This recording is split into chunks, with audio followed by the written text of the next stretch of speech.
Trust your eyes.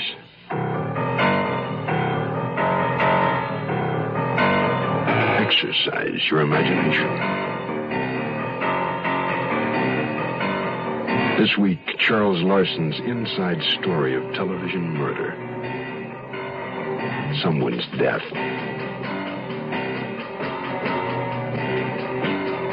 Starring George Kennedy, Joyce Bulifant,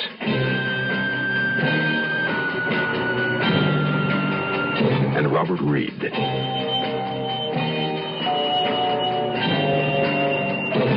In Elliot Lewis's production of The Zero Hour.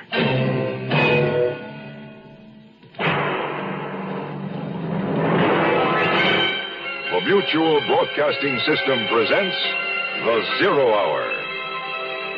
Sponsored in part by Quaker State Motor Oil and the Ford Motor Company. This is The Zero Hour on Mutual Radio.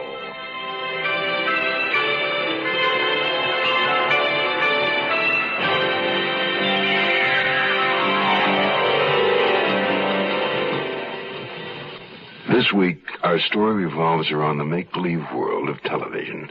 We'll meet Nils Frederick Blixen, a middle-aged man married to his craft, producing television shows. Stag at Bay, in which his star will have exactly 1/2 hour each week to solve a fictional crime. Nils Frederick Blixen, a veteran of the industry, is breaking in a new casting director, Joanna Redfern. Young, bright, aggressive. A woman more prideful of her liberated status than of her shocking red hair. Their problem is to cast the role of co-star in the upcoming series, strictly a matter of choice. It would have been easy if it hadn't been for one unexpected, intangible fact. Someone's death. The fact is, it was murder. Our story, Someone's Death, begins after this word. I was in South Korea with the Peace Corps. We were the first rural health program in Korea. What a lot of us did was to go around and check to see if there was a TB patient in the house. A lot of these people had never, ever had any kind of medical attention at all. I remember one case. She was in pain. She was in real pain, and the doctor examined her and became very concerned. And he told us later that had she not come in, she would have died. I was very, very proud, But you've probably heard this, and you'll hear it again and again from himself. Gets more out of it than he actually gives to the people he's supposed to be helping. Volunteer for the Peace Corps. The Peace Corps is one part of action. Action is doing something. There is something you can do. Get into action. He lay on his stomach under the oak like a spy, with his hand shading his eyes and over the back of his neck. He was blood stocking feet, a former basketball player. Several woodworms had been caught in the blood that matted the base of his skull. He'd been shot at close range, the bullet burrowing upward through the back of his head, fully murdered.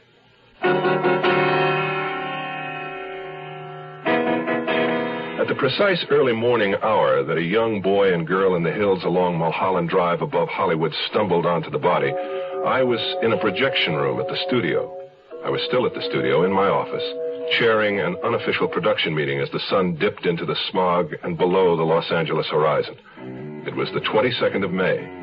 On June the 4th, come hell, high water, death, panic, or war, we had to be in production on the first of 22-hour episodes of a new TV series which I had originated and would produce called Stag at Bay, a detective series which is supposed to make me some kind of authority on murder. The meeting was a replay of 1,000, just like it. We've got to find a gimmick to hang the PR campaign on. Right now, that's less important than finding the right girl. Across the desk from me was Leonard Ellis, a born conciliator. In his youth, he'd wanted to be a baseball umpire, but failed due to his slight deafness, though he often said it was merely compensation for 20/20 vision. He claimed to hear better after a nip, so at 61, he had become an alert quasi-alcoholic. Nevertheless, Leonard Ellis was the best unit publicist any series could have. Joanna Redfern, the casting director, sat near him, upright in a straight chair. Tall, 23, a recent graduate of Bennington, she wore her red hair short because everybody else wore it long. She was uptight, tapping the arms of her chair, uncrossing her trousered lower feet. It was in sections like a deck chair unfolding. Rage's TV producer is going to thumb his nose at the computer, cast the best actor or actress in his series instead of the safest, and make $100 million. And how in the name of reason are those pious, rude New York network research freaks going to squeeze out of that one? Well, I'm sure every producer wants to cast the best actor or actress in every role. Isn't that so, Niels Frederick? I'm producing this series, and I'll make the decisions. I couldn't care less about what they want upstairs. And so you'll get it straight, Miss Redfern. I'm not going to fill an important running lead with a bad Mexican-American actress just because Justicia or Nosotros or the rest of the pressure groups think I ought to. The part calls for a Mexican-American girl. It would be absurd not to get... Fine. You bring me one who can cut the mustard, and I'll sign her. I have brought you several, but all you're after is a pretty face. They weren't right, any of them. You know what I think I better do is tell the front office that this isn't working out, that it isn't fair to the studio to saddle you with a casting director you don't know and you don't have confidence in. Sit down. No, I'd rather not. Who's for coffee? Are you, Niels Frederick? All the same, Mr. Blixen, I wish you luck. I hope Staggett Bay knocks everybody right on their backside. His backside. Of course. Is this your first series, Miss Redfern? Yes. It's my fifth. Joanna, isn't it? It's Joanna, but everybody calls me Red. Yours is black, I believe, Niels Frederick. Red, are you, cream? No sugar, dash of cream. While Ellis translated the coffee order to my secretary, Mary, the poor woman should have been gone hours ago, Red sat on her tailbone with the players' directory and searched for the actress who wouldn't compromise us too much with the powers upstairs. I could hear Ellis on the extension talking to his granddaughter. Hello, honey? Yeah. This is Grandpa. I'm going to be late again for dinner. Did you call me? Donny Osmond? I thought you were in love with David Cassidy. Issue of which magazine? Oh. Anything with Donnie's picture on the cover. Yeah, I'll find one. I won't be too late. Bye-bye, sweet. Donnie's woman? Donnie needs her. She assured me last spring that Bobby Sherman needed her. Well, that's when she was a kid of 13. But now she knows what love is. Red, where did you meet Ellis's granddaughter? Oh, I've known Heidi for years. We're neighbors. You're kidding. No one in Hollywood has neighbors. Oh, Red and I live in the same, what do you call it, Red? Fourplex? Over under Long Prairie. It's a nice area. I love it. Yeah, they still dig their heels in about blacks, though. In this enlightened day and age. Yeah, you bet. In this day and age... I'm sorry, Red. Why? Did I walk into something? Well, what happened at the neighborly fourplex? Nothing happened. Yeah, right. Nothing. That, tempest in a teapot. Come on, tell me. Might springboard a script. No script. Just I had a black friend somebody objected. Anonymous letters, you know. So what did you do about it, Red? Kissed him goodnight on the lawn after that. Didn't want anybody to miss anything. That's a good girl. Oh, here she is. Now, just look at this picture if you want to see one sweet actress. Now, I know she won't do. You're after a beauty. This girl looks like 10 cents worth of cat meat. Yeah. Got an interesting face. You mean ugly. True. You know Clifford Odette's Country Girl? Of course I know it. Do you think I'm illiterate? Well, how do you think the woman ought to be played? Mother Earth? Okay.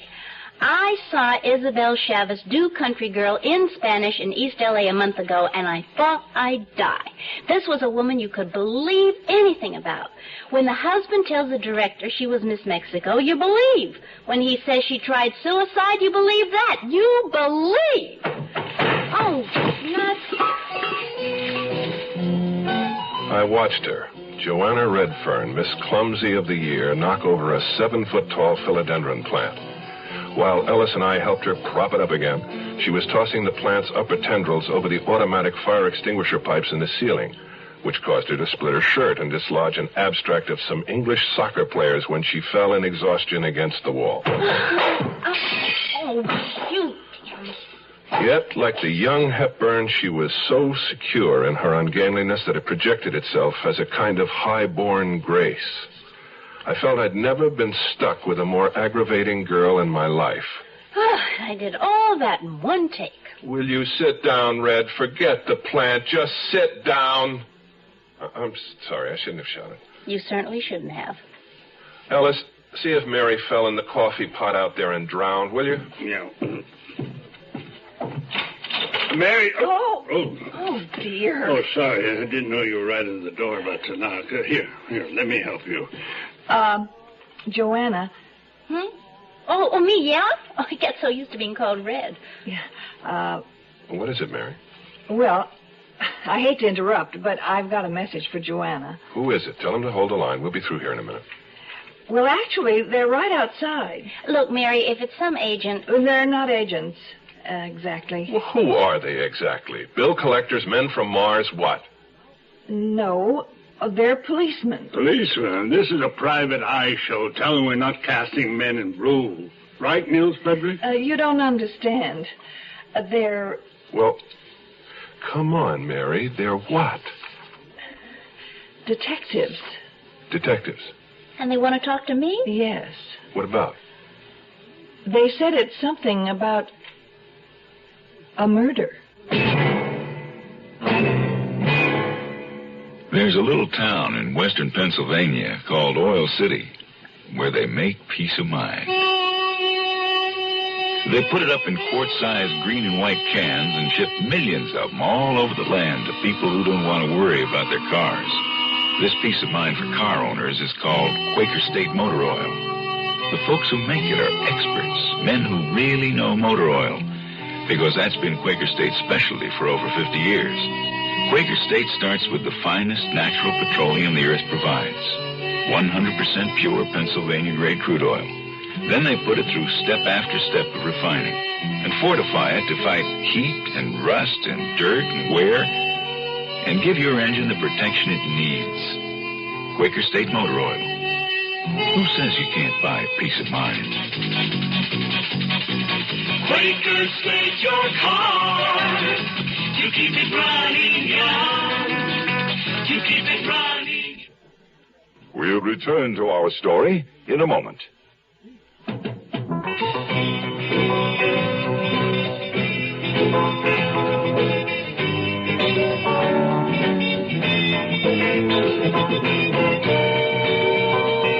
The Marines are looking for a few good men to become Marine officers. A few good college men to accept the challenge of leadership.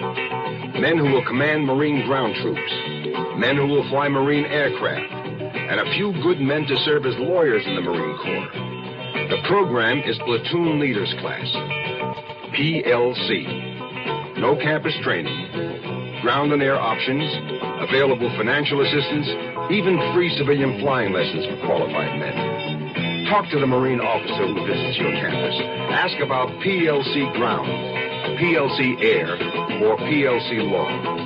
The Marines are looking for a few good men who want to lead other men as officers in the United States Marine Corps. The two plainclothesmen were standing by Mary's files, a stocky, sunburned man in suede pants and a modified safari jacket, and a lean, dark man wearing a gray business suit. The second detective extended his wallet. I studied the ID, which bore a serious pose of him in a square collar, tie, and somewhat shorter haircut. The card said Ames, Sergeant, Negro, male, 5'11", weight 160, black hair, brown eyes, no visible scars. There was a third man in the outer office, a cab driver, who sat flipping his hat between his hands and whistling at the floor, his elbows on his knees. Mary explained his presence. He's been waiting for over half an hour. Miss Redfern, Joanna ordered him. Both men in red went through the open door into my office. As I turned to follow them, a messenger boy dropped off the rewrite of our opening show. The cabbie, I noticed, was leaning around me trying to read the cover. You a TV producer? That's what they call me. Mary, will you Xerox this, 15 copies? Right now? No, in the morning. She's not in trouble, is she, Joanna? Ellis, drive Mary out to the lot. Don't worry, Red. All they can do is rubber hose you. Stupid thing for Ellis to have said to her. I liked Red. I could see Ames was quizzing her tough. Whether they resented it or not, I was going to go in. The cabbie was stretching his neck to try and see into the room. I closed the door. The last time you saw him was... Is this private? It's up to the young lady. They know about Daniel and me. Daniel? The black friend I mentioned, Dan Gladstone, apparently he's been in some kind of accident. Oh? 2 weeks. You haven't seen Mr. Gladstone since roughly the 8th of May, then? No, I haven't, or longer. Why not? I don't know what you mean. You were fairly close friends, weren't you, Miss Redfern? We were friends. I don't know how close. Were you engaged? No. Didn't Gladstone give you a ring sometime in February? It was a joke. It came out of a penny candy jar. Excuse me. But what kind of accident was this? He was shot in the back of the head. Shot? Daniel, And no accident. Well, who told you about the ring? What was the tenor of your last meeting, Miss Redfern? The what? What did you talk about? I don't remember. Did you fight? I just really can't remember. Did you say, if you show your black face around here again, I'll cut your damn woolly head off, or words to that effect? Now, wait a minute. Have you warned her, given her her rights, or did you just forget? No, we didn't forget. She has a right to know who you've been talking to, who's been telling you these... You own a .22 caliber pistol, Miss Redfern. Okay, that does it. Give me an outside line. A pistol? No, of course not. Red, cool it. I'm contacting a lawyer. You don't mind, do you, gentlemen? No, I think it's a very sound idea. I don't need a lawyer. You might ask him to meet us at North Hollywood Division. That's 11480 Tiara. You have her there in a half hour, Mr. Blitzen.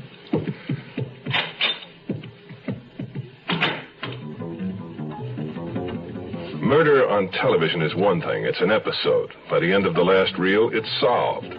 But I was discovering that isn't the way it really is. My guts were turning.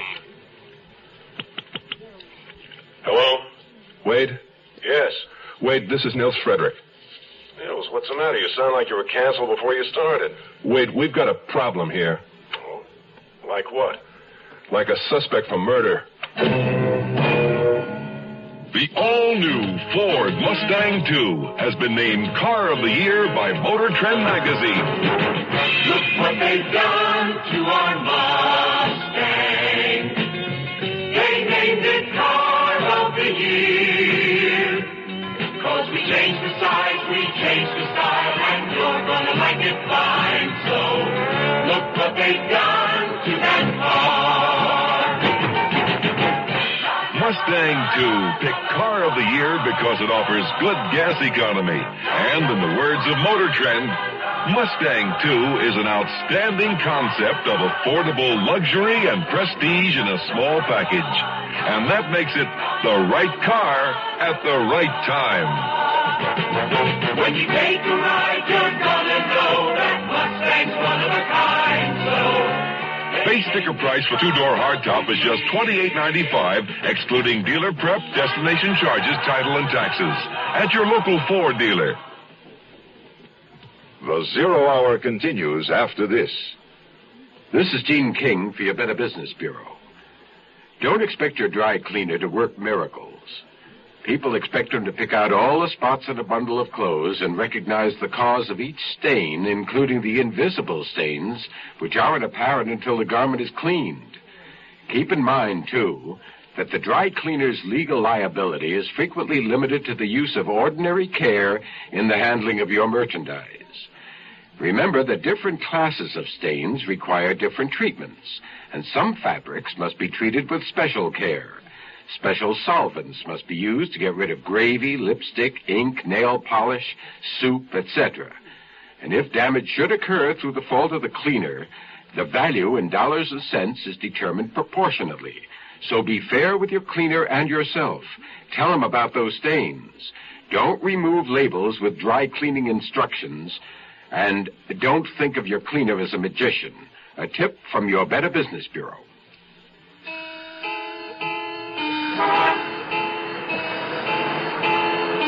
The city by night had a warm, wind-swept face. Los Angeles was a Mediterranean town, I'd always felt, despite its size and location. All day long, it lay like a girl on its back by the sea, half asleep under its dark glasses burning in the sun, amused by the boys who whistled and hung around. Only at dusk it began to stir. It would blink and sit up and rest its chin on its knees, gazing at the bronze-colored ocean, and perhaps accept a margarita or two. The cab driver didn't need a margarita. He was very talkative. Boy, looks like all the idiots are out tonight. Hey, look at that coot. Hey, there's a real dilly. You know, I tell you, I love this town. Too breezy back there for you? No, it's fine. Are you all right, Red? You haven't asked me whether I did it or not. Do you realize that? I haven't. All right, did you shoot the man? No. That's a load off my motor. Hey, did you see that jerk? A left turn and no signal. My wife wonders why I got a nervous stomach.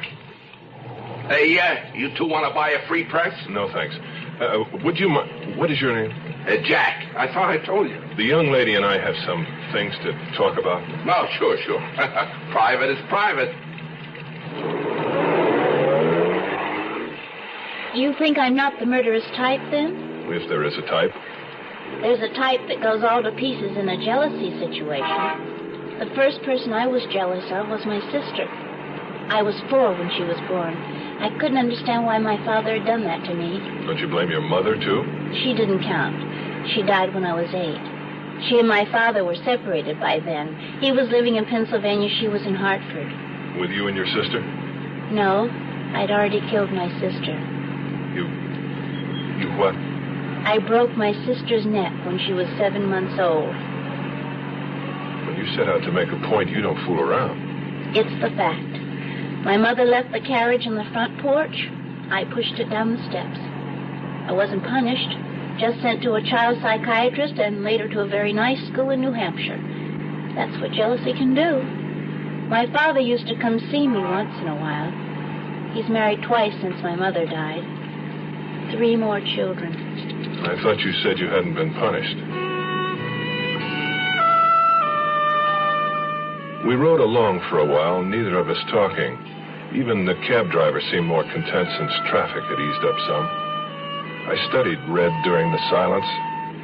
She struck me as being very vulnerable. Do you have any children? No. I know you're married. I looked up your studio biography. Well, then it's out of date. We were divorced in 65. Oh, let's see. I was born in 50, so I was 15 then. I'm sorry it didn't work out. We made a mistake and we rectified it. Very civilized. My dear girl, a divorce is about as civilized as a gang rape. We've been married 18 years.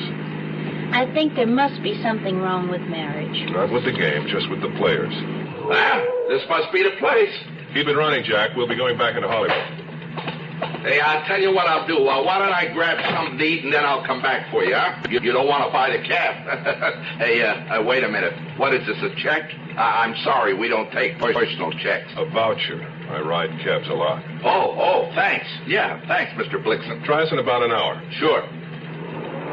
Niels Frederick, come over here. Wade Shriver, your client, Joanna Redfern. How do you do? Joanna? Is it, Miss? Yes. Let's talk out here for a minute. I think before we go inside, we'd better clarify a couple of points. I didn't kill Dan. Yes, I understand that. I don't believe they're ready to accuse you of it. They're just trying to get to the truth. Believe it or not. They said he was shot with a .22? Yes, he was, and that's point number 1. Joanna, do you own a .22? No. Ever own one? No. Well, were you ever in contact with one? No. Okay, I'll buy that. Second, where were you last evening between, say, 10 and midnight?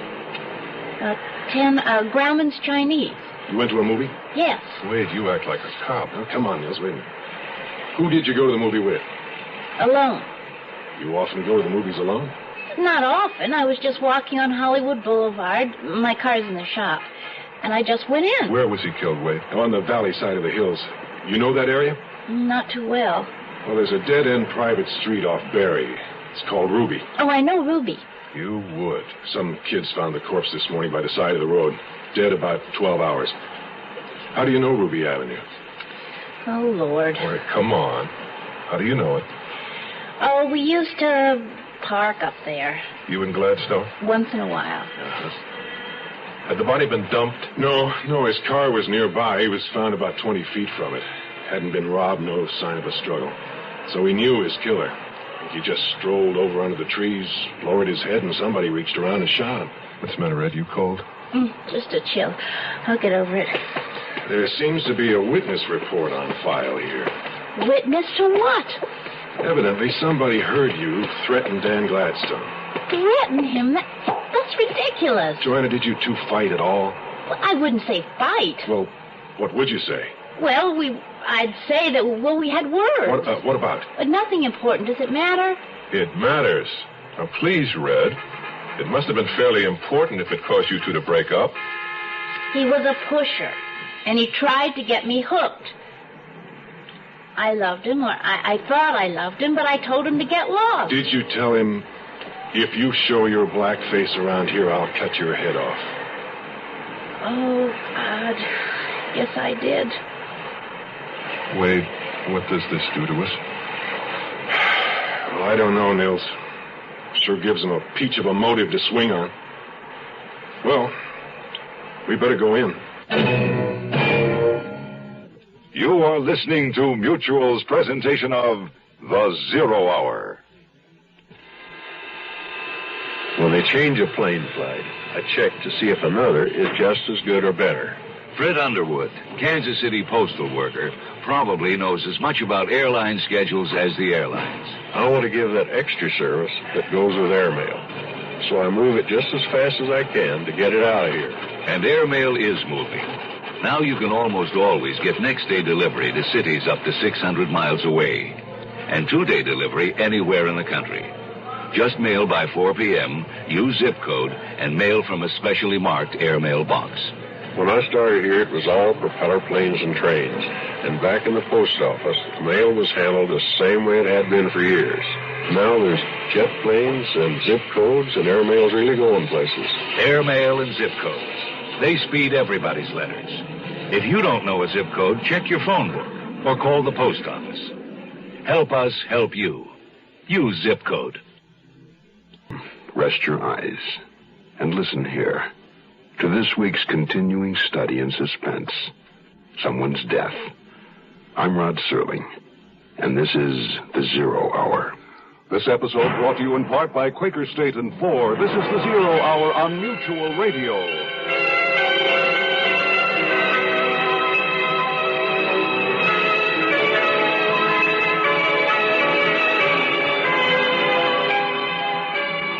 You have been listening to The Zero Hour, a presentation of the Mutual Broadcasting System in association with Hollywood Radio Theater, heard every weekday at this time.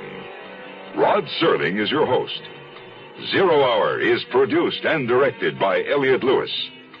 The Hollywood Radio Theater theme was played by Ferranti and Teicher and is now available on United Artists Records and Tapes. Hugh Douglas speaking. Tune in tomorrow. And once again, rest your eyes and listen here to The Zero Hour. This is the Mutual Broadcasting System.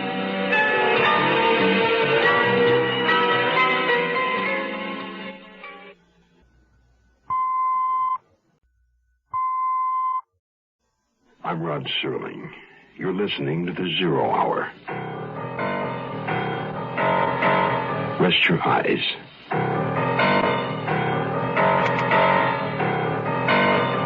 Exercise your imagination. This week, Charles Larson's inside story of television murder. Someone's death.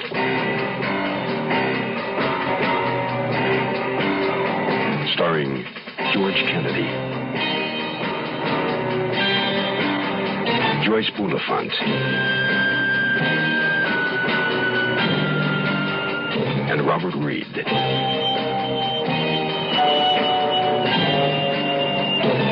In Elliott Lewis's production of The Zero Hour.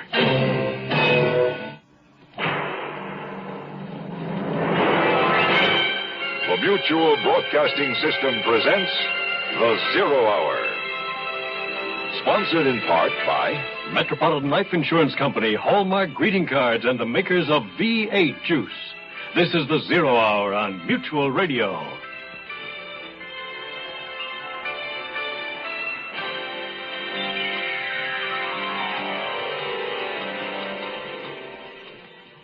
Television producer Nils Frederick Blixen is an expert at solving murders of the fictional variety. But he's found that it's nothing at all like the real thing.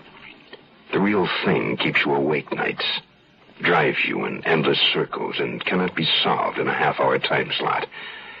The police have taken away his young female casting director, Joanna Redfern, who at this point has been cast herself in the leading role in a very real murder. But for Nils Frederick Blixen, Joanna is all wrong for the part, even though he now knows she's played it once before. Someone's death continues. Inside the North Hollywood police station, the detectives took Red into a poster-encrusted cubicle from which I was barred. She cast me a ghastly grin just before the door closed in my face, and I felt my heart give an unaccustomed lurch. I paced back and forth along the short hallway until a sunburned civilian in overalls took pity on me and urged me not to worry about my daughter, since the Valley police were gentlemen through and through. I thanked him and went outside, cut to the quick. She could be my daughter, damn it. I became obsessed with the idea that something had gone wrong and that they were booking her. I told myself I'd count to 10. Schreiber came out on the count of 7, joking and chatting with Sergeant Ames. Red was pale but composed. Ames went back inside, and Schreiber gave me the rundown. No, it was a breeze. They didn't know about Gladstone being a pusher, so I didn't mention it. No, they didn't suspect her any more than they suspect the governor.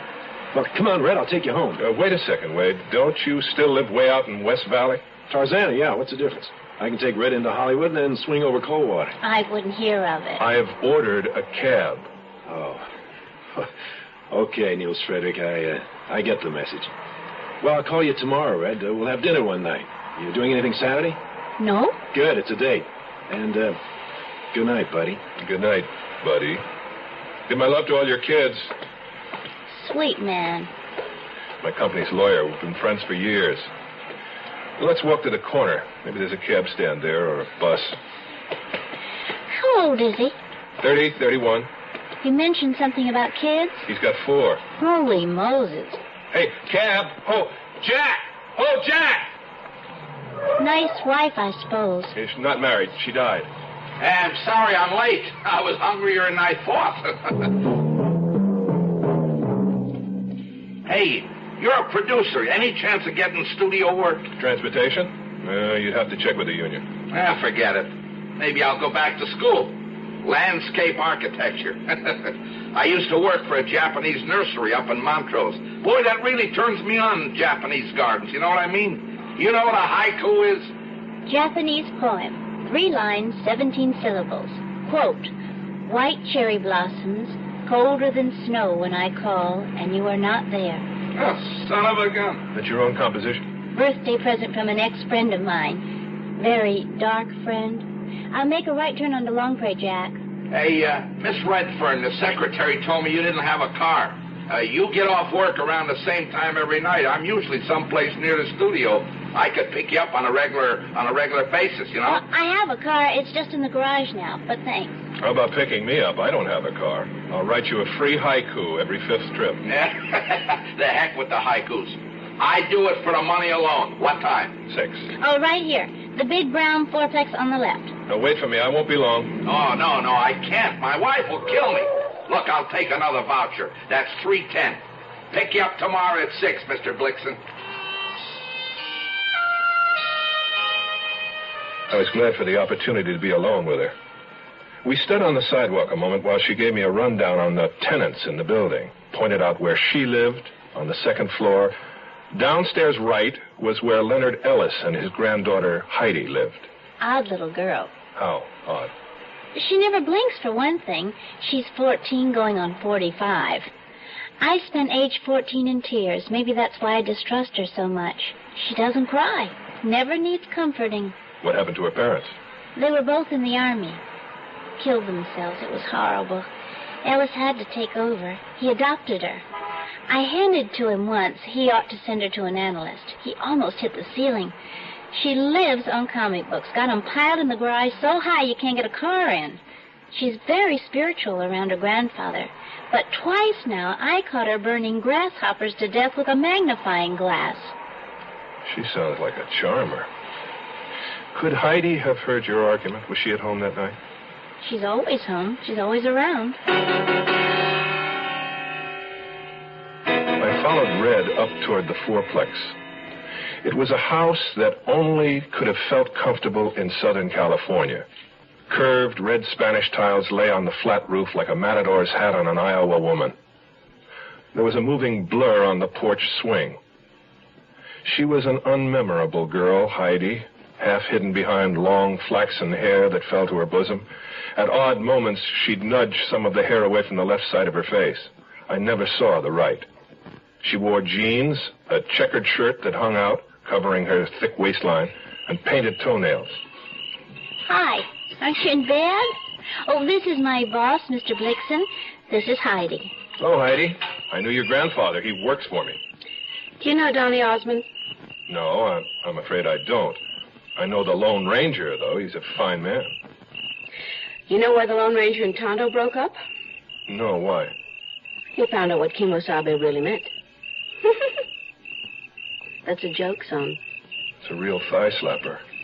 Well, where's everybody? They're all in Boom Boom's playing cards. Did the thugs find you? They found me. Were they here? I don't know.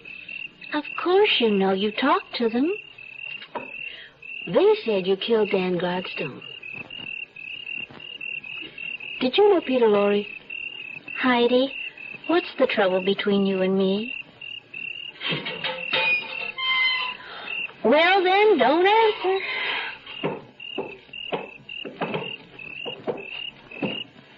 Did you ever see anybody so clumsy in your life?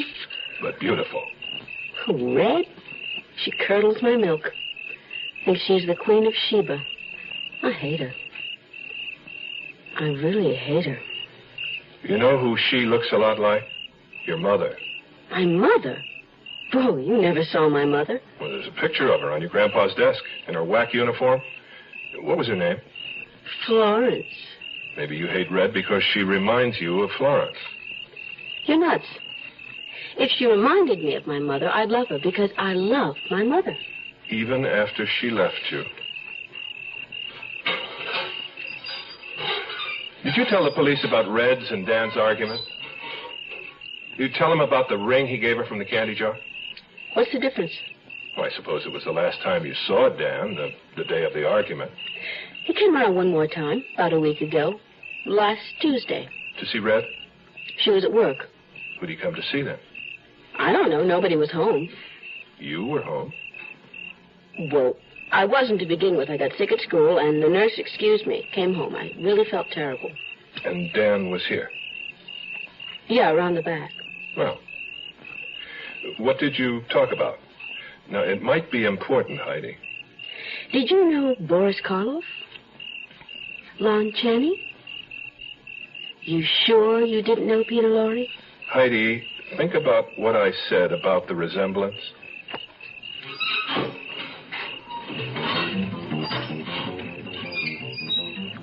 She just sat there, her arms wrapped around her body. Never had I seen such malevolence on the face of anyone so young. I thought about what she'd said about hating Red. I believe she really meant it. Sun's shining, things are growing, things are going well with you and me. Future planned together, a wishful life together, and things look bright as they can be. We're helping 40 million people, 40 million people will know the future is now. And that's the power of life. We got to plan the future, because the future is now. metropolitan life knows how important the future is to you and your family. We've been preparing hard for the future so that your metropolitan representative is qualified to help you prepare for it better. Because the better prepared you are, the better your future will be.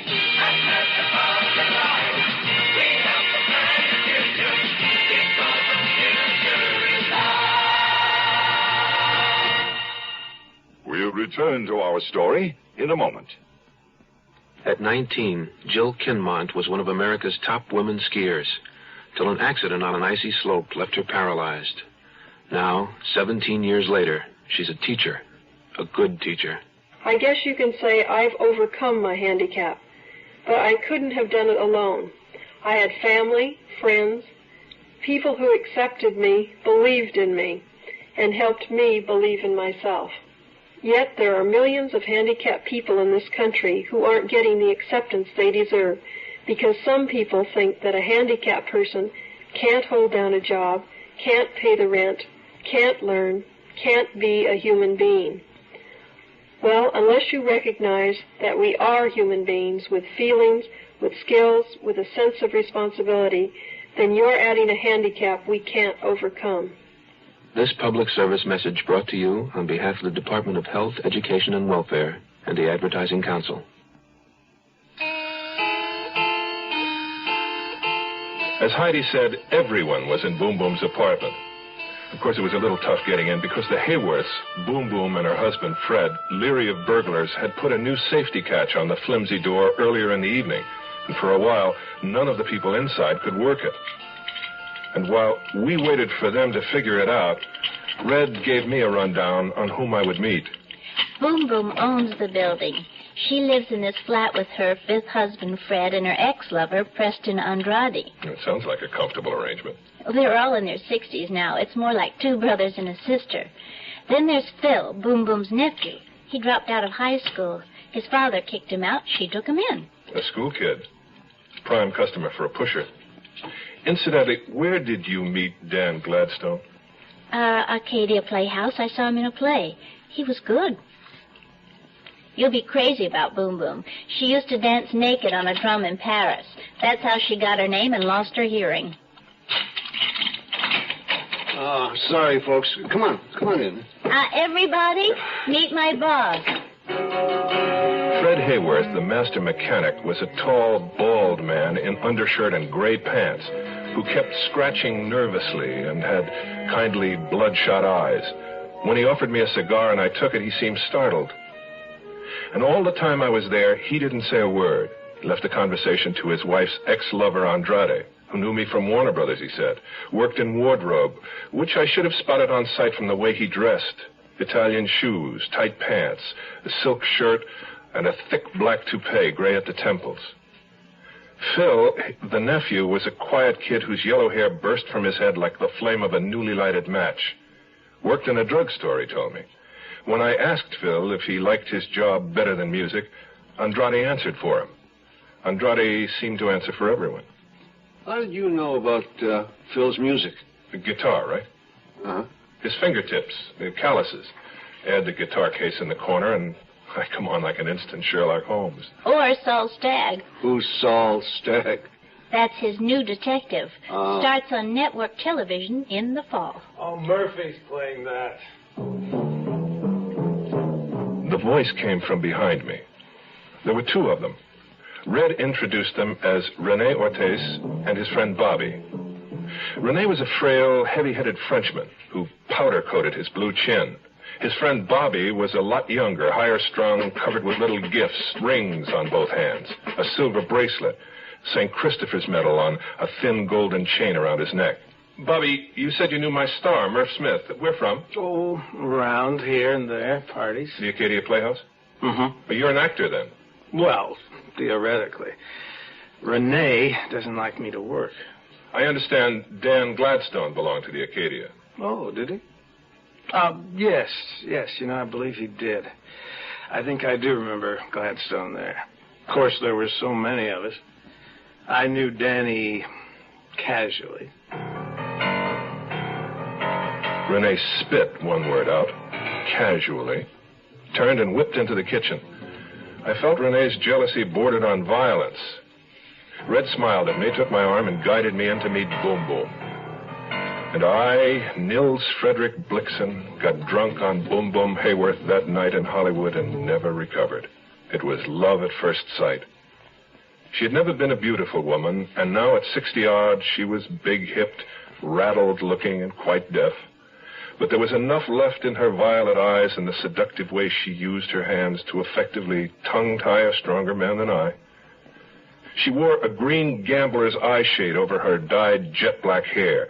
She sat at a round table covered by a blanket and a multitude of poker chips, and extended both hands to me as gently as a child touching a pony's nose. How nice. How do you do, Boom Boom? Oh, you don't have to shout, Cherie. I'm not that deaf. So you are the one who saved our dear Joanna from the sale flic. Oh, no. Let me correct that. I didn't save her from anything. The police simply began questioning Red because she and Dan Gladstone had been going together. Listen, we didn't mean to break up your poker game when we came in. I know. Of course. You two go upstairs and have fun, no? Good luck on your new series. Your name again? Blixen. No. We are friends. Nils Frederick. Nils Frederick. Charming. Thank you, Boom Boom. Andrade, get me a cigarette. Who's your leading actor, Cherie? A young man named Murphy Smith. I'd love to meet him. When we get into production, you come on out. I adore it. It's a date. You, come. You kiss my cheek. Huh? Good night. Night, everybody. We're glad you stopped in.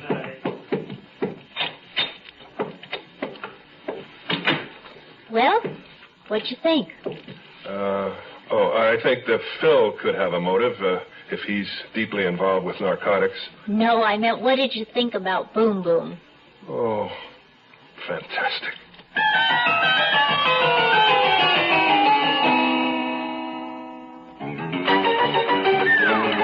I love you. I love you. Love you. Love you. Love you. Love you. Love you. That's why Hallmark makes the very best on Valentine's Day, Thursday, February 14th. That's Thursday the 14th. Hey, what you got there? It looks like tomato juice. It's V8. What you got there? It's V8. Looks like tomato juice. It's V8. Try it. Wow. It sure doesn't taste like tomato juice.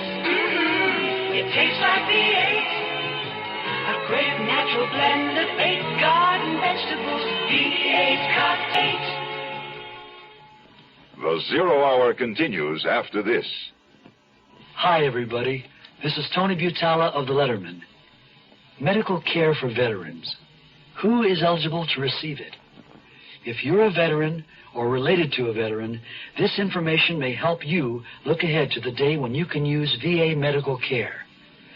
The VA hospital system is responsible for taking care of veterans who are injured or who became ill while in the service. Their needs always come first. Next are veterans who can't afford to pay for medical care on their own, and veterans over age 65. When I came in, I could hear her in the kitchen, knocking things over. She came out with 2 scotches, neat. I called your cab again. The woman said that he was on the way. Cheers. Cheers. It must be awful not to have a car in this town. I don't know how you manage. Well, you were lucky not to have had one last night. Last night? Gladstone's murderer drove to and from the ambush. Your car was in the shop. Yes. Well, to be 100% candid. It wasn't in the shop. No, it was in the shop, all right. Oh, hell, they'll find out anyway. I borrowed Renee's. Naturally. It's almost as if a malignant fate were pursuing me, isn't it? Did you tell Wade Schreiber this? About malignant fate? About having Renee's car? No, I didn't. I will, though, I promise, soon as I see him. Tell me about the letter, the anonymous letter concerning you and Gladstone. What about it? It's just one of those hateful, illiterate ravings. It didn't make any sense. What did you do with it? I tore it out. Which one did it threaten, you or Gladstone? Both of us. If he ever came back again, or if you ever saw him again, is that the idea? More or less. And Gladstone did come back, and now he's dead. Well, you can't call that cause and effect, because he certainly never came back after I booted him out. Ah, but he did. When? Last Tuesday. How do you know? Heidi told me. Oh. Don't you believe her? Oh, well, let me put it this way. Heidi romanticizes. All right, indulge me. Assume she was telling the truth for once. Who would he have come to see? Boom Boom? Maybe he was crazy about Boom Boom. What'd she think of him? He was a man. She approved. Did Boom Boom's husband, what was his name, Fred, did he approve? Fred believes in letting people do as they please. Fred isn't even jealous of Andrade. Why should he have fussed about Danny? Preston Andrade isn't black. Oh, nobody around here cares about that. Jealousy isn't always justified. Remember? If you're referring to my sister, that's rotten. I'm sorry. Did you notice anything peculiar about young Phil downstairs, like his barbiturate eyes? Let's say he makes a decision one day. He decides he loves his music more than his downers. He tells his suppliers to bug off. The supplier threatens to tell Phil's aunt.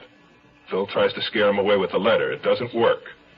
You want another? Well, if you insist on playing detective. I do. 2 points. First, Ellis was wrong. There were blacks living around here, to my knowledge, as far back as the 40s. So the objection to Dan wasn't from that quarter. Point 2, the letter made a threat, and the threat was carried out. That scares me. Because we're dealing with a nut? We could be. Where are you going, Red? To get the letter. But I thought... I lied. In a moment she was back.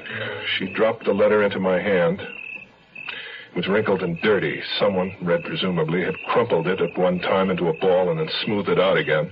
Words cut from cheap magazines had been pasted in soiled, uneven rows. I read it aloud. Dear Jade, tell your black paramour to clear out or we'll cut off...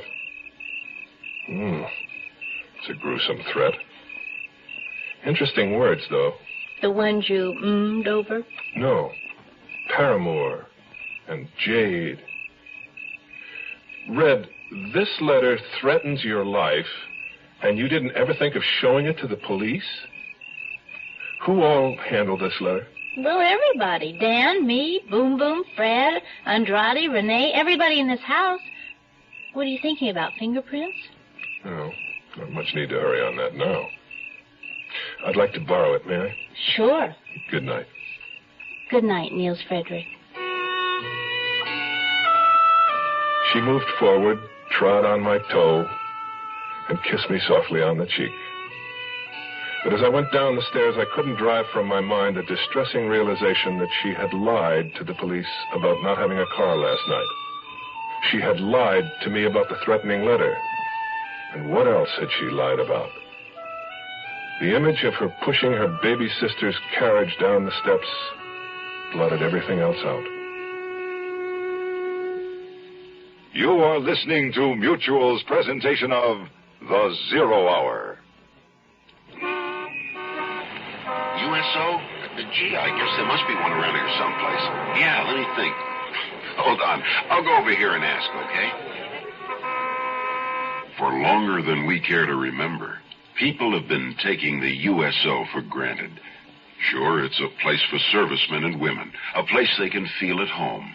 Read, rest up, write letters home, a nice, clean place where the hamburgers are great and so are the people serving them. Tickets to shows, ball games, sure. Everybody knows that about the USO. But what people don't know is that it takes money to keep the USO going for our 2 million men and women still in uniform. It takes a little money spread out among a lot of people. Because USO gets no government funds. It depends entirely on your gifts to the United Fund, Community Chest, or local USO campaign. So please give. Our work isn't done. जी हाँ, ये खानदानी मंसूबा बंदी का मरकज है. Mais oui, c'est le centre de planning familial. Yes, this is the family planning center. There are family planning centers in more than 100 countries today. The women who come to these centers can't afford to go to private doctors, but they want to plan their children, when they're going to have them, and how many they're going to have. The trouble is, there aren't enough centers.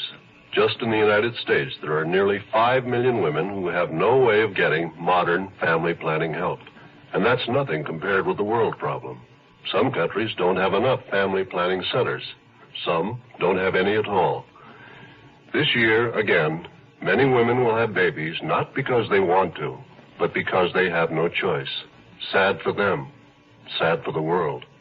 With family planning help, these women, too, will have babies only when they choose. So that all the people of the world may have this freedom of choice, support Planned Parenthood. Tomorrow at this time, rest your eyes and listen here to this week's continuing study in suspense, someone's death. I'm Rod Serling, and this is the Zero Hour. Today's episode brought to you in part by Metropolitan Life Insurance, Hallmark Cards, and V8 Juice. This is the Zero Hour on Mutual Radio.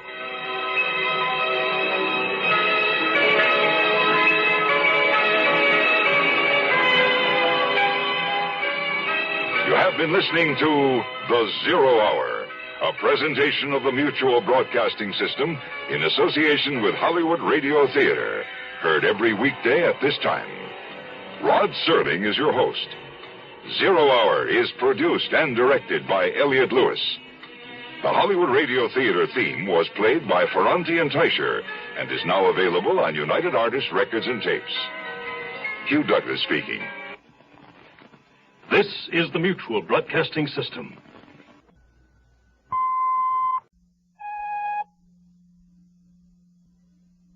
I'm Rod Serling. You're listening to the Zero Hour. Rest your eyes.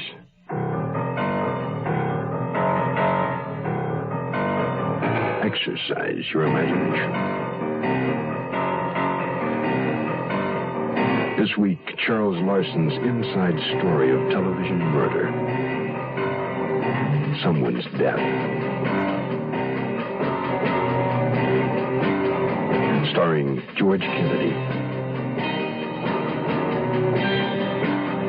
Joyce Bulifant,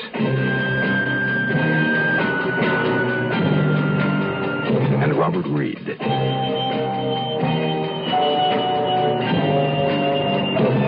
In Elliott Lewis's production of The Zero Hour.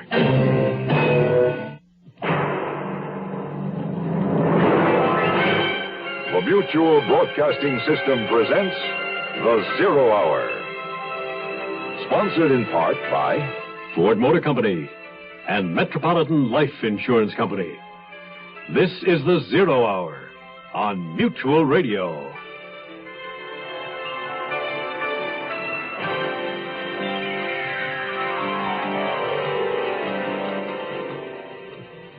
The medium of television has become very much a part of our lives. Good, bad, or indifferent, television exists. When it's bad, one has only to turn it off. Unfortunately, the same cannot be said for murder. Once committed, the act lingers on, as do the consequences. Nils Frederick Blixen produces television programs. Joanna Redfern is his casting director. Dan Gladstone was her boyfriend, an ex-boyfriend who met extinction when shot through the head by an unknown assailant. The police are casting young Joanna as the murderer. Nils Frederick prefers to disagree, and he's screening a large cast of character types to fill the role. Nils Frederick Blixen. He thought he knew it all. Someone's death will continue after this message. Hello, I'm Johnny Cash, and I've been around this great country of ours enough to know how important it is to get as much education as you can while you're young. If you want to start college or vocational school, this may be your chance. The government wants to give you some money if you have financial need. Can you believe that? Well, it's true. Look into a new program called Basic Grants to see if you qualify. Hurry on over to the county agent, post office, or nearest school for more information and an application form. A basic grant won't give you all the money you need to make it through college or vocational training, but it'll help you get on the road. It could be the most important road you'll ever walk in your entire life. And if you don't feel like walking, just write your name and address on the back of a postcard and mail it to Basic Grants, Post Office Box 84, Washington, D.C., 20044. That's Basic Grants, Post Office Box 84, Washington, D.C., 20044. I overslept. Got in my office about 10:30. It was all in the paper. The murder, Joanna working on the series. At least I got my name wrong. They called me R.G. Blixman. The phone had been ringing all morning. My boss, Arthur Todd, among others. My secretary is a real brain. The trade papers, the scandal sheets, she told them all the same thing. I was out. So as not to make her a liar, I left the executive building, passed along a row of darkened projection rooms, climbed some narrow wooden stairs to a frosted glass door marked Research. There I found Old Man Tibbet. He'd been in charge of this department since it opened. When he referred to the big war, he meant number 1. Ah, hey. Yeah, Mr. Nils Frederick Blixen in person. How's the new series coming? Walter, I've got a tough job for you. Yeah? I want to know what magazine these words were cut out of. Can you do it? In other words, you're thinking of using this threat letter in a script? Oh, they won't let you use language like this on TV. No, just something I'm working on. What I want you to do is find what magazines these words were cut out of. Could you do it if I gave you a general area, like comic books? Well, I could try. Say, who do I charge my time to if it's not a TV episode? To me. On the way back to my office, I stopped in at the executive washroom, which bears a slight resemblance to the Taj Mahal, and ran into my star, Murph Smith, combing his hair in front of one of the mirrors, a broken-nosed, slope-shouldered man in his late 30s. This murder, Nils Frederick. I called Mr. Todd at 3 this morning and asked him to get rid of the Redfern girl. He promised he would. I always thought she was a little gummed up. Did you? Well, you know, hanging around with all those blacks. By the way, why do I have to be Jewish in this series? I didn't know things like that bothered you, Murph. You want things separate but equal, right? Right. Did Acadia Playhouse work that way, too, when you were there? I met a friend of yours last night, Bobby something. He lives with Rene Orthez. Oh, Bobby. Yes, he went to Acadia. So did Dan Gladstone, and he was murdered. I've got it. We never mention I'm Jewish. I play it Jewish inside. And my secretary, Raquel, we play her blonde. A lot of Mexicans are, you know. You buy that? No. Is that clear enough? No. Oh, come on. I haven't demanded much. You haven't deserved much. You'll play it the way it's written. Is that clear? The way it's written. Come on. It's a gag. You're the producer. What the heck do I know? Okay? When I got to the studio in the morning, the Chavez test was underway. I didn't have to see it. The reports came to my office from those in the know. Cameramen, grips, all the guys on the set who'd seen him come and go. She was sensational, was all they said. Finally, I decided to go down and take a look for myself. When I reached the door of the stage, there was Preston Andrade. We were both stopped from entering by a blinking red light. Hey, pal, how are you? You started working here now? No. Remember you invited us? And what do you know? A friend of mine is in there testing for your series. You know Isabel Chavez? Do I know her? Boom Boom's inside. We all know each other. Then you and Isabel are friends? Oh, for years. Since my wife died in 1960. Isn't Boom Boom jealous? Jealous? she hates her, even though I'm old enough to be Isabel's grandfather. It's like with you and Red. It's just Boom Boom likes to come to her set. Want some coffee from the machine? I could use some. No, thanks. Incidentally, have the police been around questioning you and Boom Boom and the others? I'm not worried. I got an alibi. I was in Tijuana on business. I heard there was some good cashmere down there. I suppose everybody else was home. Well, Bobby and Renee were home. Boom Boom was at a preview. Phil, I'm not sure. About Boom Boom's husband? Fred? Oh, I think he had a lodge meeting. You know, that kid Phil works too hard. All day at the drugstore, then practices, eats, and falls into bed. Where does he sleep? In my room back of the flat. Then you'd know if he ever tried to sneak out. I don't think he does, which is more than I can say for our little neighbor. Which little neighbor? Heidi. She sneaks out nights. Do you know that for sure? As sure as I've seen her crawl out her bathroom window. You've seen her? Many times. She has to pass my room. Where does she go? Who knows? But I know what she'd say if I asked her where she was going. What's that? Out.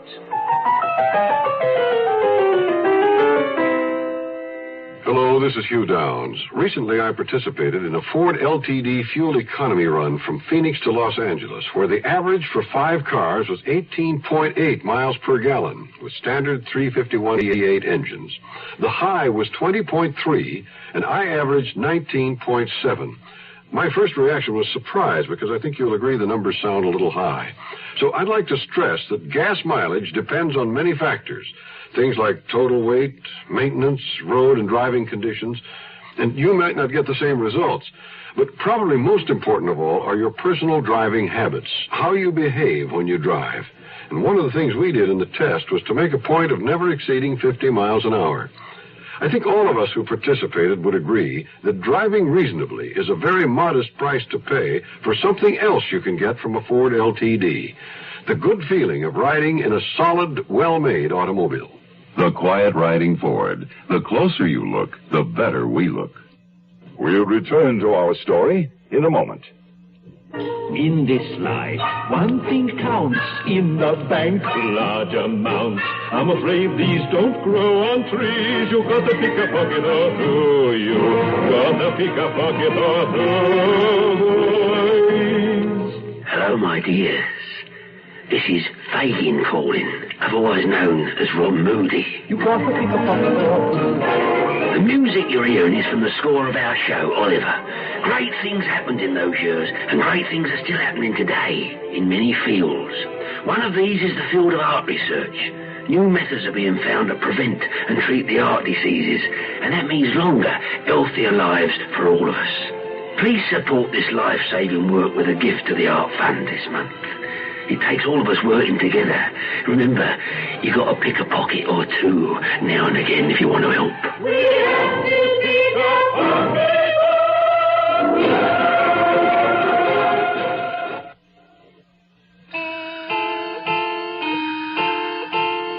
I spent just long enough on stage 16 to verify that Red's actress find, Isabel Chavez, was indeed the new Cara Jurado. On the way to the office, I ran the usual gamut of disaster. My production manager beefing about the number of setups, my associate producer bringing me network static about credits, and then the front office informed me I'd lost my first choice director and would have to beat the bushes at this late date for a replacement. If that wasn't enough, I found my secretary in tears. Oh, Mr. Blixen, I hate to bring my personal problems to the office. It's nothing. I mean, it's something, but it just can't be helped. Let's not talk about it. Let's. Well, it's my father. My mother called this morning from Chicago, and he's 72, and they just found out he's got cancer. I'm sorry, ma'am. Would you like to go there? I just can't waltz off and leave you. Not in the beginning of the season. Maybe later. We'll see. They're going to keep me notified, and if I have to go, I'll go later. Oh, so now I've added another little straw to your back. Let's see. Mr. Schreiber called. He said it was important. Shall I get him back? Yes, please. I'll take it inside.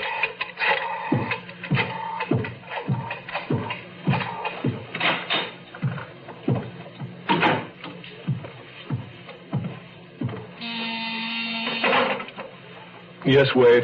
Mills? Look, I've had another conversation with my friend at the North Hollywood station. Apparently, Joanna lied to them about something. All he'd say was she told a whopper they'd checked up on it, and she's in big trouble. Now, he expects Sergeant Ames to go to the DA within the next 10 days. If it's about the car, she told you she borrowed Renee's car that night, didn't Yeah, she? she told me that, and I told the police it's not that. They've checked Renee's tires, and they don't match the tracks they found. I didn't know that they'd found any tracks. Oh, yeah, a couple of pretty good ones. Fairly well-worn Firestones. Then what else could it be? Well, unfortunately, she's the only suspect who seems to have had both motive and no real alibi to speak of. What about Gladstone's clientele? Surely Ames knows by now he was a pusher. No, Gladstone was very small potatoes, just starting out.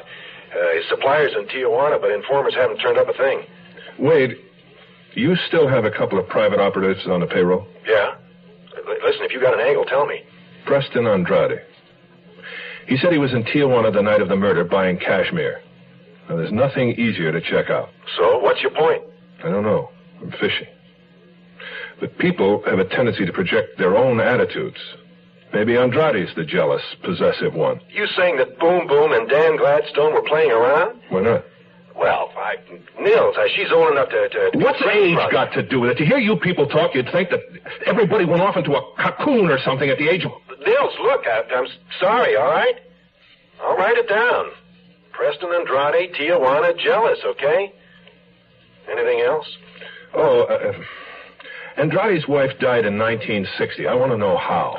Wife, how? And as long as we're reconfirming alibis, find out if Renee and Bobby were really both home on the night of the murder. Motive, jealousy again. Renee, Bobby, both home. Okay, go on. Phil? The kid isn't a suspect. He uses downers. More than occasionally. Question who supplied him. Suppose he wanted out, and his source wouldn't leave him alone. And I'd also like to know why he left Hollywood High. Phil, Holly High. Okay. And I don't know if Heidi can drive a car. Nils, is there anybody you don't suspect? Certainly. Red. Monday morning, a series went before the cameras with more problems than I care to recount. And my neck stuck out to here for having signed Isabel Chavez. Not to mention my star, Murph Smith's charming acceptance of his leading lady. I am not going to work with that fat-headed cholo. No way ever. I want that human fright way out of my series. I'm the star. I'm getting out.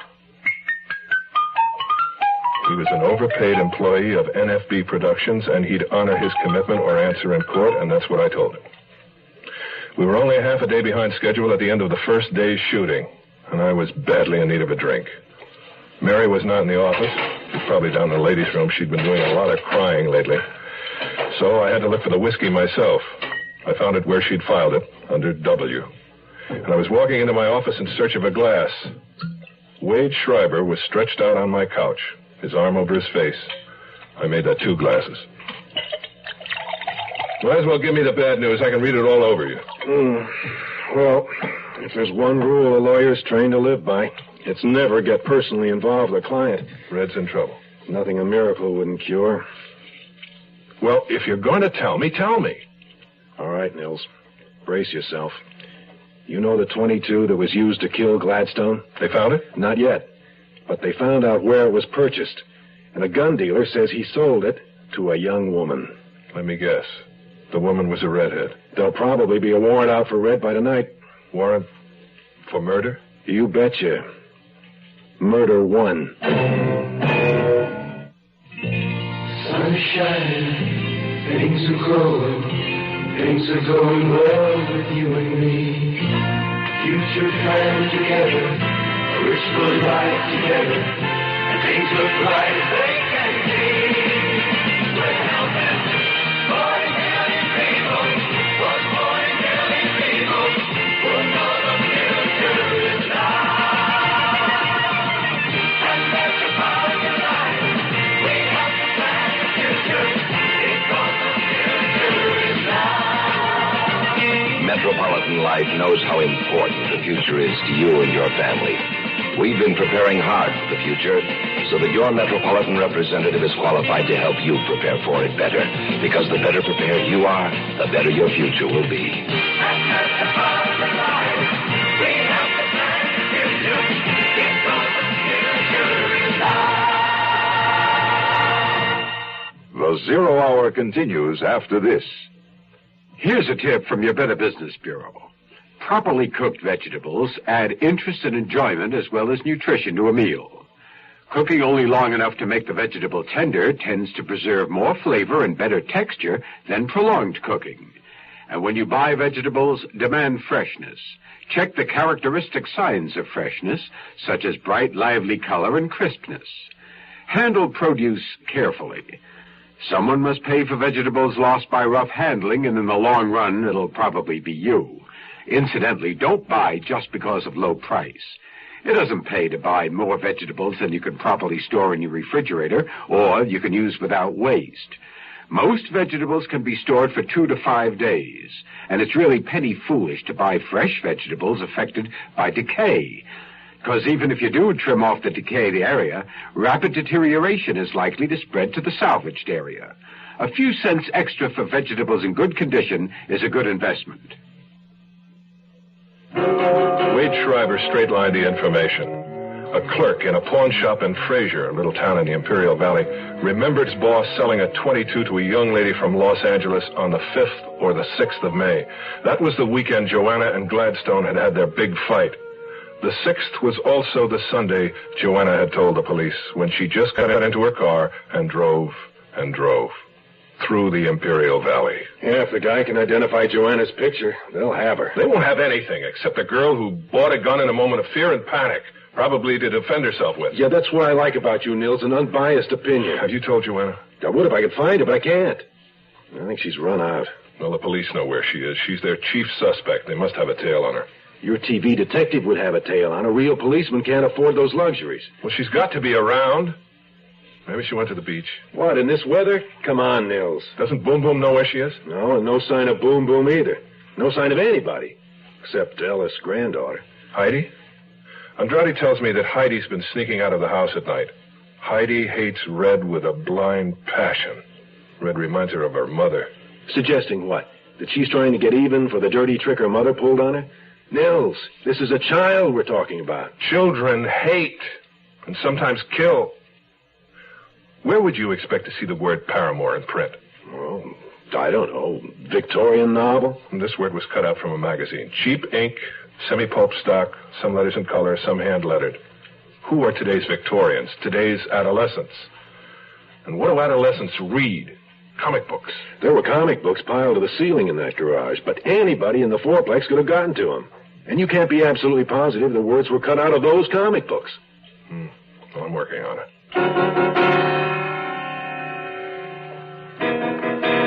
As I entered the soundstage, they had just wrapped up the day's shooting. My star had retreated and peeked to his dressing room. Isabel Chavez was slumped in a canvas chair with her name lettered on it.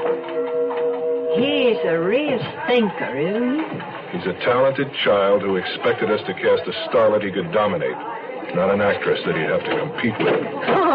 Oh, for the life of a movie star, the glamour, the excitement, the aching behind.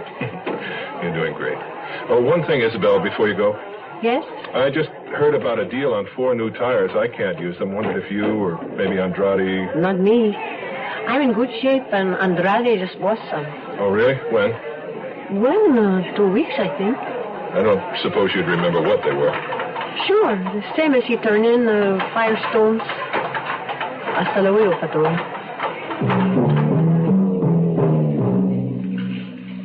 It had begun to rain.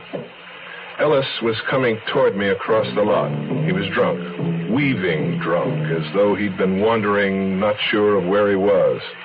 He kept widening his eyes in an effort to focus. We stopped under an overhang. Hey, how are you? Mary said you wanted to see me. Red's in trouble, Leonard. She's going to be arrested. I need a drink. You're going to choke eventually on that poison. Oh, what's the difference? Who'd even notice I was gone? Heidi. Come on, Leonard. Let's get back to the office. Heidi doesn't give a tinker's damn about anybody but herself. Her mother's daughter. The bad seed. I know it. The question is, where did her mother get it? Not from my side of the family. Never was a murder on the other side till her. It doesn't matter what your priest thinks, my friend. Suicide is not murder. Who told you about my daughter? Matter of fact, Red did.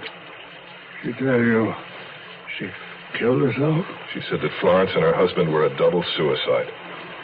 Yeah. Florence shot her husband in the head after dinner one night and then stuck the gun in her own mouth and pulled the trigger.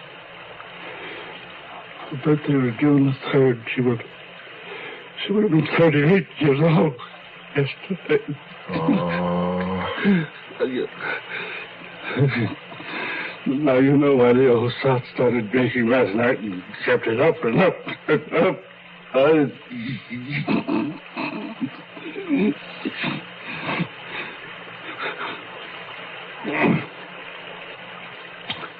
I'm all right. All right. Don't worry.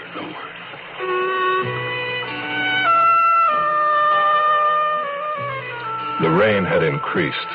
It fell straight down in steely sheets, roaring onto the pavement. I raced up the slippery steps, on into the building and into my office. Ellis right behind me. Oh, wait, he's just coming in. Mary seemed suddenly flustered. She was on the phone, jiggling it to get her party back. Jack was there, waiting to drive me home. Hi, Mr. Blixton. Hey, can you believe this rain? Jack, Mary, was that Red on the phone? No, it was Heidi for her grandfather, but she's hung up. Leonard, she wants to know if you're coming home. Mary, give me your file key. Come on. The bottle's empty. I threw it out. Mary, I want the key. The bar's closed, Leonard. I went into my office and dialed Red immediately. No answer. I put the phone back in its cradle, vaguely conscious of the conversation from my outer office. Mary was on the phone talking to Heidi, something about whether or not Ellis would be coming home for dinner. Heidi, your grandfather says you go ahead, fix yourself a TV dinner, and then he'll eat when he gets there. I saw him lunge for the phone, but the connection had already been broken. Why did you let me talk to her? Leonard, you're too drunk. Now sober up before you go out. Here, have some black coffee. Mary was right. He was drunk. I offered to take him in the cab, but he just walked on ahead of us when Jack and I came out of the office.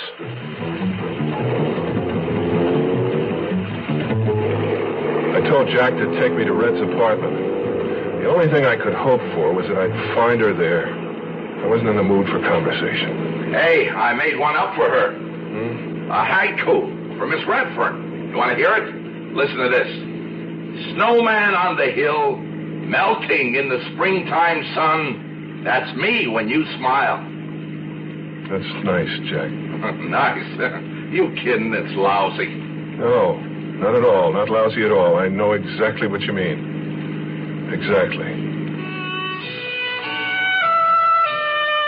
And I did. Exactly. Snowman on the hill, melting in the springtime sun. That's me when you smile. There was no smile when we got to Red's place. There were police cars, flares, and barricades. More units? Any units in the area to 16,000 DeLong Bridge. A cop in the street was waving for us to drive on. I told Jack to go back to the corner and wait for me. Then I changed my mind when I realized that all of the excitement was at Ellis' apartment. There was no way to make out a voucher in the downpour, so I dug out a $5 bill, paid Jack, and sent him away. Sergeant Ames? Oh, Blixen. Where's Miss Redfern? In custody. She's been booked for this murder, too. This murder? In 2 minutes, I had the story.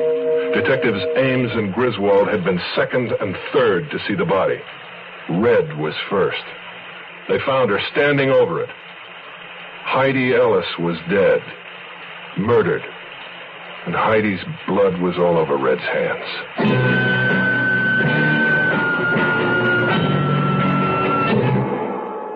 You are listening to Mutual's presentation of The Zero Hour. What is a Harrier? It isn't a helicopter, but it could land in your backyard. Harrier. It isn't a conventional jet, but it can match the speed of sound. Harrier. It's a revolution in aviation, and the Marines are looking for good men to fly it. Harrier, Phantom, Skyhawk, Cobra, Marine Corps. If you're a college man thinking of aviation, think Marine Corps and talk to the Marine officer who visits your school. The program is PLC Air, and there's no campus training. A few good men can even get free civilian flying lessons while they're still in college. The Marines are looking for a few good men who want to fly the Harrier, Huey, Intruder, Bronco, in the Marine Corps. This is William Conrad. If you're planning a trip abroad this year, you'll be returning to the United States through customs. You'll be asked to declare, either orally or in writing, everything you've acquired abroad and have in your possession at the time. Your baggage and belongings will be examined, and during thorough examinations for illegal narcotics, you may experience a slight delay. In order to clear customs more quickly, it's a good idea to keep all sales slips and have them handy when you make your declaration. Also, do your best to pack the articles you've acquired abroad in the same suitcase. Know before you go about customs rules and regulations. For free information, contact the U.S. Treasury Department's Bureau of Customs District Office nearest you and ask for customs hints for returning U.S. residents. You'll find the customs office listed in your phone book under U.S. Government. Tomorrow at this time, rest your eyes and listen here to this week's continuing study in suspense, Someone's Death. I'm Rod Serling, and this is the Zero Hour. Today's episode brought to you in part by Ford Motor Company and Metropolitan Life Insurance Company. This is the Zero Hour on Mutual Radio.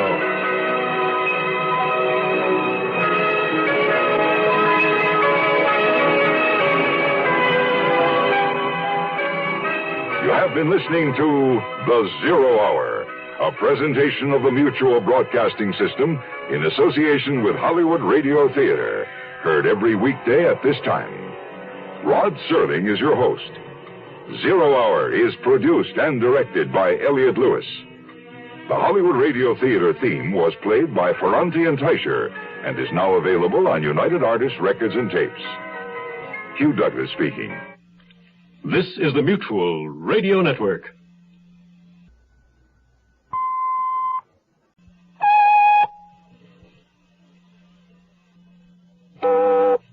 I'm Rod Serling. You're listening to the Zero Hour. Rest your eyes.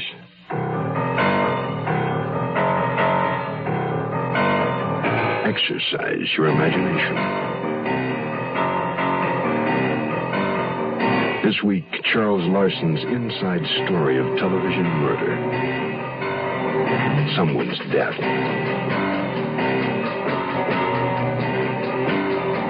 Starring George Kennedy, Joyce Bulifant,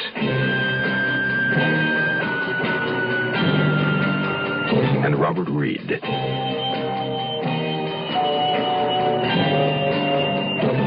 In Elliott Lewis's production of The Zero Hour.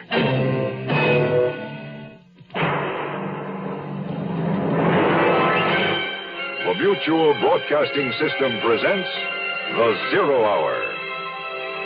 Sponsored in part by the makers of V8 Juice, the makers of Wrigley Chewing Gum and Beechnut Chewing Tobacco. This is the Zero Hour on Mutual Radio.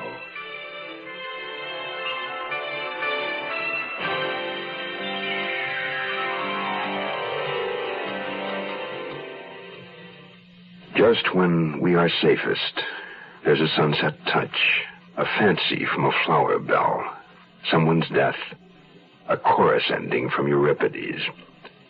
Robert Browning on Men and Women. For television producer Nils Frederick Blixen, Someone's Death was prologue to a show unwritten. He cast himself in the hero's role. His youthful casting director, Joanna Redfern, his leading lady. But somebody is not following the script. A second Someone's Death has been written in. Nor is Joanna Redfern playing her part as she should. The heroine is not supposed to be found at the scene of the crime, with blood on her hands. For Nils Frederick Blixen, life behind the camera was never this frustrating. But that's the difference between fiction and fact. And the fact remains. Someone's death was murder. Our story continues after this word. I was in South Korea with the Peace Corps. We were the first rural health program in Korea. What a lot of us did was to go around and check to see if there was a TB patient in the house. A lot of these people had never, ever had any kind of medical attention at all. I remember one case. She was in pain. She was in real pain, and the doctor examined her and became very concerned.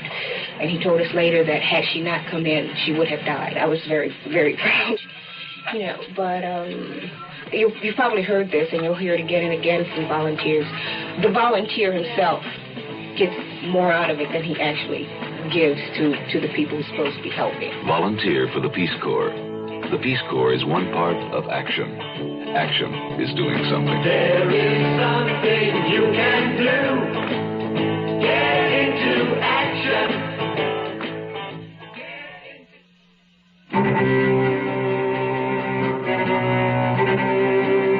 One would have thought, seeing Heidi, that she'd fallen asleep over her book. She'd been struck twice in the face by a sharp instrument with a long blade, probably an axe. The murderer may have been splashed, probably had been. An examination would show traces of blood in the trap under the kitchen sink where he or she had washed. No one in the fourplex had heard a sound. The murder weapon was nowhere to be seen. I stood in the doorway and watched a police car drive red away, the face in the window blurred by rain. Sergeant Ames, I want Miss Redfern's attorney notified. He has been. Did you know the child that was killed? Child. Tragic child. My God. Her grandfather get home? No, he didn't. When did this happen? We found her about 10 minutes to 7. She hadn't been dead long. I know. How do you know? My secretary spoke to her. Why don't you come back inside, Mr. Blitzen?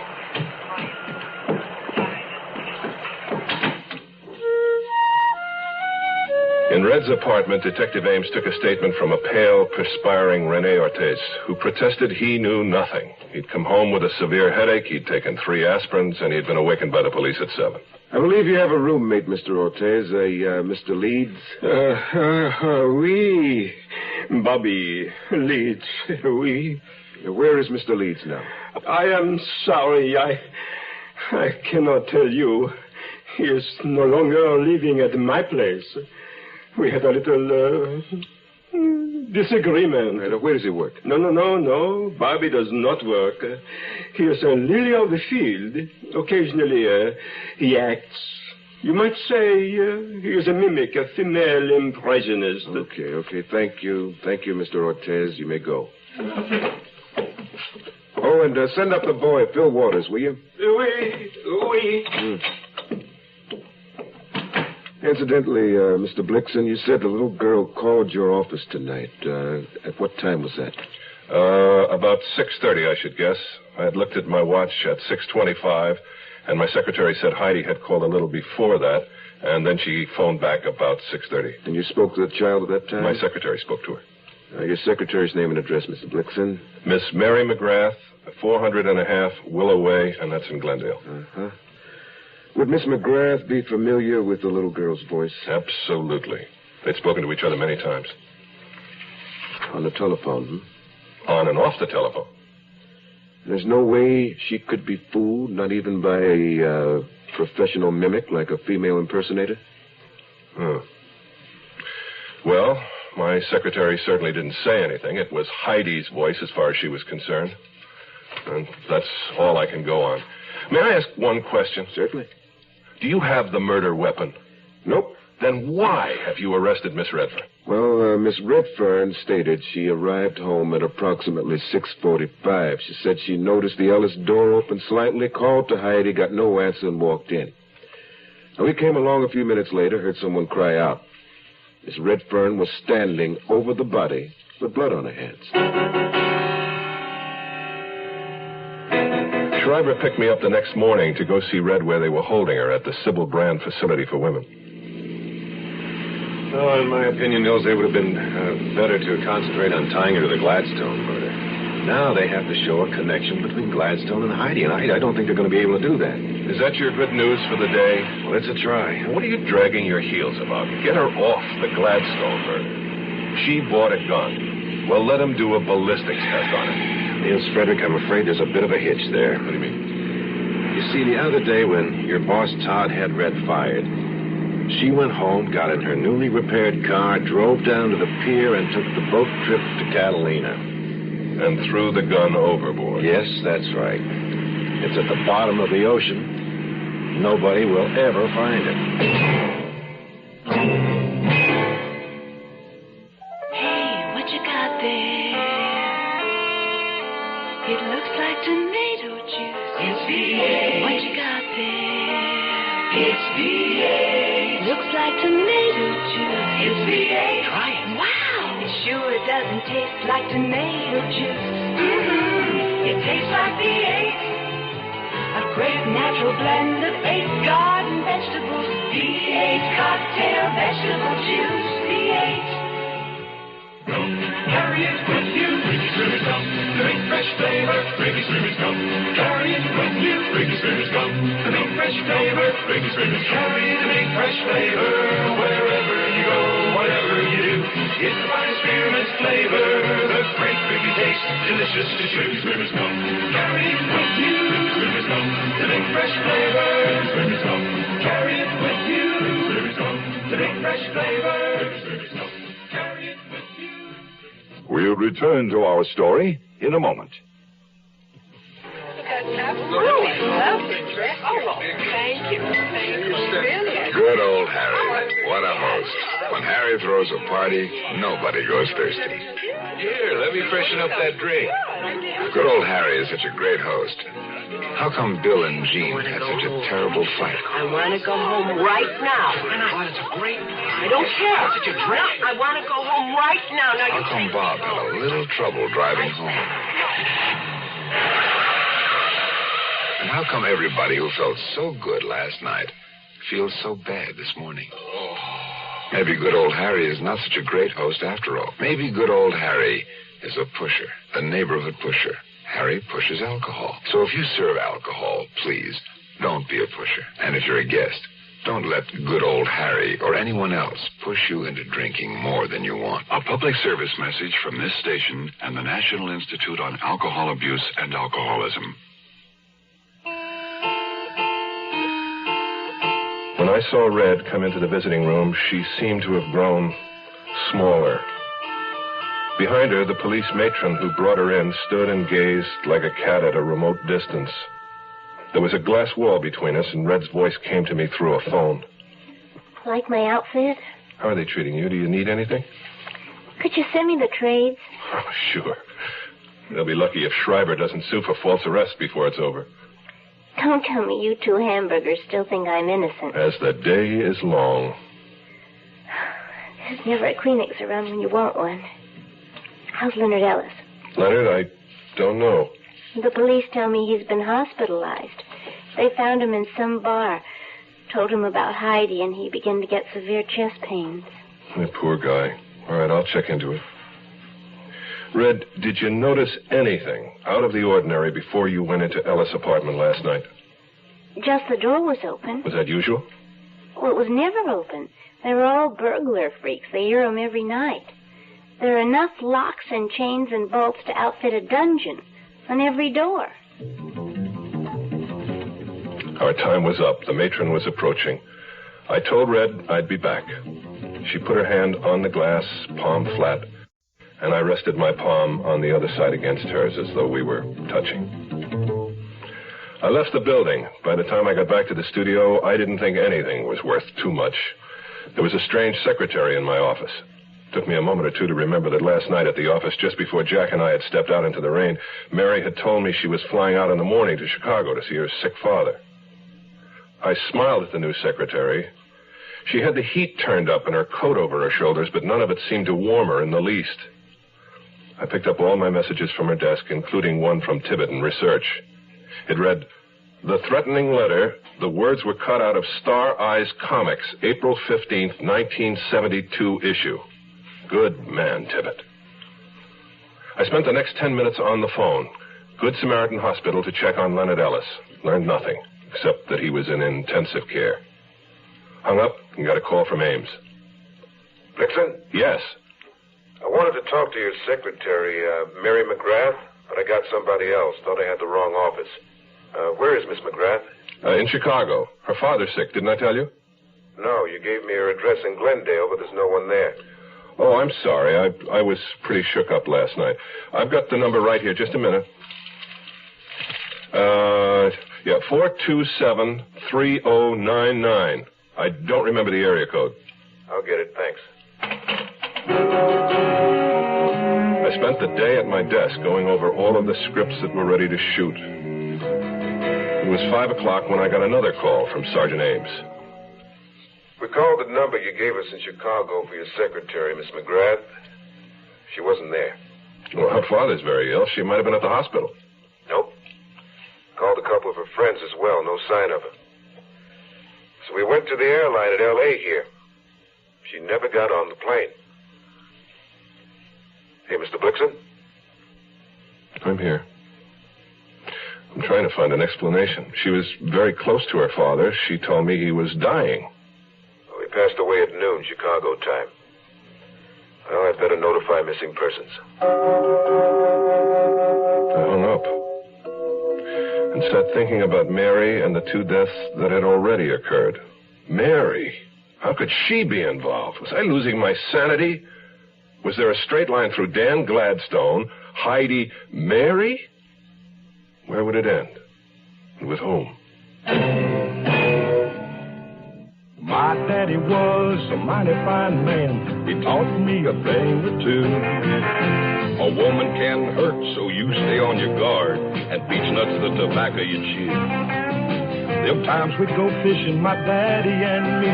He'd tell me everything he ever knew. He'd go after big mouth in close to the bank. And beech nuts the tobacco you chew. Around here, beech nuts the word for chewing tobacco. And it's been that way, father and son, for a long, long time. What's the secret? It's the way beech nut just keeps getting better. Like beech nuts a lot moister these days, with more taste and less stems. Big improvements. You ought to try today's beech nut chewing tobacco. And now I'm a daddy with a son who's full grown, and I tell him a thing or two. Scared money don't win, evil women drink gin, and beech nuts the tobacco you chew. The Zero Hour continues after this. Here's a tip from your Better Business Bureau.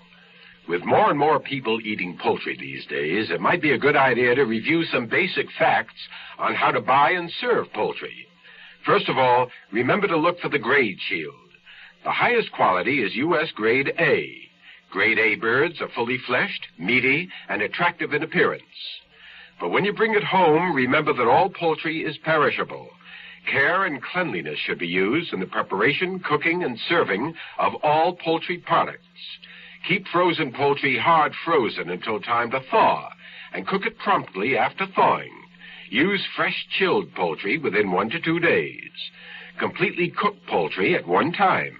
Never partially cook, then store, and finish cooking at a later date.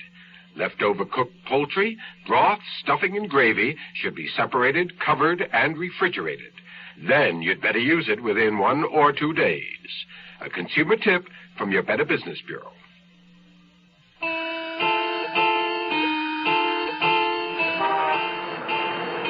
Jack was parked in his usual place waiting for me, reading the late edition of the Times and looking at the legs of starlets as they passed the checkout point at the gate.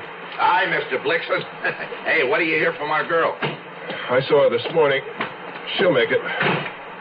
Let the traffic clear a little bit, Jack. I just want to sit here for a minute. You know, my wife, Dolores, she's got it all pegged. She says they're railroading Miss Redfern, and she says the kid's grandfather did it. What's she based that on? Well, for one thing, the paper said there were 3 or 4 locks on the front door, and all of them were open. And Dolores figures the kid was waiting for whoever lived there to come in. The paper said she was on the couch, so she didn't open the door herself.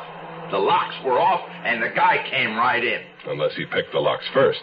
Why, you can't pick a lock without making some kind of noise. Oh, but it was raining. That might have covered it. Hey, what's the matter? Don't you want the old man to be guilty? Something like that. Besides, he left the studio at the same time we did last night, 6:30 or thereabouts. He couldn't have gotten to the apartment, killed the girl, and split before Red arrived. But when did she... About 6:45. Well, it'd be tight, but I think he could make it. In 15 minutes? I don't know. I'd have to run it myself. Do it. Do it now. I want to go over there anyhow. All right, you time it, but wait till I get out of the lot. Hey, I feel like Mario Andrade. Now, who's going to pay the fine if the cops stop me? They'd better not stop you. I hope you're right.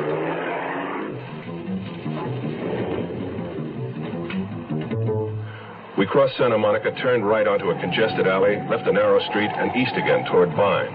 There were no automatic signals on Jack's route.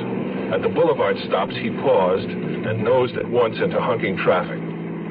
12 minutes and 20 seconds later, we pulled to a stop in front of the fourplex.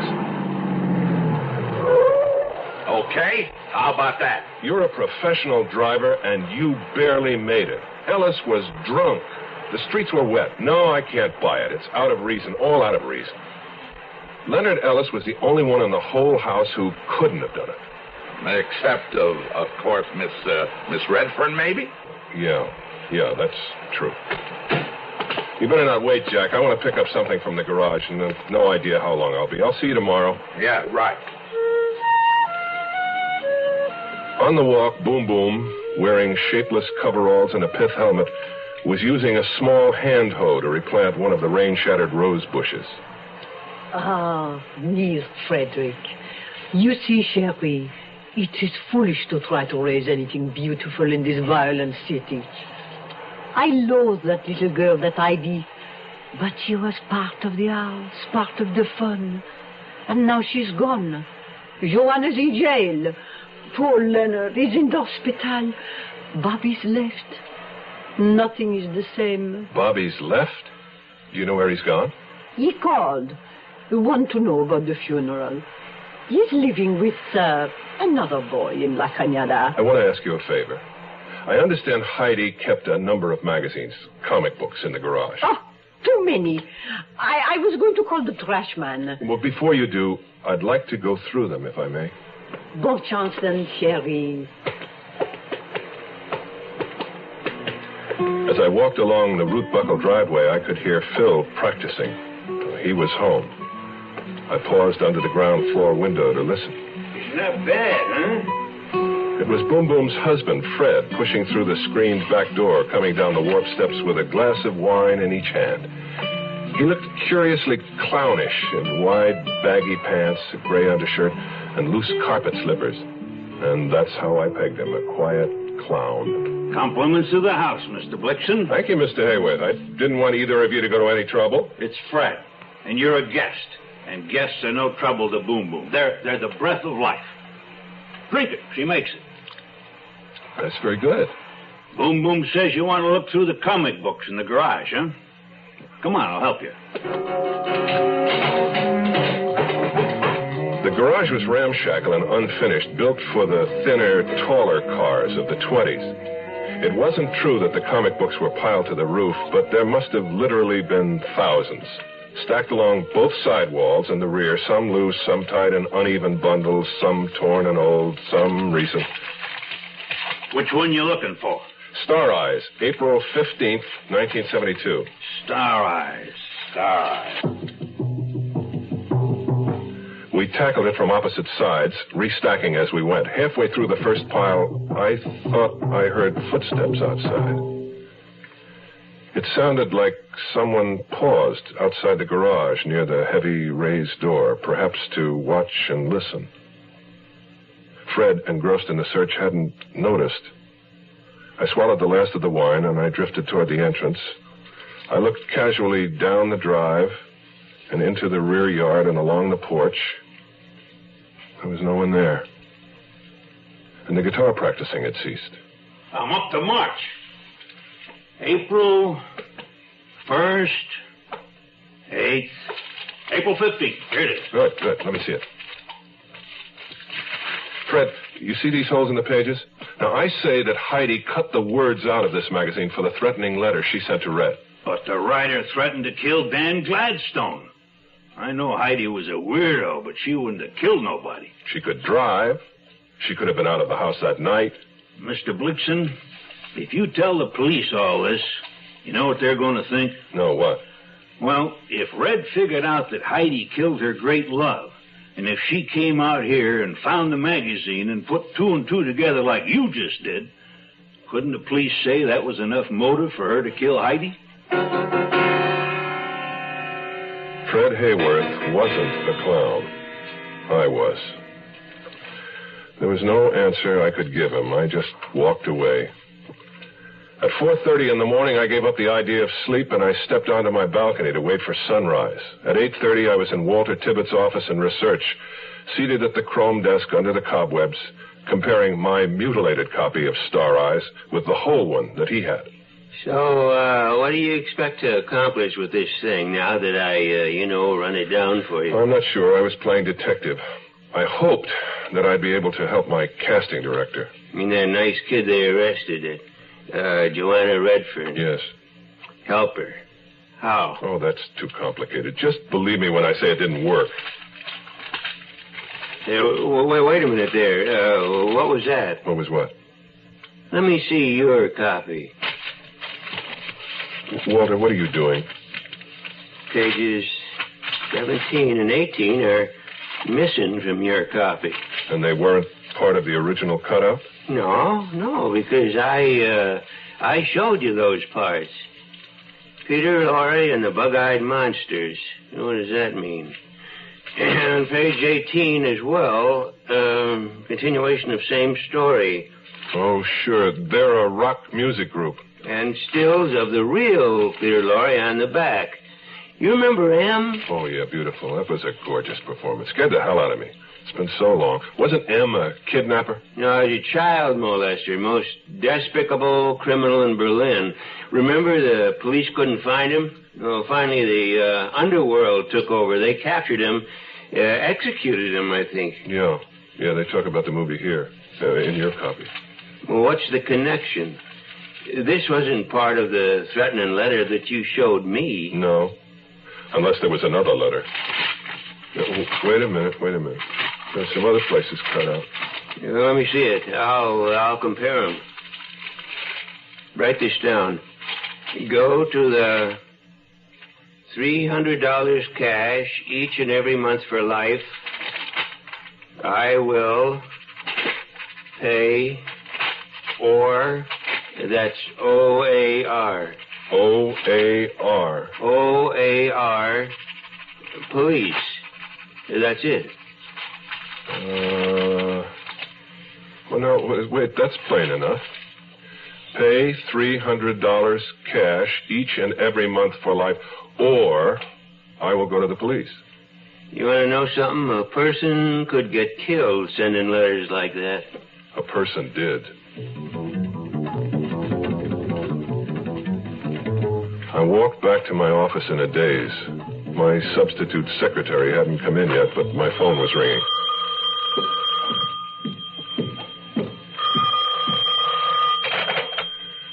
Flickson here. Ames, I called your apartment. You left early. What is it, Sergeant? We found your secretary, Mary McGrath. The bullet, fired at close range, had entered her left eye near the nose, shattered the back of the skull, and spent itself inches short of the kitchen drain board. The brackish odor of death permeated the small house from end to end. According to the deputy coroner, she had been dead for approximately 40 hours. You are listening to Mutual's presentation of The Zero Hour. Your Heart Association presents Stiller and Mira. Honey, I'm going to test you. Mm-hmm. Now, if you have high blood pressure, what are the things you should do? Watch your weight. Right. Follow your doctor's instructions on smoking. Yeah. Take your medicine. Good. Get plenty of rest. Terrific. Hey, honey, let's stay home tonight, huh? And exercise, but don't overdo it. Right. We'll stay home tonight, okay? Okay? Yeah, and you got to rest before you get tired, right? Exactly. So we'll stay home tonight, okay? Okay, we'll stay home tonight. Terrific. Hey, wait a minute. What? You don't happen to have high blood pressure, do you? Me? Of course not. I had my checkup at the doctor. I'm terrific. And I made an appointment for you. Why? Because I love you. And only your doctor can tell. Another way to protect your loved ones is to give to the Heart Fund. Young I may be, but still I'm a man just turned 18, and I'll do what I can to find me a place where I can be me. Get ready for life, be free to see. Oh, where do I go from here? Where do I go from here? I'm finished with school, but what did I learn? Don't wanna detract, wanna see things instead of all over the world. There's so much to do. The call of the sea, don't you hear it too? Oh, where do I go from here? Where do I go from here? What about the new Navy? You'll get your chance at success. Learn an exciting job and see the world. Call toll-free 800-841-8000 or see your Navy recruiter. Be someone special in the new Navy.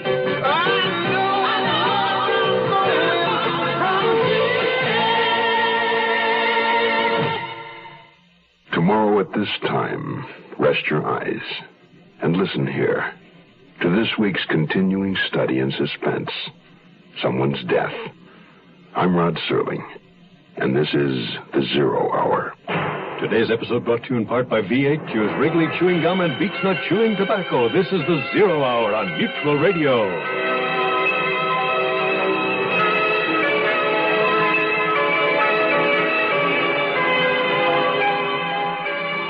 You have been listening to The Zero Hour, a presentation of the Mutual Broadcasting System in association with Hollywood Radio Theater. Heard every weekday at this time. Rod Serling is your host. Zero Hour is produced and directed by Elliott Lewis. The Hollywood Radio Theater theme was played by Ferranti and Teicher and is now available on United Artists Records and Tapes. Hugh Douglas speaking. Tune in tomorrow, and once again, rest your eyes and listen here to The Zero Hour. This is the Mutual Broadcasting System.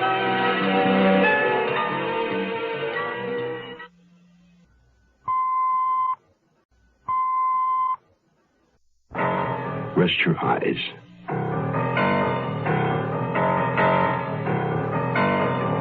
Exercise your imagination. This week, Charles Larson's inside story of television murder. Someone's death. Starring George Kennedy, Joyce Bulifant,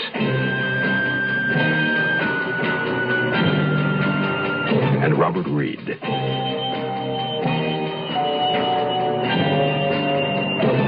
In Elliott Lewis's production of The Zero Hour.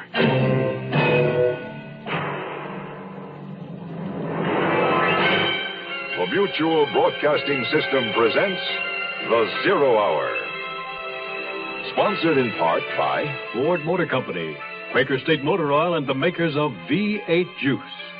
This is The Zero Hour on Mutual Radio.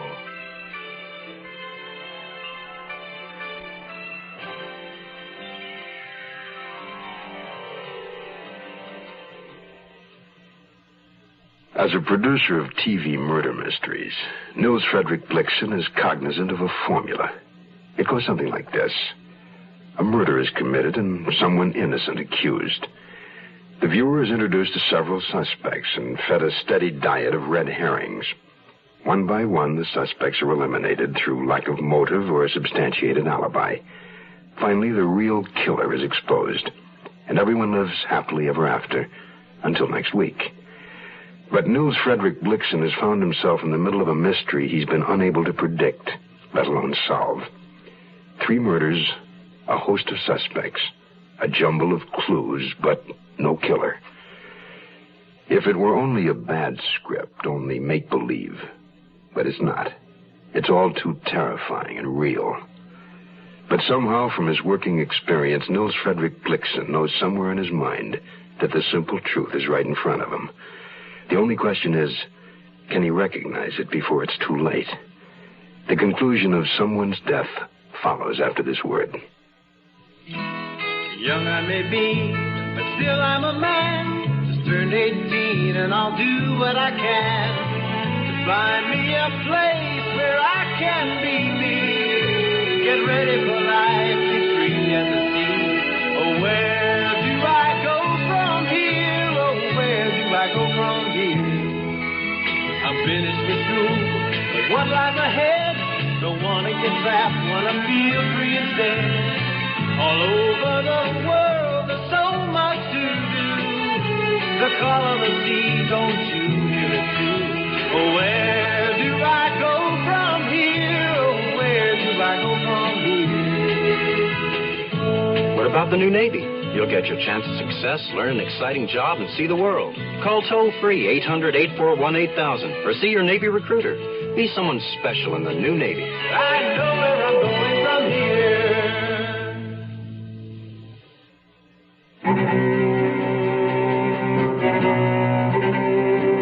Mary McGrath murdered, victim number 3.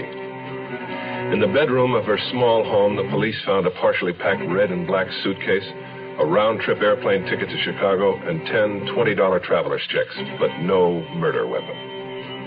By 1:30 in the afternoon, the authorities had finished their examination of the house and grounds, and the body had been removed to the morgue. Detectives continued to question residents along both sides of Willow Way, a steep, pretty street on the Glendale edge of Montrose, just off of Highway 2, the main route to La Cañada. When I met Ames at the morgue, he was fit to be tied. She was dead when my men checked the place yesterday, but none of them bothered to look in the kitchen window. I'm going to hold a few seminars on comprehensive investigation.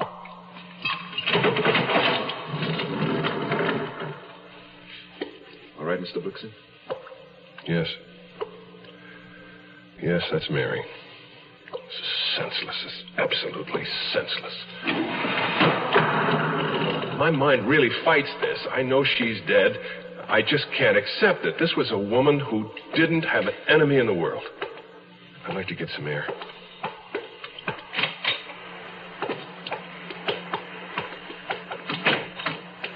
Well, feel better? No. Yeah, thanks. Tell me, Sergeant, had Mary been sexually attacked or robbed? No. I don't understand. Well, she was shot with a .22. Same gun that killed Gladstone. What? Well, then, that clears Red. Is that so? Why? Well, she's in custody, that's why. Oh, different fingers could pull the same trigger at different times, couldn't they? In any case, she's still being held on a double charge. It wasn't a .22 that killed Heidi. No, it wasn't. And that's got to be one of the weakest points of your case against her. Oh, really? Since when has an axe been a woman's weapon? Oh, since about Lizzie Borden. Oh, my God. Haven't you ever shaken hands with Red? I doubt if she could lift an axe, much less... Look, Mr. Blixen, we don't know that an axe was used in the Ellis case. It was an axe-like weapon. That could be pruning shears or a hatchet or a small hand hoe. Now, I'll be honest with you. Heidi Ellis died of shock and loss of blood. The wounds themselves weren't deep. A woman might easily have made them, even a weak woman.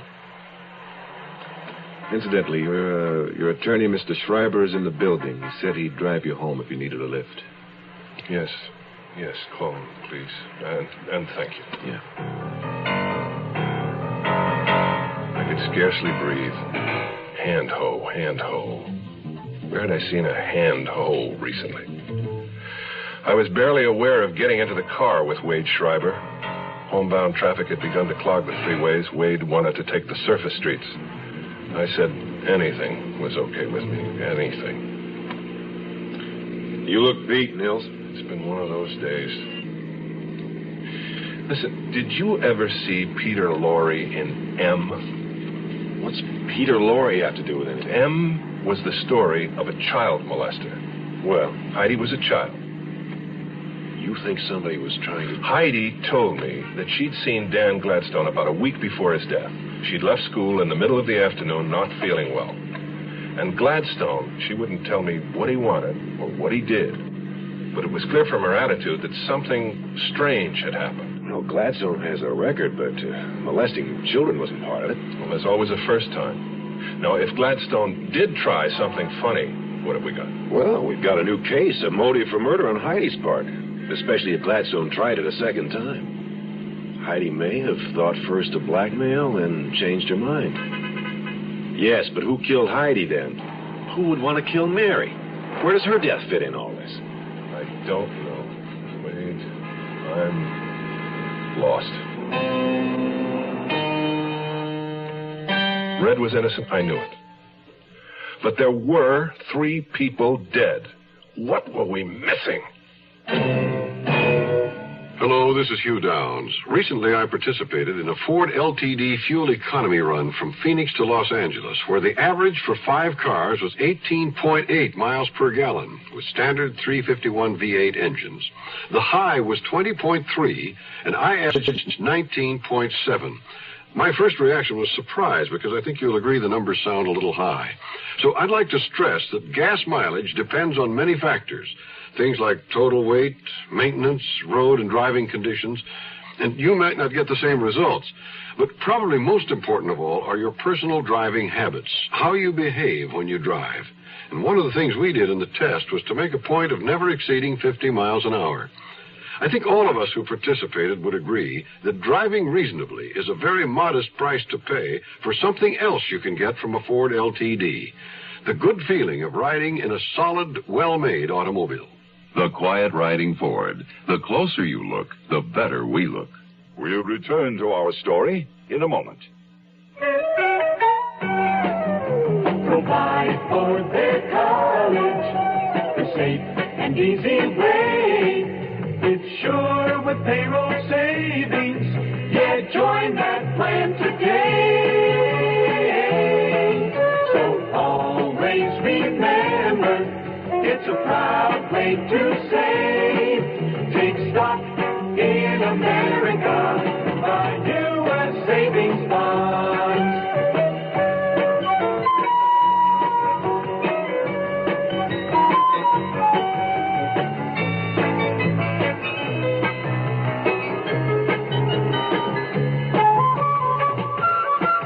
So always remember, it's a proud way to save.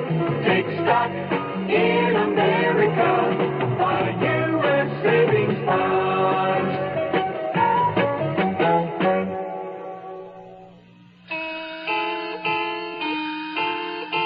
Heidi Ruth Ellis, age 14 years, 1 month, and 6 days, was buried in Hollywood's Robindale Cemetery on Thursday, the 7th of June at 11:15 in the morning. It had begun to drizzle shortly before 9, but the cemetery officials had prudently erected a canvas canopy over the small open grave during the night, and both the ground and the mourners remained dry. I recognized the pallbearers, Bobby Leeds and Renee Ortiz, solemn, still not speaking. Fred Hayworth in an ancient black suit and pearl gray cowboy hat. Preston Andrade, the only man beside Wade Schreiber who wept openly, and Phil Waters. Surprisingly, only 2 women were present, Boom Boom Hayworth looking like an ill gypsy, and a stout, pleasant-faced lady in a hooded raincoat who reminded me vaguely of Mary. As the young priest's comfortless voice droned on, I became aware that Wade Schreiber had left my side. I eased backward onto the wet grass and ascended the slope to join him.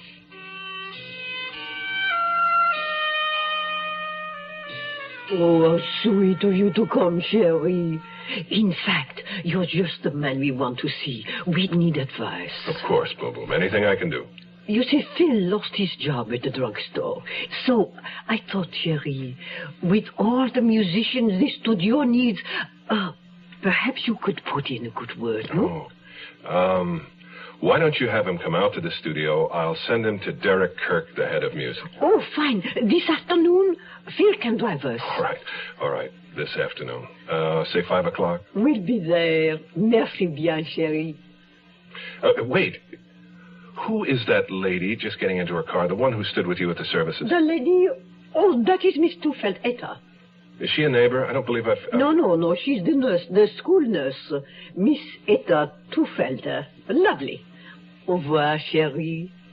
Au revoir.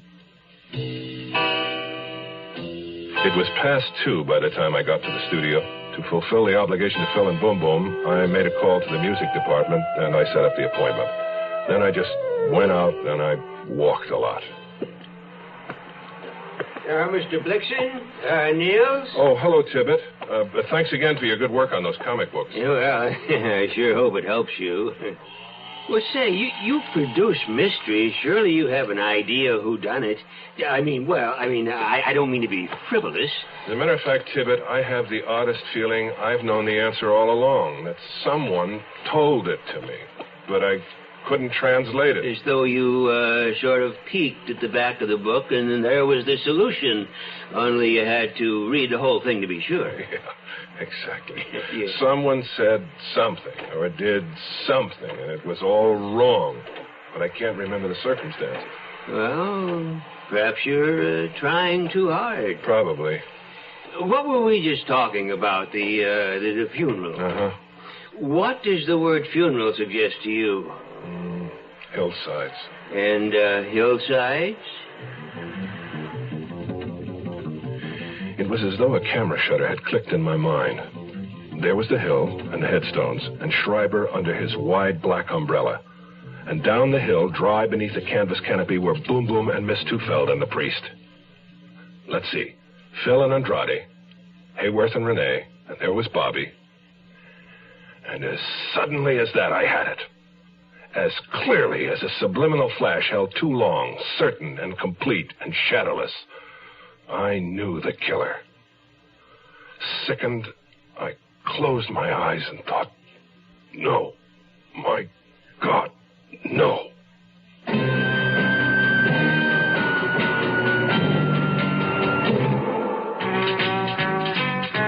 Just when you need it more than ever, you can find it more places than ever. That's Quaker State Motor Oil. Why do you need it more? Because if you're using your car less, that engine just isn't getting the exercise it needs. But Quaker State's quality protection is tailor-made to handle deposits that build up in an underworked engine. Now that you need it more, it's available more places. Nice to know. Quaker State your car to keep it running young. Hey, what you got there? It looks like tomato juice. It's V8. What you got there? It's V8. Looks like tomato juice. It's V8. Try it. Wow, it sure doesn't taste like tomato juice. Mm-hmm. It tastes like V8. A great natural blend of 8 garden vegetables. V8 cocktail vegetable juice. V8. The Zero Hour continues after this. जी हाँ, ये खानदानी मंसूबा बंदी का मरकज है. Mais oui, c'est le centre de planning familial. Yes, this is the family planning center. There are family planning centers in more than 100 countries today. The women who come to these centers can't afford to go to private doctors, but they want to plan their children, when they're going to have them, and how many they're going to have. The trouble is, there aren't enough centers. Just in the United States, there are nearly 5 million women who have no way of getting modern family planning help. And that's nothing compared with the world problem. Some countries don't have enough family planning centers. Some don't have any at all. This year, again, many women will have babies not because they want to, but because they have no choice. Sad for them. Sad for the world. With family planning help, these women, too, will have babies only when they choose. So that all the people of the world may have this freedom of choice, support Planned Parenthood.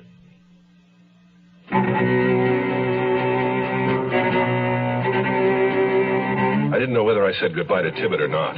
I raced back to my office, told the substitute secretary to get a hold of Wade Schreiber and tell him to get right over. It was about Miss Redfern. And I wanted the phone number of a Miss Etta Tufeld, school nurse at Hollywood High. Then I got hold of a studio transportation man I'd known for years, and I had him drive me out Highway 2 through Glendale to La Cañada. After that, on the way back, I stopped at a phone booth on the road, called Sergeant Ames, and told him what was up. At 5:40, when I got back to my office, there was a message on the desk that Schreiber had received the call, and Miss Tufeld's phone number was there.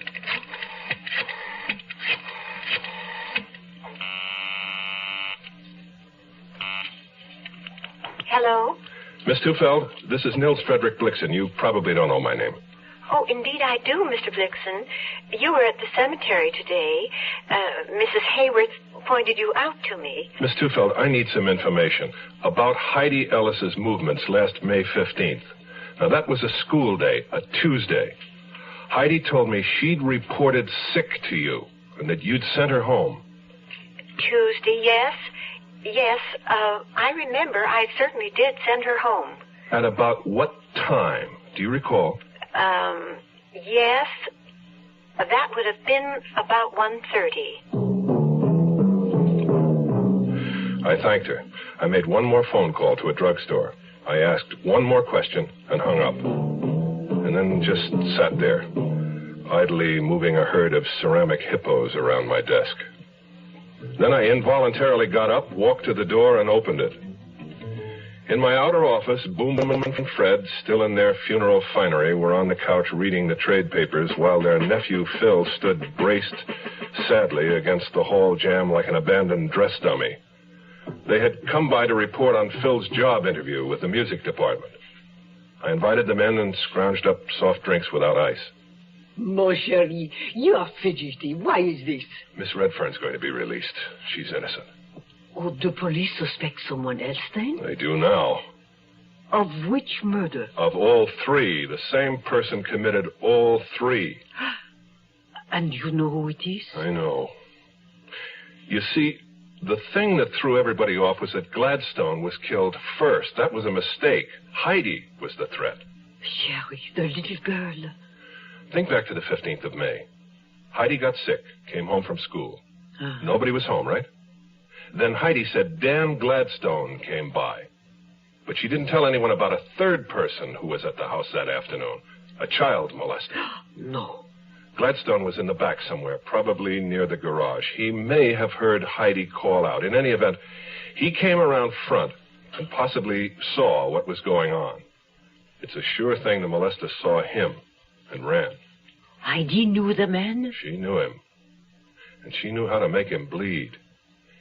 She'd seen the effect of one anonymous letter on Red and Gladstone, so she decided to send another. She cut out an article about a fictional child molester called M and mailed it.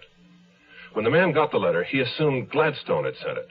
It wasn't hard to get Gladstone up on the hill and kill him. Just leave a message with his landlady that Red wanted to meet him in their favorite spot, something like that.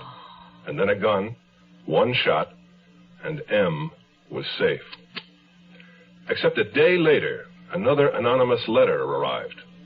And this one asked for $300 a month for life. And he knew it was Heidi he had to kill. He called her. He probably told her he wanted to discuss terms. She unlocked the door and she let him in. Oh, but to kill her with an axe? Oh, no, he didn't. He probably used a pair of pruning shears or a small handhold, like the one you were using in the roses, Boom Boom. But Dan Gladstone must have seen the other car when he goes up to Ruby Drive. Didn't he notice? It was the kind of a car that no one ever suspects. Driven by someone everybody talks to and nobody notices.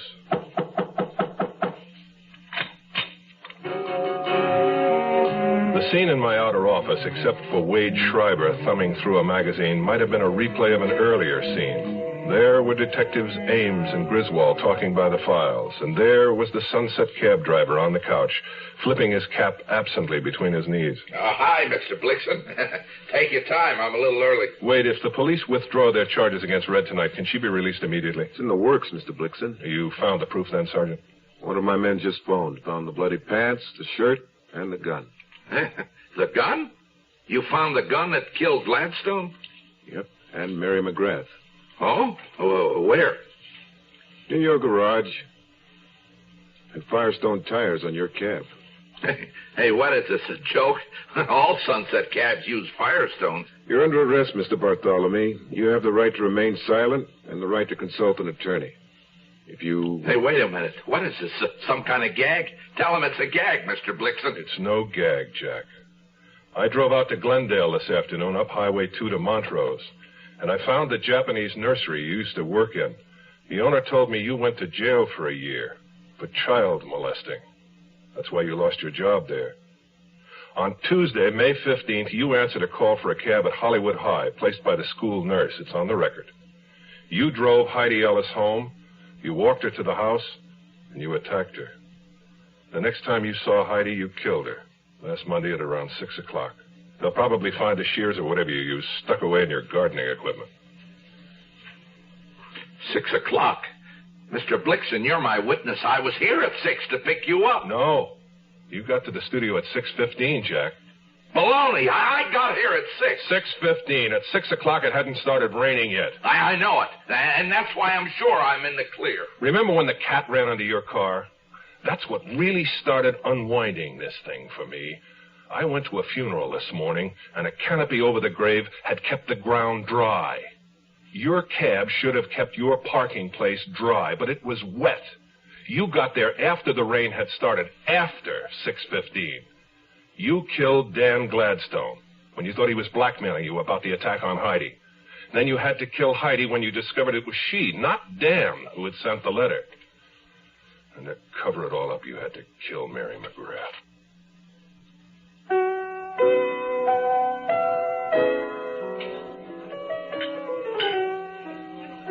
Well, it was all put together.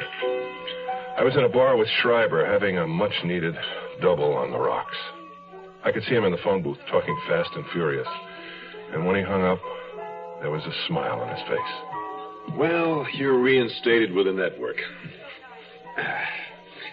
Incidentally, I didn't quite get the cabbie's explanation about why he killed Mary McGrath. Well, it's very simple now that I understand it. He had just killed Heidi, and he needed an alibi, so he enlisted Mary's help. He told her Heidi was in the cab, waiting, some kind of surprise for her grandfather. And it would help if Mary would tell Ellis she just phoned when he came into the office. He knew he'd have to kill Mary later. The problem was, when Ellis told Mary to call Heidi back, Mary played that pretty well, keeping him from talking. She made one mistake. I should have caught it then. She tapped the receiver bar several times, supposedly to attract Heidi's attention. And that's a mistake? You do that, and if you've placed the call, at least here in Southern California, you cut the connection as surely as if you'd severed the line. That was his alibi. I should have recognized it a long time back.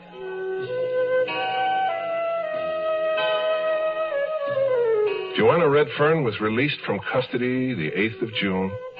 She was back to work 3 days later. The studio calmed down, and so did I, except for one thing. When Red came sweeping into my office, as usual, she knocked over an ashtray and she bumped her knee on the sofa. She threw her arms around my neck. She kissed me on the forehead, on the nose, on the mouth, and on both eyes. Oh, good grief, I love you. Did I ever tell you that? Will you marry me, Red? No. We can go. No. Who is it, then? Wade? I love Wade, but it's certainly not Wade. I'm not going to marry anybody. You can't love both of us and not marry anybody. That's absolutely ridiculous. Why? I don't see why I can't love 1,000 people. I do. I will. I'm still young. Bye, darling, and thanks for saving my life. A kiss on my forehead, and she swept out of the room, still as inaccessible as an alpine flower. I sat down and I took all the little ceramic hippos on my desk and arranged them into a broken heart. But I was smiling with love at my age.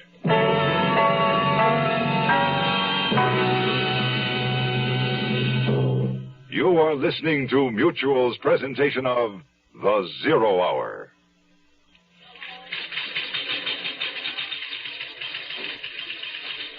There's a disease in business today we might call spiritual schizophrenia. You see it in individuals who apply one code of conduct in their personal affairs and a quite different one in business or government. The belief seems to be that we are less responsible as individuals when we make business decisions, that business has a different code. When you think about it, that doesn't make sense. Profits are not the only gauge of business success. Business doesn't change the priority of values. We are born to the community of man first. The others are secondary allegiances.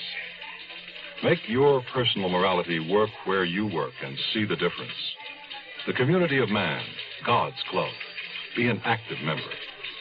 This message has been brought to you by Religion and American Life in cooperation with this station.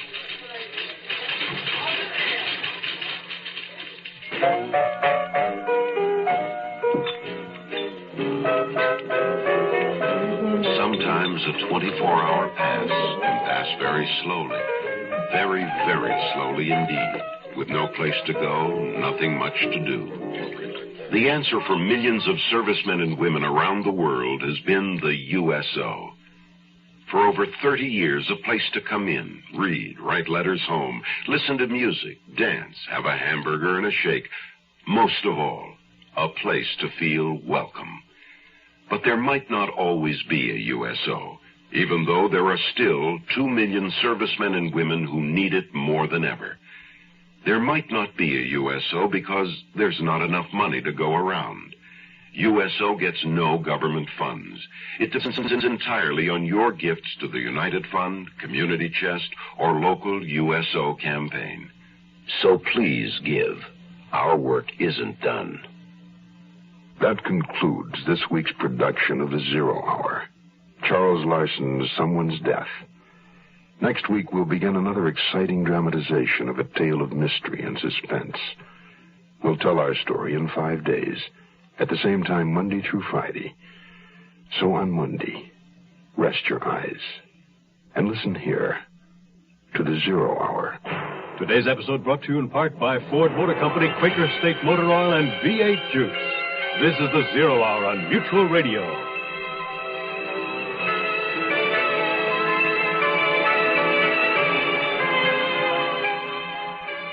You have been listening to The Zero Hour, a presentation of the Mutual Broadcasting System in association with Hollywood Radio Theater, heard every weekday at this time. Rod Serling is your host. Zero Hour is produced and directed by Elliott Lewis. The Hollywood Radio Theater theme was played by Ferranti and Teicher and is now available on United Artists Records and Tapes. Hugh Douglas speaking. Tune in Monday, and once again, rest your eyes and listen here to The Zero Hour.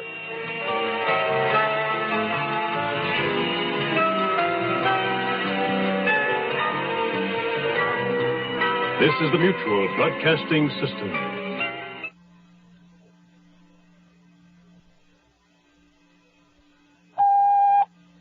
The Hollywood Radio Theater.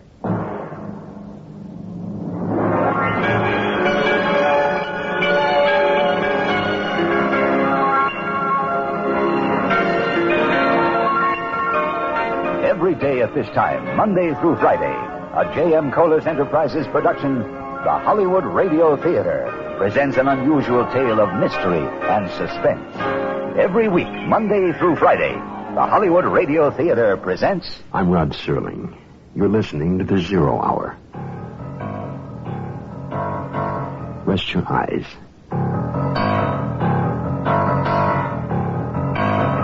Exercise your imagination. This week, Merwin Gerard's study of a man pursued. Dead Man's Tale. Starring George Maharis. Craig Stevens. And Charles McGraw.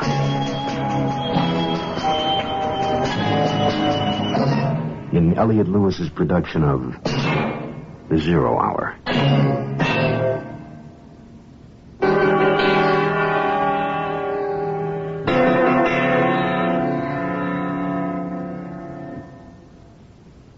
Our story this week is a case for rebuttal to the old adage, dead men tell no tales. It's the story of Carl Brooks, a young man, a practicing lawyer, one of 2 junior district attorneys under political zealot Lloyd Mercer. It will be Carl Brooks's misfortune to be asked to perform a favor by and for his mentor. Misfortune that begins with murder and proliferates over a life reborn and a span of 4 years' time. His initial chance discovery and subsequent smoldering guilt will prove to be the driving catalytic force to spirit him back to the scene of the crime. A dead man knows the truth, and for Carl Brooks, a mission of repentance and search for that truth will lead him to peel back the layers of deceit and uncover what we can only call Dead Man's Tale.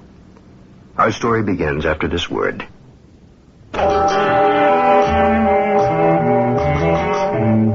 Picture this. dusk of a late autumn day in a seemingly typical Midwestern city of 300,000. In the office of District Attorney Lloyd Mercer, the day's work is winding to a close. The secretary has gone home, leaving two young men to their game of darts in the outer office. Bullseye. How about that shot, Barry? No good, Carl. You stepped over the line. Now, come on, Barry. You're not going to take 100 points from me over an imaginary line, are you? Carl Brooks and Barry Wilson, both 24 years old, close friends and Lloyd Mercer's junior DAs. Gentlemen, who's winning? You are, Chief, if the latest figures in the polls are right. Yes, they were very encouraging. Come to the office. Encouraging? 57% for you, 36% for all the other candidates combined, 7% undecided. And less than a week to go, you're a shoo-in for another term. I never count votes until election night. Which one of you can spare me a small favor this evening? I have to get home and change for that rally. Well, I still have some work on the Bostwick brief, and you'll need it first thing tomorrow. Right. And you've also got a family awaiting dinner. Which, by the process of elimination, leaves the bachelor with a clear desk. Okay, what can I do for you, Chief? Barry, would you close the door on your way out? Oh, sure thing. Carl, I want you to go to the Delta Hotel and pick up an attaché case for me. The man's name is Robert Henley. He'll be expecting you. He's in room 515. And when you get it, bring it straight to me at election headquarters. I'll need those documents tonight before the rally. Now, I'm off with you. Yes, sir. Good luck tonight, Mr. Mercer. What could go wrong? I'm addressing our 57%. I left the office and took a cab to the Delta Hotel. The desk clerk waved as I walked by, and I told the elevator man 5th floor.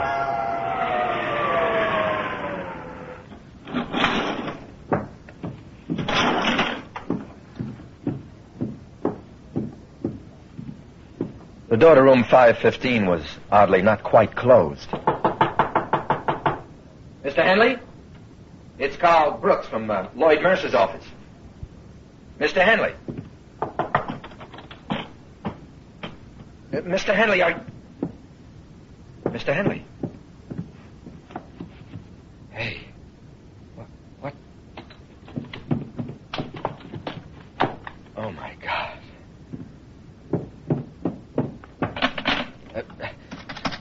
Hello, main desk. Get me the foot. Cute. What? But not cute enough. Morris, what are you doing here? No need to ask what you're doing, is there? Calling the Red Cross, maybe? Donating blood? This man's dead. Oh, that's very good, Counselor. Very good indeed. I'll take that money now. What? Come on. It's too late for games. You're out of your league, Sonny. What are you talking about? You think I killed him? Fancy that. Tell you what, just hand over the cash and I'll forget I saw you here. You can run and maybe you can beat the murder rap. Oh, wait a minute. This is insane. Not insane, just stupid. But then you couldn't know I make it a habit to keep my eye on my investments. Your investments? Look, I don't have any idea of what you're talking about, Ferris, but I'm going You're not going to do anything or go anywhere until you cough up that $150,000. 150? Get out of my way, Ferris. Sorry. The money, Brooks. Hand it over or I'll...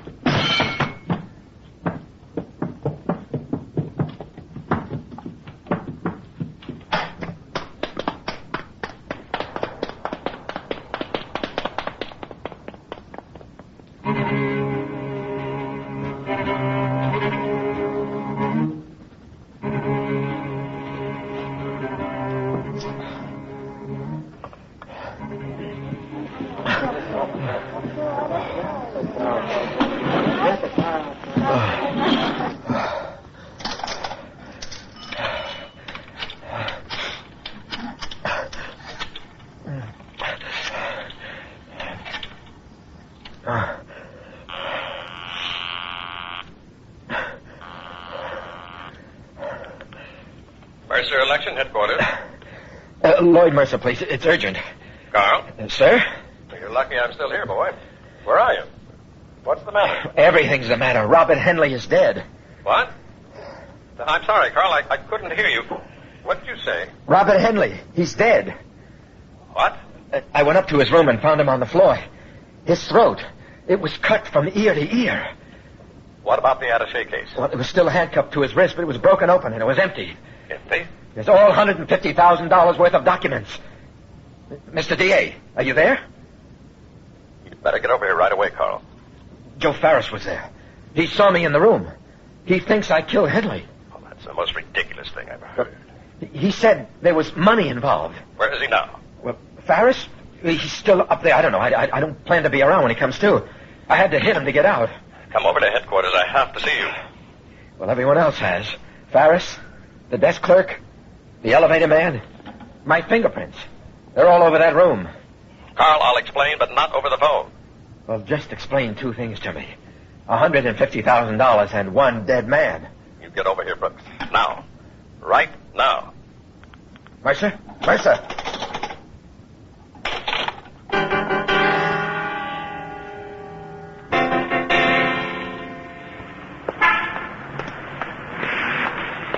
Taxi! Taxi! Carl! Hey, Carl, where you going? The chief told me to pick you up and... Carl! The airport. And move.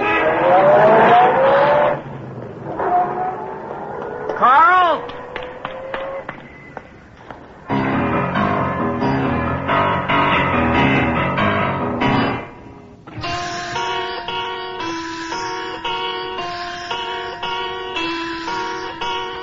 It wasn't logical, and it wasn't intelligent. It was sheer blind panic that made me take the first westbound plane out of town. After all, I was innocent, regardless of how it looked. But it looked like a setup, with me, dead center in the frame. When the plane landed, I bought a hometown paper. The story of Henley's murder was all over the front page. Carl Brooks was a wanted man. I dumped the paper in the trash can and moved on, and on, from town to town. The days ran into weeks and in months. I never read anything more or heard about it. I didn't want to know. Guilt is not always something that can be determined in a court of law. I had to establish a new life if I was to survive, beginning with a new name, Charles Barrows. A 3-day construction job brought me into a small central town in California, the town of Coulter. I stayed 4 years, growing with the town. I enrolled in a real estate school where I met Jenny Duncan. We studied together, and in 4 years our friendship blossomed into something far greater. Be right there, Jen.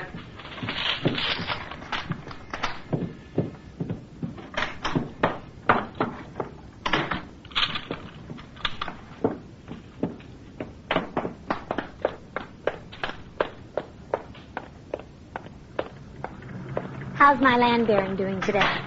Fine, let's go. Where? Anyway, just drive somewhere. All right. Rough day at the office? Not really. You sure had me fooled, Charles Barrows. What? What do you mean? Honey, all I meant was you're terribly cranky today. I'm sorry, Jenny. I didn't mean to take it out on you. I mean, that's the last thing I want to do, believe me. Let's go to the lake. We've always been able to say what we mean there. All right.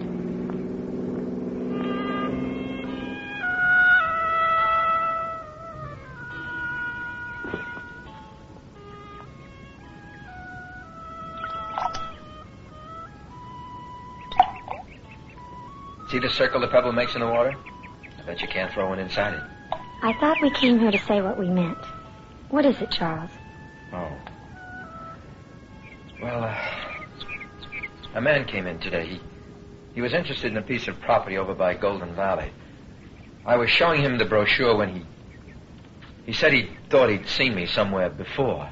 Well, that is possible. Coulter isn't San Francisco. He just moved here from the Midwest.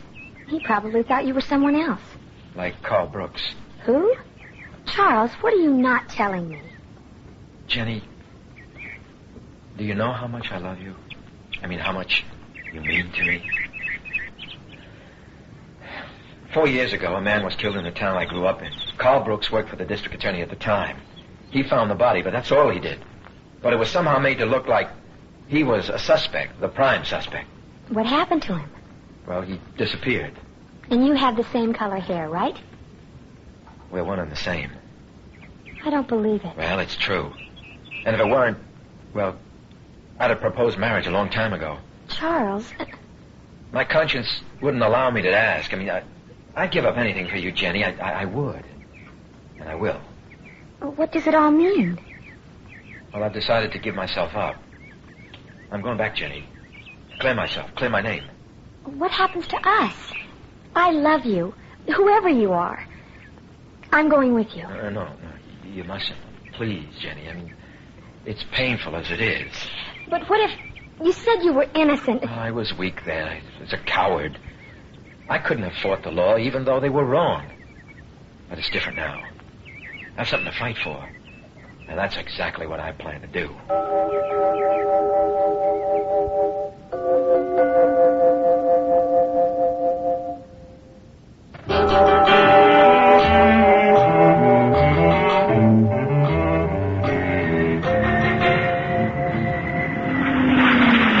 It was only 2 hours by air back to the city where I'd lived most of my life. But it seemed an eternity until the plane touched down at the airport. The moment I stepped under the ground, the feeling of guilt returned.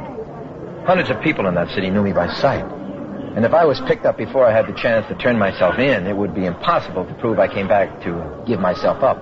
Voluntarily, that is. Taxi, mister? Yes. Where to? The county offices. Right.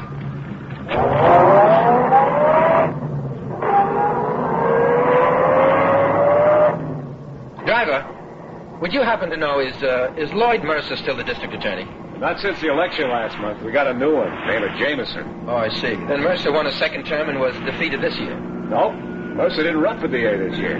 Way I hear it, Jameson's his boy. Mercer ran for Superior Court. Judge Mercer? Yeah, another landslide. They're saying he'll run for governor next time. That Mercer's got one smooth machine. Yeah. Well, he's the one I want to see. Well, that'll be the courthouse.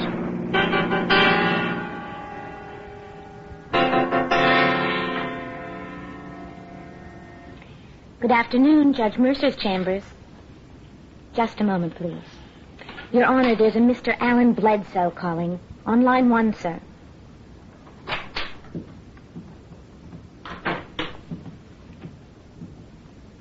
Yes, sir. Can I help you? Yes, I'd like to see Judge Mercer, please. Your name, please? Brooks. Carl Brooks. I'm afraid you'll have to make an appointment, Mr. Brooks. Would tomorrow afternoon be satisfactory? Look, I have to see him right away. The judge is a very busy man. Could you please tell him I'm here? All right, I'll ring in, but... Judge, there's a Mr. Brooks out here, and he insists... Yes, Carl Brooks. Yes, sir. He said to go right in, Mr. Brooks. Carl, how are you? Well, don't just stand there. Sit down. Tell me, how have you been? What have you been doing? What brings you back to our fair city? I don't understand. I mean, I came back to give myself up. Give yourself? Oh, well, you mean the Henley murder? Of course. Oh, that's marvelous. You mean you've been thinking all these years, what is it now, almost 5? You've been worried, hiding? Carl, there's no charge against you. No charge? But I read in the paper. I mean, the day after it happened that I was the prime suspect. You were, for a couple of hours. It was open and shut, Carl. The murderer was apprehended, tried, convicted, and executed. We still had the death penalty then. You mean all this time, the running, the changing my name, giving up my law career, living with fear that at any time, for nothing? I mean, it was all for nothing? I am sorry, Carl, but if you hadn't run... I'm free? You mean I'm free? As the proverbial bird, Carl. But I hope this doesn't mean you're going to fly away before we've had a chance to have dinner together, or at least a drink. Look, can I make a phone call first? You're welcome to use my phone. No, thank you. No, it's long distance and personal. I've got a question to spring on a young lady. My premature congratulations. A local girl? No, California. Maybe it all turned out for the best. I mean, if I hadn't left, I never would have met Jenny. But you won't leave town without saying goodbye. Judge, you have my solemn oath.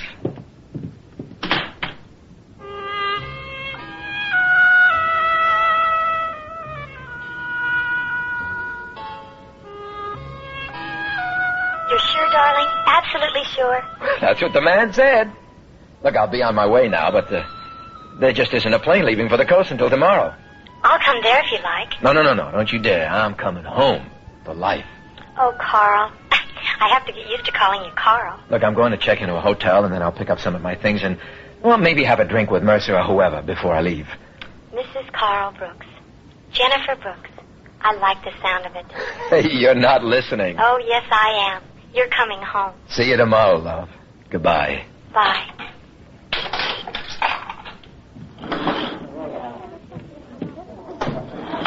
Carl? Is that Carl Brooks? Hugo! Wow, you look great. I mean, it's really been a long time. You still with the Chronicle? How the hell are you? Can't complain. Up till now. What happened? Mercer bring you back to run his next campaign? Hugo. I wasn't notified of any high school class reunion. Hugo, come on now. Why are you writing me? How'd you like the trial? Well, believe it or not, today's the first I've heard of it. I mean, all along I thought that you know... You're a long time late. Late? For what? Barry Wilson, for one. Barry? What about him? I mean, I was just going to call him. I'm afraid they don't have phone service where Barry is. Where is he? You don't know? You really don't know? No. Barry was executed for Henley's murder. Barry? Well, that's impossible. Oh, was it? But, no, that's not possible. I mean, I saw him. I mean, he was just arriving at the hotel after Henley was dead. That's what Barry kept saying, that he had a perfect alibi. You. But the trial, Hugo. He was convicted. Because you were running, because you weren't here to testify for him. He kept saying Carl will come back and prove I'm innocent. But Carl was running to save his own skin. And Mercer needed a quick arrest to assure his re-election as DA. Barry was the perfect pigeon. But a jury doesn't convict without. I mean, they must have had some evidence. You keep telling yourself that if it's any comfort. Sure, Mercer built up a case and made it stick because Barry's only witness couldn't be found. But you see, I thought I was the one they were looking for. If you were innocent, why'd you run? Or maybe you weren't. You said yourself Barry couldn't have done it. Barry's dead? Wow. What about Ellen and their little girl? Oh, they're doing fine. Just fine. Ellen's adjusted to life as a widow. And the kids at school make it wonderful for little Katie. Oh, but don't let it bother you, Carl. Obviously, it hasn't so far.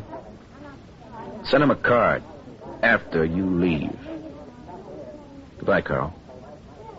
Have a wonderful life.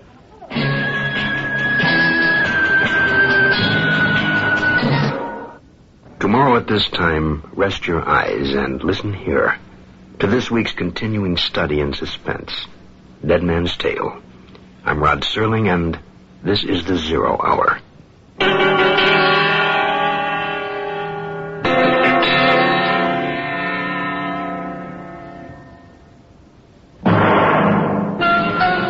You've been listening to the Hollywood Radio Theater's presentation of The 0 Hour, heard every weekday at this time. Rod Serling is your host.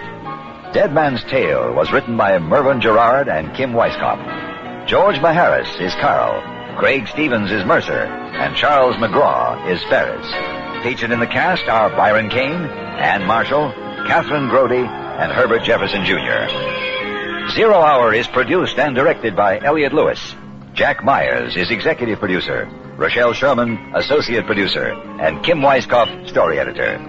Music conducted and composed by Stanley D. Hoffman. The Hollywood Radio Theater theme was played by Ferranti and Teicher and is now available on United Artists Records and Tapes. This has been a J.M. Colas Enterprises production. Hugh Douglas speaking.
I'm Rod Serling.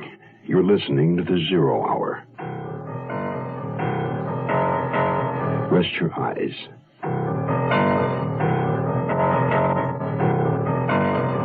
Exercise your imagination. This week, Merwin Gerard's study of a man pursued. Dead Man's Tale. Starring George Maharis. Craig Stevens. And Charles McGraw.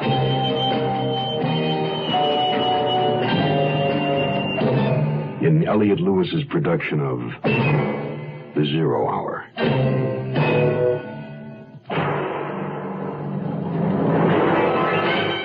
The Mutual Broadcasting System presents The Zero Hour. Sponsored in part by Contact and the Ford Motor Company. This is The Zero Hour on Mutual Radio.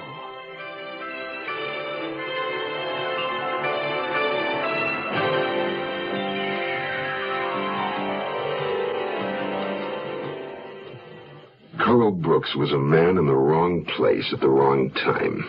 He arrived at a downtown hotel, per instructions, to pick up a locked attaché case for his boss, District Attorney Lloyd Mercer, only to find an empty case and a dead man. Seen in the room and falsely accused, Carl Brooks, a man in a panic, chose to run. 4 years later, in a town far away, this same man, haunted by the past and the lie his new life had become, made still another choice: to return and face whatever the charge, whatever the consequences. He returned to find all charges against him dropped. The case was history. But for Carl Brooks, the consequences were immense. His closest friend had been judged guilty and executed. The only man who could have saved him was absent from the trial. That man had run. That man was Carl Brooks. Our story, Dead Man's Tale, resumes after this message. I love Tommy. You know, he's, well, no different than my own grandchildren, except he's never had much love and attention. When I first met him, he never talked, and everyone thought he was mute. I'm a foster grandparent to Tommy. Not long ago, I began teaching him how to match up colors with words and objects. It just wasn't working, and I was getting frustrated. Then one day, he looked at an apple. He said, "Red." He said red. I lit up inside, and I cried, and I kissed him for loving me. The Foster Grandparent Program has many volunteers over 60 years of age devoting themselves part-time, giving personal care and attention to children in institutions. The Foster Grandparent Program is one part of action. Action is doing something. There is something you can do. Get into action.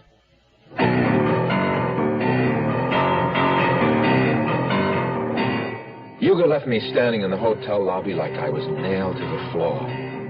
Barry Wilson and I had been friends since before I could remember. We'd done everything together, school, baseball. I even introduced him to Ellen. Now, Barry was dead, executed by the state for a crime he did not commit. And there was nothing I could do to bring him back. I had returned to my hometown for a purpose, to clear myself of any guilt. I never dreamt how terribly guilty I really was. I understand, Carl. I understand how awful you must feel. But what can you do?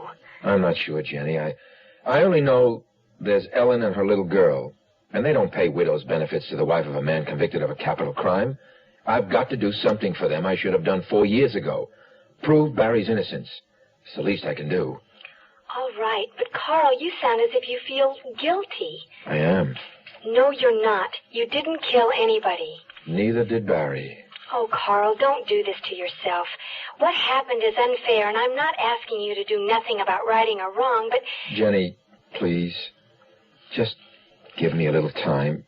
I mean, what I said before still goes. This is something I have to do before we can have a decent life together. Does that mean you want me to stay here in Coulter? For now, yes. Do you understand why?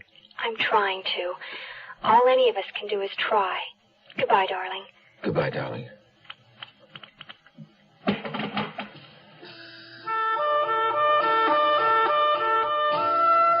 I didn't know exactly how or where to start. From the beginning seemed like the logical place.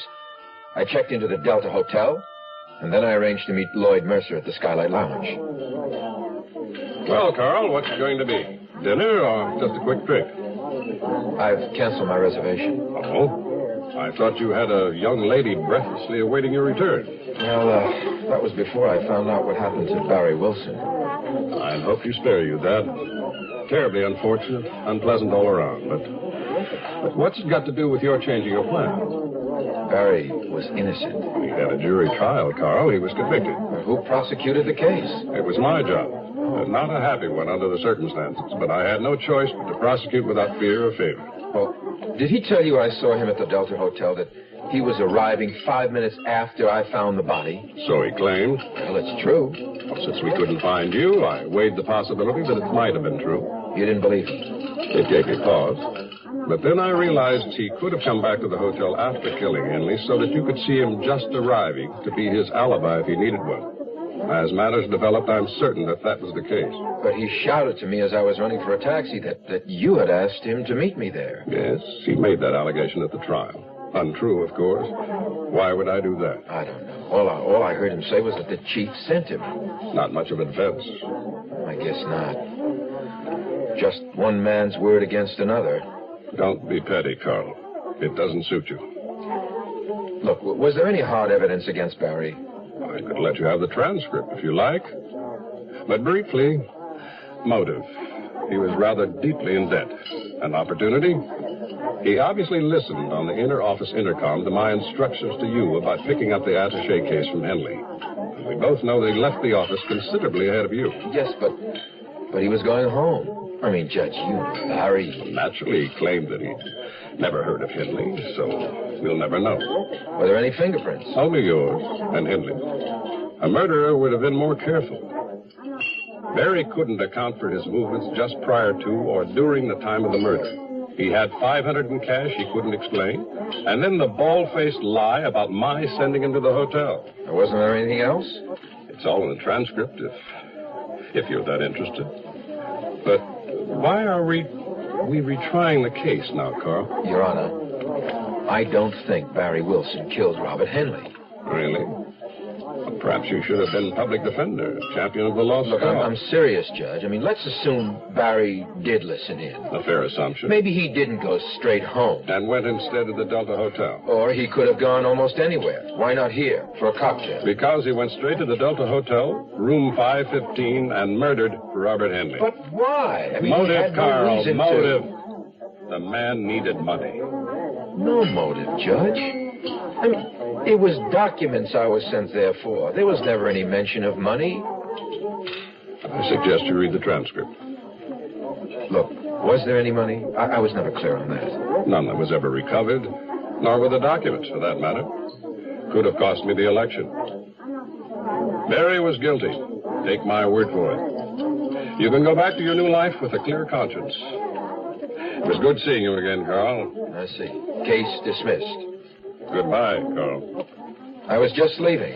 Thanks for your time, Your Honor.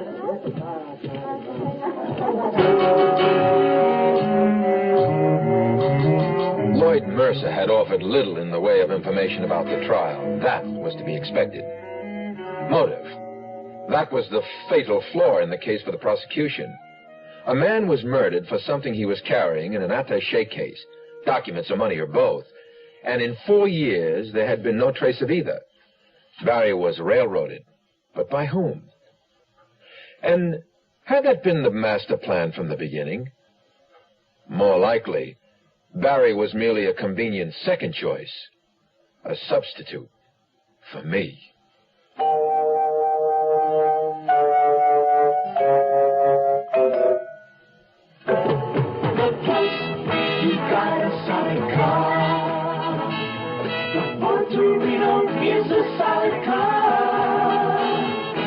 Here comes a new car with a new young look for 74. Ford Torino. the solid mid-size car. It's not just Torino's great new looks you'll like. The beautifully restyled grille, optional split bench seats, and luxurious interiors. More than that, there's Torino's smooth, steady ride and the confident feeling it gives you on the road.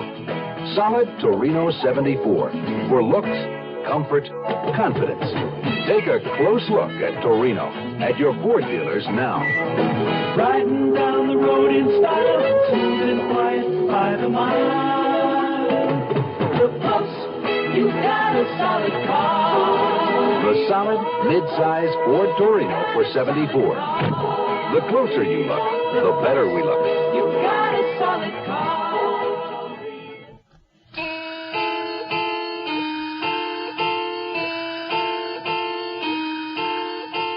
I had terribly mixed emotions about my next move. I had to talk to Ellen Wilson, Barry's widow. She had been Ellen Upshaw when we'd first met, the prettiest girl in the whole junior class. We went together almost until graduation. Quite the campus couple we were. Then one day, after a football game, I introduced her to the star halfback. That was Barry Wilson. They were married the week after commencement. 2 years later, Katie was born. I took a taxi to the modest two-bedroom tract home the Wilsons had bought the year before Barry's execution. It was just as I'd remembered, only the lawn was now overgrown with weeds. Up close, I could see the paint was peeling, and one of the windows had been broken and been repaired with only cardboard and a tape. It wasn't the same. Nothing was.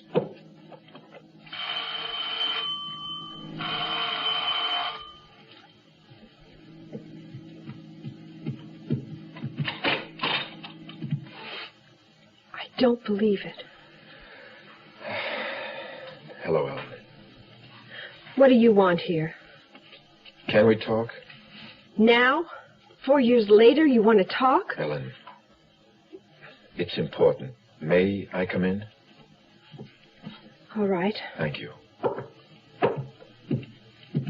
I have nothing to say to you. You don't mind if I stand? I won't be long. Why, Carl? Why did you come back? Why now? Why ever? You're too late. Barry's dead. I know. Hugo Brownell told me about it. I just didn't know. You didn't know? The biggest, most sensational trial in the history of the state? And you say you didn't know? Well, that's the truth. Keep your voice down. The baby's asleep. Katie? Yes, Katie. It wasn't time for another, damn you.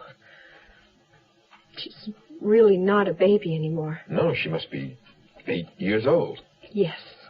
And her father's been dead half her life. Don't you think I know that? Don't you know it's been eating up my insides just to think about it? Ellen, I came back to prove I didn't kill that man. Didn't you? Well, if I had, would I have come back at all? Barry didn't kill him, Carl. And he can't come back. I know. I know. Now go away. Leave us alone. Not until I prove Barry was innocent. What good would that do now? Look at me. Take a good look. These aren't laugh lines around my eyes. It's anguish. You want to go to school with Katie? She could show you to the class and tell them who you are. Helen, I'm not asking for forgiveness. I just want to know what really happened. I've got to start somewhere. Did Barry say anything to you about money? Money? I mean, did he ever hear of Money? You want to know about money? Wait right here. Let me show you something, mister.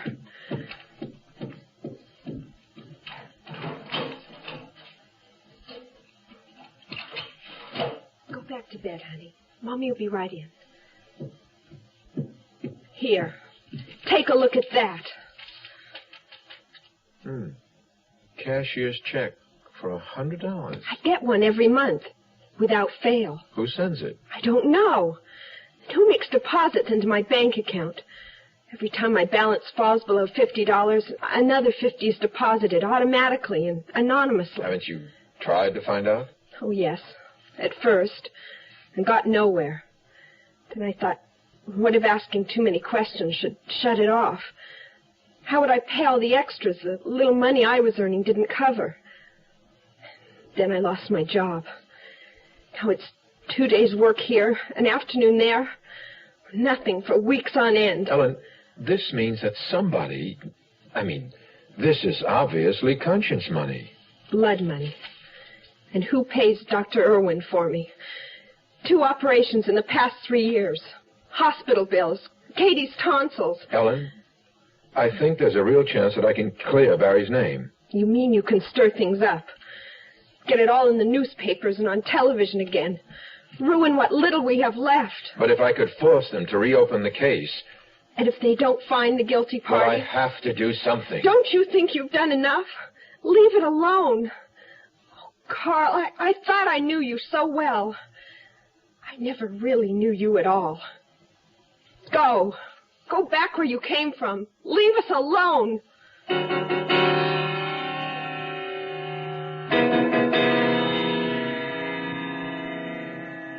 Give your hand to a friend. Give your heart to your love. But give your cold to contact. The sooner the better. Hey, I'm back. How's that cold? Rotten. Get the contact? I got everything. Contact, cold tablets, and this liquid. Oh, no. Honey, it's all cold medicine. Well, sure, but it only takes 1 contact for up to 12 hours continuous relief from sneezing, drips, congestion. For that, I'd need 6 of your cold tablets. 2 every 4 hours. Or 3 ounces of nighttime liquid. 1 every 4 hours. Or just 1 contact. The tiny Tide pills do it. Well, it's all cold medicine. Those others contain antipyretic analgesics. The liquid, antitussive, and alcohol. They're not in contact. 6 or 3 or 1. I choose the 1 contact. Me too. And I'm the one with the cold. Give it cold contact. The sooner the better. 6 or 3 or 1. When you catch a cold, take contact. Only as directed.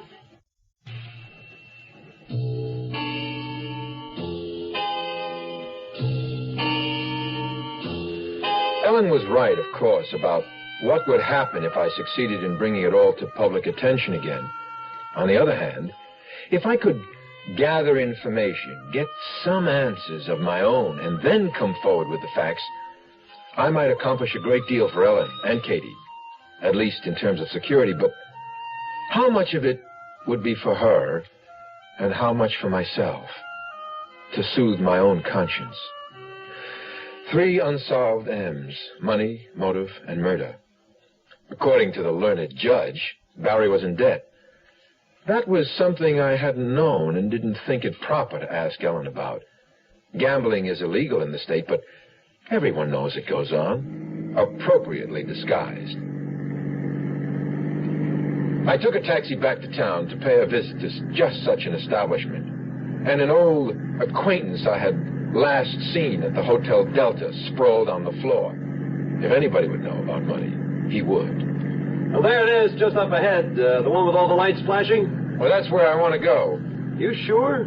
The Ferris wheel's the most expensive night spot in town. I mean, there's better places to eat and a lot cheaper, too. Well, you see, I'm not hungry. I get it. Back room, huh? Yeah, you got it. Well, lots of luck, buddy. You'll need it back there. You'd be better off eating, if you know what I mean. I know what you mean. Keep it. Hey, thanks.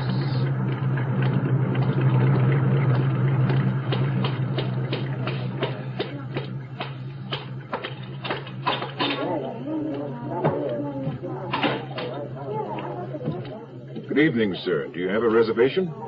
I want to ride on the merry-go-round. Your name, sir? Wilson. A gentleman to ride the merry-go-round. Mr. Wilson. Barry Wilson. Barry Wilson, huh? As you wish, sir. Down the hall. This key opens the door on the right. Thank you.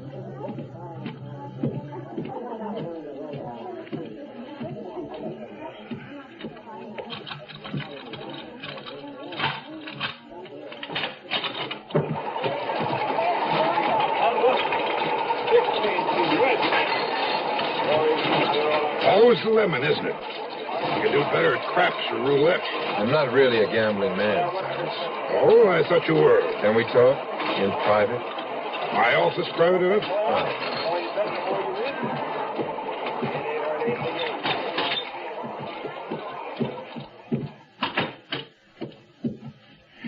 You've changed your name, I see. Yeah, several times. You don't seem surprised to see me. Oh, I've been expecting you. Mercer called you. Let's just say I heard that Carl Brooks was back in town. I figured you might drop in for a ginger ale. No, it would be watered down. Still cute, huh, Brooks? Look, you got lucky once. I don't take kindly to people punching me out. My jaw was real tender for a while. Couldn't eat steak for a week. You know, I could call in a few of my boys and have them punch you out. Or I could do it myself. What's stopping you? Maybe I've mellowed. Maybe you'd just as soon I left town, quietly. Like I said, Brooks, you got lucky once. Now, don't push it. You mind if I sit down? No, be my guest. But don't get too comfortable. You'll be leaving soon. You know, you sure have a nice place here, Ferris. You must really rake it in. All right, cute guy. What's on your mind? Barry Wilson. What about him? I understand he used to ride the merry-go-round and couldn't pay for the tickets. Well, you can't collect from a dead man. I seem to recall you saying one time how you like to keep an eye on your investments. By the way, whatever happened to all the money? What money? The $150,000 Henley was killed for. Keep dreaming, Brooks. That was documents the stiff had on him. Do you have any idea who's sending Ellen Wilson $100 documents every month? I think it's about time you cashed in your chips, punk. A smart gambler quits when the odds are against him. You know, Ferris, if I didn't know you to be a solid citizen, I'd say that sounded like a threat. Oh, no threat. A promise. Mm-hmm. Don't bother to get up. I can find my way out.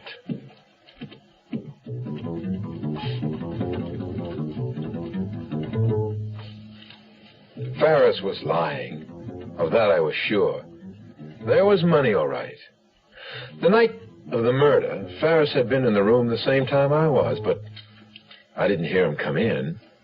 He could have killed Henley, stolen the money, and waited for me to arrive. Of course, a hired killer was a possibility. Joe Ferris was certainly not one to stick his own neck out, like I was doing.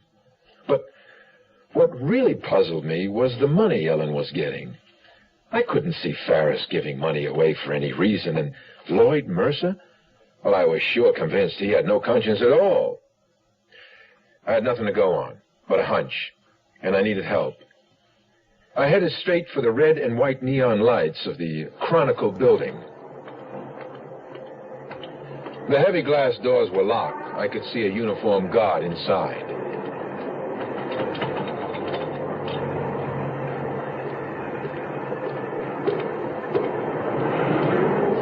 Something I can do for you? Yes, is Hugo Brownell working tonight? Yeah, but not here. He's out on a story somewhere. Well, is there any way I can get in touch with him? I mean, it's very important. I'll see him when he comes back. Well, would you have him call me at the Delta Hotel? The name is Brooks. It doesn't matter how late, just so he calls. Would you tell him that? Brooks, Delta Hotel, right? Right.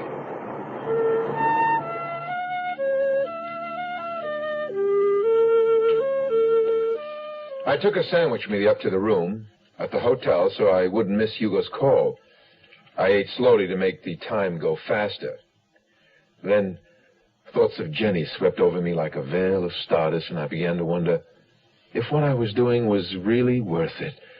Why was I compelled to be where I was, away from her? It was all so frustrating and becoming dangerous. Hugo had to have returned by now. I was pretty sure he had gotten the message, and I had gotten his. If it's help you want, count me out. Carl Brooks, you're on your own.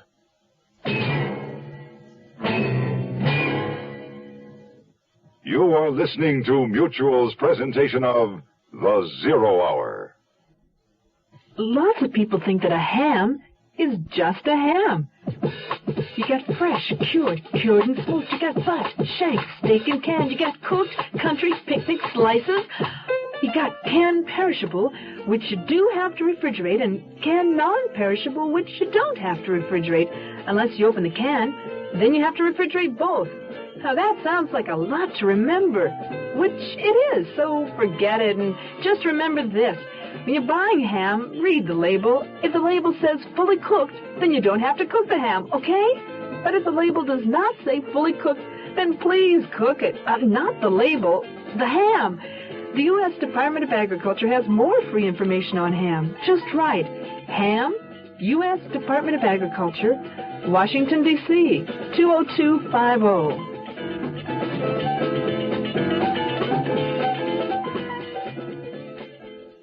Here's a tip from your Better Business Bureau. A household move is always a difficult undertaking, but it can be particularly unpleasant during the summer. Pickups and deliveries are more likely to be delayed then because the demand on moving companies is at a peak. One way to minimize such problems and save a substantial amount of money, too, is to move yourself. However, there are a few things to think about before you go out and rent a truck or trailer. Are you and your helpers physically up to carrying your heaviest furniture in and out of houses? If you need a large trailer, is your car up to towing it? Rental trailers are cheaper than trucks, but less advisable for long hauls with heavy loads. You should also take into consideration the additional wear and tear on your car and allow for greatly reduced gas mileage. Unless a driver is accustomed to pulling a camp trailer, hauling a load of furniture may present problems, especially in parking. Sure, you want to save money, but be sure you know what it means to do it yourself. A consumer tip from your Better Business Bureau. Tomorrow at this time, rest your eyes and listen here to this week's continuing study in suspense, Dead Man's Tale. I'm Rod Serling, and this is the Zero Hour. Today's episode brought to you in part by Contact and the Ford Motor Company. This is the Zero Hour on Mutual Radio.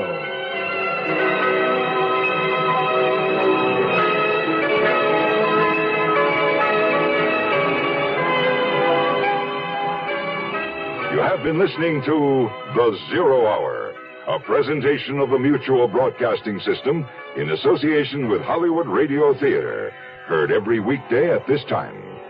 Rod Serling is your host. Zero Hour is produced and directed by Elliott Lewis. The Hollywood Radio Theater theme was played by Ferranti and Teicher and is now available on United Artists Records and Tapes. Hugh Douglas speaking. Tune in tomorrow. And once again, rest your eyes. Radio Network.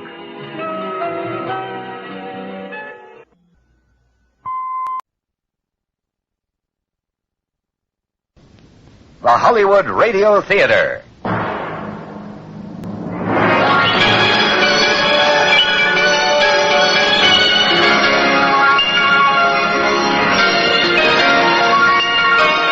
Every day at this time, Monday through Friday, a J.M. Colas Enterprises production, the Hollywood Radio Theater presents an unusual tale of mystery and suspense.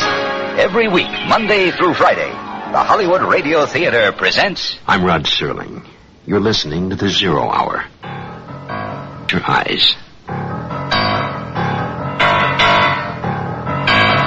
Exercise your imagination. This week, Merwin Gerard's study of a man pursued.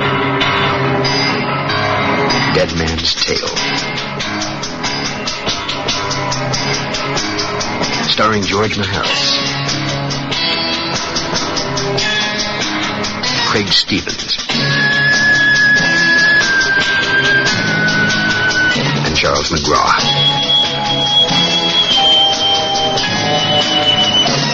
In Elliott Lewis's production of The Zero Hour.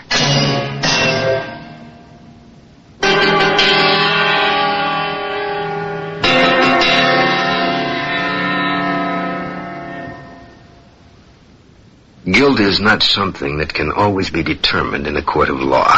One must first consider the source. Carl Brooks is a man well acquainted with guilt. It drove him first from his home, then drew him back and into a situation for which he was totally unprepared. His best friend had been convicted and executed for murder. Only Carl's testimony could have saved him. So the guilt of moral negligence. And for Carl Brooks, the guilt is more imposing than ever. The man he left behind, in turn, left a widow and child. Someone is sending them money. Carl Brooks would like to find out who and why. Dead Man's Tale continues after this word.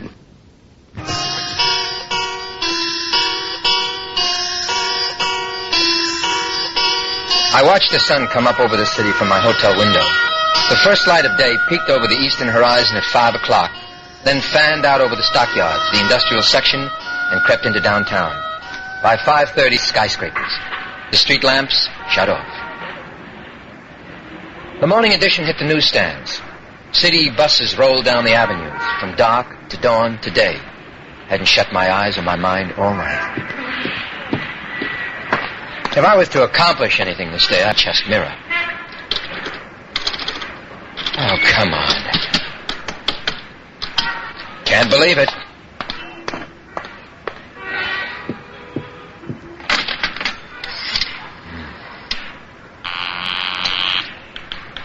Desk. This is Mr. Brooks in room 610.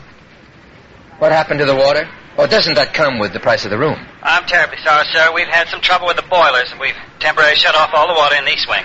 Well, that's just great. How do you propose your paying guests wash? We hope to have the service restored sometime this afternoon, sir. What about the west wing? Actually, sir, you're better off where you are. We'll be shutting off the water on the other side after the noon hour today. We're sorry for the inconvenience. We have a repair crew working full time. Yeah, well, I'd like another room. As you wish, sir. West wing? Yes, west wing. I can give you a fifth floor suite. It's $5 a day more than you're paying now. I'll take it. Very well, sir. It's room 519. Yes. Oh, wait a minute. Your rooms are separated by odd and even numbers, right? Yes, sir. Well, I'd like room 515. Oh, I'm sorry, sir. We have no room 515. No 515. No, sir. We converted that room to storage space 4 years ago. I see. 519 will be fine then. Very good, sir. I'll transfer your bill starting today. Clerk, yes, were there any calls for me after midnight? One moment. No messages at all, sir. Uh-huh. Thank you.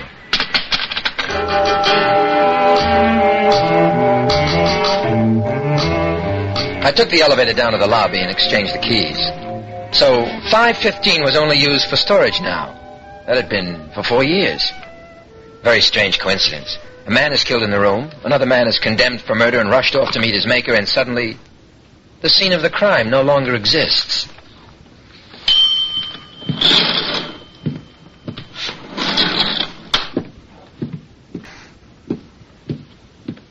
Mm-hmm, 523. 21. Here it is, 519. I wonder. Just as he said. No room number. Storage, employees only.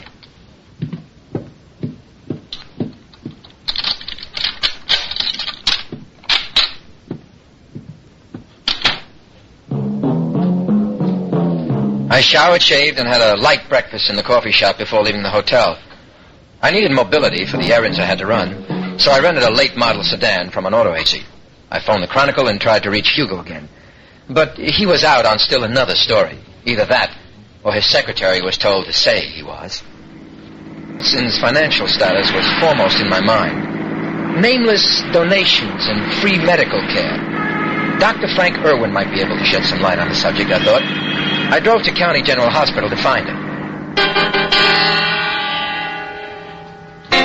Dr. Irwin was in County General, all right, as a patient. The previous night, he had run his car into a telephone pole and had suffered minor injuries. Fortunately, I arrived during visiting hours, and the nurse told me that Dr. Irwin had been lightly sedated, but I could see him for a short time. Edna, I'm sorry. I should have been more careful. Dr. Irwin? Oh, I thought you were Edna. She's been away visiting her sister. My name is Carl Brooks. I see. My wife. She's been after me to get some rest, day off once in a while. Are you from the police? No, sir. See, I had a little accident with the car last night. Oh. I fell asleep at the wheel. Unspeakable for a doctor. Yeah, how are you feeling better? I can't feel a thing. Wonder drugs, we call them. You look familiar. You one of my patients from long ago? No, sir. I'm Carl Brooks from long ago. Oh, why, of course. I heard you were back. Hasn't everyone? I'm so glad you're here. Well, that's a switch.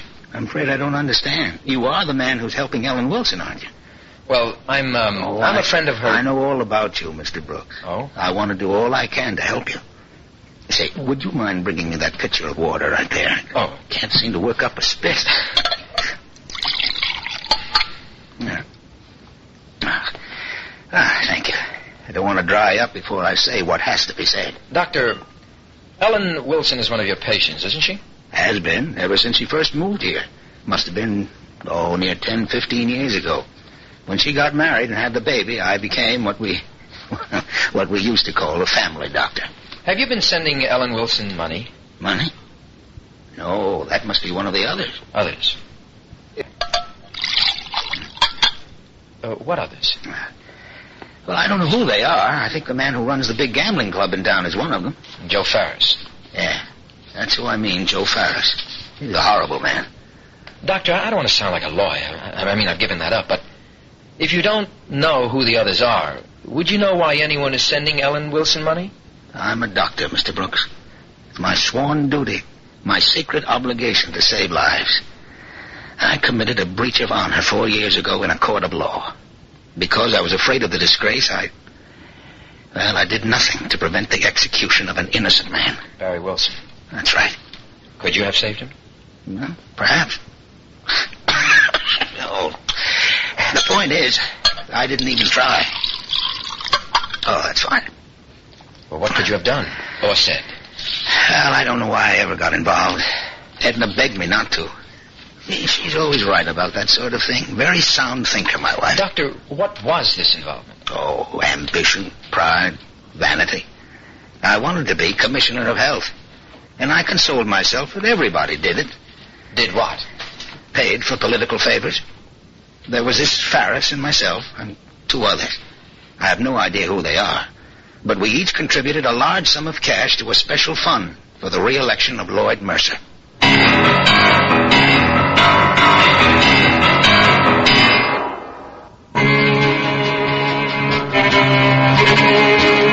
Of course.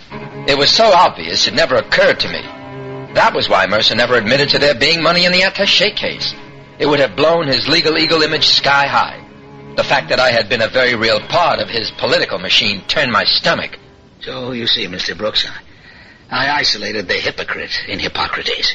And that's what Henley was carrying. It would seem so. There was never any proof. The subject never came up. Well, I understand what Ferris was paying for. Protection. But certainly, Commissioner of Health isn't appointed by the district attorney. Oh, Lloyd Mercer, as we've seen, was headed for bigger things. His political influence extended in all directions. And I was convinced he could deliver. Obviously, so were the others. I understand there was $150,000 in that briefcase. I couldn't say. My contribution was $30,000. And you have no idea who else may have known about this special fund? As far as I know, only Mercer and the 4 contributors. What about Henley? I mean, where did he come in? I never met the man. I understand he was from out of state. Well, I presume he was chosen as a go-between because he had no connection with any of us. Including Mercer? Especially Mercer. Uh-huh. I presume Mercer sent you to pick up the lock case so there'd never be any visible connection between himself and Henley. As a precaution against precisely the sort of thing that happened. It seems so unnecessarily complicated. Has it occurred to you that whoever murdered Henley might be one of the contributors? I know there were 4 of us, and not one came forward. Farris wasn't even at the trial. Doctor, do you believe Barry Wilson was innocent? I believed it throughout the course of the trial, the appeals, up to the moment of his execution. I believe it as I lie here and I stood by and let him die. Doctor, from what you've told me, you were not the only one. Well, Mr. Brooks, a man has only to live at peace with himself. I know that better than anyone. I assume that all of Ellen Wilson's medical expenses through the years... Oh, yes, I was grateful for the opportunity. It helped. A little. You've helped a lot, Doctor. You get well now, and I'll be in touch. All right.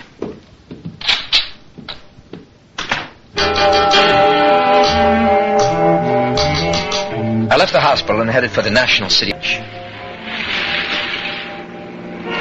It didn't take me long to notice I was being followed. A big maroon late model touring car was smoking along behind me, obviously tracking. Too obvious to be anything but a message from Joe Farris. Looking in my rear view window, I could see two men in the car with the brims of their hats pulled low over their foreheads. It would have been funny if it weren't so frightening. And I was sure that was the purpose. To scare me into running. I had done it once before. Why not again? But Dr. Irwin had answered that for me. A man has only to live at peace with himself. And I was determined to achieve that end.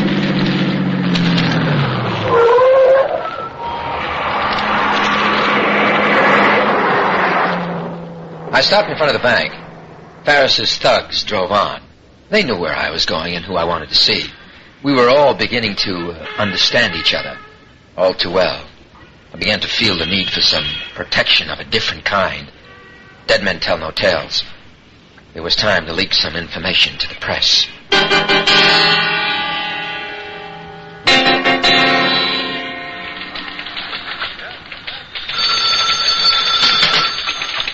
City desk. Brownell here. Hugo, I waited all night for your call. Oh, what do you want? Look, I think a lot more went on in the Henley case than we were led to believe. We were led to believe? Now, come on, Hugo. I mean, just give me a chance and just hear me out. Look, I'm interested in facts. Hard facts. Something I can put in print. Well, I've learned enough in one day to know that you were right about Barry being framed and about the political setup in this town. So? Now there's two of us. Look, I want to talk to you. Do you or don't you have something I can print without risking a libel suit? Well, look, I will in about 15 minutes. I'll listen when you do. I'm much too busy now for idle conversation, so you can... Look, Hugo, wait. No, wait. I've just got to see you. Today, in an hour. In an hour. I think we'll find something in the back issue of the Chronicle. I'll meet you there. Carl? Carl! Ah, damn it. Shirley, I'll be in the morgue. The one with the dead papers.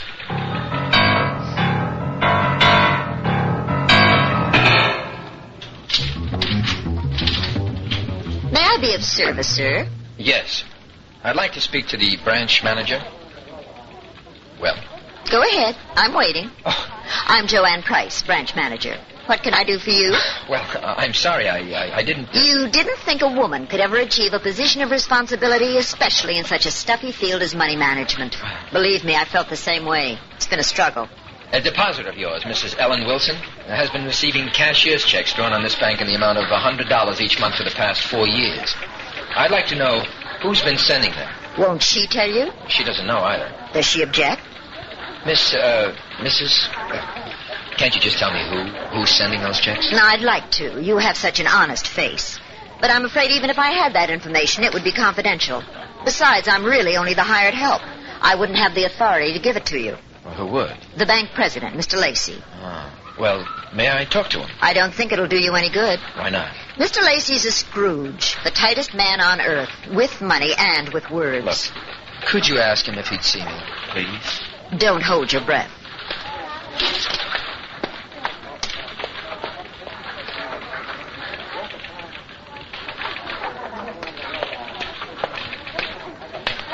Well? The sun sets in the east tonight. He'll see you. All the way at the back. Don't say anything, but I'm bucking for his job. Well, I hope you get it. Thank you very much.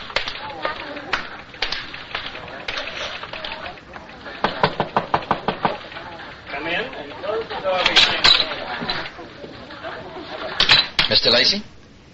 I only let you in here to tell you face to face that what you're asking for is privileged information, and I demand to know what your authority is in seeking it and for what purpose. I have reason to believe the person signing those cashier checks may have committed murder.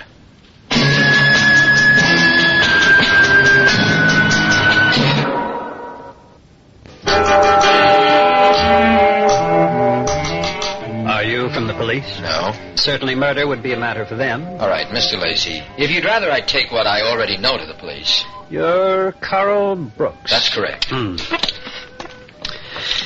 Mr. Brooks, I'm not a rich man, despite what you may think. You knew Barry Wilson was innocent, didn't you? I don't know that. Is there reasonable doubt? Maybe. I've done nothing illegal. Well, somebody has. Someone killed Robert Henley for $150,000, some of which, I think, was yours, Mr. Lacey. You can't believe I'd kill a man for money. Well, you said yourself you're not a rich man. Now just a damn minute. Look, I'm only going to ask you one more time, Mr. Lacey, because if you don't tell me, I'll find out somewhere else. It may save us both a lot of unnecessary trouble, and it Might even make you feel better. Now, do you know who is sending $100 cashier checks once a month to Ellen Wilson? No, I don't. And should you have any further inquiries into my personal affairs, Mr. Brooks, I suggest you make them through my attorney. Good day.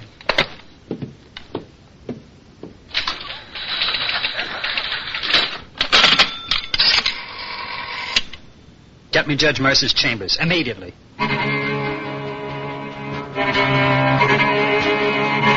Lacey was the kind of man who revealed more in a facial reaction than by anything he could have said.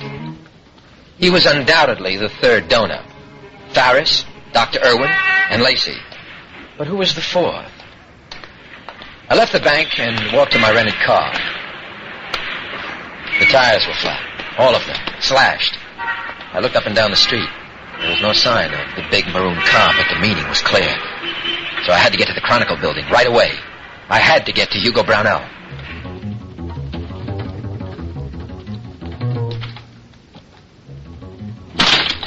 Oh, Hugo, you're here.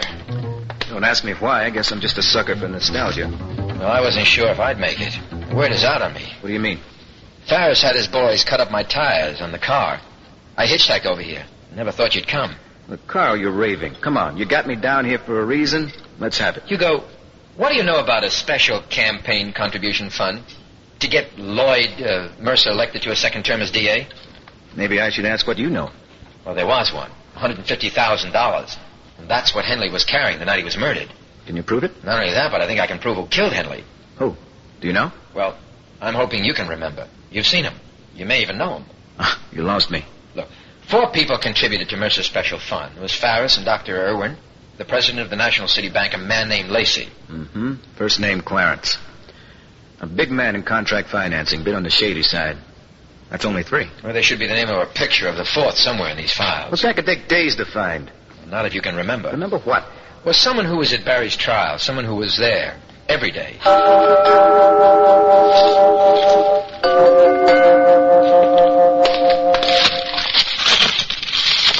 Carl, this is hopeless. Even if we find who you're looking for, we'd have to push to reopen the case. And you know whose court this is. We'd have a hell of a time trying to get anybody to confess to being... Hold on. I found something. What do you got? No. Do you have a magnifying glass or something like that? Yeah, there's one here somewhere. Here. Okay, now, look. Who is this man? The one with his head down here in this picture and looking around in this one. That's right. He was there just about every day. The paving contractor. Used to do all the work for the city. Yeah, well, what's his name? Owen Morse. That's our man. Mm-hmm. Tomorrow at this time, rest your eyes and listen here to this week's continuing study in suspense, Dead Man's Tale. I'm Rod Serling, and this is the 0 Hour.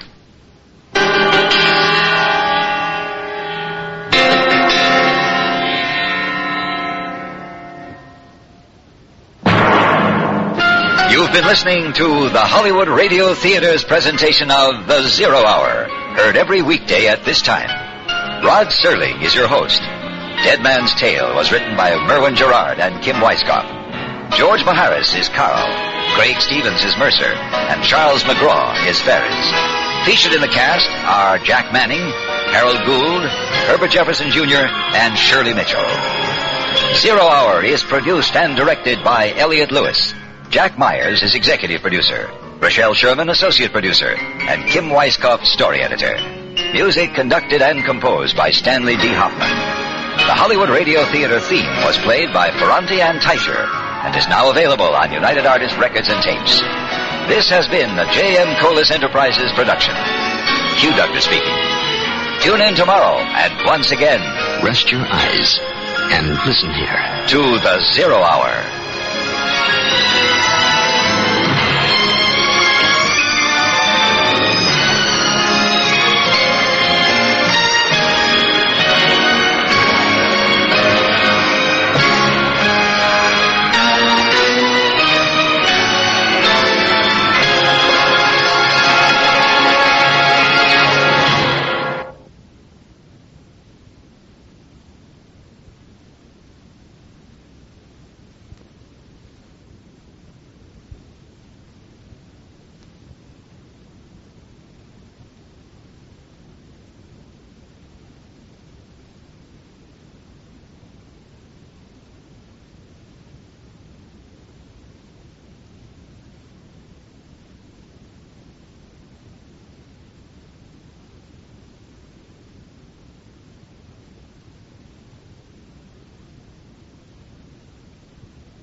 the Hollywood Radio Theater.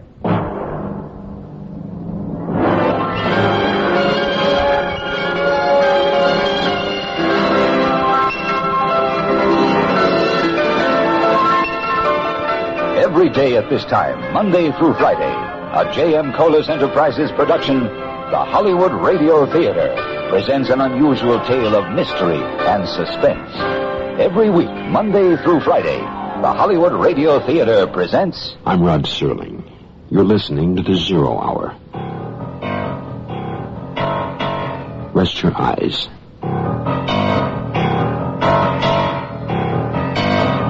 Exercise your imagination. This week, Merwin Gerard's study of a man pursued. Dead Man's Tale. Starring George Maharis. Craig Stevens.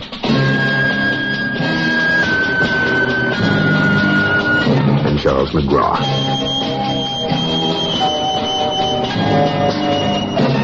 In Elliot Lewis's production of The 0 Hour.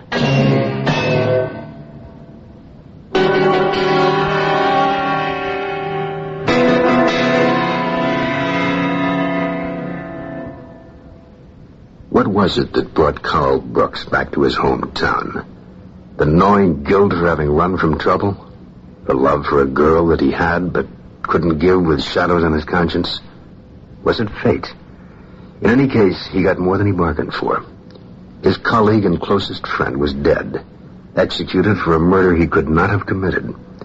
To assuage his guilt, Carl Brooks took it upon himself to clear the name of the man he had failed to save. And in doing so, has begun to uncover a most complicated series of events, leading back to what really happened on a night 4 years before. The night Carl Brooks found an empty briefcase and a very quiet, dead man. Dead Man's Tale will continue in a moment.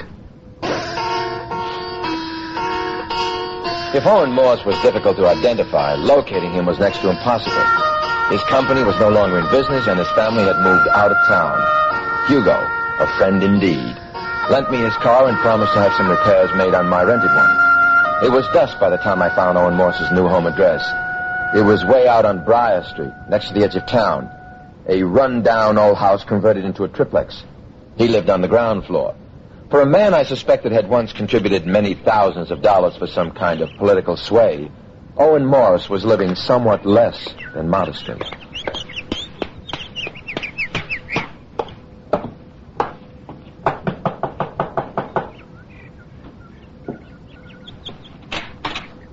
Ah, Mr. Brooks, I've been waiting for you. Waiting? Waiting and watching. I knew you had to get to me sooner or later. And here you are. Come in, please. Thank you. Not exactly the kind of place you expected to find the ex-highly successful contractor living, is it? Sit down, Mr. Brooks. That chair is comfortable, despite its rather sad appearance. Excuse me, but what did you mean, waiting and watching? Joe Ferris called to warn me you'd returned and what you're trying to do. I didn't tell him I was delighted and looking forward to your success in finally pulling the lid off the whole stinking mess. Wait a minute, I'm not sure I understand, Mr. Morse. If you're so anxious to have the truth known... Why didn't I come forward with it on my own? Yes. I've thought about it a great deal. It would accomplish very little, particularly since I couldn't prove any of it. But I wasn't speaking of the truth about me, my contribution to that ill-starred special fund for Lloyd Mercer's re-election. That I freely admit. However, it will do little to assist you in clearing Barry Wilson's name, which is what I assume is your purpose. It's a certainty you've been unable to accomplish your goal by speaking to the other three. How did you know about that? I've been following your efforts since yesterday. Oh. But I am curious. How did you get to me? I let your conscience be my guide. Yes, the cashier's checks. A shamefully insignificant contribution. Yes, the checks and the fact that you were at Barry's trial every day. I won't ask you why you didn't come forward then. I mean, that's obvious. Painfully so. You see, Mr. Morse, Barry Wilson had one eyewitness to vouch for his innocence. That man was in California and couldn't be found. That would be you. That is correct. Painfully so. However, 5 men knew or had a pretty good idea what was in the briefcase Robert Henley had handcuffed to his wrist that night in the Delta Hotel. Barry Wilson was not one of them, nor was I. Yes, I see the point. But if I killed Robert Henley, Mr. Brooks, the solution would be easy. I could simply come forward, admit it, and clear up everything, including my conscience. Are you saying you didn't? I didn't kill Robert Henley. I killed Barry Wilson. So, I am a murderer. Would you be willing to tell your story to the newspapers? To the police? Oh, gladly. At the proper time. But that would be a serious tactical blunder right now. Get the wind up with Mercer and Ferris, and they'll go after you in any way they thought would discredit you. Or silence you permanently. And it'd be no help to Ellen Wilson. And that's all I give a damn about anymore. I have to admit that you've disarmed me. I anticipated some resistance, denials. That's what you would have gotten 4 years ago. What's changed? You've heard of the wages of sin. What you see before you is the end result of the erosion of conscience. I stood by like the others in silence, while Barry Wilson was rushed to the gallows. But I've paid my dues, as they say. And, as you can see. Well, you must have been a rich man. What happened? No, never really rich. Well off, I guess. I wanted to be a business tycoon, on the stock exchange and all that. I might have made it, only I went about it the wrong way. What happened was the bottle. It helped me forget, one day at a time. I found I'd been an incipient alcoholic all my life.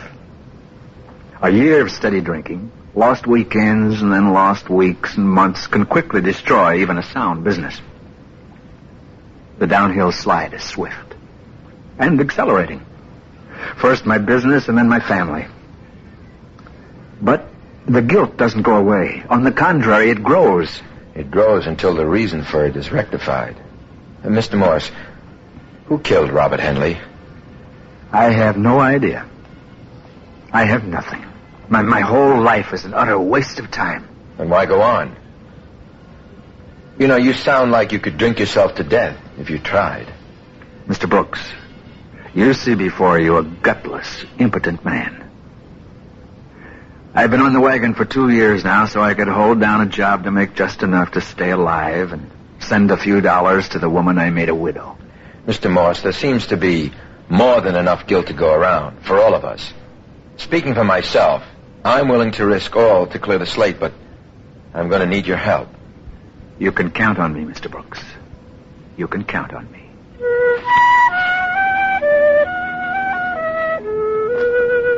I left Morse my number at the hotel in the event he had to reach me. I was disappointed that my theory about him had been wrong. But a man like that needed no assistance in inflicting self-punishment.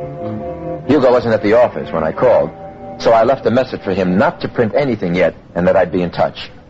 Though as of the moment, I was no further along in clearing Barry than when I had first started. It all added up to one big zero. Somehow, I had the feeling something was missing. Like the slush fund. Something obvious. I drove Hugo's car back to the Delta to see if I had any messages.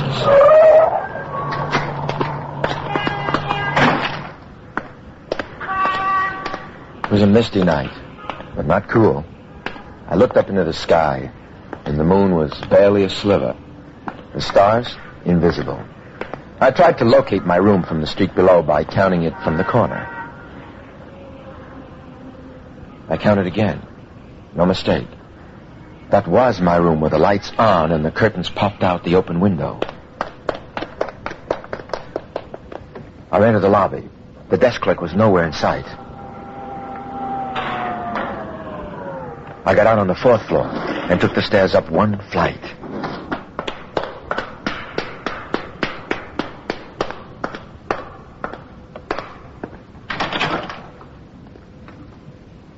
The hall was clear. There was a crack of light between the bottom of the door and the carpet. I listened. Then, carefully, took out my key and slipped it in the lock. And... All right. Jenny.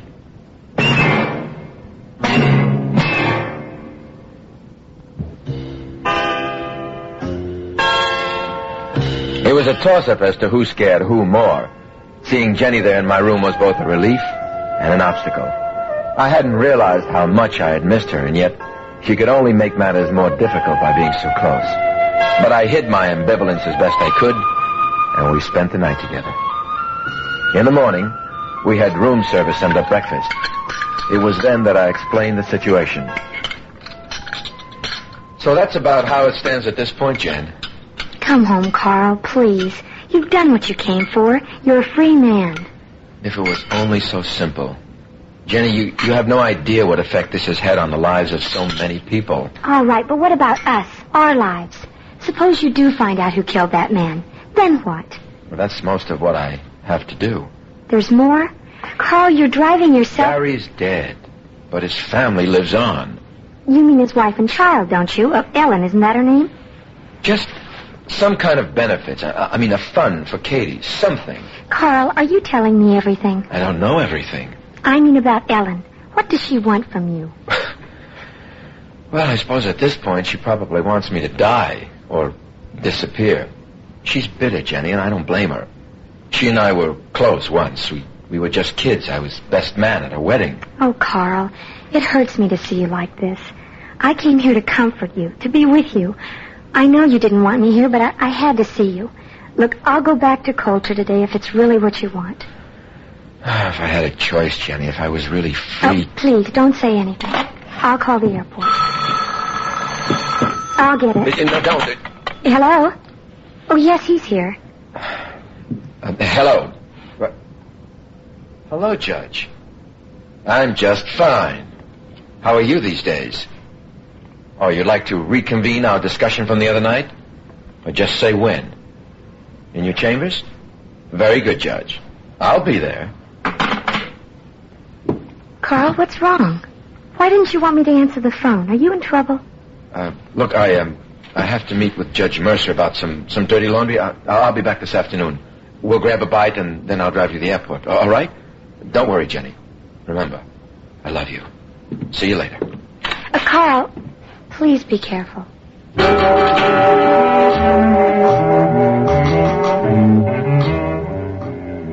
I must see you about a matter of considerable importance, Lloyd Mercer had told me over the phone.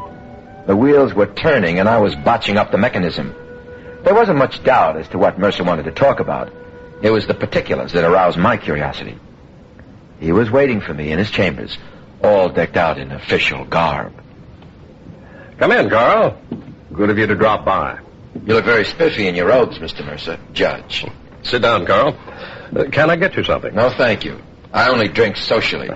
Really, Carl? So hostile. Carl, a matter of what I feel significant importance has been brought to my attention. A matter that concerns me, Your Honor? We've received some new information on the Henley murder. It points rather definitely toward your culpability. Oh, really? Apparently there was an eyewitness. Someone saw me kill Henley? Not actually performing the act. Let me guess. This eyewitness was Joseph Farris. Splendid conjecture. He was out of town during the trial, and since I was the district attorney, he told me what he knew.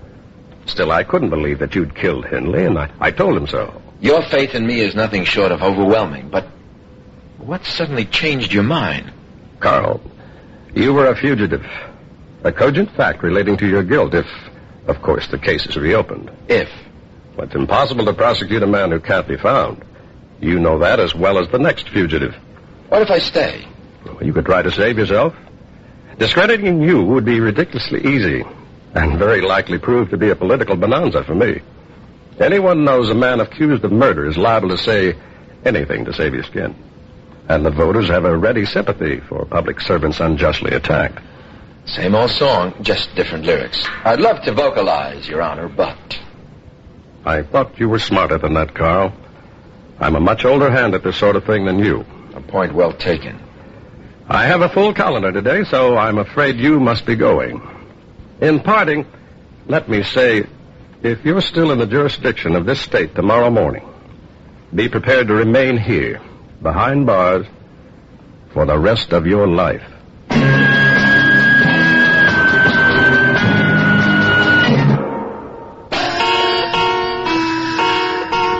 I knew if it ever came down to a test of strength between Mercer and me on his home grounds, I'd have no chance at all.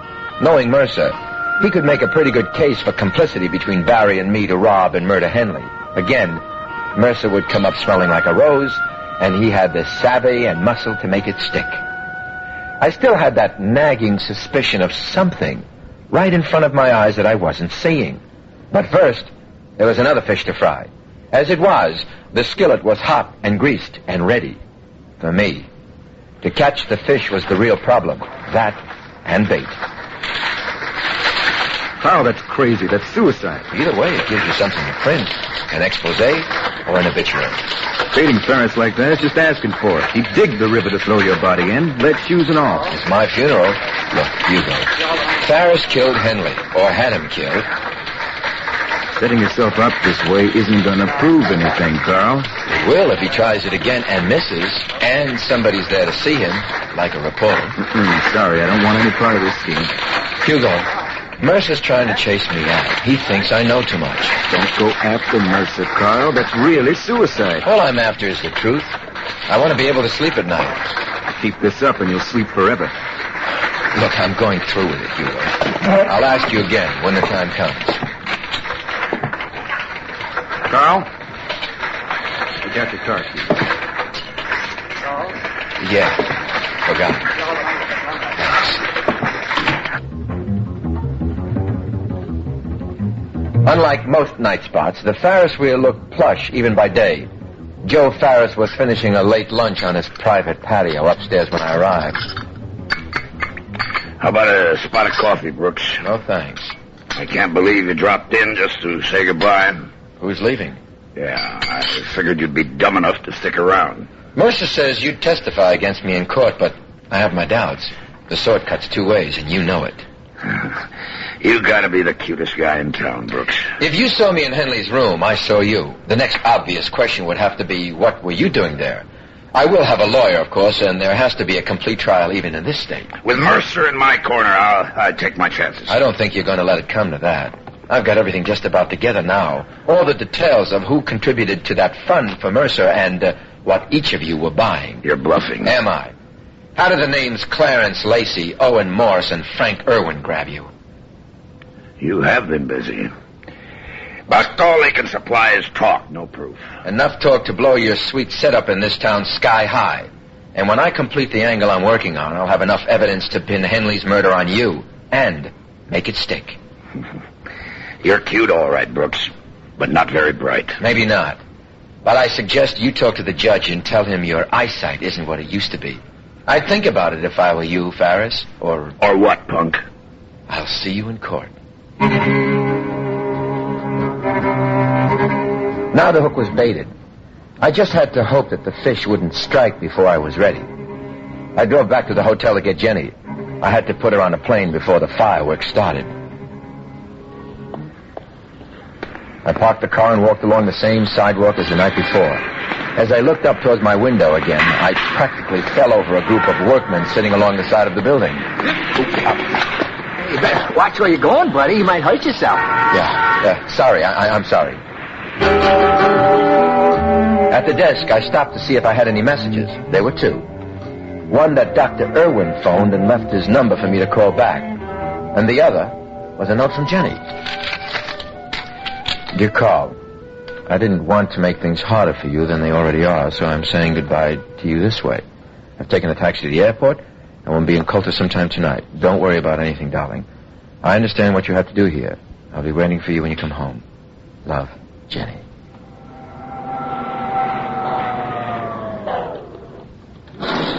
Somehow, that was wrong. Jenny's note. Something about it. I couldn't quite pin it down, but it bothered me.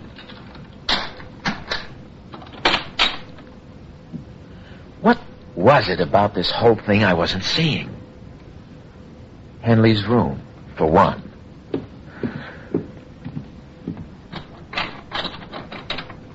Where did I go after I slugged Ferris? Let's see. I ran out the door. This way. The stairs.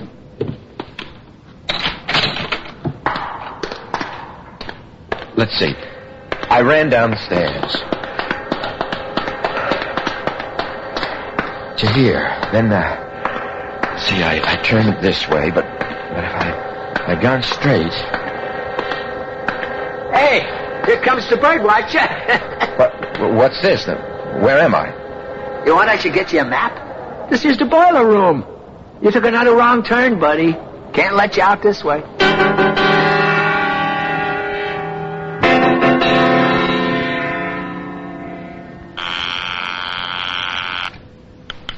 Metropolitan Airport. I'd like to page Miss Jenny Duncan, please.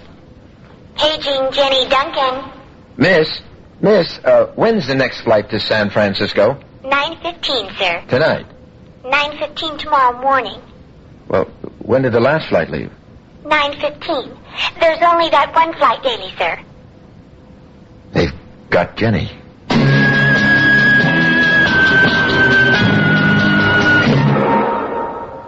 Tomorrow at this time, rest your eyes and listen here to this week's continuing study in suspense, Dead Man's Tale. I'm Rod Serling, and this is the Zero Hour.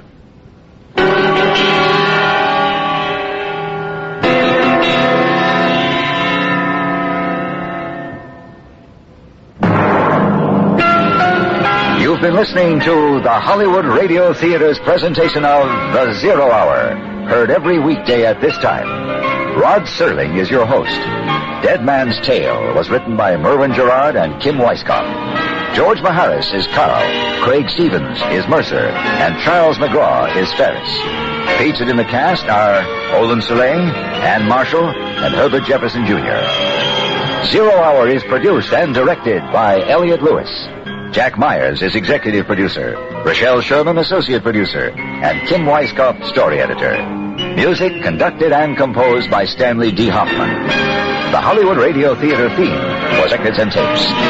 This has been a J.M. Colas Enterprises production. Hugh Douglas speaking. Tune in tomorrow, and once again, rest your eyes and listen here to the Zero Hour.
the Hollywood Radio Theater.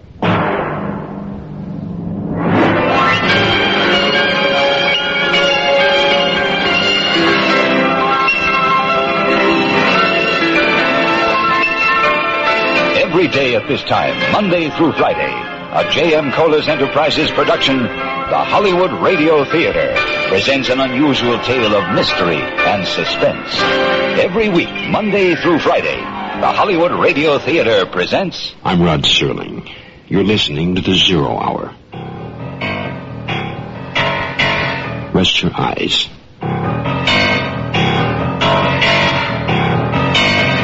Exercise your imagination. This week, Merwin Gerard's study of a man pursued. Dead Man's Tale. Starring George Maharis. Craig Stevens. And Charles McGraw.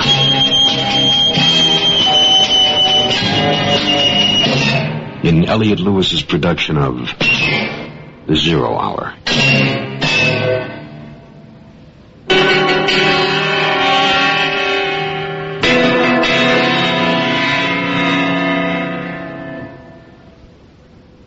It has been 4 years since Carl Brooks ran from the Delta Hotel after finding an empty briefcase and a dead man. In the interim, he fashioned a new life in a new town and met a girl he'd like to marry. But then he returned to discover his best friend had been executed by the state for the murder. And nothing was right. Things were not as they should have been. Nobody seemed to care that 2 innocent men were dead. Perhaps because life goes on. But for Carl Brooks, life cannot go on this way. He wants to know why it has. And the more he learns, the more obstacles he meets, the closer he comes to the truth, the more dangerous things become for him. And yet he goes on. Even though for Carl Brooks the price for uncovering the whole truth may well be his life. The conclusion of Dead Man's Tale coming up after this word. It was the note from Jenny that first made me suspect something was wrong. The phone call to the airport was really just a reaction. Loose ends, bits, pieces, and hunches. Once a lawyer, always a lawyer, I supposed. I sat in the phone booth just staring at the dial for quite some time. My mind was swimming, and for a moment, I was Charles Barrows again, back in Coulter, by the lake, walking arm in arm with Jenny. Then I looked away and saw the reflection in the glass door of Carl Brooks, and came careening back to reality. Jenny's note, and the message to call Dr. Irwin. County General Hospital. Dr. Frank Irwin, please. Dr. Irwin is recovering from an accident and cannot be disturbed. We're referring his calls to Dr. Daniels. Look, you don't understand. I'm returning his call. I'm sorry, sir. Dr. Irwin is asleep. Could you call back in the morning? Look, this is an emergency. I'm sorry, sir. Doctor is ill. Call in the morning. Damn.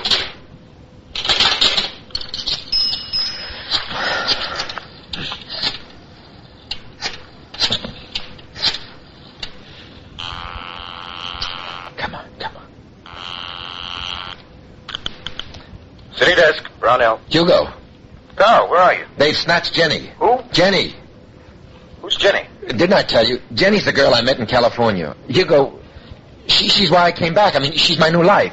She came into town last night and was going to fly back tonight, but hold on, slow down.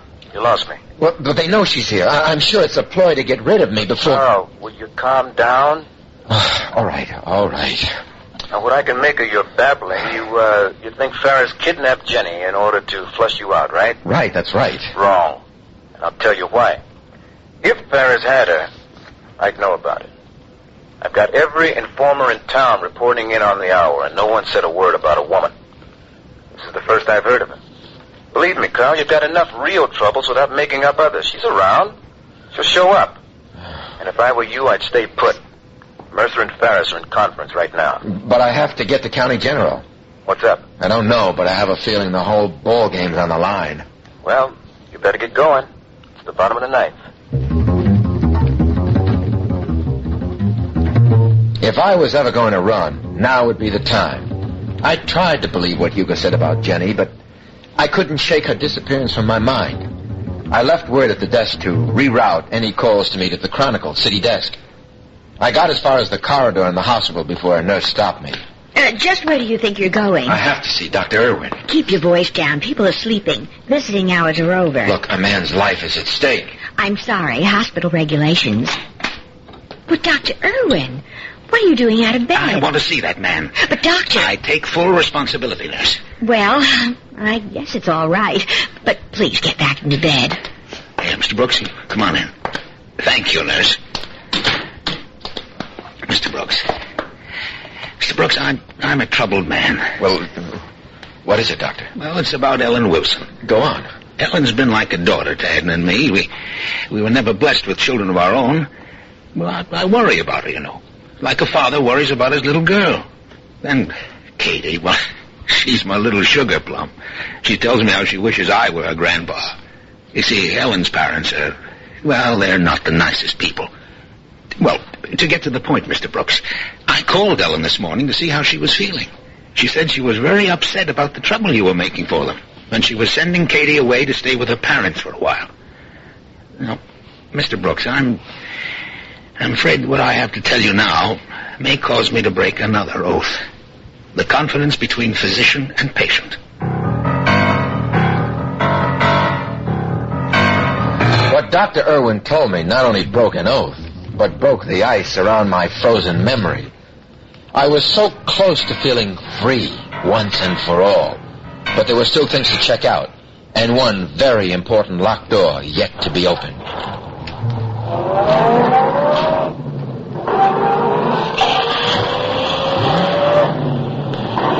I had been spotted. The chase was on. I pushed the accelerator to the floor and drove for all I was worth. I had to get to the busy, well-lit street so I'd never have a chance to prove what I knew. The neon sign atop the Chronicle building loomed up ahead. If I could only make it. I looked in the rearview mirror, and the car following me was gone. Vanished. I parked the car right out in front. The big glass doors were unlocked, with no guard in sight. I made a beeline for the city desk. Yes? Where'd Hugo? Well, he just ran out not 5 minutes ago. Well, where did he go? He didn't say. Well, he must have said something. I mean, he just wouldn't take off like a bat out of hell. Well, pardon my asking, but who are you? Brooks, Carl Brooks' wife. I thought that's who you were. Mr. Brownell described you as a very nervous 28-year-old man. Oh. I fit the description, don't I? You're the only one I'm to give this message to. It says, Carl, don't do anything. Don't go anywhere. Just got a call from Jenny Duncan.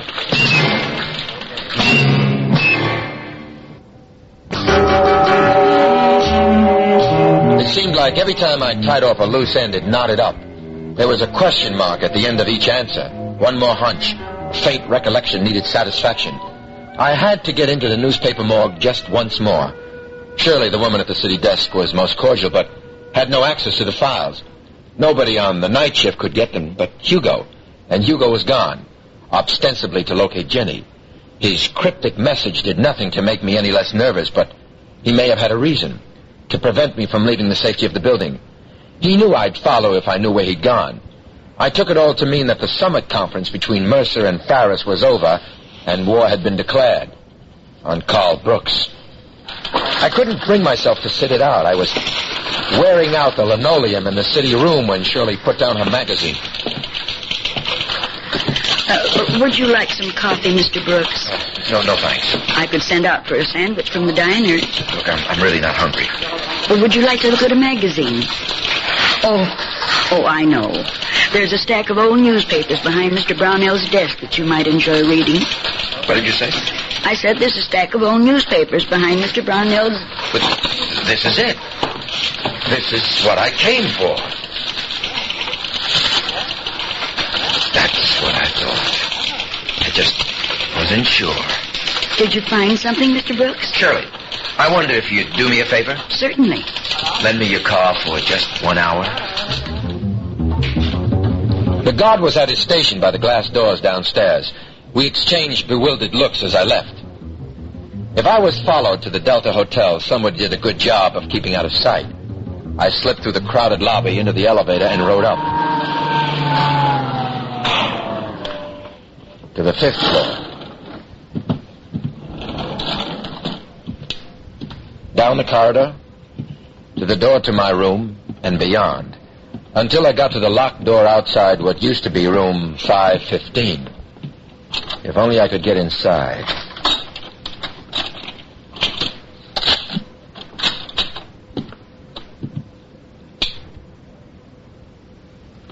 Robert Henley's old room was filled with furniture. Desks piled atop one another, chairs, dressing tables, rolled carpets. I blinked furiously as the dust rose from the floor, and I tried to remember how it was, how it had been that fateful night 4 years ago. Where in this room, under all this, would someone hide $150,000? Again, I recreated that horrible night, but this time in slow motion. Whatever it was, I had missed it before. I closed the door to 515, walked down the hallway, and opened the door to the stairwell. 10 sets of switchback stairs, 2 sets per floor. Nothing but concrete. Then the turn towards the lobby, and here I am. What is it? Where is it? Of course. Of course. Of course. The desk clerk was most cooperative. $50 was a cheap price to pay for what I had found. The positive proof to set me free at last. But it didn't last long. I started the car, and the moment I pulled away from the curb, I had company again.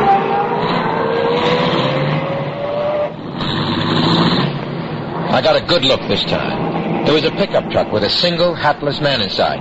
From the angle of the headlights, I could tell this was my vanishing friend. Then, coming from the other direction, the big maroon touring car. I made a hard turn onto the frontage road leading to the residential tract homes. The pickup made the turn, but the big car missed it. I was nearing my destination when... No, I can't be out of gas. Come on, Brooks. Get in. Hurry. Owen Morse.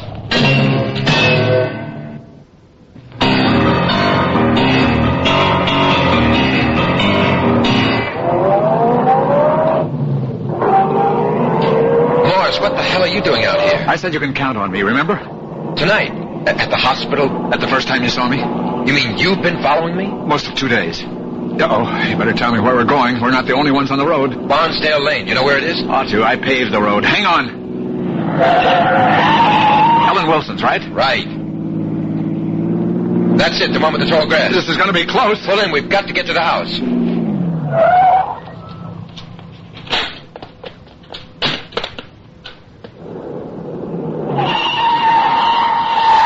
It looks like the string's finally run out. It follows a pattern. There's no avoiding it. What? It's only a matter of time. You can run away or try to escape inside yourself. Morse, will you stay back? They won't shoot unless they're sure we're here. You can't run forever, and if you turn it inside, you end up on the slide. Either way, it's the same thing, so the faster you get there, the better. Get back. I'm cold, Brooks. My teeth are chattering. Here, take my coat. Thank you. Pretty good fit. Please, keep still. I'm counting on you, Morse. I know. That's why I've got to do this. Morse, no! Wait, come back here!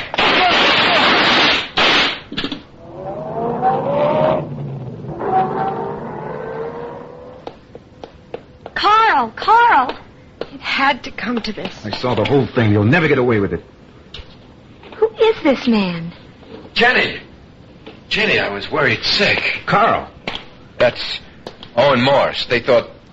Well, it's obvious what they thought. They got the wrong man.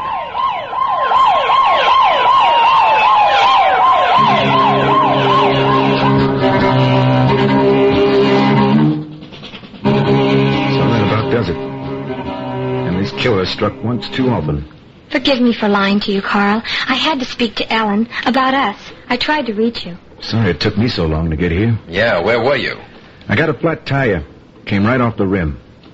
At least I got the story. Yeah, well, don't put your pencil away just yet, Hugo. I'll get coffee. No, Ellen. I want you to hear this. I want you all to hear what really happened 4 years ago. All right. Shoot. Okay. Ferris found me in Henley's room just after I discovered the body. He accused me of murder and asked me where the money was. That's typical to frame you. No, he really believed it. I panicked and hit him and then ran down the stairs to the lobby. Henley's killer used those same stairs to escape. So Ferris could have done it and come back up in time to find you in the room. He could have. It was Ferris, right? Wrong, Hugo, and I'll tell you why. At that time, Ferris, Mercer, and 3 others knew there'd be money in that room. Well, the other contributors? Morse, Lacey, and Irwin. Not those 3. They knew about the money, but not where it was or who had it. Oh, Mercer was at election headquarters that night. I know. Mercer never saw the money. Someone else knew Henley was carrying $150,000. It was so obvious that no one even thought of suspecting him. Who, Carl? Henley. Well, Henley didn't kill himself. Mercer gave me the idea this morning when he threatened to prosecute me for conspiring with Barry to rob and kill Henley. Complicity. Henley didn't kill himself, and he couldn't rob himself either.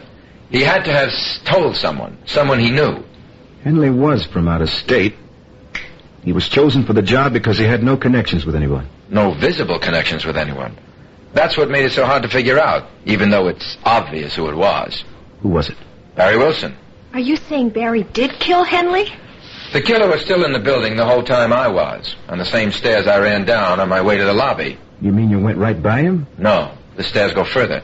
He was waiting below, by the boiler room, by an exit I didn't know existed until later. But you saw him arrive when you were leaving. When I left the hotel, I did see Barry, but I didn't see him arrive. He was running down the sidewalk along the west wing of the building, at about the spot where the door by the boiler room opens. That's incredible. That's ridiculous. That's what happened, although it wasn't part of the original plan. Henley and Barry had it all set up. Barry was to go to the hotel room, tie up Henley, make it look like a robbery, and hide the money to be split later when things cooled off. Mercer almost blew the whole thing by sending me to pick up the documents. Barry listened in on the intercom, and that's when he decided to cross Henley. I'd be the perfect alibi, and the obvious suspect, not only for robbery, but first-degree murder. And it would have worked if you hadn't run. Not quite. What Barry didn't plan on was the fact that Henley crossed him, too. Hey, you lost me. Henley and Barry were acquaintances, but they never really trusted each other. There was too much at stake. Henley was well prepared for a double cross. Obviously not well enough. He never had a chance to use what he had, or rather, didn't have. What are you talking about? The money. There never was any money up in that room. The briefcase was empty when Barry broke it open. You mean there was no money? None. None that Barry ever saw. 5 people knew there was money, who had it, and where it was supposed to be. Ferris, Mercer, Henley, Barry, and one other person. Yeah, but who else could have known? The only person who knew both Barry and Henley. The only person who went back to the boiler room to look for the money where Barry was supposed to have hidden it. But it wasn't there. Was it, Ellen? No, it wasn't. I never saw a penny of it. It was all for nothing. How did you find out? Well, I needed help. I spoke to Dr. Irwin this evening. There was something else Barry didn't know. Dr. Irwin told you. Well, he didn't mean to give you away. He was only concerned about you and Katie. Hey, I don't know what's going on here. Ellen, you tell him. It's your story. The whole truth came out that evening. I had asked Dr. Irwin more about Katie's grandparents. If he didn't approve of Ellen's parents, surely Barry's folks were nice enough.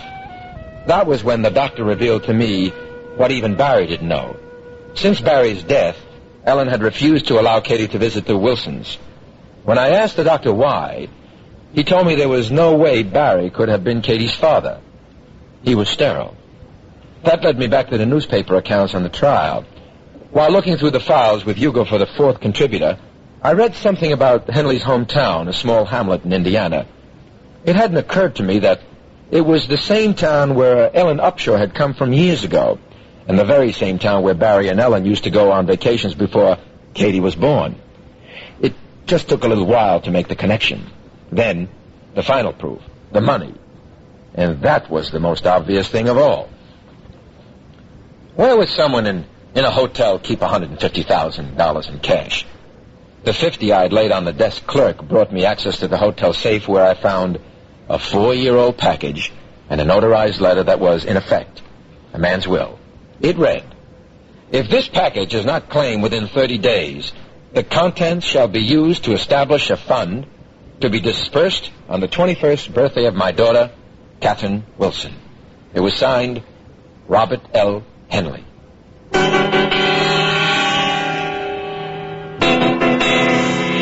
Jenny and I caught the morning flight to the coast. Late that afternoon, we drove to the lake. Carl, what's going to happen to Ellen Wilson now? Well, Hugo didn't print the story. It wouldn't serve any purpose. Farris will be put away for the murder of Owen Morse. What about Mercer? As usual, Mercer's in the clear. He judged Barry as guilty for all the wrong reasons, but he did convict the right man. So I guess they'll all live happily ever after. Bet you can't throw a pebble through the ring. Bet I can. See? Mm-hmm. Here. Try this ring. Oh, Carl. I've been holding on to it for months. Don't you think it's time we made it official?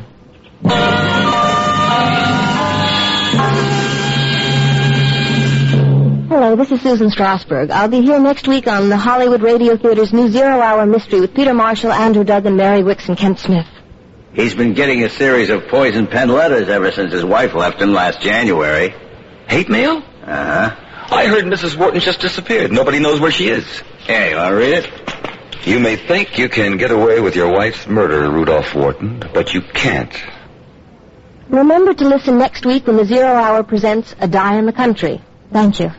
That concludes this week's production of the Zero Hour, Merwin Gerard's Dead Man's Tale. Next week we'll begin another exciting dramatization of a tale of mystery and suspense. We'll tell our story in 5 days, at the same time Monday through Friday. So on Monday, rest your eyes and listen here to the Zero Hour.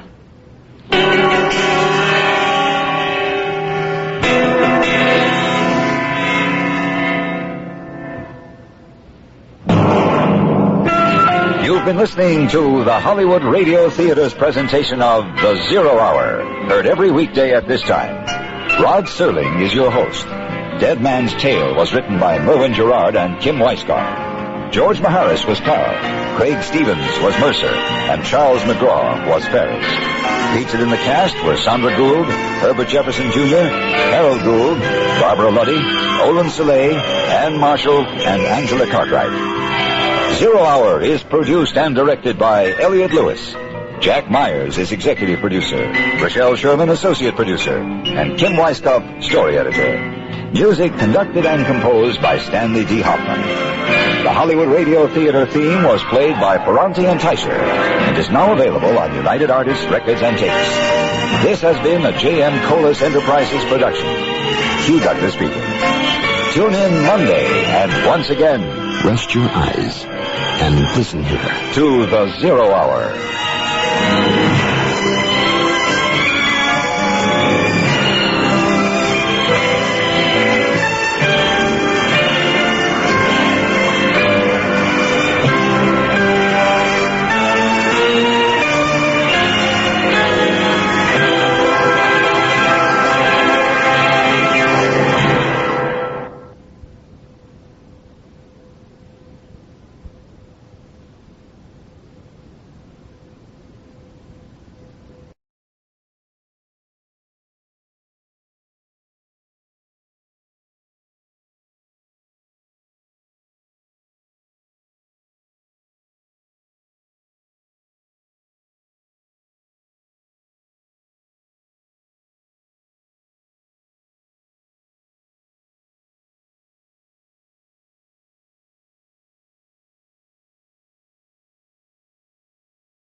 beats.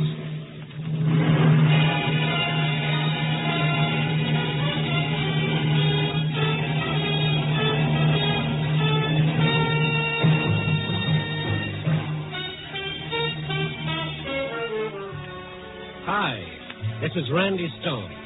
I cover the night beat for the Chicago Star. You know, stories start many different ways, but this one began modestly enough with a 0 on a typewriter. That's right, cipher, naught, nothing. But to one man of Chicago's 4 million, that 0 meant death. Night Beats, starring Frank Lovejoy as Rudy Stone.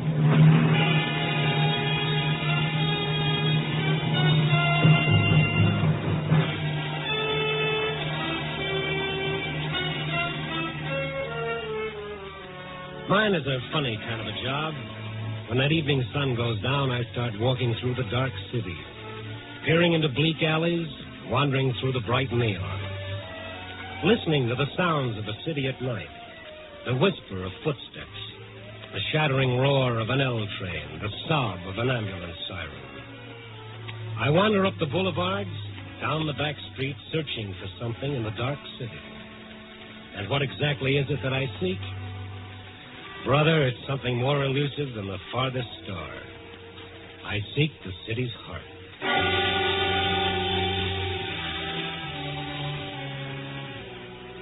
Tonight I must have walked for miles. The cold wind off Lake Michigan ad-living with my ribs and the hot breath of my deadline biting into my neck. Then ahead of me I saw that friendly oasis in the darkness, Benny's all-night beanery, otherwise known as Tomaine Junction. Throwing caution to the winds, I started through the door for a cup of coffee. Operator, Anthony. Nobody around but Benny polishing the counter, Operator, and this little blonde yapping excitedly into the wall frame near the door. Please hurry. Such devotion, somebody should get that excited over me. Hello, Mrs. Warren. Yes, we were disconnected. Has he come home yet, Mrs. Warren? How are you, Benny? How's the bicarbonate kid? Oh, hiya, Randy. You always say that, but you keep coming back. Gluttons of punishment. You've got to find him. You've just got to. Get her. What's with her, Benny? No, 25 calls she makes like that. 25 times she gets the same answer. 25 times she comes over to get more nickels. Business is good, huh? Yeah, a hole in the head. What's in it for me making change all night? Please, nickels. Lady, sooner or later I gotta run out. This is it. I gotta have some. I don't make them here, lady. Now, will you please... change. Quarters, dimes. Let me take a look, see if I have any. Oh, yes, please do. But hurry. Please, hurry. I gotta reach him. Randy, make with the catch. He's passing out. Oh, easy, lady, easy. Out cold. Coffee, Benny, quick.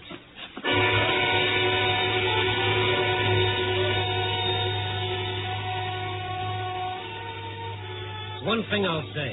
If Gabriel's trumpet doesn't succeed in waking the dead, all they've got to do is send for some of Benny's coffee. After I got a couple of sips down the girl's throat, she started coming out of it. Tears rolling down her face, her whole body trembling with sobs. Oh, come on now. Now stop it, honey. Stop it. What happened to me? You passed out, but good.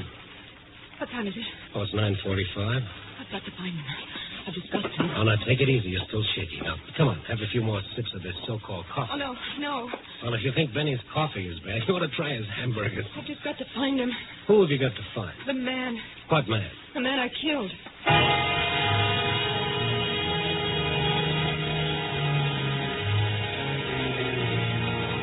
Ask a foolish question, you get a foolish answer.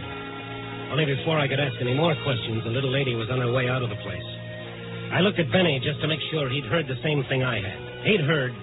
His mouth was hanging open like somebody had taken out the hinges. I left the bean room and started after the girl. At first, I thought I'd lost her. Then I saw her sagging against the side of a building under the elevator tracks on Dearborn. She saw me coming. What do you want?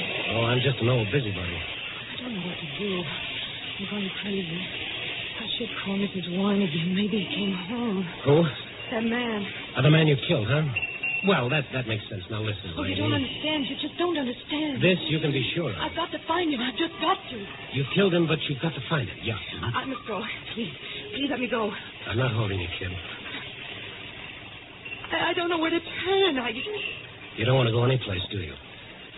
You want help. All right, here it is. I don't know you. My name is Stone. Now that we're formally introduced. The newspaper columnist? Well, the man's got to read. Maybe you can help. Maybe you can, Mr. Stone. Yeah, but first I got to know why you keep calling the home of the man you killed to see if he's gotten in yet. This is slightly confusing. All right, I'll tell you. My name is Ruth Baker. I'm receptionist and secretary for Dr. Stanley Loring. The specialist? Yes. Go ahead. There was a man, Philip Warren. A week ago, he saw Dr. Loring for an examination. Today, this afternoon, he came back for the report. I was in the outer office when Mr. Warren left the consultation room. He looked strange. Strange and frightened.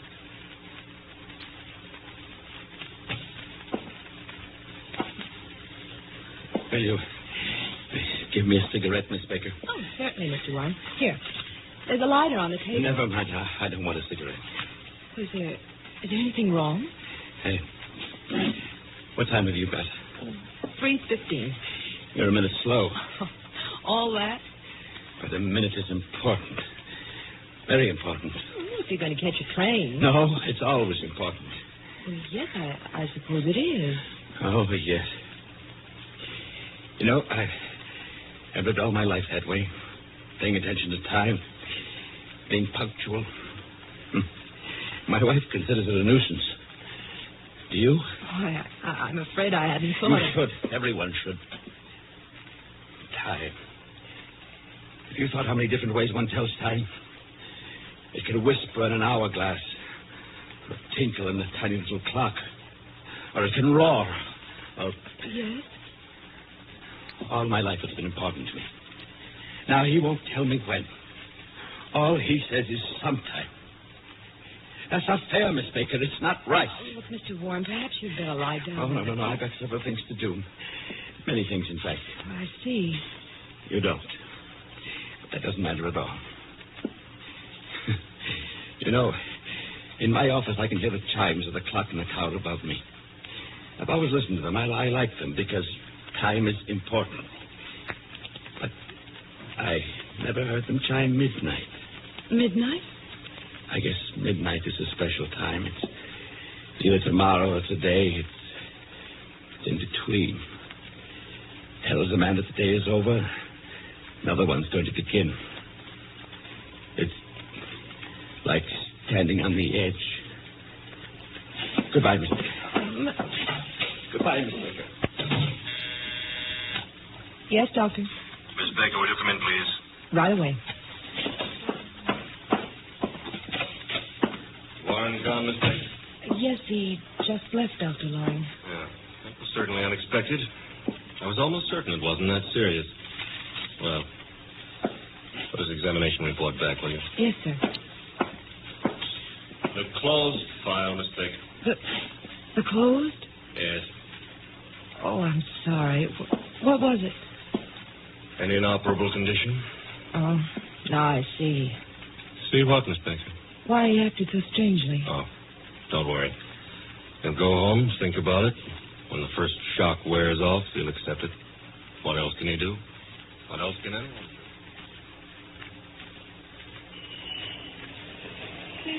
After that, I went back to my desk, Mr. Stone. I was checking my files and... Come on, Ruth, what? I made a mistake. A horrible mistake. What was it? Well, when a patient comes in for examination, only Dr. Loring knows his name. The technical laboratory has only a number on a card. Mr. Warren's was 5129. I typed it wrong. I typed 5120. The card number of another patient. It was a mistake.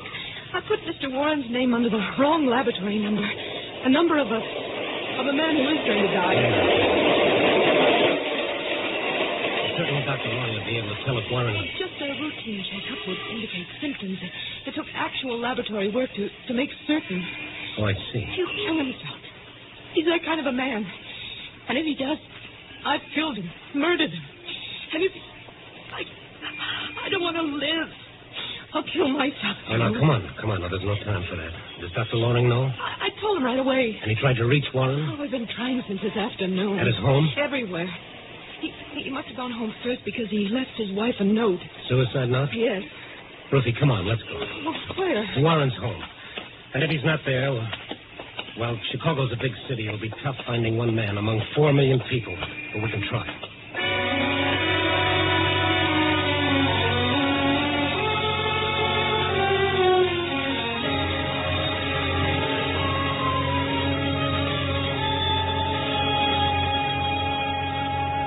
I found the note when I got home, Mr. Stone. I knew Philip went to see Dr. Loring, but I didn't know... Just the note and nothing else, Mrs. Warren? No, nothing. You called the police right away? Of course I did. And you haven't left this apartment? Not for a second. Well, didn't he phone, try to get in touch with you at all? No, Miss Baker, he did not. And if my husband isn't found before he kills himself, I'll see to it that you... I can tell you it was a mistake. Anyone could make a mistake like that. Mistake? To make a man believe he's going to die in horrible pain? No, that's no mistake. That's murder. The cruelest kind of murder. Don't please get out of here and leave me alone. Wait a minute, Mrs. Warren. Why crucify this kid because she made a mistake that could happen only once in a million years? To my husband. To anyone. Oh, leave me alone. You want to find him, don't you? Well, now, what kind of a question is that? A nice, reasonable question. You want to find him. All right, help us. But what can we do? By midnight, he'll be dead. The note he left said so. Someone's at the door. It might be him. I'll get it. Irma. Mr. Warren? Warren? Why, no. Oh. Yes. Oh, what did you find out? Oh, nothing. I checked every precinct station between here and the Oak Street beach. Paul, this is Mr. Stone. And the girl who... I see. Paul is a friend of Philip. Yeah, there's nothing you said? No one's seen him. And no suicide report? Not his. It's 10 now. We've got 2 hours to find him. You know, that bothers me. Why should he choose exactly 12 o'clock to die? If you knew my husband, you'd understand why. The ticking of the clock was the most important thing in his life. You could set your watch by his schedule. Up at 7:30 in the morning. Never 7:28. Never 7:31, 7:30. Breakfast at 10 minutes to 8. Irma, we haven't time to worry about Philip's idiosyncrasies right now. We've got to find him. As the young lady said, we've only got 2 hours. I'm sorry. Try to think the way he would. What does he do for those 2 hours? Where does he go? What does he want to see? He's lived all his life doing things exactly the same way. That's all. Well, that's something. What are you getting at, Stone? Well, I was just thinking. Nobody ever lets go of life without holding on to something else. Nobody knows whether you can take a memory with you or not. Maybe it's just a face, a melody, a favorite place. Nobody knows, but we like to think so. Philip. Go ahead. What were you going to say? Well, that Philip would want to die exactly as he'd lived, knowing exactly when and where. That's what I mean, Mrs. Warren. What? I want a list of every place your husband might go. But... Tell him, Irma. Well, there are so many places. 100, 1,000. What's the difference? Write them down. I'll go with you, Stone. No, you stay here with Mrs. Warren. Somebody's got to be here if he shows up. And step on it with that list, Mrs. Warren.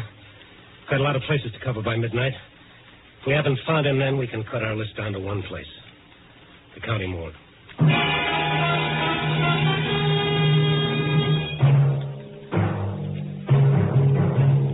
Night Beat stars Frank Lovejoy as Randy Stone.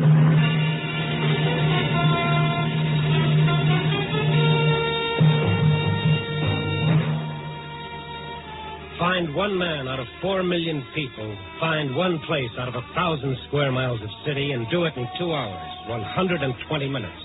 A long chance? Compared to our job, $1 on the Irish sweepstakes was money in the bank. We had 2 things in our favor. One, Mrs. Warren had called the police. 1,000 cops at Warren's description. 2, Warren himself. The way he lived was a clue to the way he might die. On time, punctual. But where? The first place on this list was a little restaurant where he sometimes ate. They knew him there, all right. Mr. Warren? Yes, I know him. Has he been in here tonight? Tonight? Yes, tonight. I see you don't know Mr. Warren very well. Mr. Warren comes here on Tuesday evenings only. This is Monday. Cross off one place.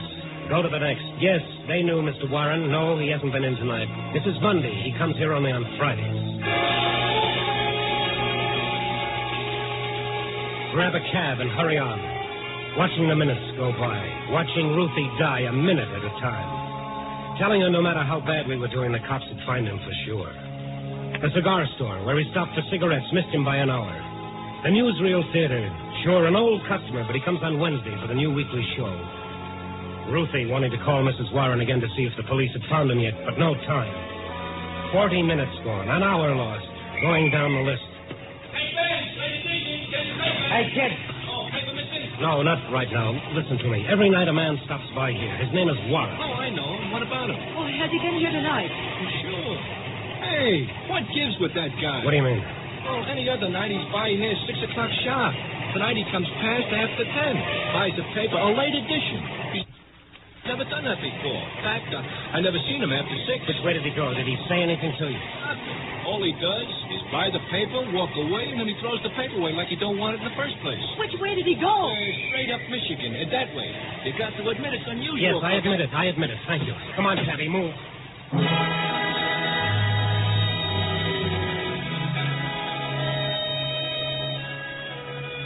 So we went straight up Michigan Avenue that way. All we accomplished was to lose another 5 minutes of our time. And, brother, when it came to time, we were really scraping bottom. Those ever-loving cops were becoming more important by the second. One by one, we kept scratching names off the list. The cafeteria, where he sometimes stopped for coffee, but not tonight. The drugstore, where he stopped for stamps, but not tonight. Then the last place on the list, the very last. A little cocktail lounge on Michigan Avenue. One of those shishi joints where the lights are so soft and low you can't watch the bartender watering the booze. Our 2 hours were just about all used up.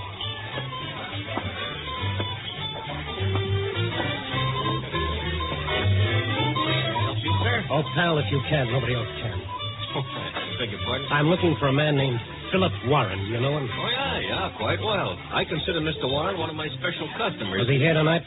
Well, what do you ask? We don't have time for anything but yes or no answers, please. Yes or no? Well, I really don't feel I'm at liberty to discuss with complete strangers. Oh, Randy, it's not going to work. We're not going to find him. Something wrong with Mr. Warren? Well, to put it mildly, yes. Now, come on. Well, if you'll tell me why you... No, listen, please. See, it's not really proper to tell just anyone who happens to inquire. Now, unless we find him in the next 15 minutes, Warren is going to die.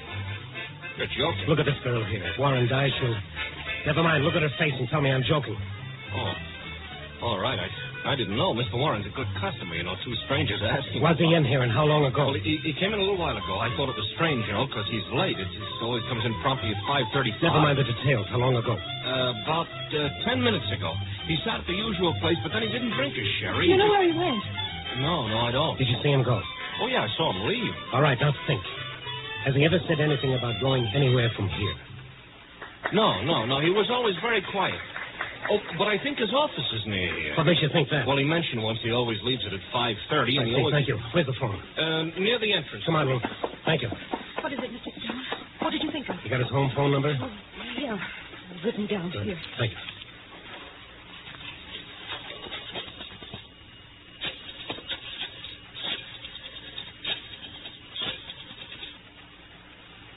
Why are you calling me? I want to know where his office is. But why? All his life, punctual, methodical. Everything to him was a habit. Maybe it's a crazy hunch, but I could be right. He could have gone to his office. Yes, you could be right. Come on. Answer. They've got to be there. They said they'd stay. They don't answer. Ruth, do you remember where his office is? Must be on your records. I don't remember. Oh, but we can go and get it. There's no time. Try it again. They're not there. I told them to stay there, the fools. What? The phone directory. I'd have a business listing for him. Warren. Philip Warren. Is it? No, only his home phone, the number I just called. Mr. Stone. What? If Mrs. Warren isn't home, she might have gone to the police. Maybe they found him. That could be it. Keep your fingers crossed that they found him alive.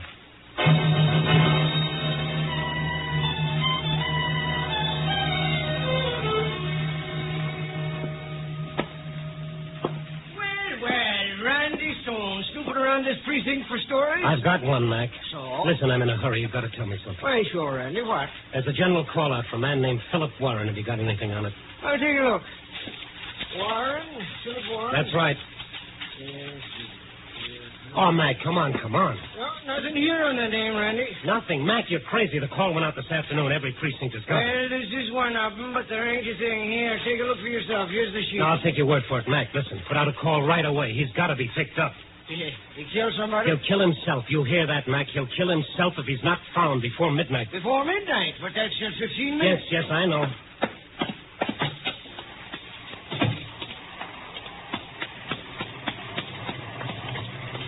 What did they say? They didn't have a call for him. That's crazy. They must have. Mrs. Warren called the police. Yeah. Just a minute, Cabby. Look. Let's figure it. At last cocktail lounge, the bartender said Warren came in every evening at 5:35, that he left his office at 5:30. That makes his office a 5-minute walk from the cocktail lounge. And what he said to me, remember? What? He said he liked to sit in his office and listen to the chimes from the tower above his office. Tower. 5 minutes from that cocktail lounge on Michigan Avenue. Look up the avenue. The Wrigley building. The clock in the Campanile Tower. Ruth, that's got to be it. We've got 10 minutes to get there and find the office. Cabby, Wrigley building, fast.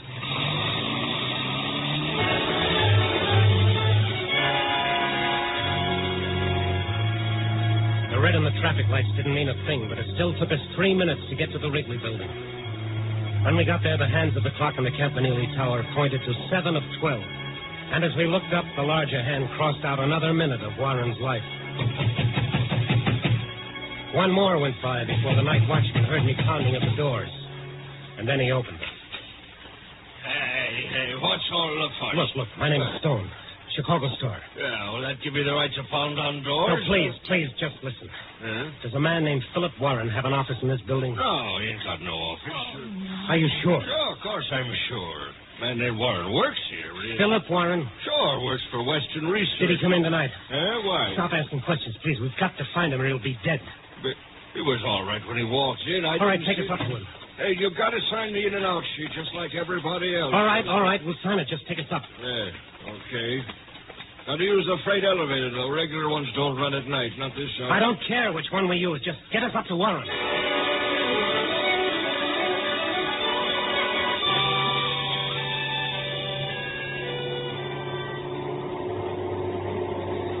I stopped looking at my watch while that freight elevator droned its deadly way up to the floor where Warren had his office. And then at last, we were there.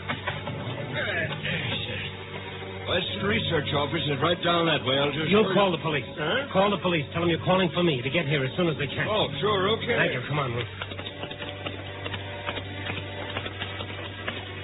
There it is. There's no light inside. It's open.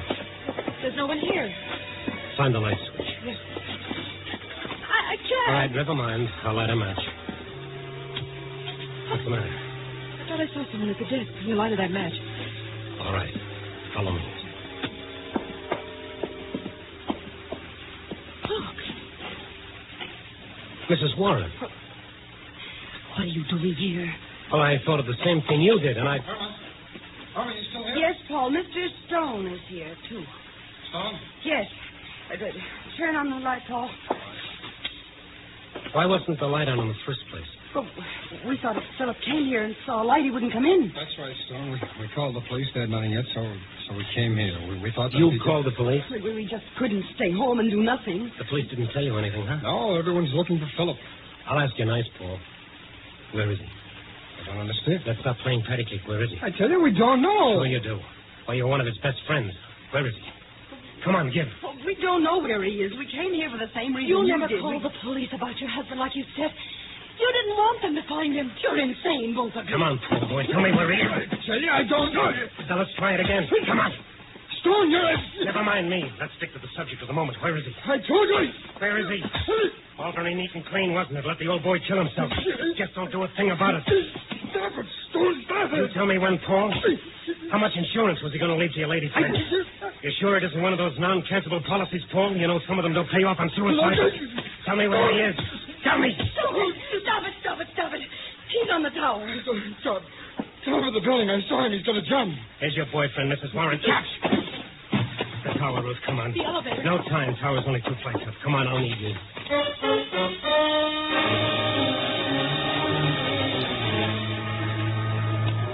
It was 1 minute of 12 when we took the first step of the 2 flights. The run-up was like one of those dreams in which you stand aside and watch yourself.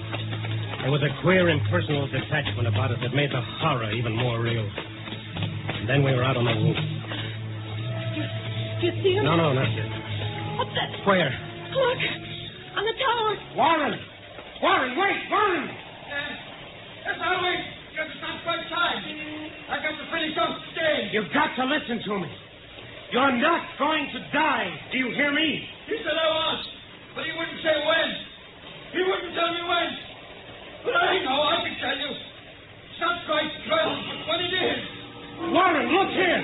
Ruth, make him listen to me. Mr. Warren! Look at me! You know who I am? Yes, I know. I know everybody in the world. And I can see everybody from here. Please! The report was a mistake. You're not going to die, do you hear?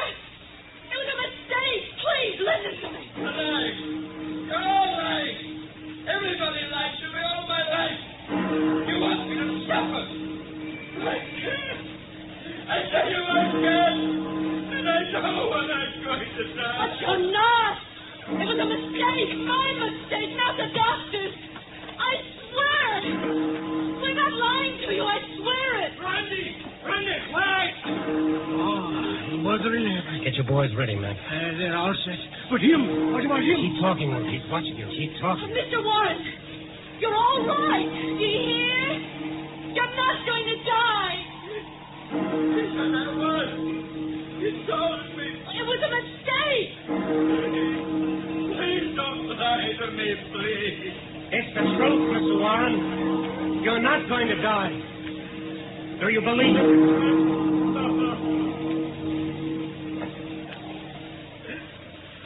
Thank heaven. Thank heaven. You can get him now, Mac. He'll hold on until your boys reach him.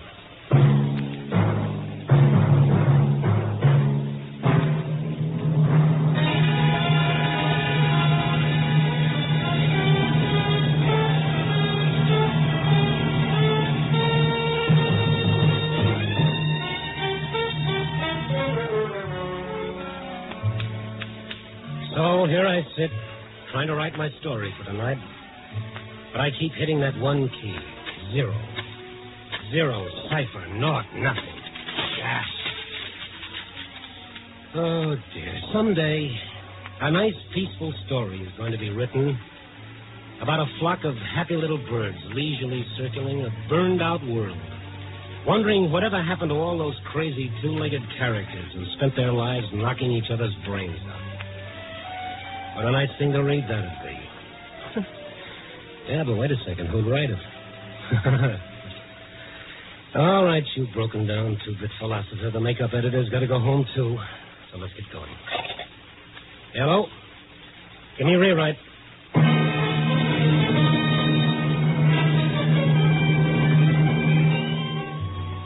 Night Beat, a new dramatic series, stars Frank Lovejoy as Randy Stone. Tonight's story was written by Russell Hughes. Night Beat is edited by Larry Marcus and directed by Warren Lewis. Music by Frank Worth.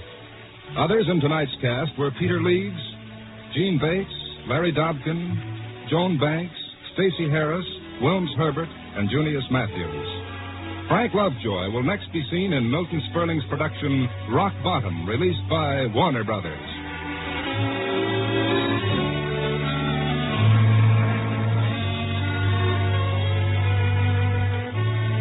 Listen next week at this same time and every week as Randy Stone searches through the city for the strange stories waiting for him in the darkness. The stories that come out of the shadows to find their way into Night Beat.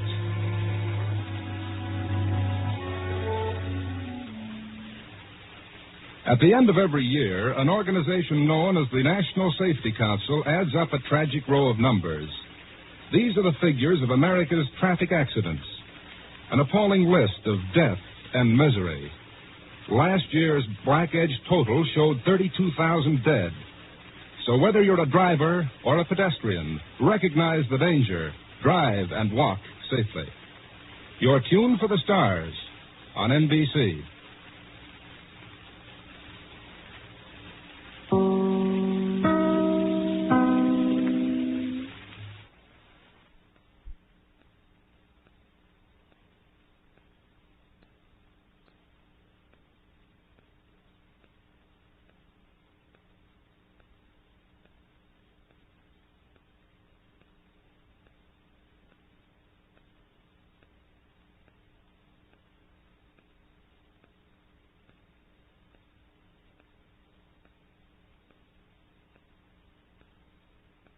I'm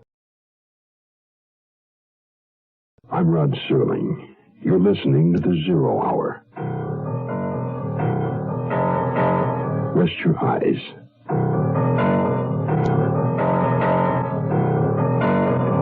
Exercise your imagination. This week, Bill S. Ballinger's sound portrait of an unlikely hero. The Air Hunters. Starring Ken Berry. Joanne Worley.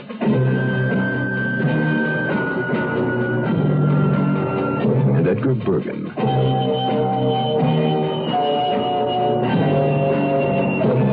In Elliot Lewis's production of The Zero Hour.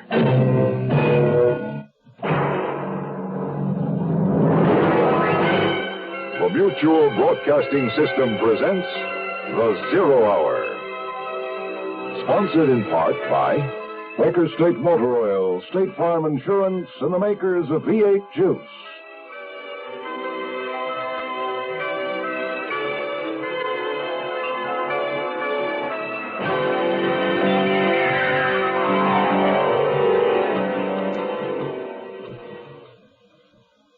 This week, a story about the eternal optimist.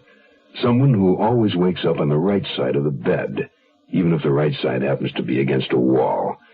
It's the story of Dean Quinn, a young man born as a member of the human race, a species whose behavior patterns leave him in a state of bewilderment.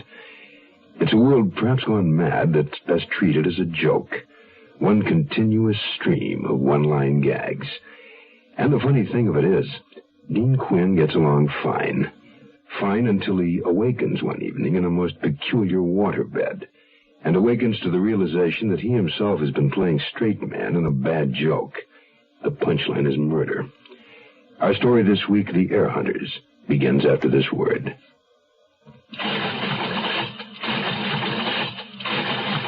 A man in business named Norm loudly blew up a giant storm. From tax laws which hosed, his business was closed.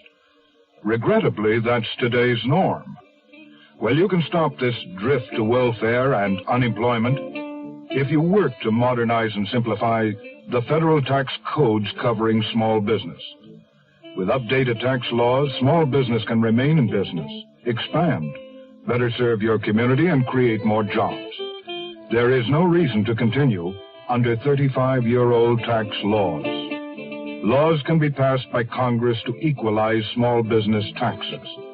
So let's do something about small business tax reform. Let's write the National Small Business Association, Jefferson Building, Washington, D.C. That's NSB, Jefferson Building, Washington, D.C. Picture this. A clear, star-filled, windy desert night just outside of Palm Springs. A dirt road leading off the highway, meandering through sand and sage up toward the base of the towering San Jacinto Mountains. Nestled within an oasis of tall palms, a single house. A veritable hideaway. The inside lights are on, but the house deserted. A sliding glass door is open, leading to the swimming pool. In the shadow of the diving board, the shapely body of a beautiful woman, floating face down. In the shallow end, a second body, a young man bleeding from the head and, for the moment, alive.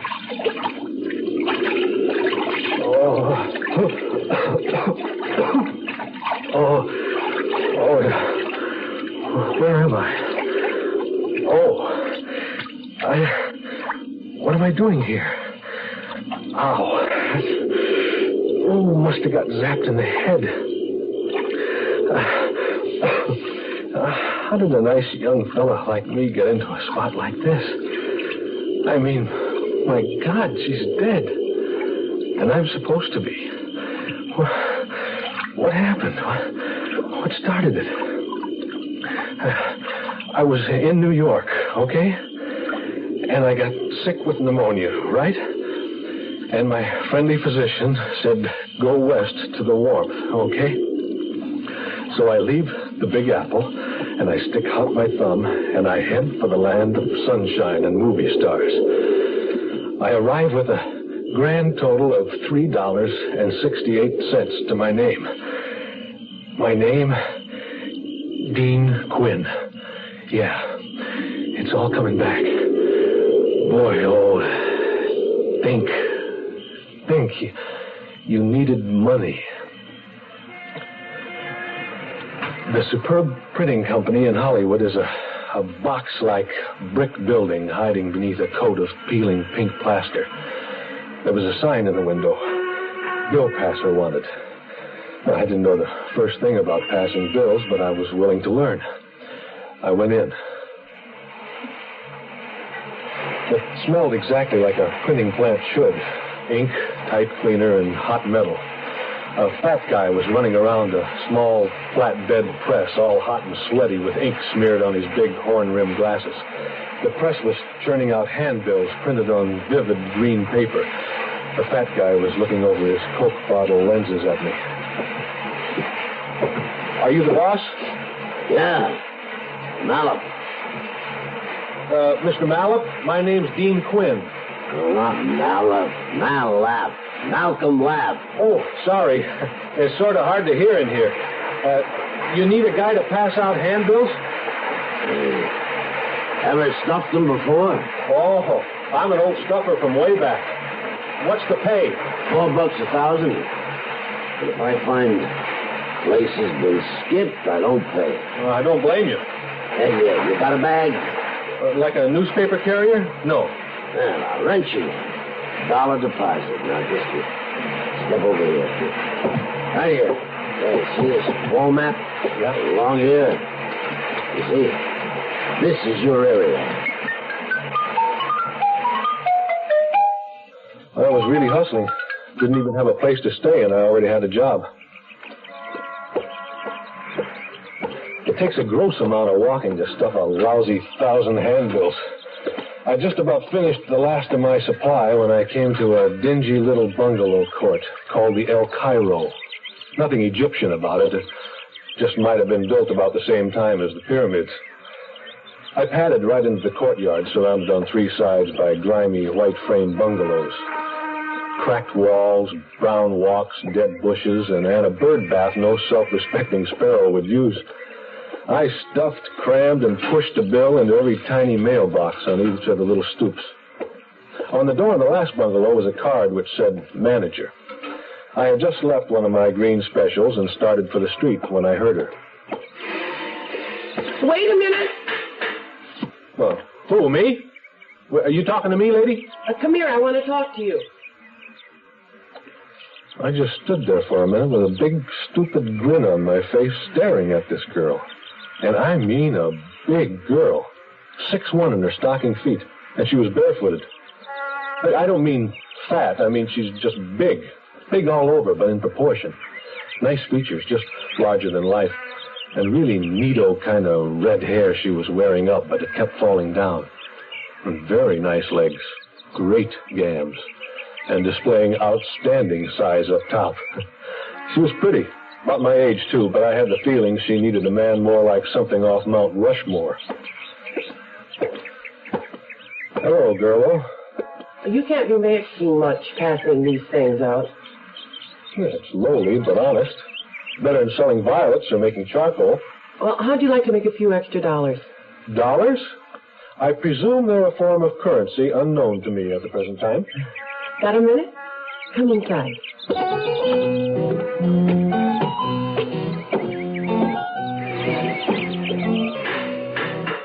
I walked fly-like into her parlor. The room was something straight out of a mail-order catalog, a dream of stained furniture, part wood and part plastic. I eased down on the edge of an imitation leather sofa and watched while she folded back the sleeves of her caftan. I'm Miss Temple. Formally, I'm Mr. Quinn. I own El Cairo Court. Oh, that's nice. Well, my father left it to me when he died, nearly 3 years ago. You know, it's too much for a woman to handle alone, plumbing and patching up things, nailing stuff together, listening to the tenants complain. You said something about me making money? Oh, yes. Number 9 bungalow. It's been closed for 2 years, and it's filled with trash and junk. It has to be cleaned up and stuff thrown out. I don't have a rubbish disposal service. And I don't have a car. Could you borrow one? I doubt it. Well, do you have a driver's license? From New York. I have a car you could use. Well, of course, I couldn't pay you very much. How much is much? $10. Well, I know it would cost $25 to hire a man with a truck. Look, this job, passing bills, it's still good for a few more days. If it's okay to clean out the bungalow on my own time, when I get around to it, then, well, yeah, I'll do it. Good. On one condition. Well, if there's anything worth selling, you can have it. No, sell it yourself and keep the money. It sounds good, but I'll have to stay in number 9 until I get it cleaned out. It's too far between my hotel and the printing company and here to get around. Oh, the place is an awful mess. Well, look, if I can't stay, I couldn't take the job. Well, all right. If you can stand it, you can stay, Mr. Quinn. It's Dean. What's your name besides Temple? You can call me Beth. You got yourself a deal, girl-o.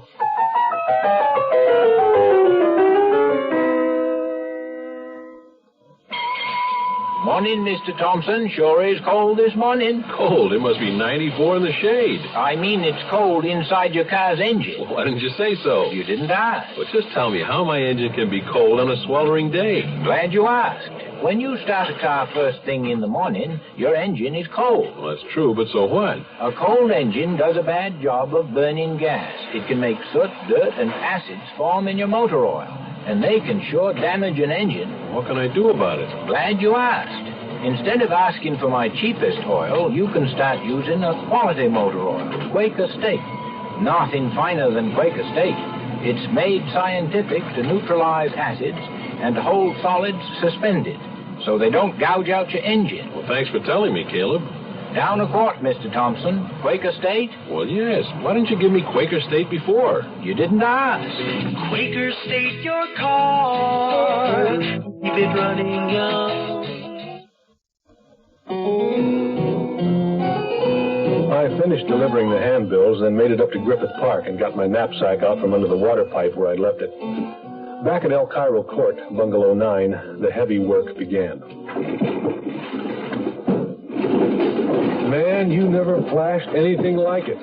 A solid layer of dust over everything. Old cartons, dozens of them. And stacks all the way to the ceiling of newspapers and magazines and paper bags, all kinds of junk you wouldn't believe. All of it worthless. I brought you some fresh sheets and pillowcases. Oh, thanks.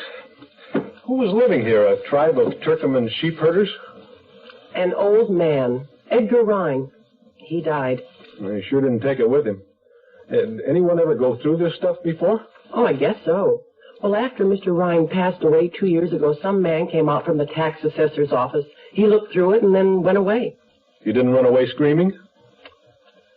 I've prepared my repast for the evening. You're welcome to join me. When I got over to her bungalow, supper was ready and waiting. The table was set for 2. Meat and potatoes. My kind of repast. I could tell she was taking a shine to me. I don't want to brag, but I just have a way with women. Up close, she was better looking than I thought. About a half-size model would have been perfect. Did you have enough to eat? Plenty. And it was plenty good, too, girl. It's all right to call me Beth. Yeah, I know. Tell me about yourself, Dean. What's to tell? Where are you from? As of last week, New York. The Big Apple. Oh, New York. Once I hoped I could go to New York, try to get a job there. I dreamed of being a showgirl. You know, one of those big ones parading around in a gorgeous costume with feathers and sequins. Why didn't you? I didn't have the money. Besides, I didn't have any talent. I can't sing or dance. Maybe not, but you're big enough. What? Oh, no, I mean, you've got the build for it. You're right. That's the trouble. I'm just too damn big. Men don't like women as big as I am. Terrible thing is, I'm still a woman, but they think I'm a freak or something. Let's not talk about it. Okay. Let's talk about old Edgar Rhine. If he's been dead for 2 years, how come you haven't cleaned out number 9 before? Well, a couple of years before my father died, Dad needed money pretty bad, and Mr. Ryan offered to take a 5-year lease and pay the rent in advance at a 25% discount, so Dad took it. About a year after Dad, Mr. Ryan died, too. So I just locked up the place for the rest of the time. Sounds like Mr. Ryan had a lot of money. Not really. Oh, of course, he was a miser and saved everything. But all the county found was less than $5,000 in a bank book he had in his pocket when they took him to the hospital. How old was he? 75, maybe. He died from a stroke.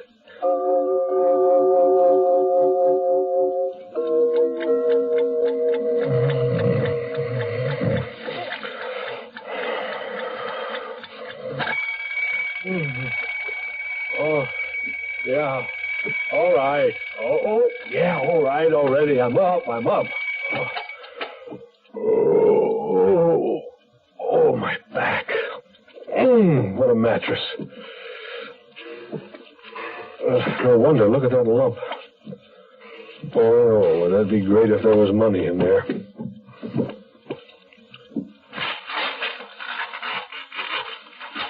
Oh, hey, what's this? These.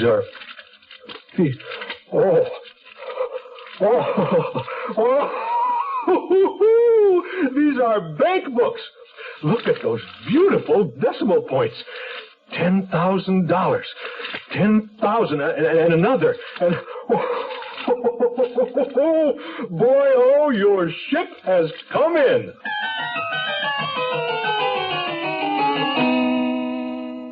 We're number one. We're the largest company, and you don't get to be the largest company unless you're doing a little extra for people.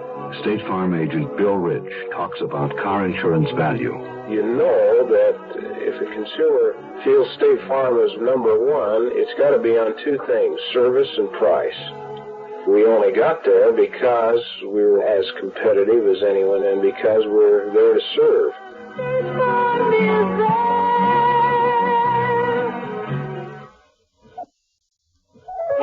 What you got there? It looks like tomato juice. It's V8. What you got there? It's V8. Looks like tomato juice. It's V8. Try it. Wow, it sure doesn't taste like tomato juice. It tastes like V8. A great natural blend of 8 garden vegetables. V8 cocktail vegetable juice. V8.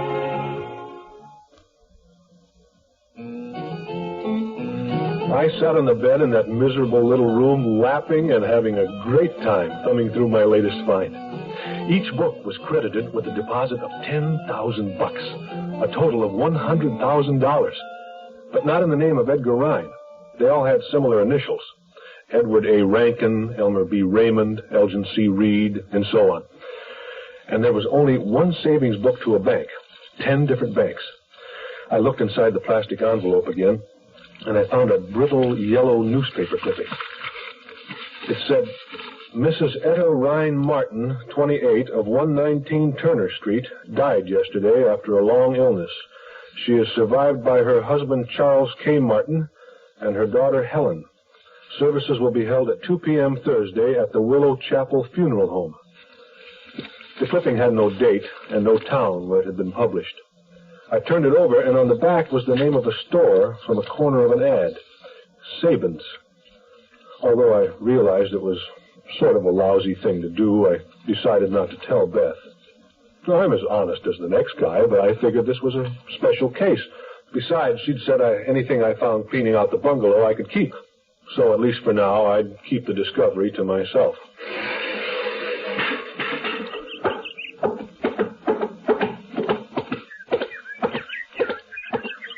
Like some breakfast? True words were never spoken. I'll be right in.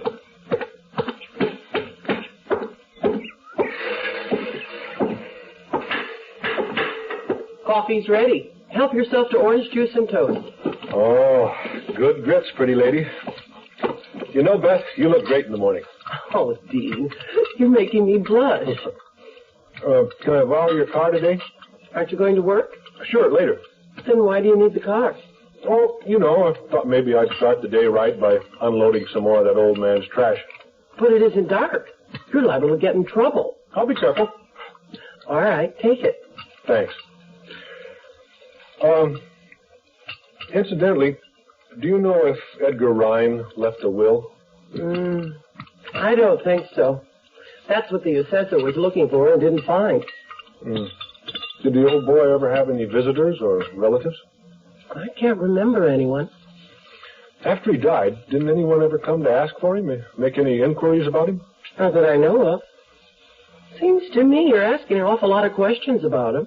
No, I'm just wondering. Thought maybe they wanted his clothes or stuff or something. Even so, you've been awfully interested for somebody who didn't know him.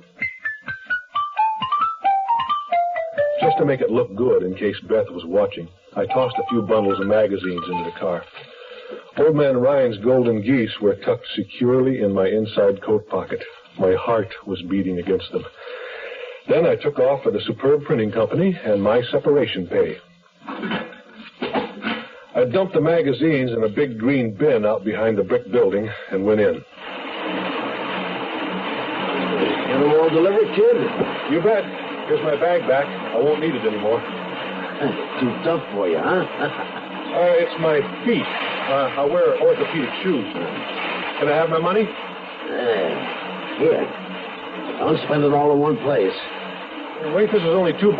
Where's the rest? Well, first I have to see if you delivered them all. Come back in a few days and pick up your check. Oh, forget it. I won't need it anyway.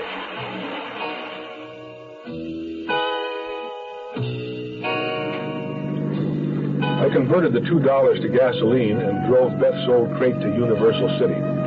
Besides the film studios and the tour, Universal City features a number of other businesses housed in a couple of office buildings. The one I wanted was Clarence J. Walden and Associates. Walden was famous for digging up missing heirs. He worked on a commission basis up to 40%.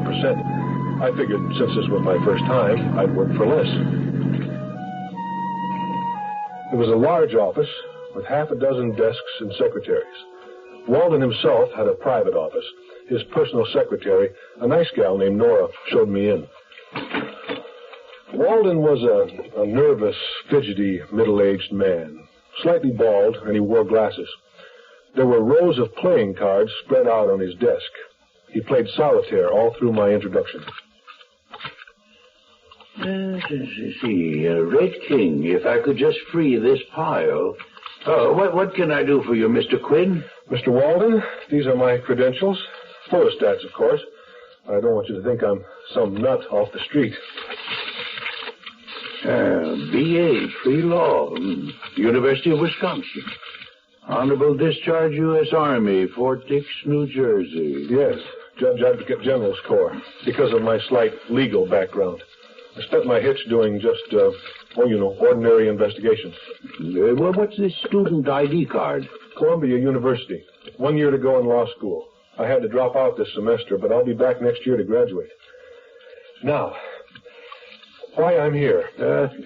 To make a claim of some kind. To find an heir. I happen to know of an estate worth $100,000 in cash. No one else even knows it exists. Not even the state. There are lots of rumors about lost estates. When we investigate, they don't pan out. Oh, this one will. I have proof. It's like I said, lots of rumors about estates. Oh, this one's no rumor. Well, it is until I see some proof. You know, I'll need a small stipend for my services. Say, $150 a week plus expenses and, 25% of whatever you get. Let's see, one Red King. Say, $100 a week? $75 a week, drawing account plus expenses for 1 year against your finder's fee. Take it or leave it. I'll take it. Smart nose, that's me. A wader inner where others more sensible would fear to tread. But not me, not old Bean, no sir. With me it's just one death-defying idiocy after the other. And this time I pushed to the limit.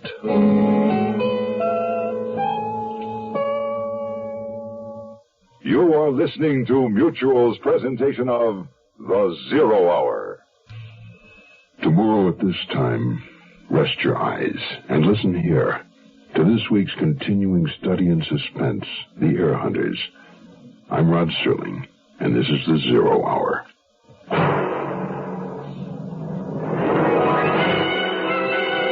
This episode brought to you in part by Quaker State, State Farm, and V8.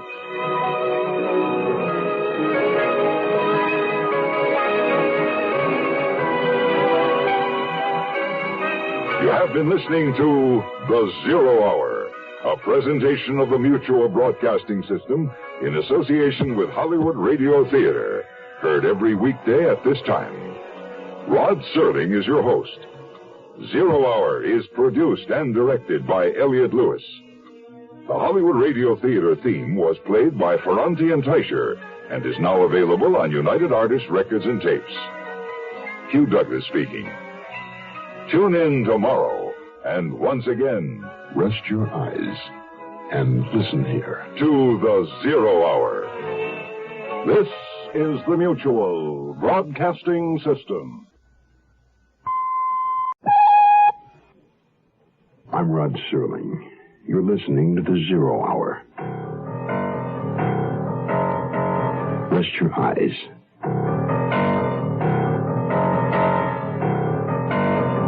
Exercise your imagination.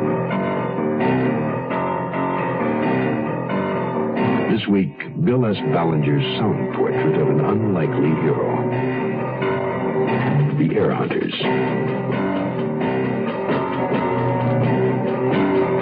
Starring Ken Berry, Joanne Worley,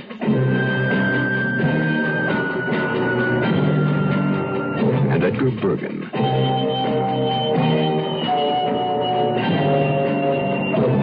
In Elliott Lewis's production of The Zero Hour.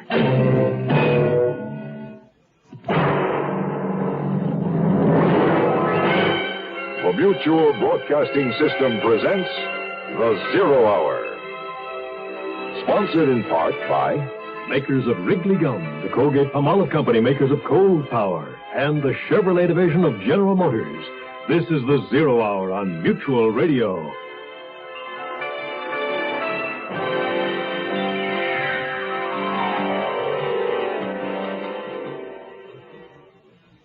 Dean Quinn, a young man in his mid-20s, a third-year law student, charming, cheery, and suffering from chronic pneumonia. He looked for and found the silver lining in his cloudy health. He called it California and went there. He found a job passing handbills door to door at a rate of $4 per 1,000. He found a girl, Beth Temple, tall, very, owner by inheritance of El Cairo Bungalow Court in Hollywood, and alone. Dean found a home, bungalow number 9, and he found upon waking a lump in his mattress. 10 hidden bank books belonging to Edgar Rhine, the late former tenant, and representing a lump sum of $100,000. 10 bank books, an old newspaper clipping, and an idea to find the rightful heir, and perhaps some spending money as well. Dean Quinn found a lot of things. He must have, because someone is trying to kill him for it. The Ear Hunters will continue in a moment. This is Gene King for your Better Business Bureau. Homeowners can save 15 to 30% on their winter heating bills by installing weather stripping around doors and caulking around all windows. A 1/4-inch crack under a door leading to an attic or other unheated area may cost $4.50 per winter in lost heat. Incidentally, you can also increase the wintertime comfort and decrease the heating bills you'll have to pay by installing storm windows, which reduce loss through windows by 50%. Storm windows usually pay for themselves in 7 to 10 years, and thereafter return an annual dividend of 13 to 18% in fuel savings. Another way to reduce loss of heat in winter is to install proper insulation. In a cold to moderately cold climate, a homeowner can save enough on his fuel bill to recover the cost of the insulation within 8 to 12 years. A consumer tip from your Better Business Bureau.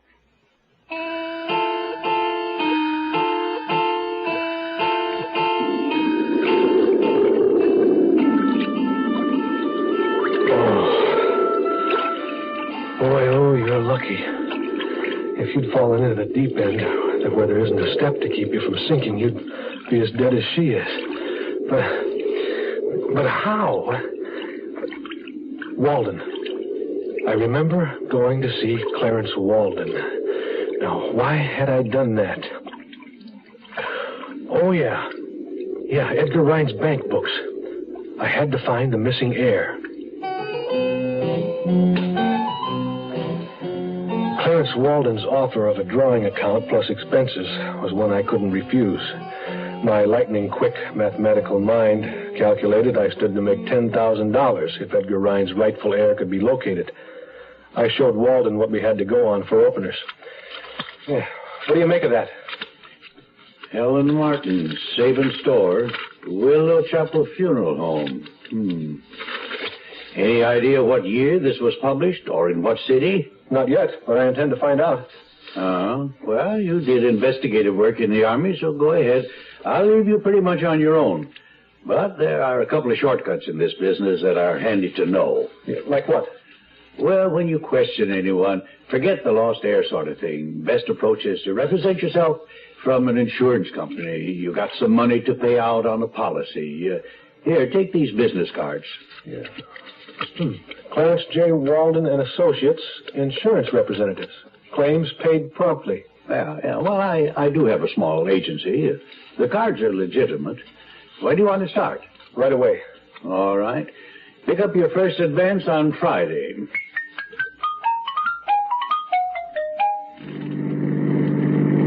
I headed back to El Cairo without the slightest intention of cluing Beth in on anything. It was not that I'm greedy, but I figured even to just tell her might complicate matters. I'm back.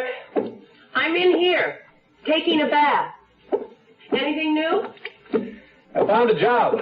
Not much, but it'll do till something better comes along. You got anything to eat? You got a new job. That's wonderful. I'll be right out. Yeah, selling insurance. A small company. Selling insurance? That won't pay very much, will it? With a drawing account, I'll get along. Are you going to keep living here? I may have to travel a lot, so I don't want to waste money on rent. I'll finish cleaning out number 9, and you can rent it again. With old Rhyme dead, there's no reason to continue his lease. Well, there's no reason you couldn't stay with me here. You're not going to be making all that much money, and in your spare time, well, you can help out around here. I'll tell you what. Go ahead, rent out number 9. I'll stay with you, but I'll pay half the rent. You'll be money ahead, right? There's coffee in the kitchen. I'll put on my caftan.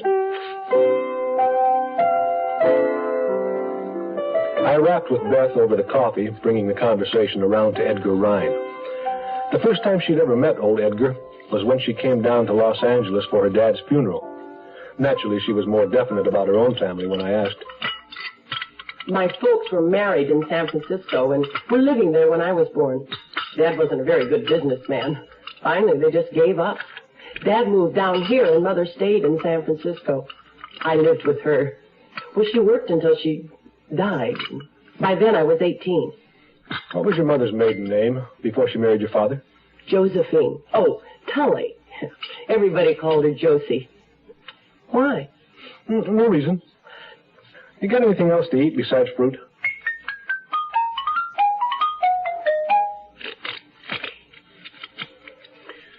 Got a new deck here. The old one's seen better days. Yeah. Like I was saying, it's logical to assume that Etta Rhine Martin was Edgar Rhine's daughter. And her daughter, Helen Martin, has got to be Rhine's granddaughter. If she's still alive, Helen's a grown woman by now. The Funeral Directors Association has no record beyond 10 years of a Willow Chapel funeral home. Our only lead left is Sabin's, the name of the store on the back of Etta's death notice. We have to locate the city it's in. Well, I'll send out a letter to all the Manufacturers Association, retailers, organizations, and credit reporting companies. Maybe pull in something on Sabin's, you know. But it'll take a while, though. Meanwhile, I'll talk to Alvin Hyatt. He's the administrator appointed by the court for Rhine's present estate. Keep plugging away, boy. Hard work pays off. Any chance on calling today, Friday? Yeah, I will tomorrow. I may need some scratch. 2 red 10s up already. Oh, this is hopeless. Let's see.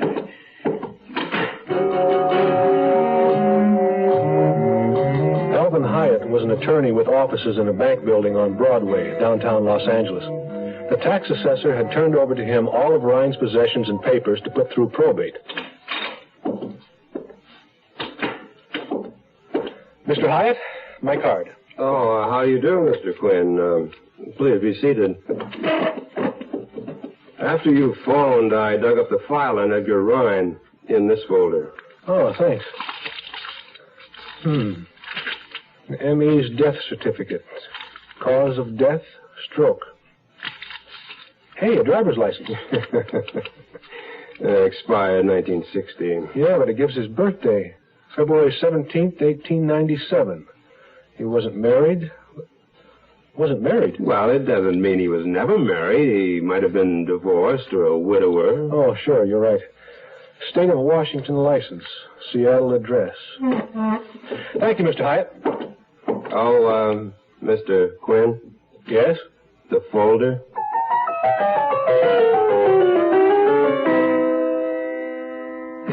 Carry it with you, Briggy Swimmers come. The big fresh flavor, Briggy Swimmers come. Carry it with you, Briggy Swimmers come. The big fresh flavor, Briggy Swimmers carry the big fresh flavor wherever you go, whatever you do. It's the finest spearmint's flavor, the great Briggy taste, delicious to Briggy Swimmers come. Carry it with you, Briggy Swimmers come. The big fresh flavor, Briggy Swimmers come. Carry it with you, Briggy Swimmers come. The big fresh flavor, Briggy Swimmers come. Carry it with you.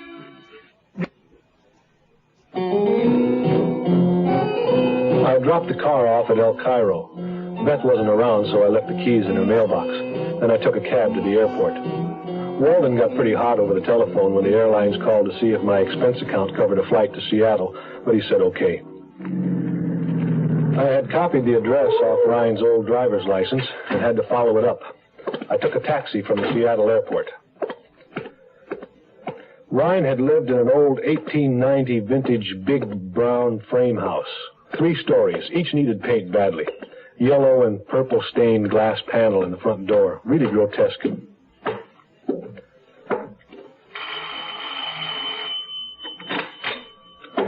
A tired-faced, harassed, middle-aged woman opened the door and stared at me with suspicion. I knew the place was or had been a boarding house. I gave her my insurance routine and my card. She gave me her name, Myrna Coyne, and invited me in. I don't recall any Edgar Ryan, but maybe my mother does.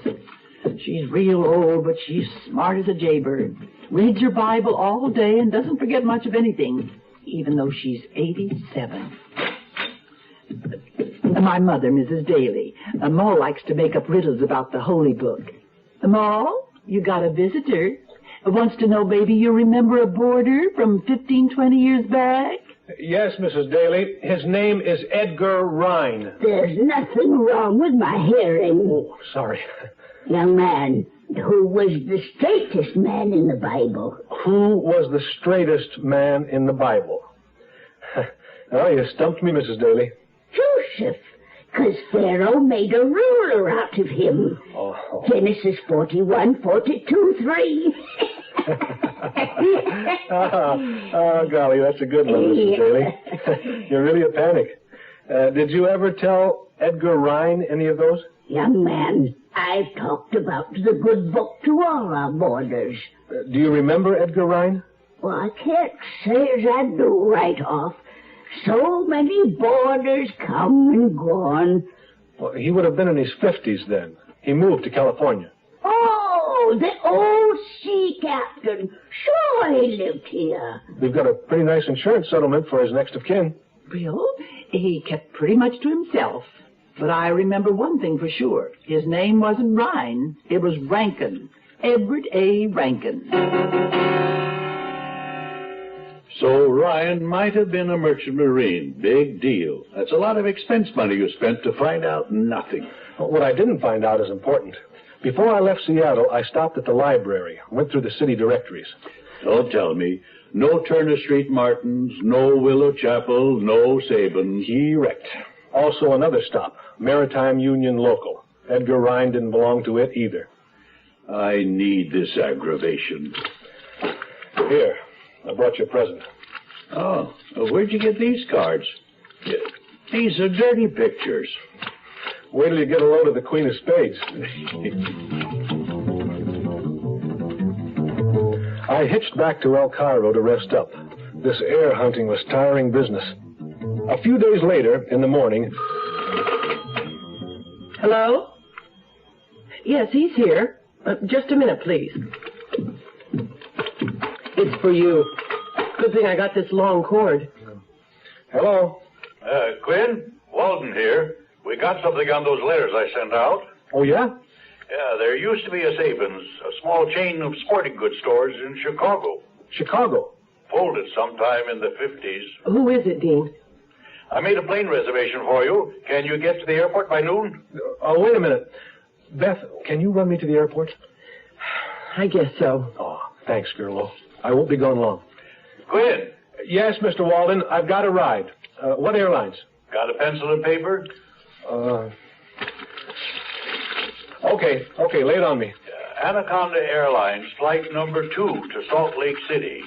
Utah? I thought you were going to Chicago. Transfer there to Thrift Skies Midwest Airlines, flight 111 to O'Hare. When do I arrive? Next week? Very funny. I'm trying to keep expenses down. You land in Chicago at 9:18, their time. Let me know what you find out. I'll be sure to call collect. Goodbye, Chief.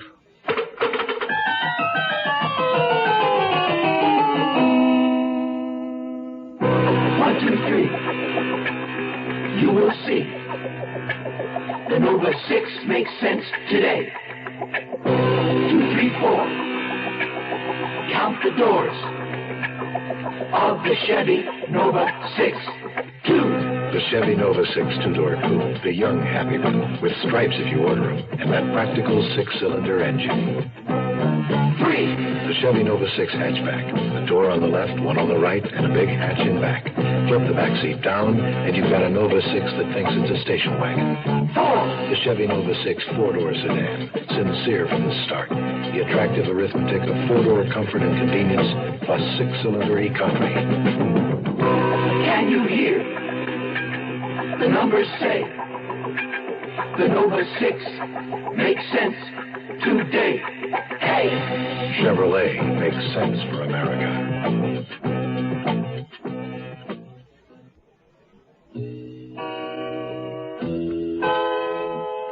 I made it to Chicago unscathed, no thanks to either airline. The only 2 times I unbuckled my safety belt were when we landed. I came out of it okay, but the cab driver who drove me into the city asked a lot of questions about why my nose was bleeding.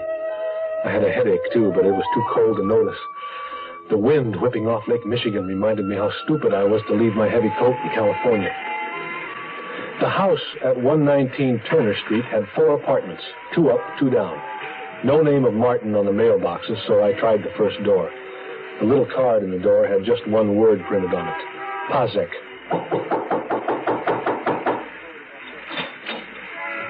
A big, tough, heavy-set guy somewhere in his late 60s opened the door.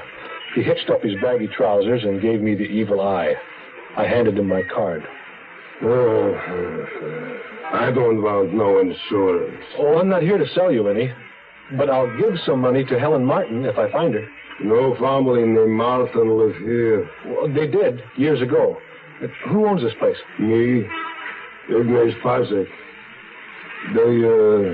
They got money coming. They sure do. No trouble, no lawsuit. Not for me, just money. Come in. Sit down by table. Stella, 2 beers. How much money you give Martins? Enough. Oh, thank you. You're welcome, sport. It's a very attractive girl. Oh, Stella. She be all right. No got good sense. How you like beer? Well, 30 above zero is hardly beer drinking weather, but it's good. Yeah, plenty good. My brother makes it. Charlie Martin owe me plenty money. You pay me? No, I can't. I'll pay Helen Martin. She can pay you. Don't know where she live. Martins move away. When? In war, Korea, 1952, 1953. You don't know where they go. Well, that had to be after Mrs. Martin died. Yeah. And you don't know where they moved? Yeah, don't know. Well, thanks for the brew. May I use your phone to call a cab to take me to the Drake? On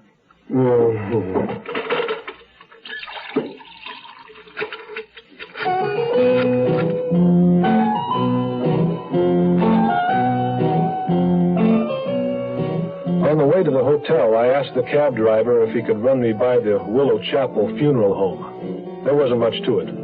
Nothing at all, to be precise. They had gone under, so to speak, in 1955. It was pretty late that night as I sat in my hotel room with a bottle of scotch and a glass of cracked ice, trying to forget the 10 grand commission that was apparently slipping from my grasp when... Who is it? Hi there, Sport. Stella?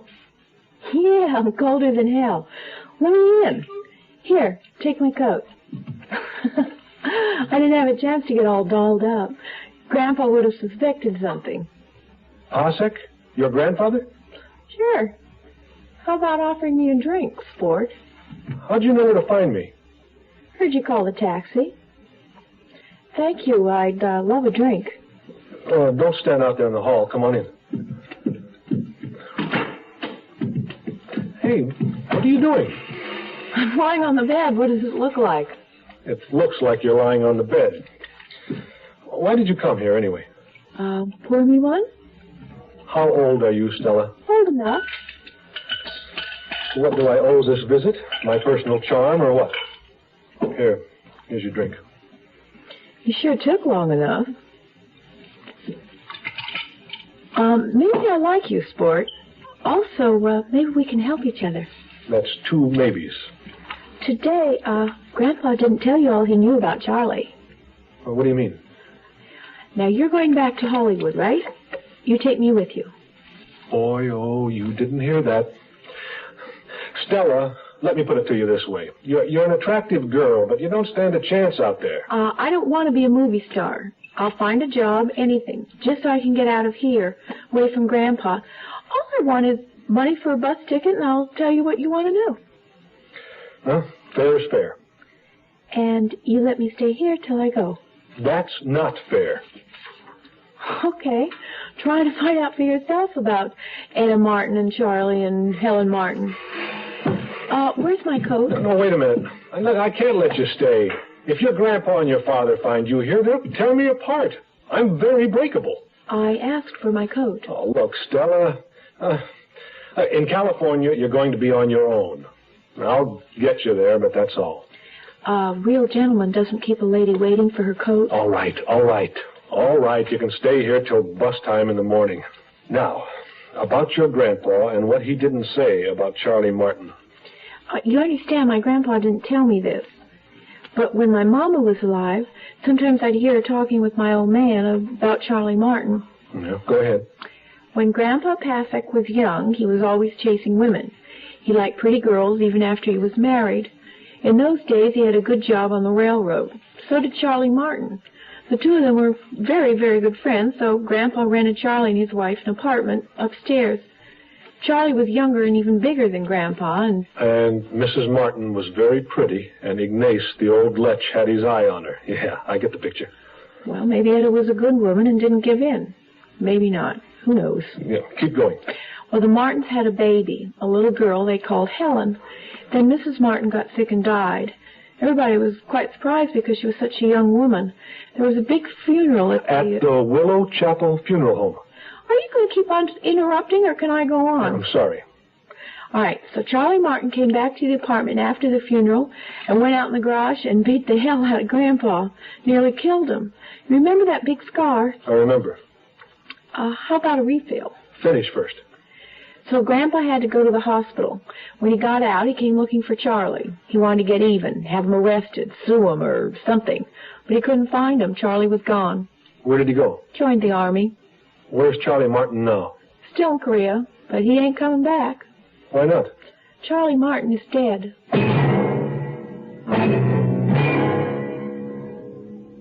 You are listening to Mutual's presentation of The Zero Hour. जी हाँ, ये खानदानी मंसूबा बंदी का मरकज है. Mais oui, c'est le centre de planning familial. Yes, this is the family planning center. There are family planning centers in more than 100 countries today.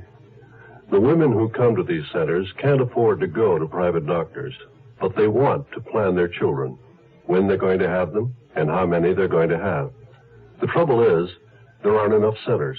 Just in the United States, there are nearly 5 million women who have no way of getting modern family planning help. And that's nothing compared with the world problem. Some countries don't have enough family planning centers. Some don't have any at all. This year, again, many women will have babies not because they want to, but because they have no choice. Sad for them. Sad for the world. With family planning help, these women, too, will have babies only when they choose, so that all the people of the world may have this freedom of choice. Support Planned Parenthood. This is Gene King for your Better Business Bureau. If you're planning a vacation by air, you know it's a good money-saving idea to check with the airlines to see if you qualify for a special fare. You may be able to save yourself a sizable sum of money, but remember, you must comply exactly with the conditions, or you'll be asked to pay the regular rate. Now, most airlines, for example, offer 2 youth fare plans. The cheapest is Youth Fare Standby. In this, you'll be the last of the passengers called and may not get on the flight. And Youth Fare Reserve, however, guarantees you a seat on a reserved flight, but it'll cost you more. Discount fares are also offered on long-distance travel, but remember there are conditions. For example, you may have to make reservations 2 weeks in advance, and for some, 3 months in advance. You must travel midweek only and return after 7 to 9 days. And no holiday or peak period traveling on this plan. A consumer tip from your Better Business Bureau. Tomorrow at this time, rest your eyes and listen here to this week's continuing study in suspense, The Air Hunters. I'm Rod Serling, and this is the Zero Hour. Today's episode brought to you in part by Wrigley Gum, Cold Power, and Chevrolet. This is the Zero Hour on Mutual Radio.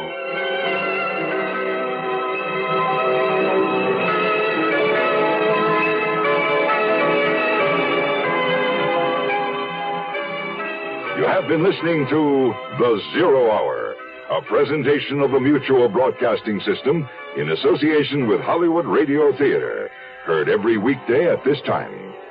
Rod Serling is your host. Zero Hour is produced and directed by Elliott Lewis.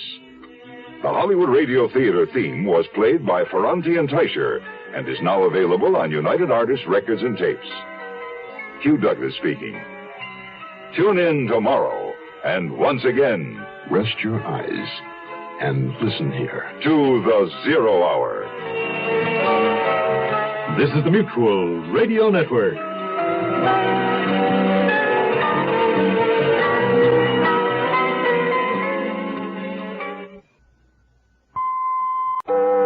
I'm Rod Serling. You're listening to the Zero Hour. Rest your eyes.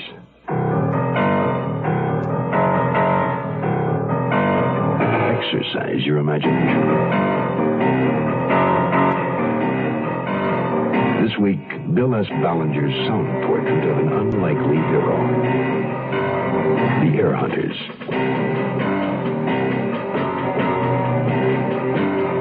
Starring Ken Berry, Joanne Worley,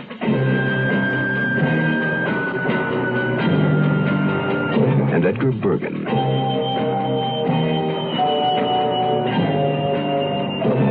In Elliott Lewis's production of The Zero Hour.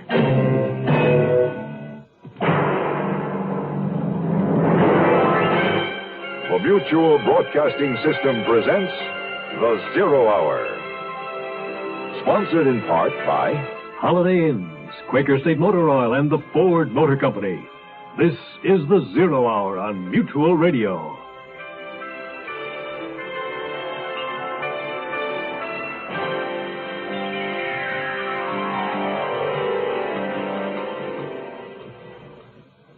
Dean Quinn, young Mr. Happy-Go-Lucky, frolicking his way through life in search of the missing heir to a fortune.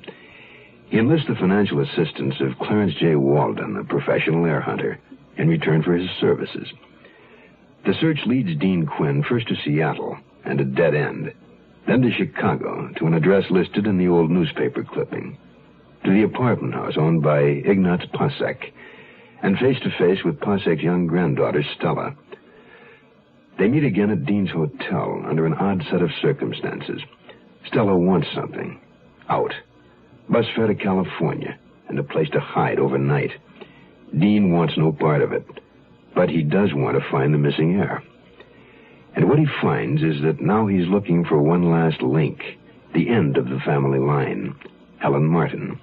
He also finds himself half drowned in a swimming pool in Palm Springs, with a dead body floating in the deep end. To put it in Dean Quinn's own words, why me? The heir hunters will continue after this word. The Marine Corps Reserves are looking for a few good men to help keep the peace. We're looking for men who understand that nobody likes to fight, but somebody has to know how. We want men who want to see their children grow up in an age of peace. Men who will do more than wish for it. Men who will work for it. Men who don't need the draft to know there's a job to be done. Men who ask themselves what they can do for their country and do it. We're looking for a few good men to stand with the Marine Corps Reserve. No shortcuts, no compromises, no promises except one. You'll be a Marine, and you'll be ready. That's the job of a peacekeeper.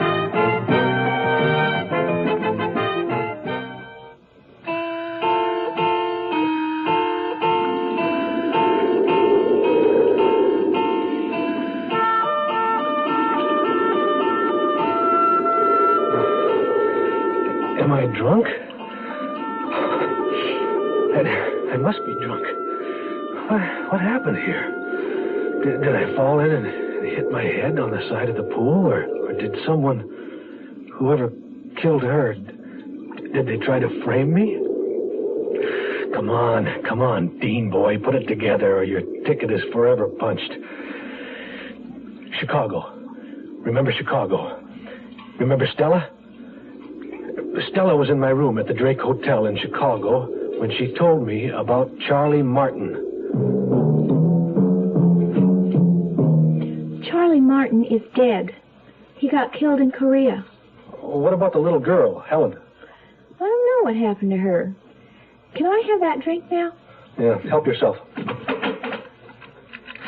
Who are you calling? Don't sweat, sweets. I'm not blowing the whistle on you.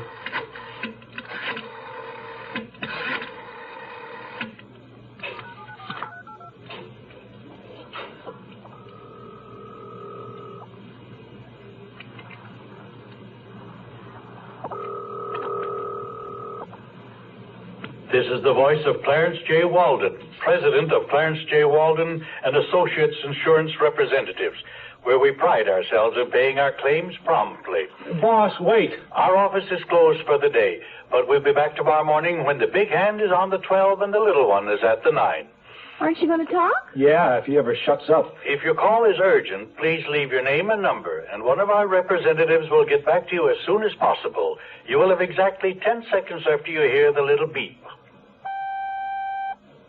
Boss, this is Dean. Charles Kermit Martin was killed in Korean War, Illinois Regiment. Call VA, check where allotment was sent for his daughter, Helen Martin. Also insurance. Call me at Drake Hotel. Wire money. Sport, you sound like a disc jockey. Hey, what are you doing? Put your clothes back on. I'm getting into bed. I need my beauty rest. Well, yeah, I think I'll sack out on the couch here. Sweet dreams. I slept lousy that night. I kept waking up, hearing buzzing in my ears like I used to when pneumonia was coming on. A couple of times I thought I felt something warm cuddling up to me, but I couldn't tell for sure. Might have been just a vivid hallucination. In the morning, I had a brute of a headache. My skin was crawling, and I had a pretty good case of cottonmouth. Worst of all, I was in the bed. Stella was up and dressed.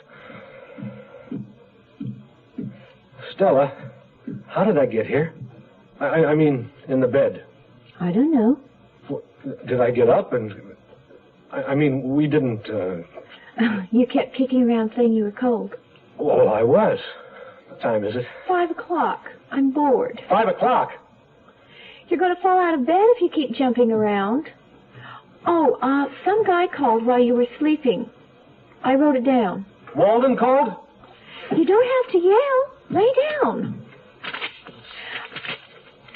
He said the name you wanted was Mrs. Vivian Clay, Route 1, Towan, Illinois. He also said he wasn't underwriting no playing around with girls. Oh, I'm going back to sleep. Maybe I'll get lucky and wake up dead. Boy, you're no fun. But I woke up alive the next morning. I just felt dead. I rented a car, and Stella drove me to see Vivian Clay in Towan, a tiny town about 60 miles outside of Chicago. Hey, Deanie, nice farm. Is this the place? Mailbox says so. Then turn in. Vivian Clay was a gray-haired, pleasant woman with firm, regular features.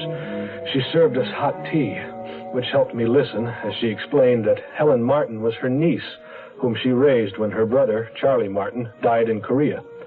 She knew very little about Etta Rhine Martin other than that she was Helen's mother. This here is a picture of Helen taken when she graduated high school. Very pretty girl. That's a pretty old picture.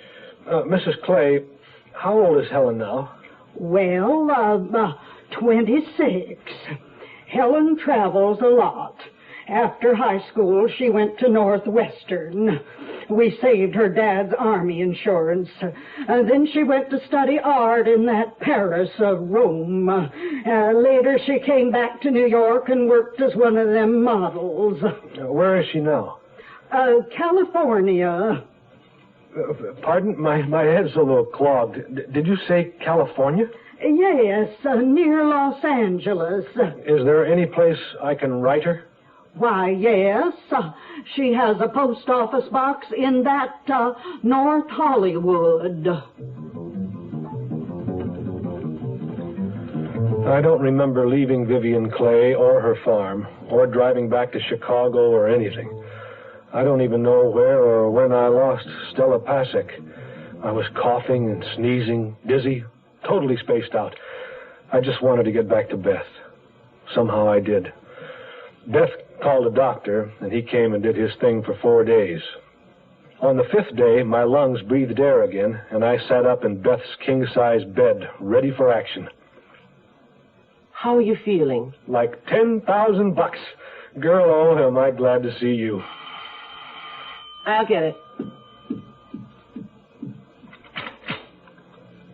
Yes? What bungalow does Mr. Dean Quinn live in? This one. Is he expecting you? Oh, sort of. I'm a very good friend of his, and he asked me to visit. Beth! Well, why don't you come in? Any friend of Dean's is a friend of mine. Oh, why me? Beth, this is Stella Pasek, an acquaintance. Stella, Beth Temple. You don't look so good, Deanie. I've been sick, and I think I'm getting a relapse. Lucky I didn't catch your cold when you insisted I stay with you in that crummy hotel. What crummy hotel? Beth, please. Do you have a place to stay, dear? Not yet. I have a nice little bungalow, number 9, only $80 a month. It would make it awfully convenient for Deanie.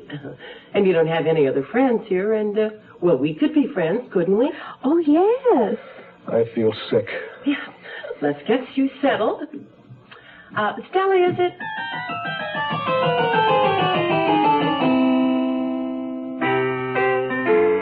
Together, time to spend, enjoying life with food and friends. Get out and get together.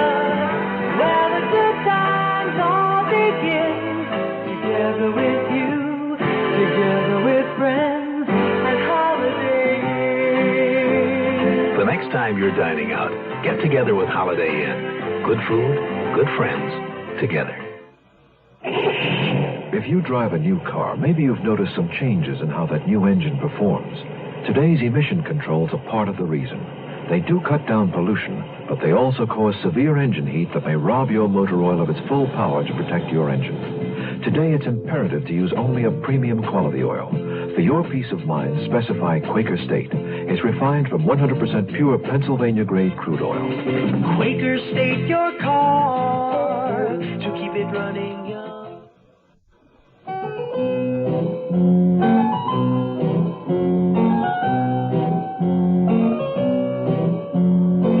I can always tell when I'm not being appreciated, so I got up and left the El Cairo.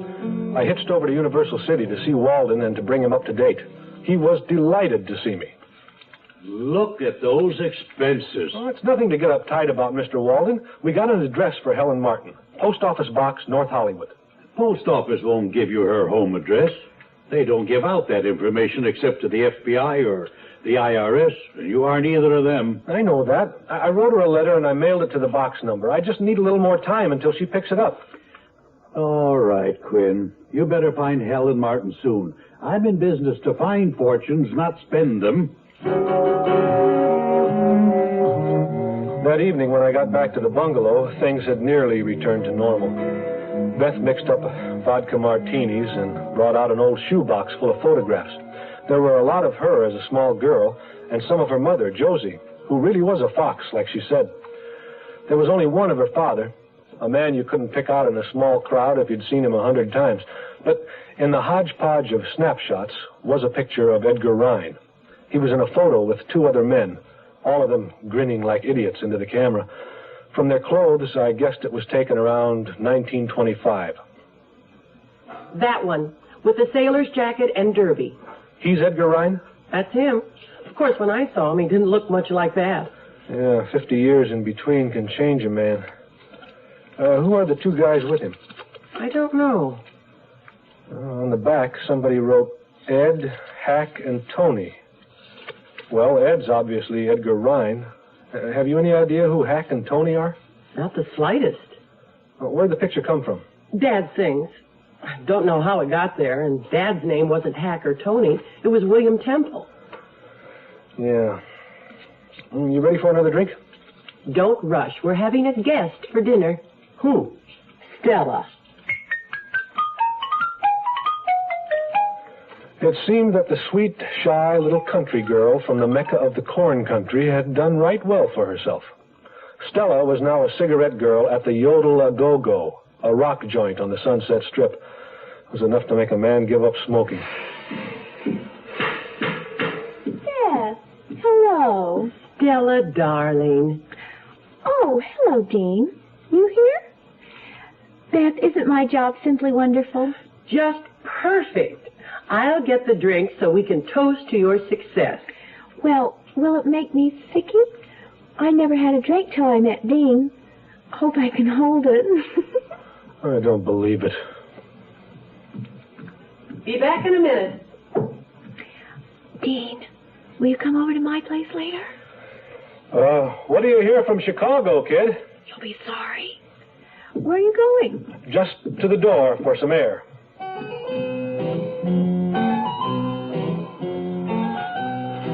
I could have written a letter to dear Abby that would have given her a mental block. Anyway, a few days later, a tall, slender, beautiful blonde showed up at the post office and picked up my letter. I could tell it was the one I'd sent by the red envelope. She was driving away in a silver, chrome-plated monster as I arrived to start my daily stakeout. But I got her license number, which Walden could check out through the Department of Motor Vehicles. This new development encouraged him enough to write to Cook County, Illinois, for a copy of Helen Martin's birth certificate to prove she was the legitimate heir of Edgar Rhine. I also convinced him that it was worth a gamble for me to go to San Francisco and see what the Maritime Union's main office had on Edgar Rhine. Not enough of a gamble, however, to buy me plane fare. Beth was kind enough to allow me the use of her car. Good old girl-o. At the Maritime Union, a nice old lady named Miss Morrissey told me she'd been working there ever since she got out of business college, which I figured was about the time somebody invented the typewriter. She went through a lot of dusty old cardboard files. Aha! Here it is. Is this what you want? Name, Edgar A. Rhine. Citizen, USA, born March 13th, 1897.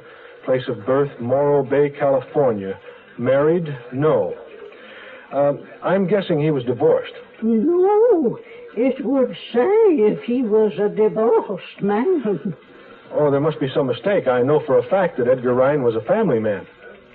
Who knows better, him or you?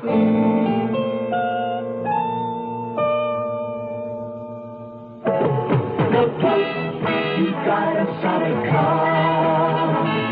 The Ford Torino is a solid car.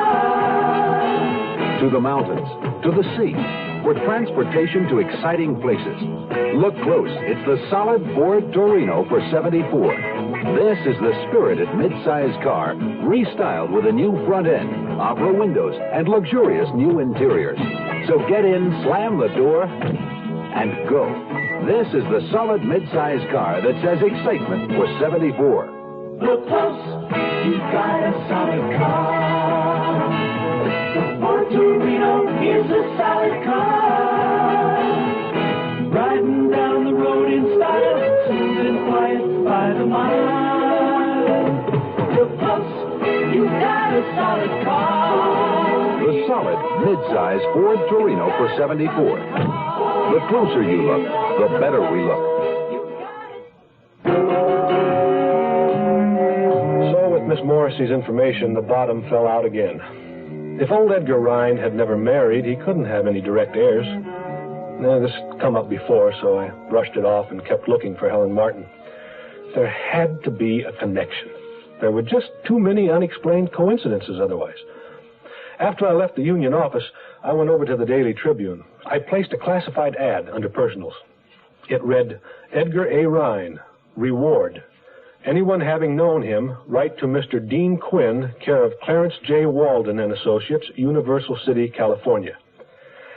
I drove like crazy to get back to L.A., but I had to lay over in Santa Maria, thanks to a bad cheeseburger. When I finally cruised Walden, he had all the poop on the silver monster I'd seen at the post office. It was registered to Florentia Monti, Acacia Drive, Brentwood. I didn't waste any time getting there. A butler, sporting a bit of a belly and a broken nose, informed me that no Helen Martin was there, ever had been, or was ever expected to be. But after some diplomatic negotiation on my part, he agreed to escort me to see Miss Monti, who did indeed live there, and at that point in time was sunning herself out by the swimming pool. It was the same blonde, all right.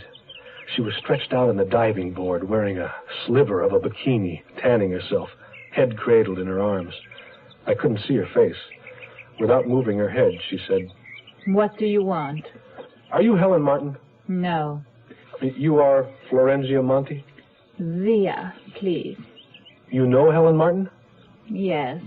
I know her, but I don't like to feel responsible for her. I keep a post office box in the valley for my own personal use. With a house full of servants, one has very little privacy.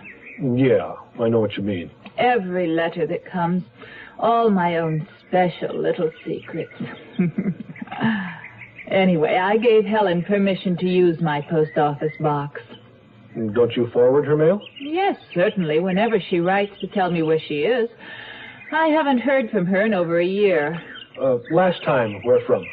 Hong Kong, I think, or some such place. She travels, buys, imports clothes. How long have you known Helen Martin? Oh, years. 6, perhaps, or 7. I met her when she was studying in Paris. My family keeps a place there, although they live in Rome. And you met again here in California? Something like that. We've kept in touch. Do you have Helen's last forwarding address? Someplace around. I'll have to look for it. If I find it, I'll let you know. Yeah, do that. I'll leave my card. I'll write down another number where I can be reached. Oh, you are an insurance man? I didn't know that. Yeah. Claims paid promptly, it says right there. I hope I'll be hearing from you, Miss Monti. Zia. See ya, Zia.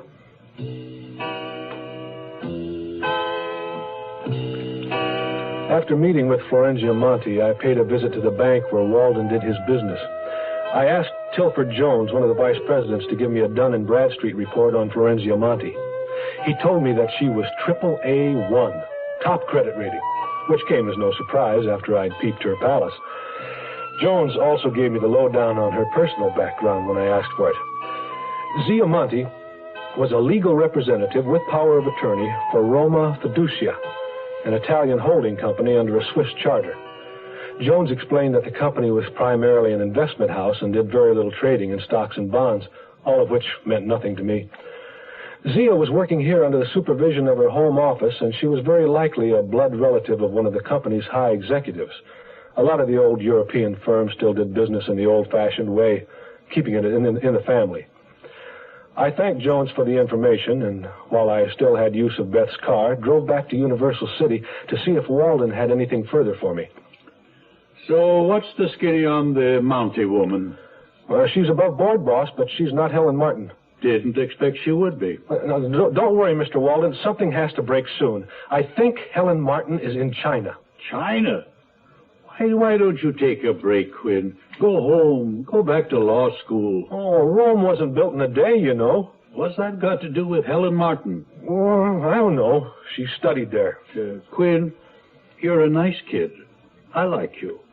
Now, let's leave it at that. Oh, by the way, a letter came for you. And in the future, you won't use this address. It's from San Francisco. Dear Sir, read your ad in the San Francisco Tribune regarding Edgar Rhine. Used to know a man by that name once. Don't know if he's the same one you mean. Note your address is Los Angeles. My ship will make San Pedro on the 19th and sail early the morning of the 20th. You can look me up while I am there. Yours truly, Albert Kress, Second Officer, S.S. McAllister. The 19th. Well, that's today.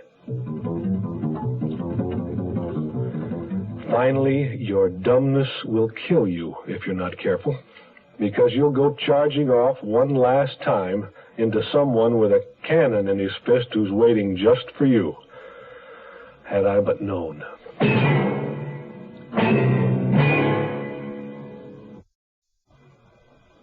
Tomorrow at this time, rest your eyes and listen here to this week's continuing study in suspense, The Air Hunters.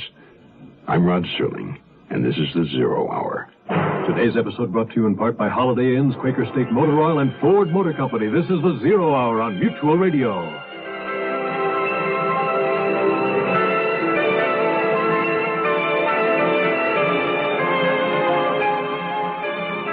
You have been listening to The Zero Hour, a presentation of the Mutual Broadcasting System in association with Hollywood Radio Theater.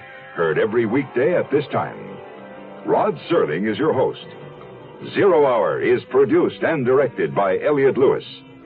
The Hollywood Radio Theater theme was played by Ferranti and Teicher and is now available on United Artists Records and Tapes.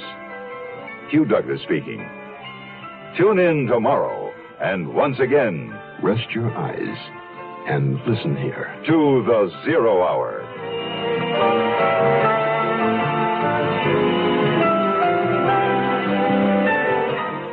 This is the Mutual Radio Network.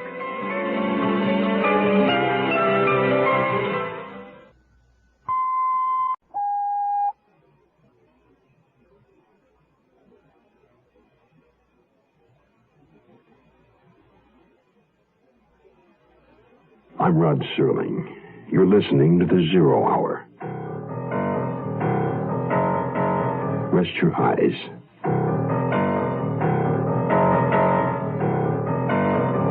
Exercise your imagination. This week, Bill S. Ballinger's sound portrait of an unlikely hero. The Air Hunters.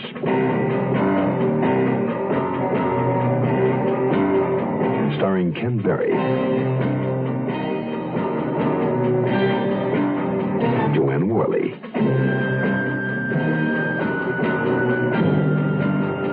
and Edgar Bergen.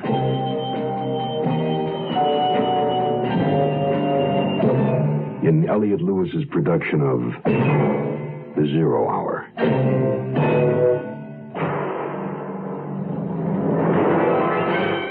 The Mutual Broadcasting System presents The 0 Hour.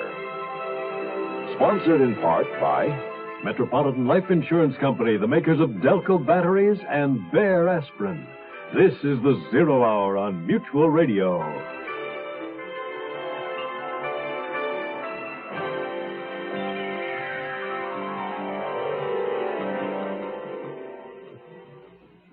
Dean Quinn has been trying to locate Helen Martin, missing heiress to a hidden fortune.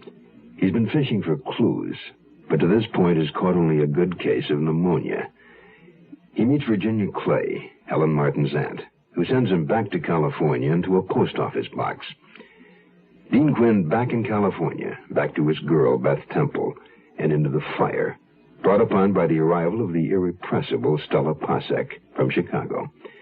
But it's the business of air hunting that Dean Quinn has chosen, so he follows the trail north to San Francisco, then back to Los Angeles, to the mansion of the young and beautiful, mysterious Florenzia Monti, but still not a trace of Helen Martin.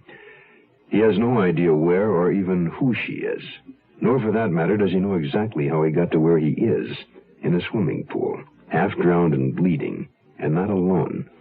His company is dead, murdered. Dean Quinn wants to know, in a word, why. The Air Hunters resumes after this message. Hi, this is Buddy Merrill from the Lawrence Welk Band, and I'd just like to say, if you're a veteran just returning to civilian life, the Veterans Administration urges you to take advantage of your rights under the GI Bill. If you need additional education, you may have as much as 36 months of schooling coming to you. If you haven't finished high school, you may do so and still have your full GI school time coming to you for college or other education. You get paid every month while you work toward your diploma. So, why not get on with that GI schooling? Don't let the opportunities that could be yours pass you by because you aren't prepared. Don't let the rights you earn while in uniform go unused. This is Buddy Merrill saying, get full information from VA. Get started in school under the GI Bill and follow the road to success that millions of veterans have taken.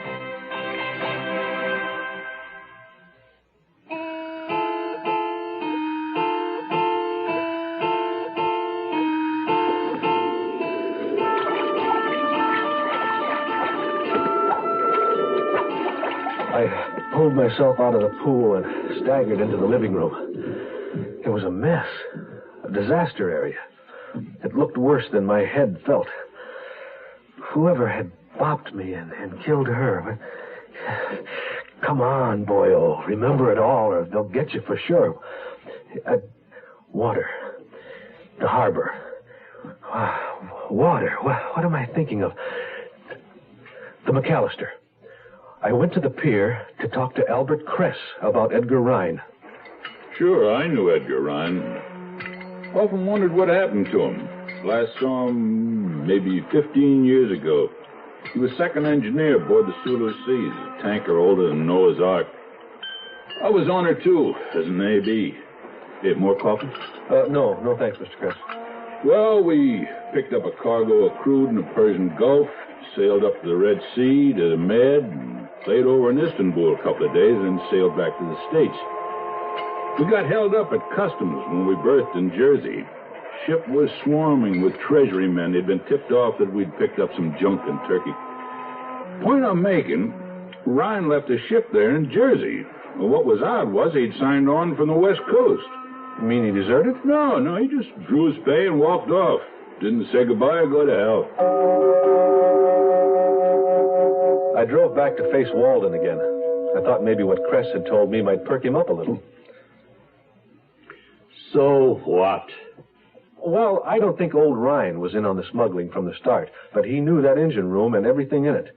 He found where the stuff was hidden, quit the ship, and walked off with a couple of tobacco tins of pure morphine. I won't condone that. $100,000 from dope, salted away in little bank accounts under different names.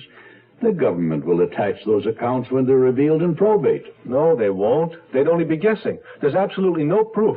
Besides, there's the statute of limitations. I'm not going to argue with you, Quinn. You got me into this, but I'm getting out now. You can't. We've got a contract for a year. Oh, have we? There's your contract. Want to sue me? So I was canned. On my way out of Walden's office, I asked Nora, his secretary, to refer any telephone calls for me to El Cairo Court. Flat broke again and really down. I went back to Beth's. Hello, honey. Stella and I have been out shopping. Well, how'd it go at the office today? Oh, great, if you dig getting fired. Oh, Dean. Well, what are you going to do? I don't know. I guess I could go back to passing out handbills. Hey, maybe I could fix you up with a job. One of the boys at the club quit last night. A job doing what? Parking cars. How much? You know, I've been making pretty good bread. You'll do it. So I took it. That night, Beth drove Stella and me to work at the Yodel-A-Go-Go. It had no parking lot of its own. Steep hills above and steep hills below. I could tell right off it was going to be tough sledding. Stella introduced me to a young dude in a red T-shirt and tight white stretch pants. Kilroy, this here's my very own first cousin, Dean. Stella, I don't think that's... He needs a job real bad, and right away I thought of you, Kilroy. You thought about me? Yeah, he's an awful good driver, and I think you were just so sweet. You know what I mean? How could Kilroy say no? He couldn't say anything at all with his eyes popping out, watching Stella slink into the club. Then the suckers began arriving, and we, the real suckers, started parking cars. We stashed them all up and down the side streets on both sides of Sunset, anywhere within 5 blocks. Then we had to whip back to the club on a dead run for the next one. By the time the club closed, I was a basket case. This wasn't a job for someone with chronic pneumonia. Back at El Cairo, I found Beth asleep on the couch. She left me a note explaining why. Dear Chaser, a girl named Nora called to leave a message for you that another girl named Zia wants you to call her in the morning. I think you should know that this is not an answering service, and you might think about looking for new pastures to graze in. Let sleeping giants lie. Beth. I met Zia for lunch at the Barrier Reef, a little restaurant on the beach near Malibu. Seems she was interested in buying a paid-up insurance annuity. Could you sell me one? Sure, I guess so. How large an annuity? Oh, 250,000. 250,000? I want one that will pay me, say, $10,000 a year for the rest of my life. Yes.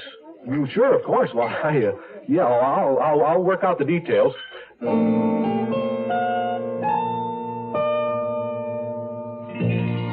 is shining, things are growing, things are going well with you and me.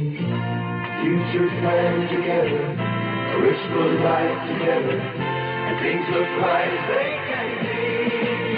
We're helping 40 million people, 40 million people, we'll know the future is light.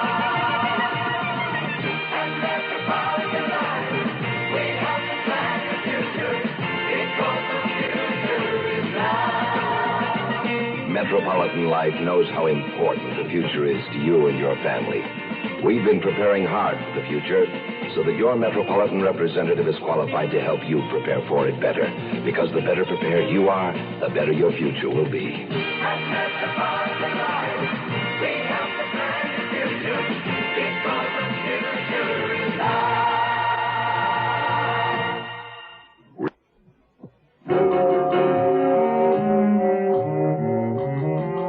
I didn't tell Zia I wasn't working for Walden any longer because, knowing Walden, I knew he wouldn't turn down the kind of business I had in my pocket. My commission would be somewhere around $7,500, exclusive of what Walden made for overriding it. I swaggered into his office and we drew up another contract. 3 days later, I called Zia at home. I must talk to you about the project again. What, you haven't changed your mind? I don't want to discuss it over the phone. If you could meet me this afternoon, why not drive with me to Palm Springs? We can talk on the way.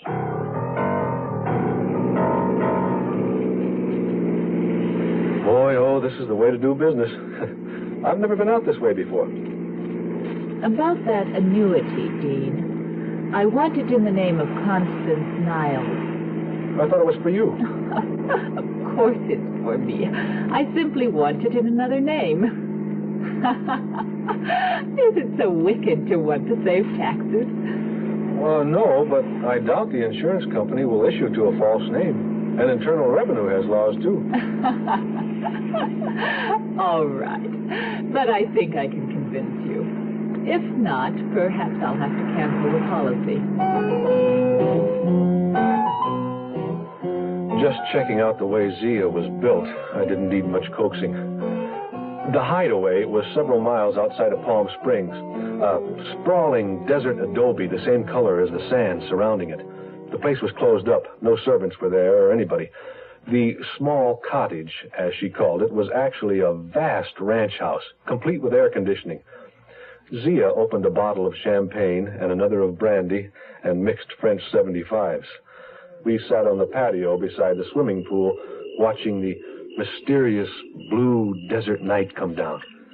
The moon was a huge incandescent globe that pulverized the heavens with powdered light.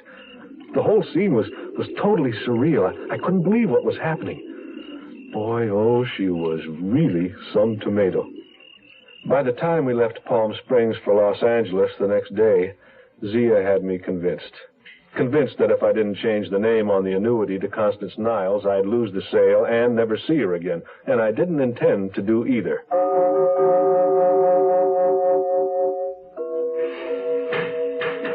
Hi, I'm back. And just in time. Kilroy says you're fired if you don't show up tonight. And after all the humiliation I had to go through to get you the job. I know, dear. Hey, since when have you ladies decided to run my life for me? From now on, I am running my own. I'll pack my stuff and get out. Where are you going? The Century Plaza? And how much money you got? He doesn't have $10. And he'll spend that out chasing girls. It's a good thing he's got you, Beth, to keep an eye on him. Dean, why don't you move back into number 9? Stella can move in with me. Oh, please. Knock it off. So I moved into number 9, and Stella started camping with Beth. Until my insurance commission came through, I still needed the tips from the parking lot. There was a lousy band playing that night, and business was slow, so I didn't make much money, but at least I kept most of my sweat inside my body. Stella got a ride from that same guy as last time, but in a different car. A shiny new domestic model, about a half a block long, and Kilroy was plenty teed off. Hey, Dean, looky here. I guess I fixed that creep. Took it right out of his glove compartment. Kilroy, that's a gun. Yeah, real pretty, ain't it? Yaffee Kush don't go in for those cheap stuff. Yaffee Kush? Yeah, the jerk driving Stella home big time, big shot, syndicate. This has got to be worth at least $50. Are you out of your mind? You stole a gun from him? He'll come back looking for it. Nah, he's got plenty more. Hey, Dean, be on time tomorrow now, will you? Hey, Kilroy, look at that broad. Where? Over there, across the street. I don't see no broad. Oh, you missed her. She's gone now. Well, see you tomorrow. Yeah.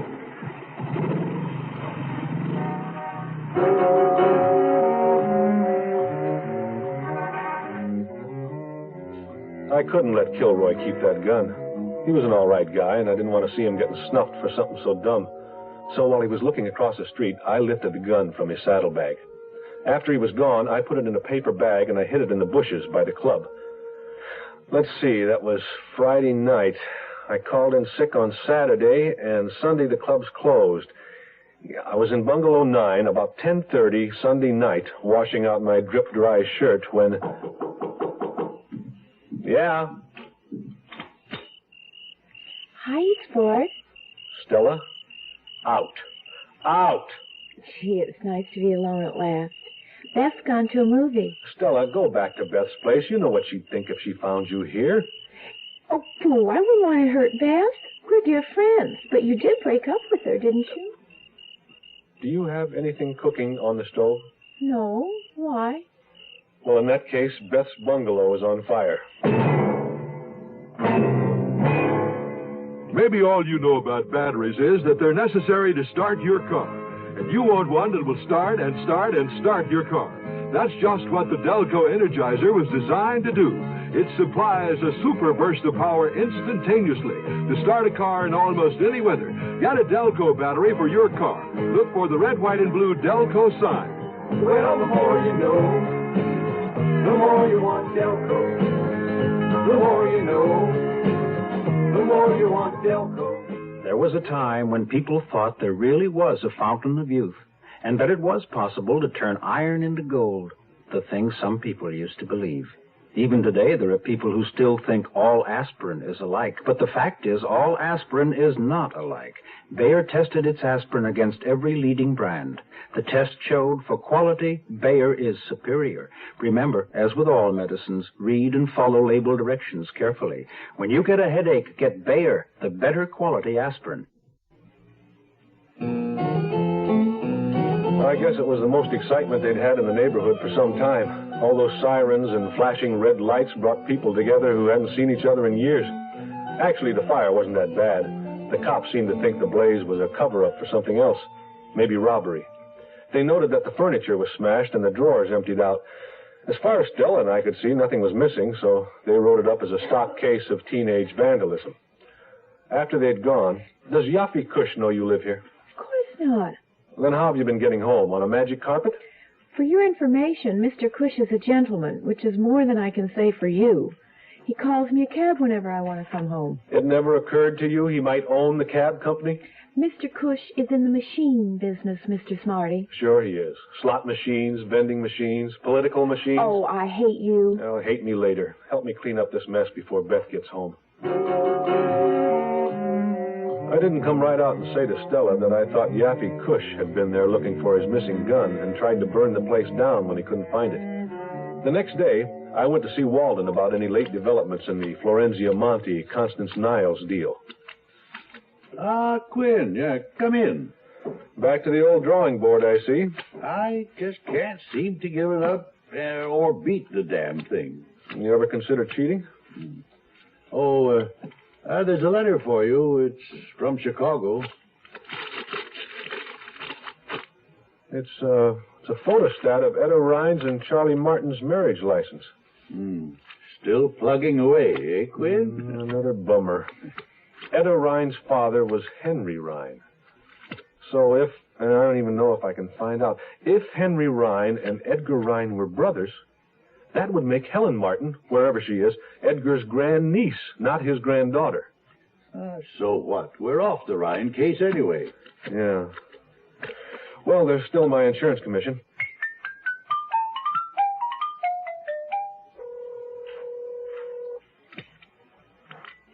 Hello? Zia, it's Mia. Clean Dean. It's all set. Wonderful. I'll be out by Palm Springs tomorrow. What do you say we meet at the Hideaway? 8 o'clock?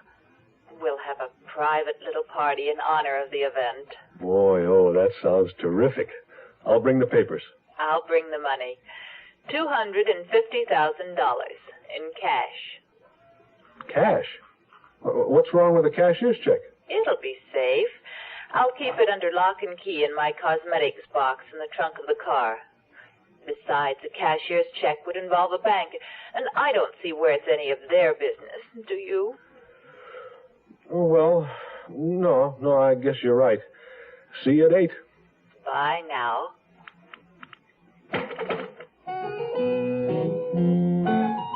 The next morning, I rented a car and drove all over town to make sure everything was in perfect running condition. At 6 o'clock, I couldn't sit any longer. I made sure I had the papers, and...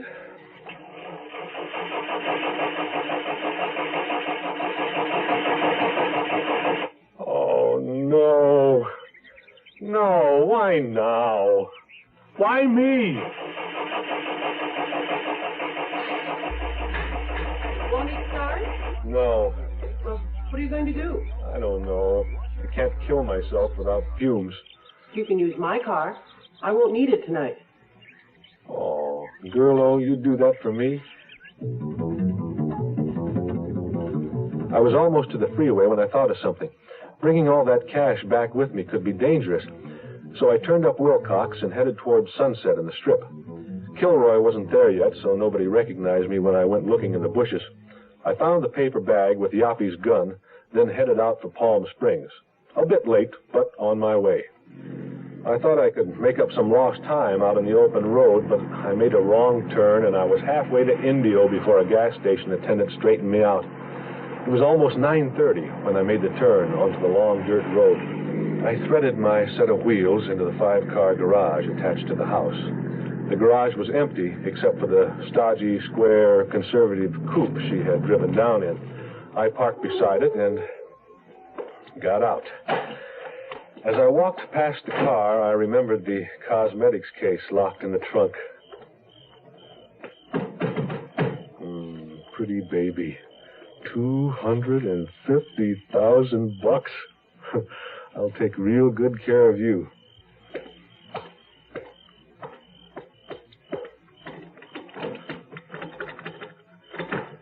Hello? Zia, it's Mia! I walked from the garage around the house to the main entrance. The wind was up. I dodged a tumbleweed that blew across the lawn. The desert cools off fast at night. I hoped it hadn't cooled her off towards me. The lights were on in the living room, so she was here like she'd promised. I punched the doorbell. I stood there quite a while, but no one answered. I was getting impatient, both for Zia and my commission. 33% of nothing is nothing.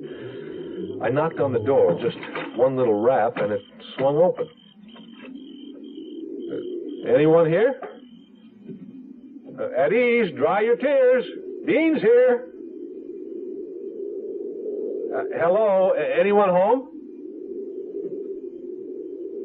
The living room was empty. Also the dining room, the library, sunrooms, kitchen, and the game room. The whole joint was deserted. I opened the sliding glass door and stepped outside to the patio and pool. The outdoor lights were off, and it was plenty dark. Almost concealed in the darkness by the side of the pool nearest to me, something was bobbing in the water.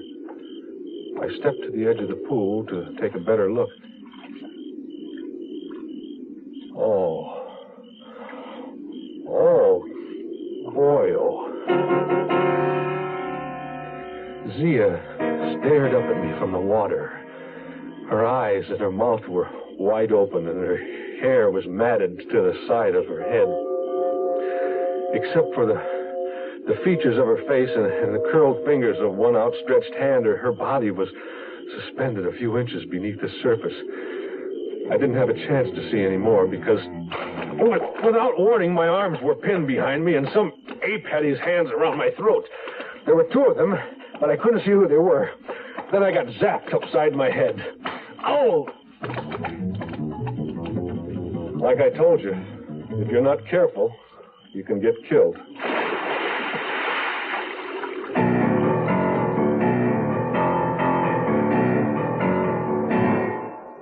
You are listening to Mutual's presentation of The Zero Hour. Tomorrow at this time, rest your eyes and listen here to this week's continuing study in suspense, The Ear Hunters.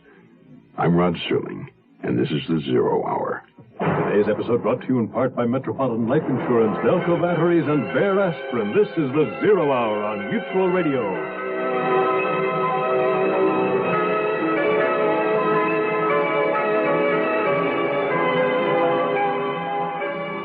You have been listening to The Zero Hour, a presentation of the Mutual Broadcasting System in association with Hollywood Radio Theater.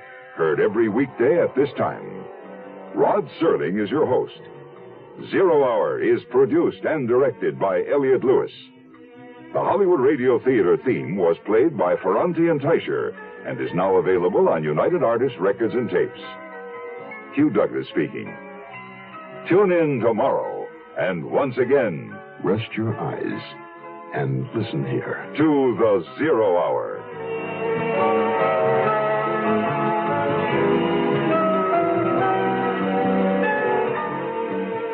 This is the Mutual Radio Network.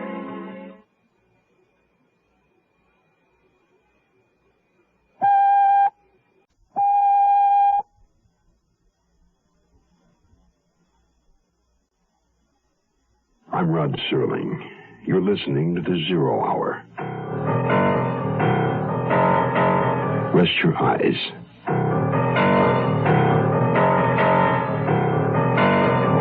Exercise your imagination. This week, Bill S. Ballinger's sound portrait of an unlikely hero. The Air Hunters.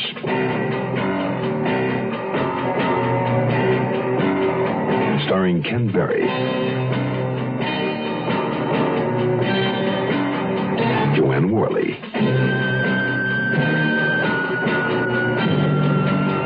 and Edgar Bergen.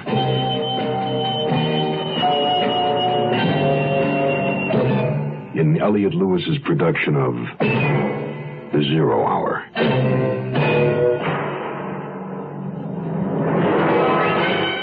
The Mutual Broadcasting System presents The Zero Hour. Sponsored in part by State Farm Insurance, Holiday Inns, and the makers of V8 Juice.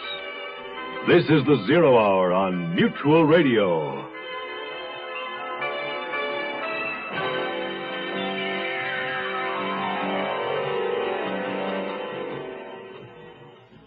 Dean Quinn first left New York for California for his health. He hadn't any. But once out west, he found other reasons to stay. One, Beth Temple, Gurlow to Dean. Two, his discovery of a hidden fortune salted away, waiting to be claimed. And three, the search to find Helen Martin, the rightful heir to the money. If it were only as simple as 1, 2, 3 for Dean Quinn. He's found the source of the money to have been smuggled drugs. He alone knows the location of a gun stolen from Yafi Kush, a well-known underworld figure. And he made a deal to sell an insurance policy to a wealthy, beautiful foreign woman named Florenzia Monte. They would have meet at her desert retreat in Palm Springs. What Dean Quinn didn't plan on was the fact that when he got there, she'd be dead. Nor did he expect someone would knock him unconscious and throw him in the swimming pool to drown. Whatever happened to Helen Martin? What's going to happen to Dean Quinn? The conclusion of The Air Hunters follows after this word.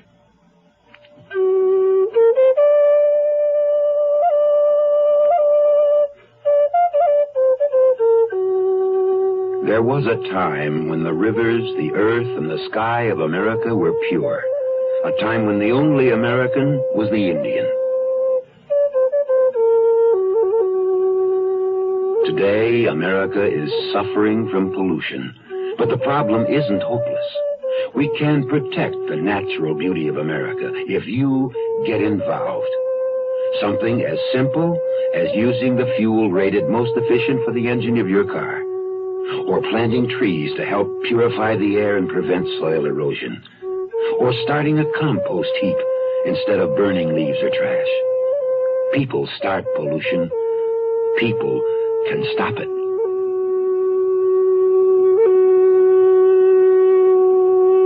This message has been brought to you on behalf of Keep America Beautiful and this station.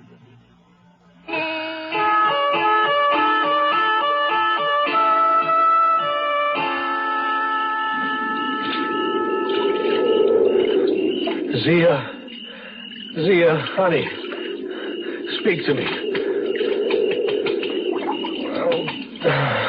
Oh, what am I doing? She's dead. I gotta get out of here. Somebody tried to kill me. Why me? Why try to murder good old Dean Quinn? Oh, boy, if the cops find me here with a place looking like this and Zia deep sixed in the pool and look like I did it, they'd say I killed her. Why, of course, that's the frame.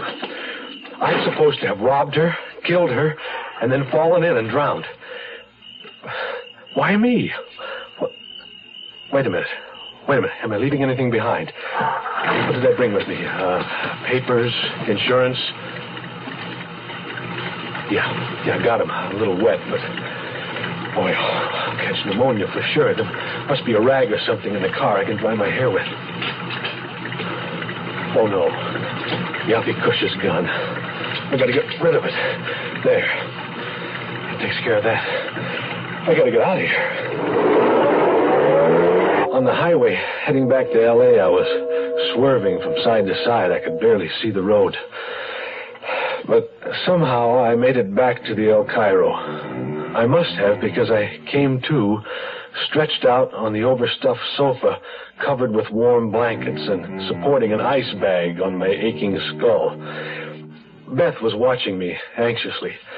She tried to smile, but wasn't very successful. Dean?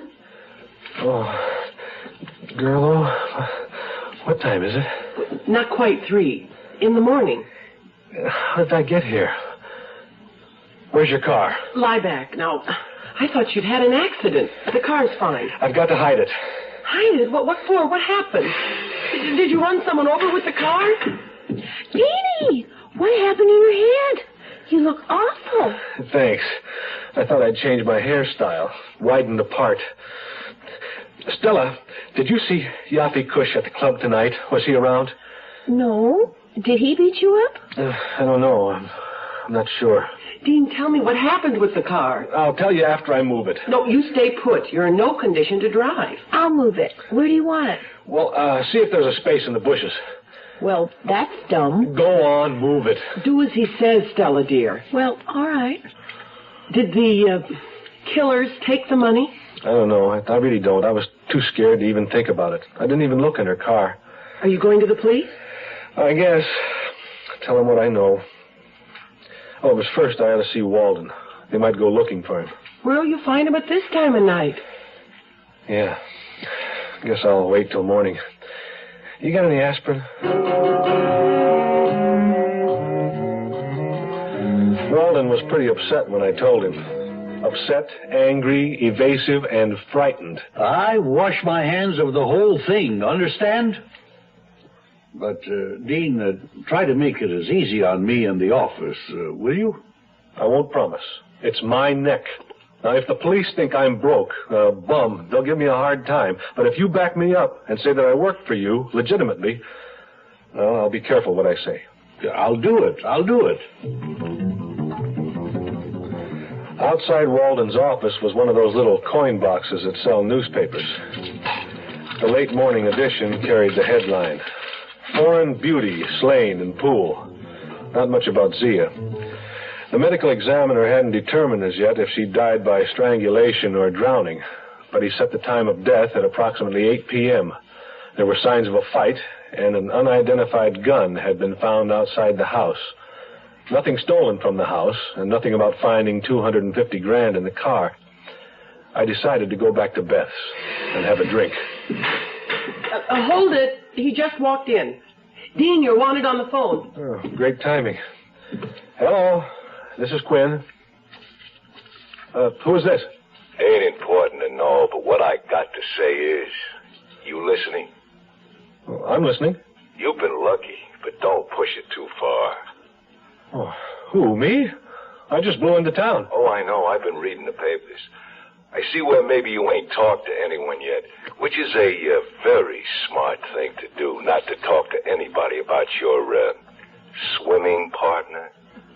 But the cops will be looking for me. My fingerprints are all over the place.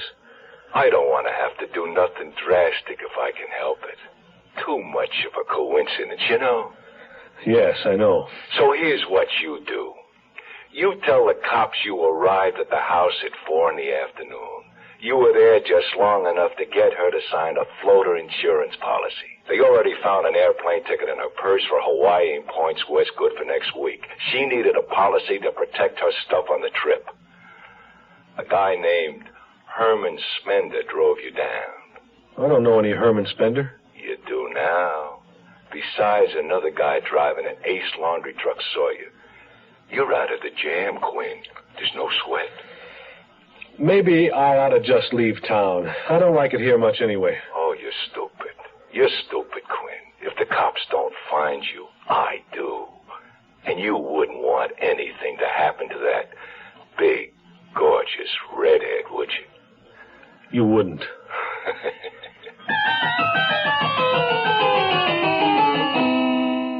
We're number one. We're the largest company, and you don't get to be the largest company unless you're doing a little extra for people. Agent Bill Rich of Logan, Utah, explains why State Farm Mutual is the world's largest car insurer. This is what the consumer feels, and you know that if a consumer feels State Farm is number one, it's got to be on two things, service and price. And if you're not competitive in both of these areas and do the job, the customer is not going to rate them where they have. We're number one. We only got there because we were most competitive, or as competitive as anyone, and because we're there to serve. Service and price. That's what car insurance value is all about. And there are two good reasons to see your nearby State Farm agent now. And like a good neighbor, State Farm is there.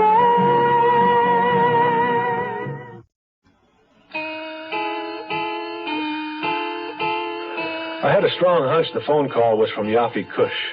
He could have gotten Beth's number when he came by and set the fire. Some Boy Scout he'd make.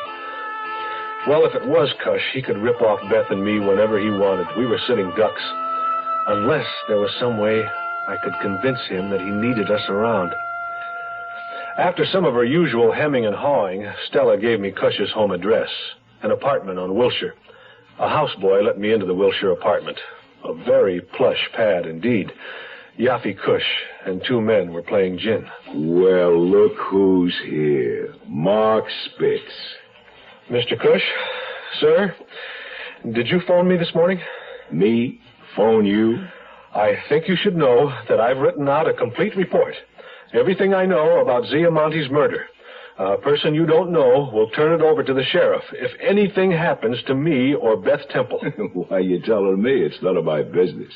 Hey, you know, I got a hunch, though. You keep your nose clean, nothing's going to happen to you or your girlfriend. Say, do you play bridge? Sometimes. I'm not very good. Hey, you guys, we got a fourth for bridge. Quinn, meet Herman Spende. He's the one with the red face.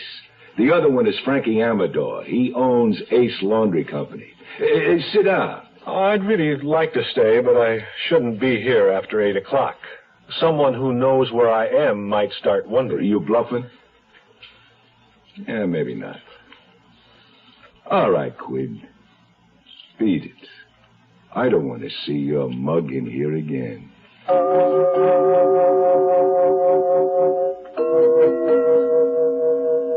Dean, the news is on TV. Okay, coming.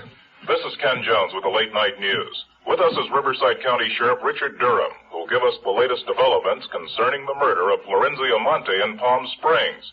Sheriff, has the gun found at the scene of the murder been identified yet? Not yet, Ken. But we've had several other important news breaks. We located a safety deposit box in Palm Springs under Miss Monte's name and got a court order to open it. Inside it, we found 3 United States passports in the names of Ramona Randa, Constance Niles, and Helen Martin. Helen Martin? I knew it. But none for Florenzia Monte? No. We have determined that 2 of them were forgeries. The Helen Martin passport is authentic. Is it your theory, Sheriff, that Florenzia was using these other names as an alias? You better believe she was. Well, we can't prove it yet. However, we also found 2 paid-up annuities, each for $250,000. One is made out to Helen Martin, the other to Ramona Randa. And none for Constance Niles? I've got that one, and you're not getting it. No. Please, Dean, I can't hear. We haven't found an annuity for Constance Niles yet. But we want to know more about Miss Monte. She was in this country on an Italian passport, supposedly on business. We intend to find out more about both her personal and business affairs. Sheriff, you mentioned another development just before we went on. Yes. Miss Monte also maintained a house in Los Angeles. All the phones in the house were bugged. That does it. Does what? Zia Monte was Helen Martin. Helen's was the only authentic passport in the bunch. If Zia had been able to buy that annuity for Constance Niles from me, she'd have had an income of about $30,000 a year for life, including the annuities made out to Helen Martin and Ramona Randa. Where did Zia, or Helen, get the bread to live like she did and still stash away $750,000 to buy the annuities? Dean, do you think there might be a bug on my phone? No, don't be silly. Who'd bug your phone? That man who called and threatened you. The next afternoon, the phone company sent a man out to check Beth's phone. No taps, of course. It was clean. I watched the repairman dial the automatic ringback number to show the line was working again. Then, that night, I went to work, but Kilroy didn't show up at the club. The manager said Kilroy had quit that day and wasn't coming back. I started jockeying the cars by myself, but as the evening wore on and Stella didn't appear, I began to worry. Finally, I parked the car by a fire plug, jumped in a taxi, and went back to El Cairo.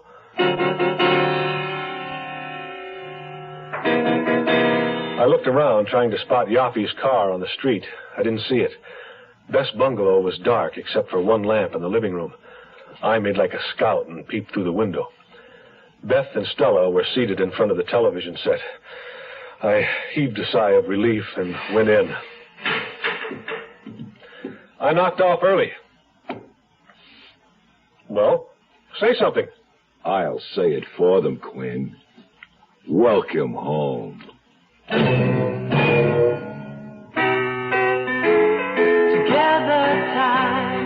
time to spend, enjoying life with food and friends. Get out and get together, where the good times all begin. Together with you, together with friends and holidays. The next time you're dining out, get together with Holiday Inn. Good food, good friends, together. Hey, what you got there? It looks like tomato juice. It's V8. What you got there? It's V8. Looks like tomato juice. It's V8. Try it. Wow. It sure doesn't taste like tomato juice. Mm-hmm. It tastes like V8. A great natural blend of 8 garden vegetables. V8 cocktail vegetable juice. V8. I knew it wouldn't be long before Yaffe and one of his gorillas came by. Spender, the guy with the red face, had to be the ugliest guy of all time, but I wasn't about to inform him of that fact. Yaffe Kush was no beauty himself, but at least you wouldn't expect to see him swinging through trees on a vine. Good to see you, Quinn. It's good to see you too, Mr. Kush. Well, it looks like you've got your 4 for bridge. I guess I'll be moving along. Spender. Oh, wow. Darling, you're hurt. Let me help you up. That's all right. I needed some dental work anyway. Oh, Quinn, that wasn't smart to plant my rod for the fuzz to find. It was clean, never used on a job. I even had a permit for it. Gun? The one I keep in the glove compartment of my car. You and that other grease jockey were the only ones who could get to it. I seen him this afternoon. He sang a whole opera. Why did you try to frame me for that Monty broad? Who, me? It was a mistake, Queen, a big mistake. Spender? Oh! You and that Monty floozy, both a couple of double-crossing thieves. You had it coming. Right, Spender? Stop that! Let me go! Oh, relax, lady. Why are you looking at your watch, Quinn? You ain't going no place ever again. Well, in that case, I better call Sheriff Durham and tell him not to bother to call me at midnight like I told him to. Hey, put that phone down. Spender! Stop it this instant! Lady, you gotta learn to relax. Hang up the phone, Spender. Quinn. Oh, Quinn, I'm afraid that was your last mistake. Sheriff, Yaffe Kush is here. Got a gun.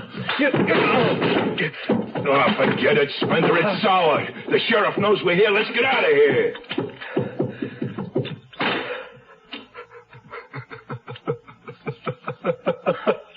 Well, it's not funny. Durham never called. I dialed a 4-number code. When I hung up, the phone automatically rings back. See? I saw the repairman do it this morning.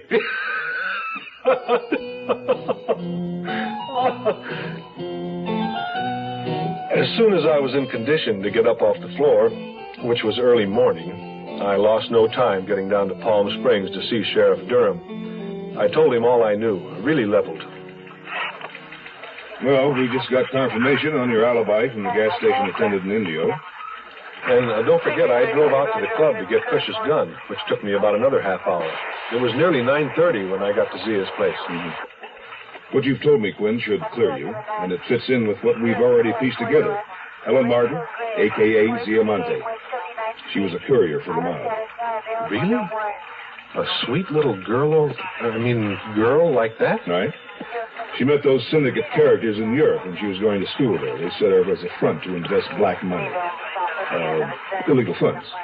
Found her papers in Rome as Florenzia Monte to represent their investment coming over here. All supposedly legit. So the government couldn't trace the money, where it came from. They bugged her phones because they didn't trust her? They don't trust anyone. Florenzia Monte got the idea to do some skimming, disappear with her own annuities. When the big bosses found out, Yaffe Kush got his orders to stop her. And he did. But don't worry about him. That's been taken care of. Oh, boy, that's the best news I've heard in a long time. On my way back from Palm Springs, I stopped in at Walden's office to let him know everything worked out, and he was off the hook. So you see, Mr. Walden, Florenzia Monte was Helen Martin. She blew the whole thing because she was the missing heiress all along. She just got hung up in her own greed. Mr. Walden, are you listening? Jack of diamonds, 10 of clubs, jack of clubs. Do you see this, Quinn? Do you see? I've done it. Well, congratulations. I win. And I owe it all to you. Look what deck I used. Get a load of that Queen of Spades. Is this letter for me? Oh, yes, I forgot about that. It's been sitting here for a few days. Well, keep plugging away, Mr. Walden. If I had the time, I'd stay and teach you how to play cribbage. Goodbye. When I got back to El Cairo Court, the girls were waiting for me. Beth nearly fractured my bruised ribs hugging me. And then I told them what Sheriff Durham had already figured out. But what about Yaffe Kush? Will he talk? Confess? Well, Durham thinks so, because Yaffe did find the $250,000 in the trunk of the car and held out. Didn't tell his bosses. That's why he didn't want me to talk. Let the news out. He figures he's got a better chance to survive with Sheriff Durham than he does with the mob. He seemed like such a nice guy. And such a gorgeous car. Well, I suppose you'll be going back to New York. Yeah, me too. I'm tired of selling cigarettes.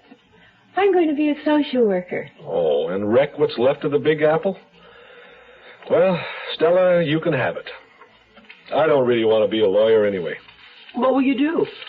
Oh, I don't know, girl. I thought maybe I'd go into apartment management. Oh, Dean, how romantic. We can scratch out a living some way. Beth, you're the only girl for me. Ow, you're hurting me. What's this? This envelope in your pocket. It was sticking me. This? Oh, I completely forgot about it. Yeah, it's postmarked Morro Bay. Stats of birth certificates. Beth, get that old photograph. Edgar Rhine and the two guys with him. Oh, you mean the one with Ed Hack and Tony on the back? Right. It's right here. Well, what did you say your mother's maiden name was? Tully. Josephine Tully. Why? Girl, you have just answered the $100,000 question. Do you know who this Tony is? The one with Edgar and Henry Rhine? No, who? He's Anthony Tully, your grandfather. Half-brother to Edgar Rhine. That makes you Edgar Rhine's half-grandniece. His only surviving heir. Oh, you're worth a fortune. And just when I was going to make you a poor but honest woman. Oh, girl, Oh, boyo! Ow! Be careful. Hey, Anyone here know where I can borrow the money for bus fare to New York?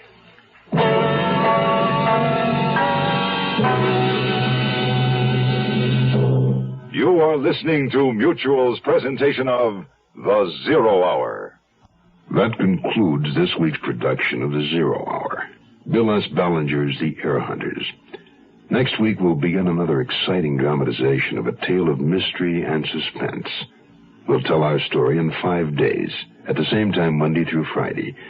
So on Monday, rest your eyes and listen here to The Zero Hour. Today's episode brought to you in part by State Farm Insurance, Holiday Inns, and V8 This is The Zero Hour on Mutual Radio.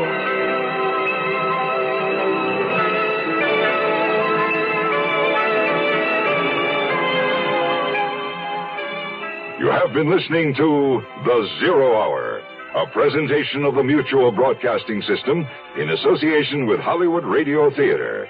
Heard every weekday at this time. Rod Serling is your host. Zero Hour is produced and directed by Elliott Lewis. The Hollywood Radio Theater theme was played by Ferranti and Teicher and is now available on United Artists Records and Tapes. Hugh Douglas speaking. Tune in Monday, and once again, rest your eyes and listen here to The Zero Hour.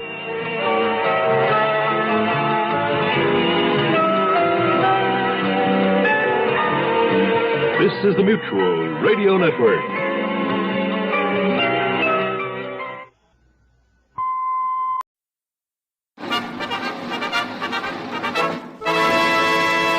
From Hollywood, California, the Lux Radio Theater presents James Cagney, Ralph Bellamy, and Stuart Irwin in Ceiling Zero.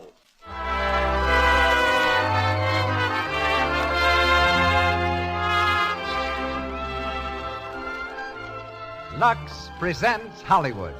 It's a romance of the skies we bring you tonight, a thrilling drama of the early days of transport aviation, of the men who made it possible, of the women who loved them. Ceiling Zero stars James Cagney, Ralph Bellamy, and Stuart Irwin, with Boots Mallory and Gene Cagney. Our orchestra is conducted by Louis Silvers, and tonight's special guest is Major Carl A. Culver, Senior Vice President and General Manager of the Douglas Aircraft Company, who will speak on air transportation as it is today. This program comes to you with the good wishes of the makers of Lux Flakes, those gentle flakes that are the safe, thrifty care for all washables. Do you know that the inexpensive large box of Lux holds 12 cups of flakes? That's a lot, isn't it? And a few flakes go so far, just one big box of Lux will take care of many, many nice things for you. Use Lux for everything safe in water alone. Not only for your stockings and underthings, but for your dresses, sweaters, and all the other washables you and the children wear. You'll do that, won't you? Remember, Lux is thrifty. And now, the producer of the Lux Radio Theater. Ladies and gentlemen, Mr. Cecil B. DeMille.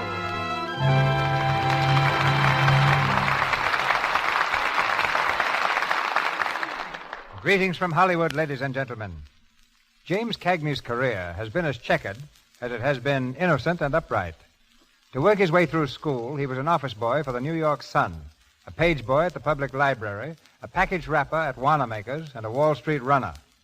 Since stardom overtook him, Mr. Cagney has contrasted his two-fisted roles with a private life in which he reads good poetry, plays the piano, sings, and dances. Between pictures, he can be found tilling his acres at Martha's Vineyard off Cape Cod. There, the red-headed bantam of the screen is a country gentleman, restoring antiques, raising chickens, goats, and vegetables, running a tractor, petting his horse, which he slightly distrusts, and never raising a hand except in self-defense. Appearing through the courtesy of Warner Brothers, his new picture is The Oklahoma Kid. And tonight, as he did on the screen, he plays Dizzy Davis in Ceiling Zero. Ralph Bellamy is here directly from the sound stages of Columbia Studio, where he's starring in Blind Alley. Like Mr. Cagney, he's a long-distance agriculturist whose favorite pastime is making his Connecticut farm pay. He's one of the best-known actors in America, where he spent 9 years touring with 15 different stock companies, playing a total of 375 characters. We hear him shortly as Jake Lee. Also from the screencast comes Stuart Irwin in the part of Tex Clark, and Boots Mallory plays Tommy Thomas.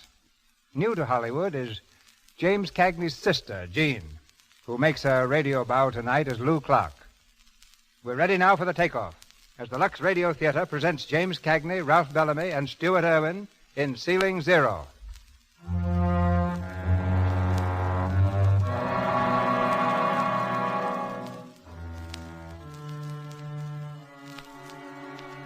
It's a gray winter afternoon a few years ago. At Newark Airport, a dense fog smothers field and sky, wrapping the buildings in a blanket of ghostly white. In the operations office of the Federal Airlines, the radio engineer sits at the control panel, his voice droning on endlessly. Federal Airlines, Newark, calling Davis in plane 22. Calling Davis in plane 22. Davis, why don't you answer, Newark? Federal Airlines calling Davis in plane 22. At his side stands Jake Lee, the division superintendent.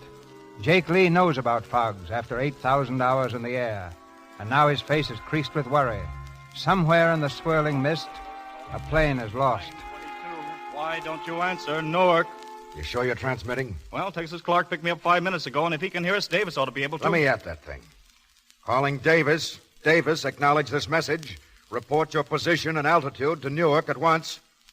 Nothing doing, Mr. Lee. Call him every 5 minutes.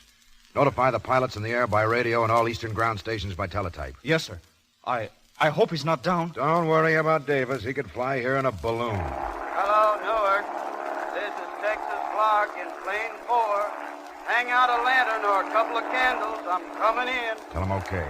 Okay. Texas Clark in plane 4. Come in. Hey, Jake. What do you want? Mr. Stone just came in. He wants to see you. Okay, go to work on that, Buzz. Yes, sir. Calling Davis, Newark, calling Davis in plane 22, calling Davis. Hello, Al. How's our Sterling vice president? Hello, Jake. Doc said you wanted to see me. Important? In a way. It's about Dizzy Davis, Jake. I hear you can't reach him. He'll be all right. He wasn't all right yesterday when he was forced down in Cleveland. Who asked for him to be transferred here? You? Yeah, why? Well, he's not even here yet, and he's up to his old tricks already. That forced landing yesterday was a fake. How do you know? Report from Cleveland by phone. When the mechanics reached the ship, they found nothing wrong except the left magneto wire had been pulled loose. Pulled loose? Of course, and Davis did it himself. Mechanics say he drove back to the plane with a limousine load of cuties, thanked the boys, kissed the girls goodbye, and got into the air. 24 hours late. That's your story. Why don't you wait and hear what Dizzy has to say? Oh, he'll spin a good yarn, all right. He always does. Jake, I'm telling you, Dizzy Davis is a menace and a liability, and... Just sit down there and relax, Al. I want to make a speech. All right, shoot. Who made the first night hop over the Alleghenies? Dizzy Davis. Who kept yelling for radio until you mugs finally spent some money on it? Dizzy Davis.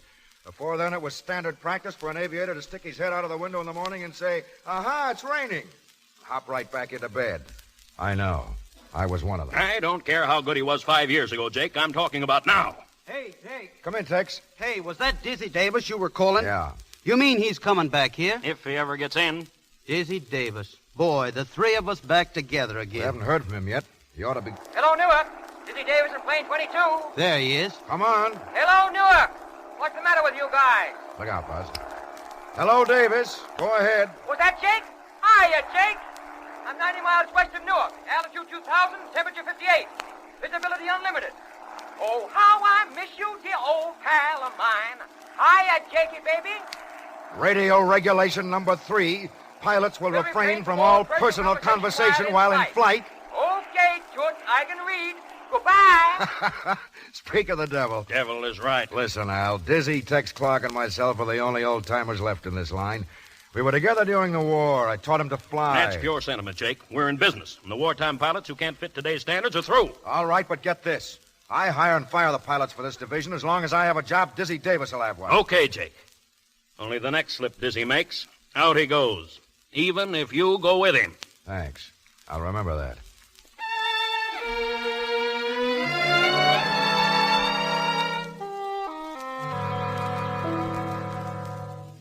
Okay, 19. Go ahead, number 6. Lawson in plane 6 to Newark. Go ahead, Lawson. Testing radio in plane 6, ready to land at Newark. The training job with the solo student is heading in, Tay. Take another turn around the field. Okay. Who's flying a training job, Buzz? Miss Thomas supposed to solo this afternoon. Solo, no fooling. Yeah, and she's doing all right, too. Hey, Buzz, hear any more from Dizzy Davis? I'll see. Calling Davis in plane 22. I can't give you anything but love, baby. Cut him off. That guy'll sing us into the commissioner's office. He sure got a rotten voice. Hey, Jake. Well, look who's here. Hey, you mug, I've flown alone for the first time. Jake, I've soloed. Mug, is that any way for an air stewardess to address her boss? Oh, Jake, don't be so dignified. Give us a kiss, will you? Cut it out. There's the boyfriend. Hey, Tay. Hello, Tommy. Your trip okay, Lawson? Oh, fine, Mr. Lee. Hey, listen, I soloed. I made it just like that. Hello, girl. Were you scared? Well, kinda. Gee, it was sort of like falling in love and going to church and having your first cocktail all at once. There's no doubt about it. You've just soloed. Dinner tonight, Tay? Oh, not tonight, honey. I got another trip to take out. Gibson 22 calling Newark. Boys, I'm almost home. I can smell the meadows. Okay, 22. Don't be so businesslike, Buzz. I'm trying to tell you I'm landing in Newark. Never mind the fatted calf. Making love to Thermidor at Mama Junie. Okay, 22, shut up. Here I come, Jake. Yeah! Hey, Jakey, can I come in upside down? What? No! Oh, come on, Jakey, be a sport. Let me come in upside down. Now, listen, Dizzy, I said no. I don't want any fooling around. Here I come. Look at me, Jakey. How's it? He's doing it, Jake. He's going into a roll. Dizzy, cut it. Straighten out, you hear? I can't give you anything but love, baby. Dizzy, cut it out. I can smell the dandelions on the field, Jakey. Don't worry, here I go. If I don't come out of this roll, I'll... Dizzy, listen, Dizzy! There he goes. Oh, he's okay, Jake. I ought to break his neck. Boy, can that man fly. Those sparrows just tucked their heads under their wings and fell right off the telephone Check wire. him in, Buzz. I'll go out and say hello. Come on. Hey, you egg. America, I love you. Dizzy, you old... Tex! Hey, cut it Jake, out. you old sweetheart. Look, Jake, he's got a new dimple. Been having a facelift, Dizzy? Sure, that's better than going up paunch like Tex. Oh, now lay off. I'm building that up for a rainy day. Looks like Noah's Ark already. Well, same old joint. Come on, I'm starved. Wait a minute, fella. Are you Dizzy Davis? In person, why? I'm Joe Allen, Inspector, Bureau of Air Commerce. Oh, well. How are you, Joe? That was a very fancy landing, Davis. The next one like it'll draw you a suspension. You government guys are always wrong. There isn't going to be any next time. Cut it out, Dizzy. This is serious. Let's see your pilot's license. There you are, brother. You'll note my application for renewal has gone in. I see you've applied for a waiver for physical defect. What is it? Skippy Pump, 6 years old. How is Washington on us old cripples these days? Tough. You write a nice hand, Joe. I suppose you're going to put in a rap. I've got my job to do, but I'm no stool pigeon. You get my notice about inspecting, Jake? We're all ready for you, Joe. Good. See you later. As lucky as ever, Diz. Say, let's go over to the office. Come on. Well, Jake, how's Mary? Fine. She'll be over to pick me up pretty soon. Swell. How's your matrimony, Texas? Still moaning along? Yep. On a clear day, I can hear her in Cleveland. Go on in, Dizzy. Hello, Dizzy. Hiya, Buzz. Hey, Tommy, come here. You want to meet a real pilot? Around here? I'd be delighted. This is Dizzy Davis. How are you? And Dizzy, this is Tommy Thomas. Well. How are you? What was that name again? Tommy Thomas. Well, I'm certainly glad to meet you. You an aviator, Tommy? No, not yet. I'm just a stewardess. Tex is teaching me to fly, though. Yep, I'm her daddy. Gee, your landing was a honey, Davis. I wish I could fly like that. Well, maybe I could give you a lesson or two. Would you really? Right now, I can't think of anything I'd rather do. Oh, Mr. Lee. Yeah, Tay? Number 11's inspected. I'm ready to take off. Right. Oh, here, I want you to meet somebody. Pilot Davis, Pilot Lawson. All right. Oh, welcome back to Newark. Lawson's my right-hand man. Been developing this new de-icer to keep ice from forming on the ships. Go over the records with him when you get a chance. Yeah, sure. How about tomorrow? Tomorrow? Well, now, wait a minute. I've got to see what my engagements are. Tommy, what are we doing tomorrow? I mean, what are you doing tomorrow? I don't know yet. Why not ask me the day after tomorrow, and I'll tell you all about it. Come along, Terry. I'll walk down the ship with you. Thanks, honey. Oh! Hey! Did I get the brush, or is she always like that? I never thought I'd live to see the day. Dizzy was a good guy when he had it, huh, Jake? Well, the old Meister isn't licked yet. That was routine number 1. Wait till you hear routine number 2. It's never failed yet. Well, now that you're here, where are you going to stay, Dizzy? Oh, Tex asked me to stay at his place. Huh? Well, didn't you? Yeah, I mean, yeah, sure, but, Well, what? I guess I better phone Lou. Excuse me. Uh-huh. So you got to phone the little woman, huh? If it was up to her, I'd sleep in jail. Oh, no. Why so worried, Tex? Don't you ever wear the pants in your little home? Well, you know darn well I do. Tell her I won't be there much. I've got that roving insomnia. Hello, Lou. This is Tex, your husband. Now, listen, honey. Dizzy's here. Yeah. She sends you her best, Dizzy. Nice work. Honey, look. I thought until he gets settled permanent that we might put him up. Be firm, Texas. You're the man of the house. Huh? Well, you could move the puppies off the sleeping porch. Oh, no, Texas. That wouldn't be fair. Well, how about a cot in the hall? No, I don't expect him to sleep with us. Why not? Well, Well, there's still a sofa in the living room. You're doing fine. Oh. Oh, well, why didn't you tell me your mother was coming? Well, that settles that. Okay, honey. Bye, dear. Gee, Dizzy, I'm sorry, but my mother-in-law is... Oh, forget it. Say, is that Lawson warming up? Yeah, why? Oh, nothing. How long will he be gone? Back tomorrow. That makes it perfect. Jake, can I come in? Oh, sure. Come in, Mike. I cleaned up that brass door plate, Jake. Oh, thanks, Mike. You can go home now. Well, okay. Mike, you old son of a gun. You want something? Hey, Mike, it's Dizzy. You remember me? Oh, yes. Dizzy Davis, yes, 59th Squadron, Kelly Field. You remember? Dizzy Davis? Oh, sure. I remember you. You were a pilot. Yeah. I still am. Well, you've been away. Yeah. Out west for a while. Thought I hadn't seen you around.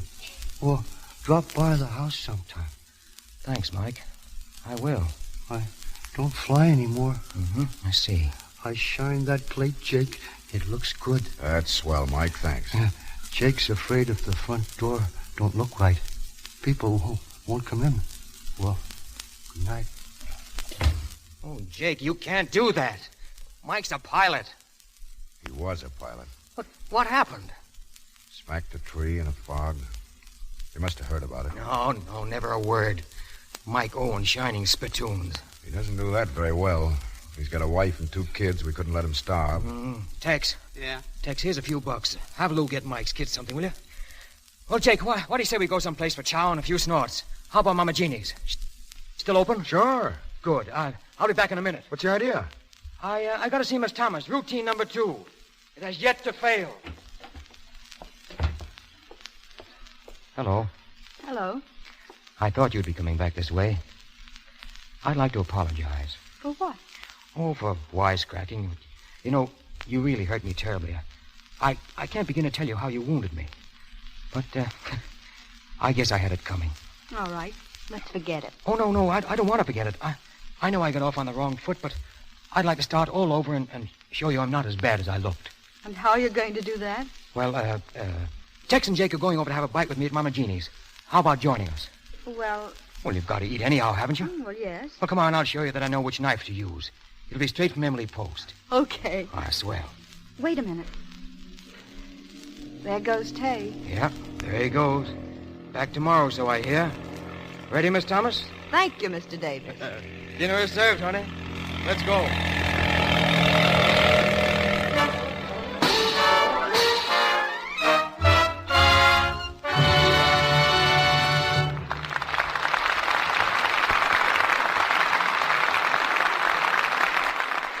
The curtain falls on the first act of Ceiling Zero, starring James Cagney, Ralph Bellamy, and Stuart Irwin. During this brief intermission, we bring you our favorite family, the Brownings. It's evening, and the family are in the living room. As the scene opens, 14-year-old Midge is dancing about the room in a series of fantastic swing I'm steps. just a jitterbug, a little jitterbug. Boy, does that music send me. I'm in the groove. Da-da-da-da-da-da-da. Midgie, calm down a little. Why all the excitement? I'm practicing for the jam session at school, Mother. We're having a contest for the best dancer. It takes more than dancing to win that contest, Midge. Why, Dot, what do you mean? Zippy, zippy, zum, little run, little run. Stocking runs won't take any prizes, Midgie. Oh, my gosh, have I got another run? Yes, and it's a beauty. Zip clear down your leg when you were shagging just now. Oh, dear, what am I going to do about these awful runs? Oh, Midge, it's so simple. If you'll only remember to lux your stockings every night, that'll cut down on those runs. Look, Midge, why don't you make a little sign, Lux Stockings Tonight, and put it up on the bathroom mirror. Then you'll be sure to remember. Dot, that's a grand idea. I'll do it right now. Smooth-fitting stockings without a sign of a run. They help any girl to be a winner. And it's easy to have nice-looking stockings when you give them regular Lux care. Why? Because Lux saves elasticity, that live, springy quality in your stockings. When your stockings are nice and elastic, they give instead of breaking easily under strain. And that's exactly what you want, isn't it? So Lux your stockings every night. It takes only a moment. Do your under things at the same time. Regular Lux care keeps them fresh and dainty, new-looking longer. Buy the generous large-size box of Lux Flakes. And now, Mr. DeMille. Ceiling Zero, starring James Cagney, Ralph Bellamy, and Stuart Irwin, with Boots Mallory and Gene Cagney.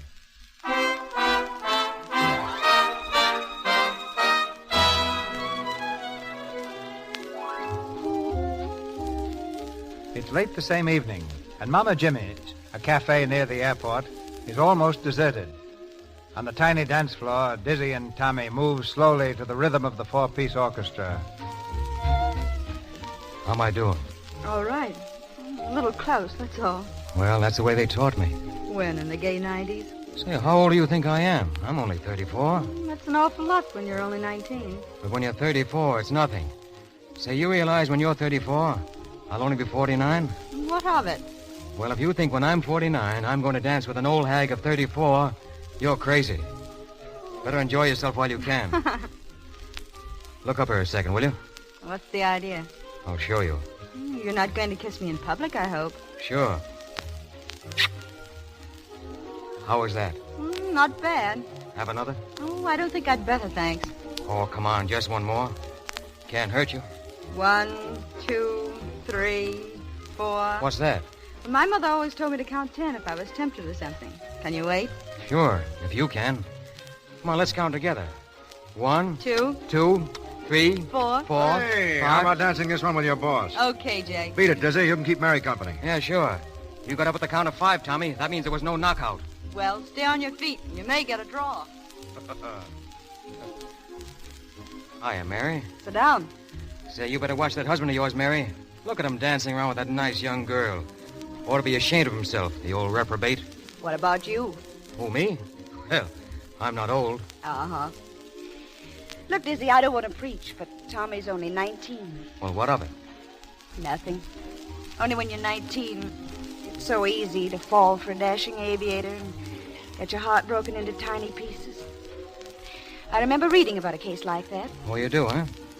But she turned out all right, didn't she? I mean, the girl you were reading about? She turned out fine. Because right after that, she met a swell guy named Jake Lee. And she married him. She's had 4 of the happiest years in her life. You see, her husband didn't ask her any questions about what happened before. Mm-hmm. Suppose he had asked her. I think she'd have told him, without mentioning any names. Wouldn't make things any better to break up a lifelong friendship, would it? No, guess not. Whoa, Slug, that's my wife. Sure. Hey, where's Tommy? She wanted to make a phone call. We better head for home soon, Mary. I'm ready. Not me. I've got some counting to do. What are you talking about? Hey, Mr. Davis. Yeah, Mama Jeannie? Oh, that dinner was swell. That's so good. Say, you know that girl who was here? Yeah? Where is she? Well, she's to tell you she's to take a taxi. What? Sure, she's to go home. Home? Well, that's fine. That's great. Hey, Mama, Yeah? what are you doing tonight?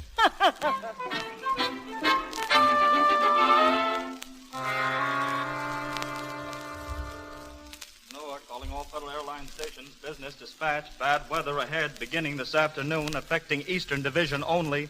Passenger runs may be canceled on short notice. Male pilots will punch in regardless of weather until further orders. WWGR, Newark. Here you are, Tommy. Catch. Hey, watch where you throw things. That's not a thing. It's a book. A little present. What is it? Poetry? No, it's a little arithmetic book I picked up. Got all the numbers from 1 to 10 inclusive. Oh, thanks. Just what I wanted. And after you get those down, I'm going to buy you a little book on etiquette. And do I need that, too? Well, you certainly don't know how to act toward a gentleman. What did you run out like that for? Think I was going to stick you with a check? Well, I'll tell you. You see, you began to look so attractive to me last night. You know the way those soft lights flatter you when you're 35? 34. All right, 34. Anyhow, you look so attractive that my heart kept going pit-a-pat. I finally got hold of myself and said, but Tommy, how does he look in the morning? So I thought I'd wait until morning. And now? And now I you know. Yeah. Will you let me in on it? How do I look in the morning? Not a very good shave. Oh, the quiet, rooty toot and the razzmatazz.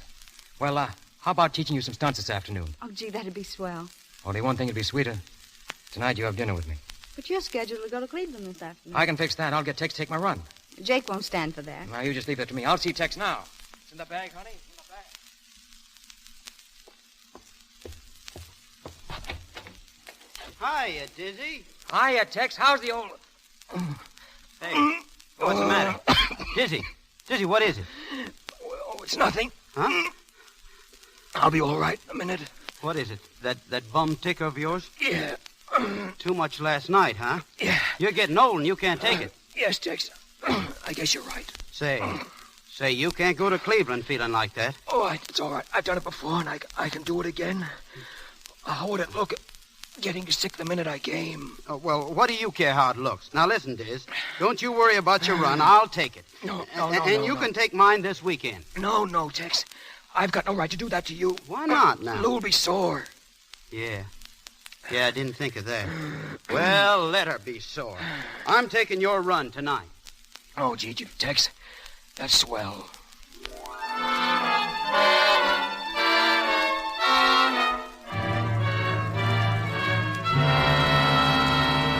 Bureau of Air Commerce, Washington, to all planes and stations, 8 o'clock weather. Colsman barometer, 2980. Temperature, 30. Dew point, 30. Surface wind calm. Heavy fog. Visibility 0. Ceiling 0. Hand me that last report from Belfont. Here you are. This fog is thick enough to cut in chunks. Look at those seagulls. They're walking around. Texas Clark in plane 9, calling Newark. Go ahead, Texas. Texas Clark to Newark, eastbound, 10 miles west of Bethlehem. Flying blind on instruments on Newark beam. Altitude 10,000. Visibility 0.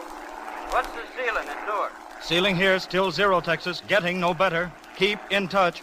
Okay. Boy, Dizzy should be happy he's on the sick list. He sure handed Tex a sweet run. Dizzy recovered fast. I saw him at Mama Jeannie's having dinner with Tommy. What's that? Is Dizzy at Jeannie's? Yeah. Well, at least he It was grand this afternoon. I didn't know anyone could handle a plane so smoothly.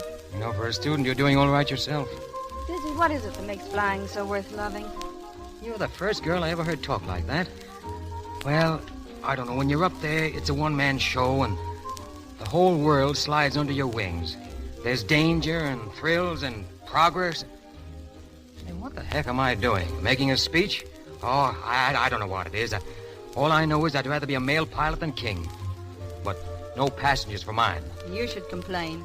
We stewardesses get the grief. Hey, look at that fog out there. Yeah, it is pretty low. No more ceiling than a dugout. I didn't know Tex was going to be up against that when I asked him to take my run. Tommy, come on, let's hit the office and see how he's making out. Flying blind on instruments on Newark beam. Altitude 10,000. Visibility 0. What's the ceiling at Newark? Ceiling here, still 0, Texas. Getting no better. Okay, as long as the beam's okay. Hey, Dizzy. Texas radio sounds kind of sour. What do you think he's a mind reader? Tell him about it. Newark to Texas Clark. Check the connections and tubes on your radio set, Texas. Your transmission is blurred. Okay, Newark. You know, Tex would be in a bad spot tonight if his radio went dead. Oh, Tex is an old hand. He'd figure out some way out of any jam. Oh, sure. You know, I've been thinking, Dizzy. I still can't figure out how you did that barrel roll this afternoon. Say, can't you think about anything but flying? When did the bug bite you, anyway? Do you remember the day Lindbergh came back from Paris? Yeah, I do, but you don't. You were in your cradle. I was only a kid. But I'll never forget it. You know, they wrote Welcome Home in smoke across the sky and signed it QB. Yeah, you were there, all right. I didn't even know what QB meant. When someone told me about the Quiet Birdman, old pilots joined together to help the flying game. Gee, I love that. You know, they seemed apart from ordinary people. They were. That first QB hangar was a great spot. Each QB had his own drinking mug. If he got bumped off, the mug was put on a shelf over the bar, bottom up. Your first drink was always a silent toast to the shelf. How swell. You know, you ought to be proud of the way you feel and all the flying you've done. You're a grand kid. You're sort of goofy and tough and sweet all at once, aren't you? How's your counting? Cut it out, Dizzy. Oh, come on. No, Dizzy, you spoil everything. Oh, now, don't be silly, baby. All right, big shot. Now that you've taken one from her, maybe you'd like one from me, too. No, Tay, listen, it's quite all right. It's Please. not all right. What do you think you're doing, Davis? What's that to you? I'll show you. Oh.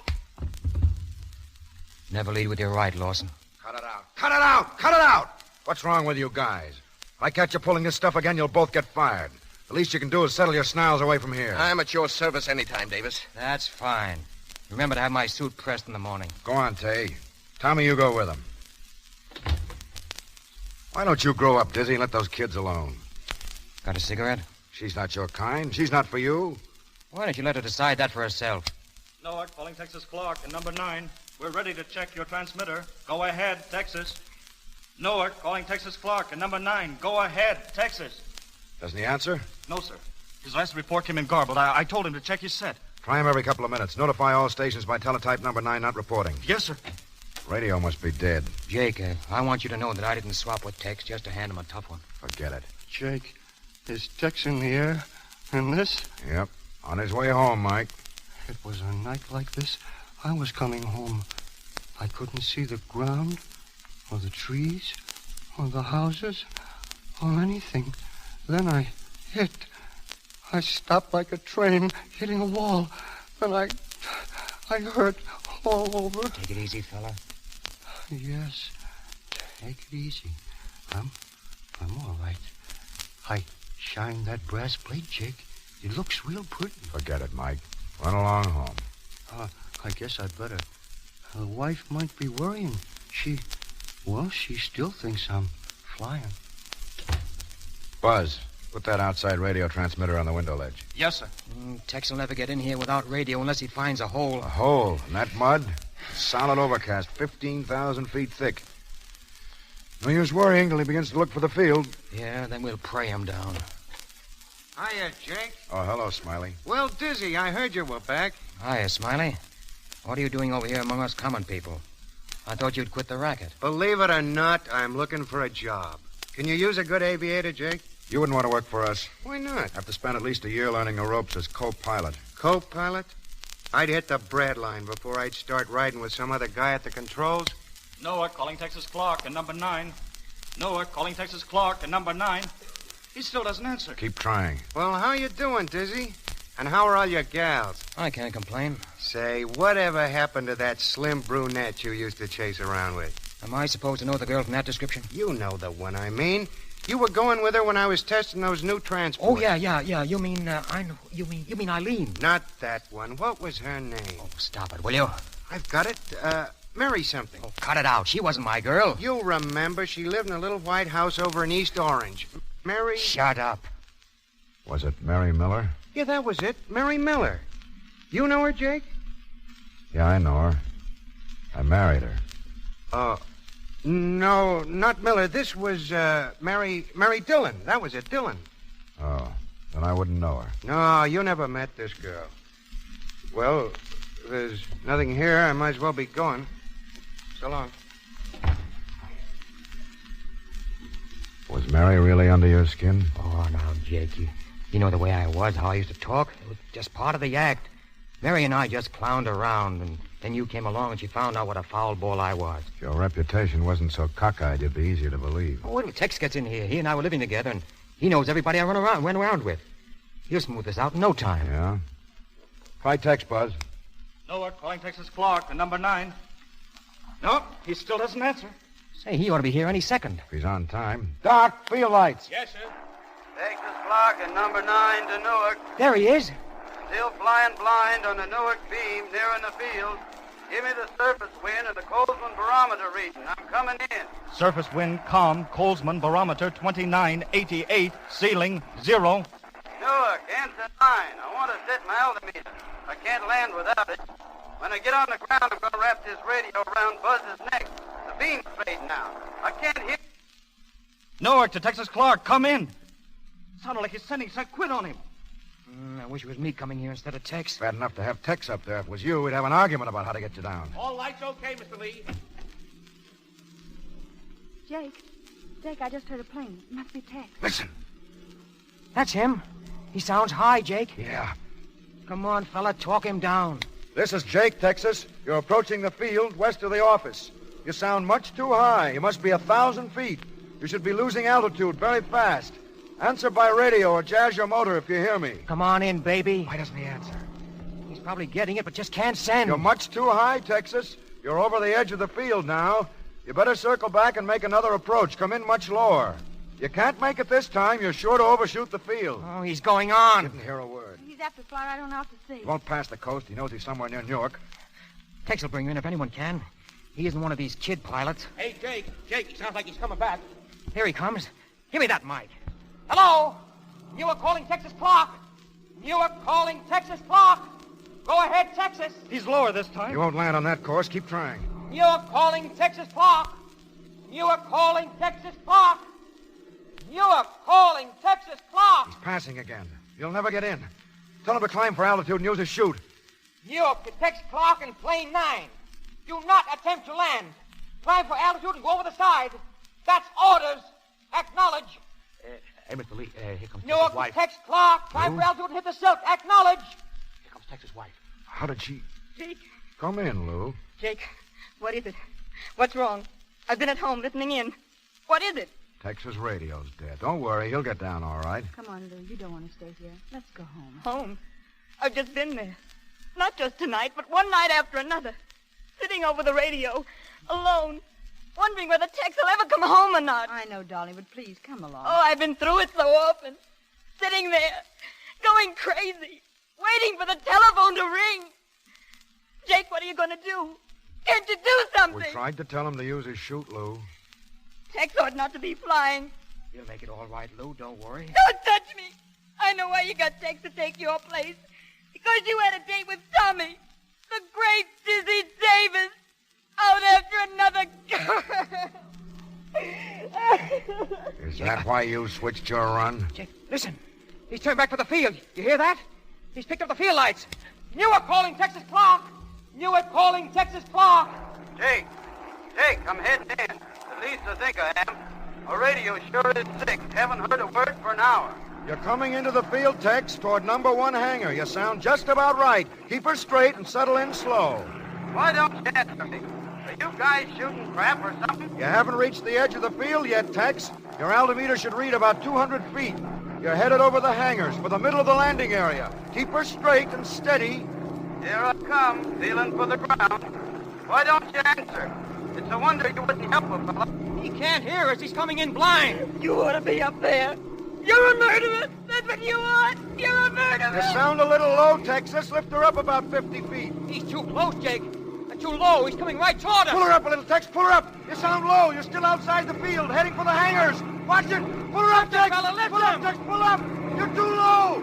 You're right on top of the hangar. Watch it. Pull up, Tex. Pull up.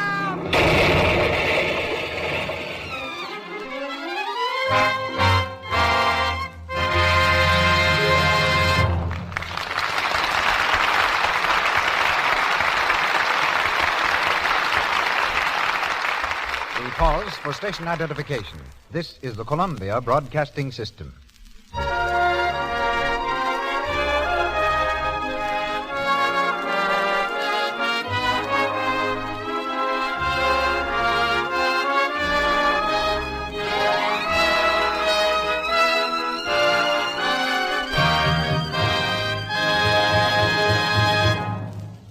The curtain falls on Act 2 of Ceiling Zero, starring James Cagney, Ralph Bellamy, and Stuart Irwin, who will be heard shortly in Act 3. In just a moment, Mr. DeMille introduces our guest. But first, I'd like to say a word about our product, Lux Flakes. Have you ever figured out how thrifty Lux really is? How much it can do for you? It's amazing how far a penny's worth of Lux will go. Listen to this. Unless the water is hard, about 1 penny's worth of Lux will do your underthings 3 times. Your stockings 4 times, or your dishes for a whole day. Or you can look at it this way. Just a little more than a penny's worth of Lux does a sweater and a dress. Yes, Lux is thrifty, and it's safe. Safe for anything, safe in water alone. So every time you buy the generous large-sized box of Lux, just think to yourself, it's safe and it saves. Now, Mr. DeMille. As our guest tonight, I thought it most appropriate to present a man from the skies. Someone from real life who can match the color and skill of the pilots of our play.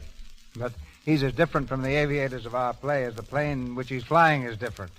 The swift progress of aviation since the writing of Ceiling Zero has outstripped man's imagination in making air travel safe, and safer still.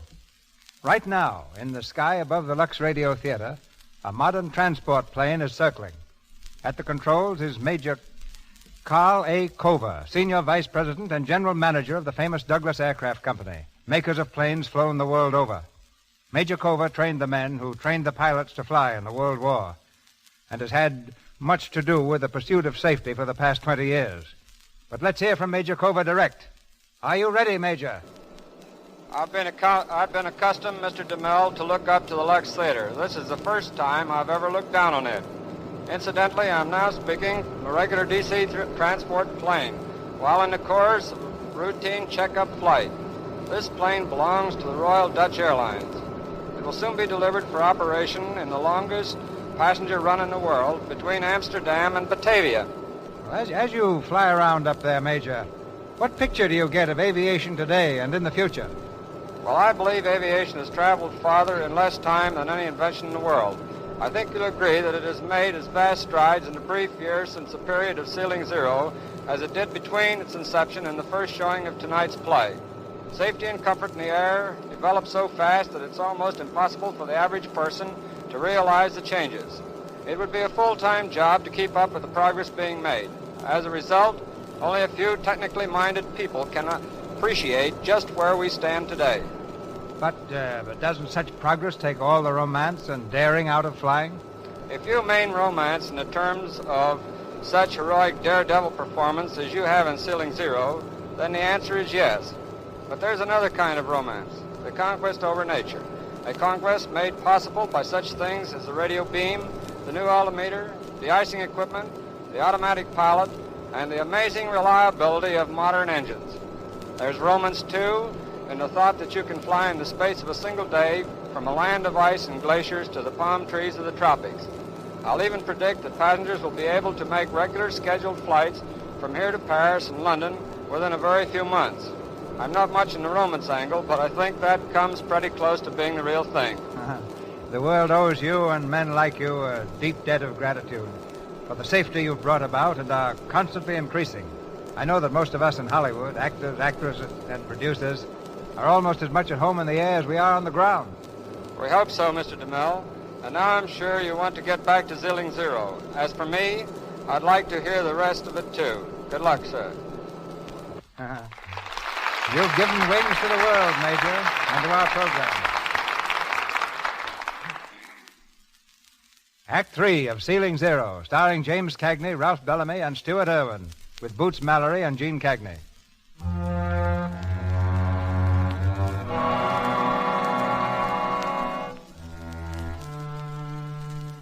Pulled from the wreckage of the mail plane, Texas Clark was rushed to the hospital to linger for hours between life and death.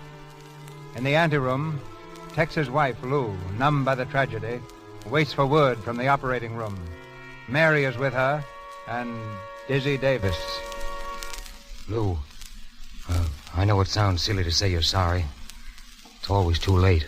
But I am sorry, Lou. At the bottom of my heart. I know. Lou... Don't worry. I'm not going to shout. I don't think I can ever shout again. I don't want to hurt you, Dizzy. That won't help Tex. But you're no good. You never have been any good. Everyone you touch, you hurt. Jake helped you. Got you sent back here. And what do? You've already hurt Tay and Tommy. And if you stay here, you will hurt Mary. Lou, so help me. You can't help it, Dizzy. You're just no good. No good. Dizzy. She doesn't know what she's saying, Dizzy. Oh, yes. Yes, she does. And she's right. I'm poison, absolute poison, even to my friends. Not to Jake, Dizzy. Oh, to him, too. Smiley Johnson spilled the beans about us. What did Jake say? He doesn't know whether to believe him or not. Then I've got to tell him, Dizzy. Yeah, I guess you do. Only wait till this is over, will you? Goodbye, Mary. I'm going back to the office. Phone me if anything happens, huh? Goodbye, Dizzy.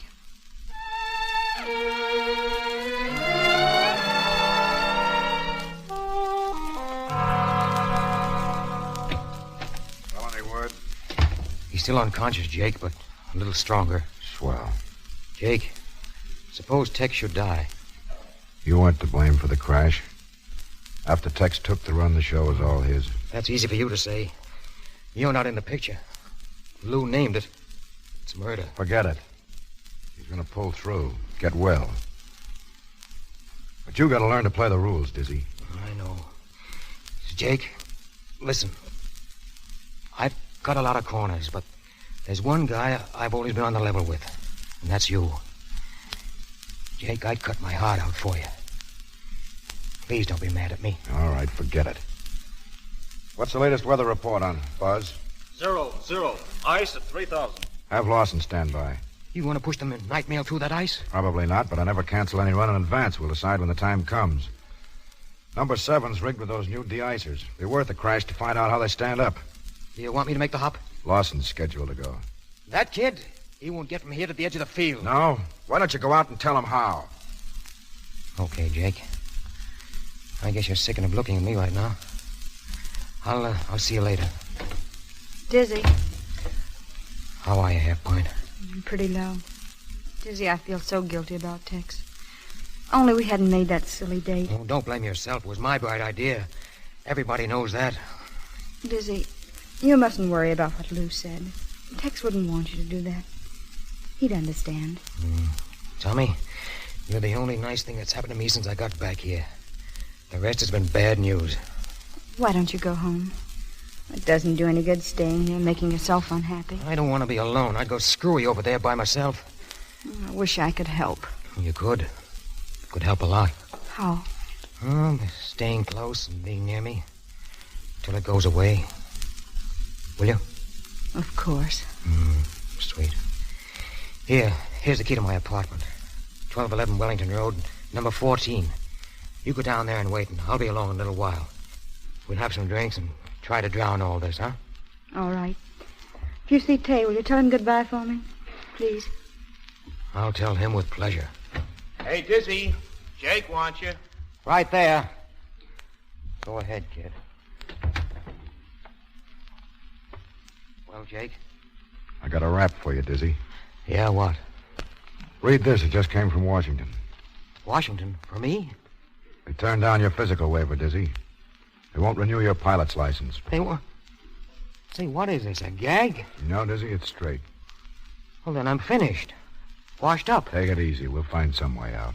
Yeah, maybe I could get a job like Mike Owens. Don't be a fool. What do I know except to push a plane around? You could hold down this sort of a job. I can fix it. Fix it? To sit around at a desk watching the other guys fly? Gee, that's great. That's marvelous. Federal Airlines, Jake Lee speaking. What? When? Okay, thanks. Was that about Tex? Yeah. He's gone. Oh. Don't let it throw you. You've seen hundreds of crashes. And a lot of swell guys go west. It's all part of the game. Dizzy, pull out of it. Oh, don't worry about me. What about Lou? I better go see her. Take over the duty watch, will you? Sure. Hold the night mail. We're sure to cancel. Okay. Dizzy. Listen, Diz. Sometimes a guy gets to thinking he's fair and big. When he's in love with a woman, he can be pretty small. I don't know what got into me. I was jealous, I guess. Forget I ever said anything about you and Mary, will you? I never heard a word of it. Swell. So long, Diz. So long, Jake. Tex. Oh, my God. I killed him. I sure did. Hey, Dizzy. Yeah? That kid Lawson's getting ready to leave. Is the trip canceled? Canceled? Yeah, it's awful bad up there. Ice all over the place. I guess the trip's out, huh? Yeah. No, wait. Where's Lawson? He's down by the hangar. I'll go down there and see him. Hold everything. Hey, Lawson. You seen the weather map? Yes. I'll take another look before I shove off. From here to Cleveland, it's bird walking weather. These days, planes fly when birds only sing. Yeah. Hey, look. You really love that Tommy kid? What's it to you? Nothing much. You going to marry her? Yes, I expect to marry her. You know where she is now? Well, I guess she's home. Yeah.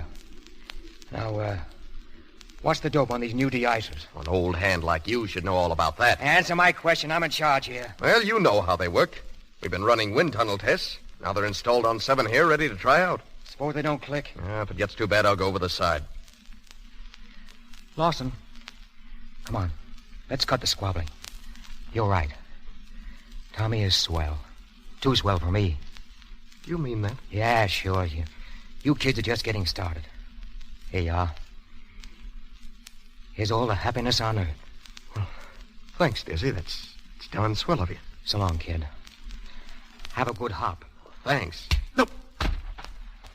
Now, stay asleep until I get back. Hey, Doc. Yep. This kid Lawson is sick. What? Yeah, he just fainted. Come on, pick him up and take him inside, will you? Gee. Hey, Baldy, put that ship up. Oh, no, you don't. The ship stays. I'm taking the kid's trip. You can't, Dizzy, not in this weather. I'm giving orders here, and I'm taking that trip. Yeah, but... Now, go on. Do as you're told.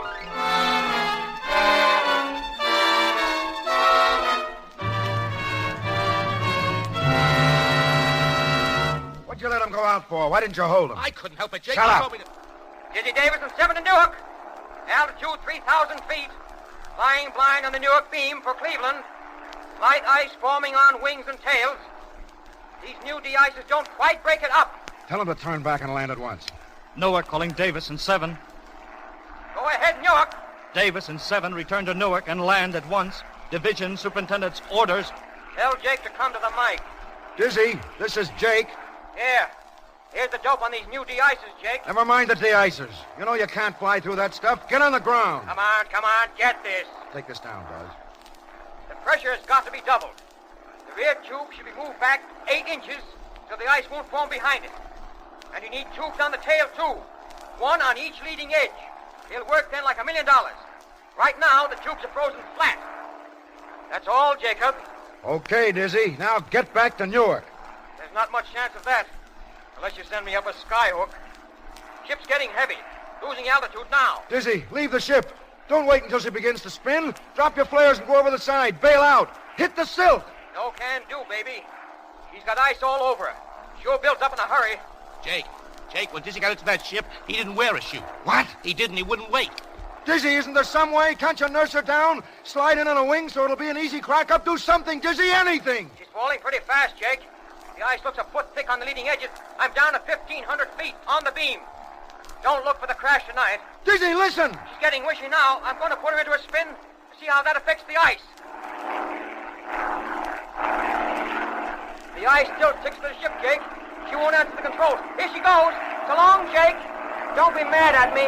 Newark to Davis and 7. Newark to Davis and 7. Answer 7. Answer 7. Davis! Dizzy! He's crashed.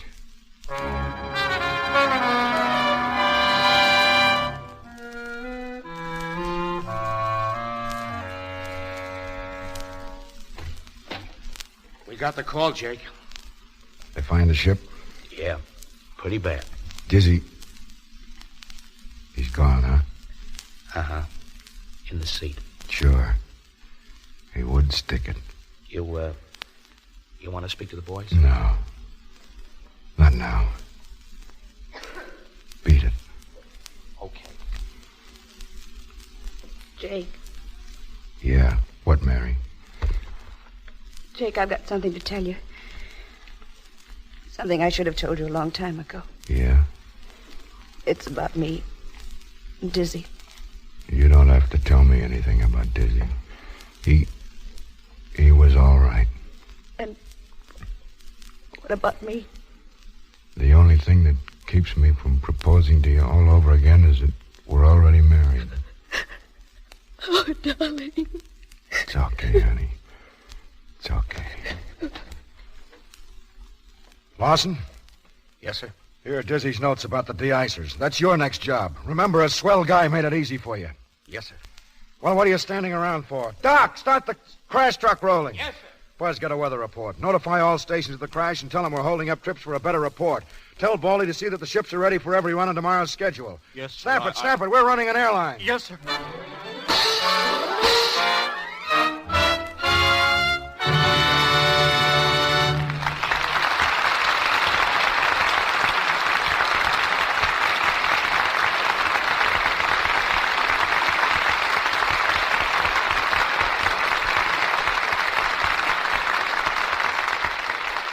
Ring down the curtain on Act 3 of Ceiling Zero, starring James Cagney, Ralph Bellamy, and Stuart Irwin. In just a moment, Mr. DeMille will bring back our stars to talk to you personally. But first, here's a bit of news for housewives. I read in the paper the other day that a housewife washes about an acre of dishes every year. Imagine all those dishes laid out over more than 43,000 square feet of ground. That's an acre of dishes. And it takes a good many hours to wash all those dishes. Yes, it does. It means your hands spend a lot of time in the dishpan. And if you're using a harsh soap for your dishes, your hands are apt to suffer. Harsh soaps with harmful alkali are likely to dry the natural oils in your skin. That's why your hands chap and get red and coarse. You don't want that to happen to your hands, do you? So won't you remember this? Lux Flakes are kind to your hands. They're mild. They have no harmful alkali, nothing to dry your skin and roughen your hands. No, indeed. Lux helps your hands stay smooth and young-looking. And that's pretty nice, isn't it? Having hands that are lovely to look at and thrilling to hold. Every woman wants them. Remember, Lux is fast, it's gentle, and it's thrifty. Yes, unless the water's very hard, it takes only about a penny's worth of Lux to do a day's dishes. Be sure to buy the generous big box of Lux Flakes. Mr. DeMille. After spending the last week in the vigorous company of Messrs. Cagney, Bellamy, and Irwin, I'm sorry for only one thing. Look out, boys. Here it comes. No, it's not what you're thinking, Mr. Irwin. My lone regret is that all of you went with Barbara Stanwyck, Joel McRae, and me in the making of Union Pacific. You mean we're too late? Gosh, what'll you ever do, Mr. DeMille? Well, there's nothing to do, I guess, but hope. Hope that when the next one comes along, you'll be in the cast. Say, I'd like to cast it for you right now, if I might. Of course, the first thing you'll need is a leading man, a hero. You know, somebody like Bellamy. Gee, that's white of you, Jim. Darn white. Well, yeah, but not exactly like Bellamy. What you want is a guy a little on the tough side, hard-boiled, fast-talking, you see, quick with his hands. He's okay on the inside, but on the outside, he's all brass knuckles. You mean somebody like James Cagney? No, like Stu Irwin. Well, I don't doubt that Mr. Irwin has a heart of gold. Oh, but... boy, that's the truth. There's so much gold in my heart that every time it thumps, it whispers, 16 carat, 16 carat. Anybody like to listen? All right, so you got a heart of gold. But how tough can you be? How tough can I be? Listen, Bellamy, just put up your hand. Sure I will, Smarty. Just as I figured, wide open for a kick in the shins. Careful, Mr. Irwin. Ralph's in pretty good shape after working that farm of his. Well, that's not quite as accurate, Mr. DeMille, as I'd like it to be. So relax, Stu. You see, we had a flood back there, and my farm went down the Connecticut River. Flood ruined everything except a couple of crops, but they're doing fine. Watermelons and watercress. Hope you're having better luck on Cape Cod, Jimmy. Oh, I'm learning, Ralph, learning. I don't think I'll ever be a menace to the landed gentry, but come a few years, and I think I'd be able to live off the place if I had to. Of course, I might get a little tired of eating kohlrabi and rutabaga 3 times a day, but then I'm learning. Mr. DeMille, I got a great kick out of doing Ceiling Zero, and I hope we can all get together again sometime. Many thanks. Good night. Good night. Good night and happy landing.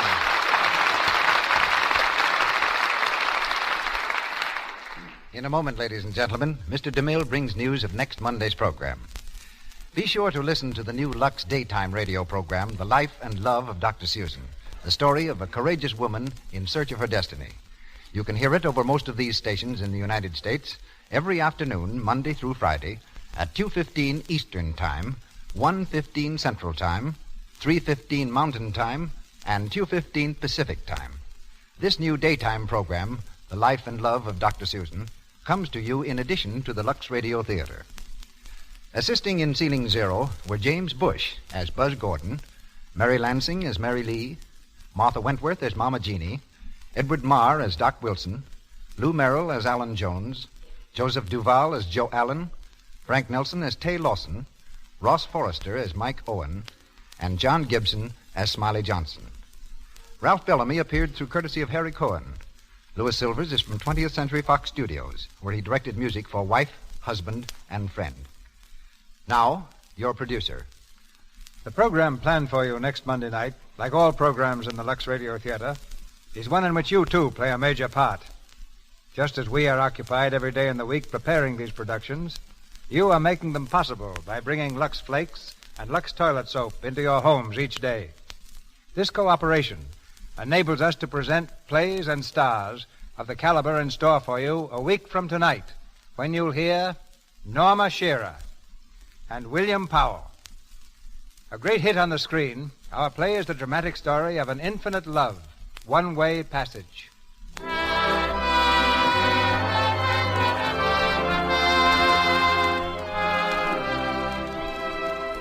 Our sponsors, the makers of Lux Flakes, join me in inviting you to be with us again next Monday night when the Lux Radio Theater presents Norma Shearer and William Powell in One-Way Passage. This is Cecil B. DeMille saying good night to you from Hollywood.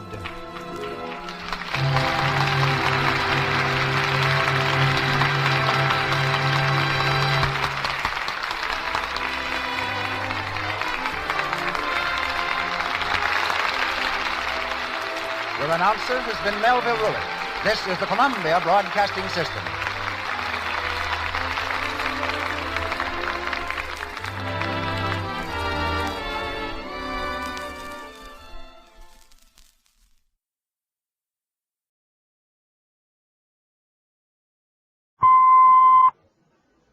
I'm Rod Serling.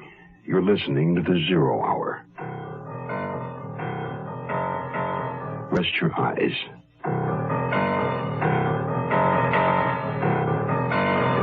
Exercise your imagination. This week, Patricia Power's eerie saga of a neighborhood besieged. Face of the Foe.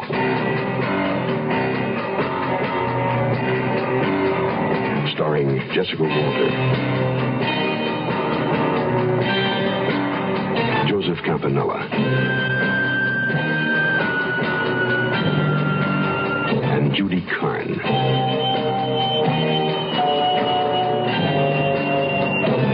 In Elliot Lewis's production of The Zero Hour.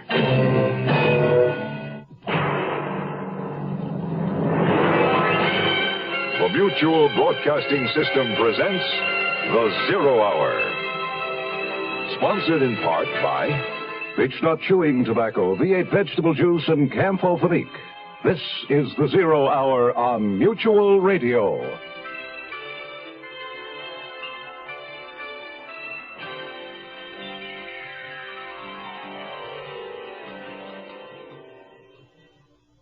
This week, A Winter's Tale, set in a pleasant residential neighborhood in the Canadian city of Montreal, where two attractive young women share a cozy, stylish apartment, their workaday problems and pleasures, and their dreams and uncertainties of the future. For Nicole Nugent, there's the question of whether or not she should marry the budding young novelist, Christopher Galloway. For Laura Prescott, still smarting from a broken love affair, there is her current plan to start a beer garden restaurant, to put her penchant for German cooking profitably to work. But for Nicole Nugent and Laura Prescott, there will soon be a far more immediate and vital concern. There's a psychopath loose in the neighborhood. He's murdering people. And his victims all are women. Our story, Face of the Foe, begins after this word. Josephine, open up! It's me, Napoleon Bonaparte, Emperor of all France, much of the civilized world, and Louisiana if the deal falls through. Quick, Pierre, hide in the closet. Napoleon must not find you here. Coming now, Pete. Ah, Josephine, I had to see you. Napoleon, my dearest heart, what are you doing here? I thought you were at Waterloo. I was, but it ended early. What is that? I smell cigarette smoke. You know I hate you to smoke. I didn't. I don't. I started again. Aha! The smoke coming from that closet.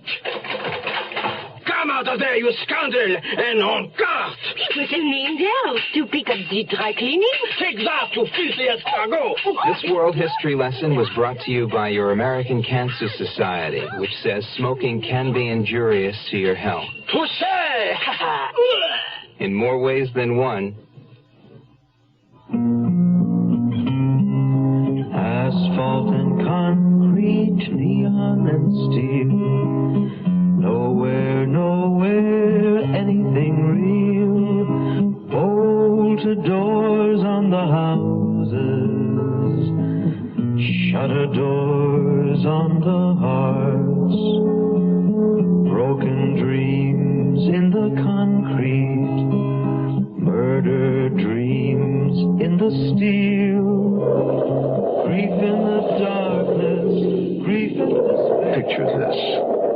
A cool, blustery winter's evening in the city of Montreal. In front of a cozy fire in the living room of their shared apartment, Nicole Nugent and Laura Prescott sit over their after-dinner coffee. Till Eulenspiegel. How does that sound to you as a name for my restaurant? Till Eulenspiegel? What is it? It's not a what is it, it's a who is it. A collection of satirical tales were written about him back in the 1500s. He was kind of a German hippie of his time. Liked to play tricks on the establishment, including innkeepers. Now that you've told me, it's a great name.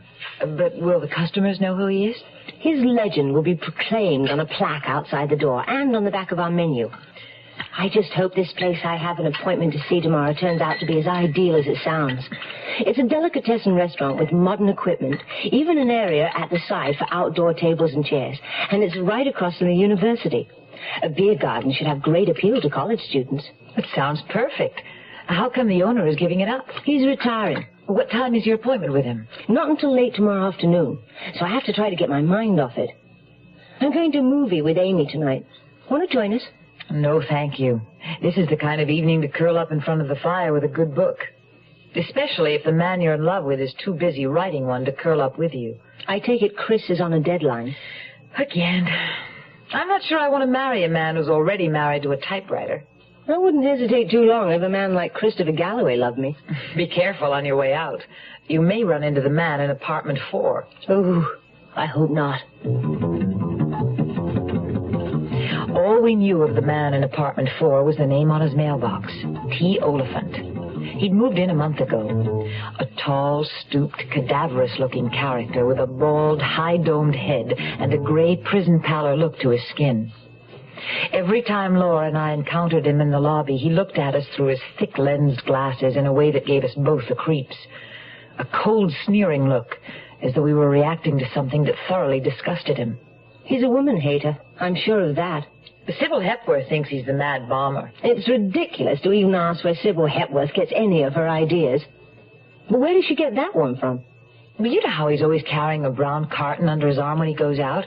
And she says she hears him hammering on something in his apartment all the time. So she figures he's in there making bombs. Well, you know Sybil. Sybil Hepworth was our apartment house busybody.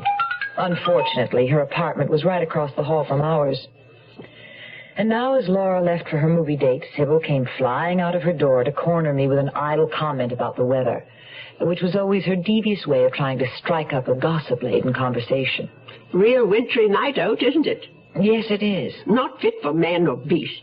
But I notice it didn't daunt Miss Prescott none.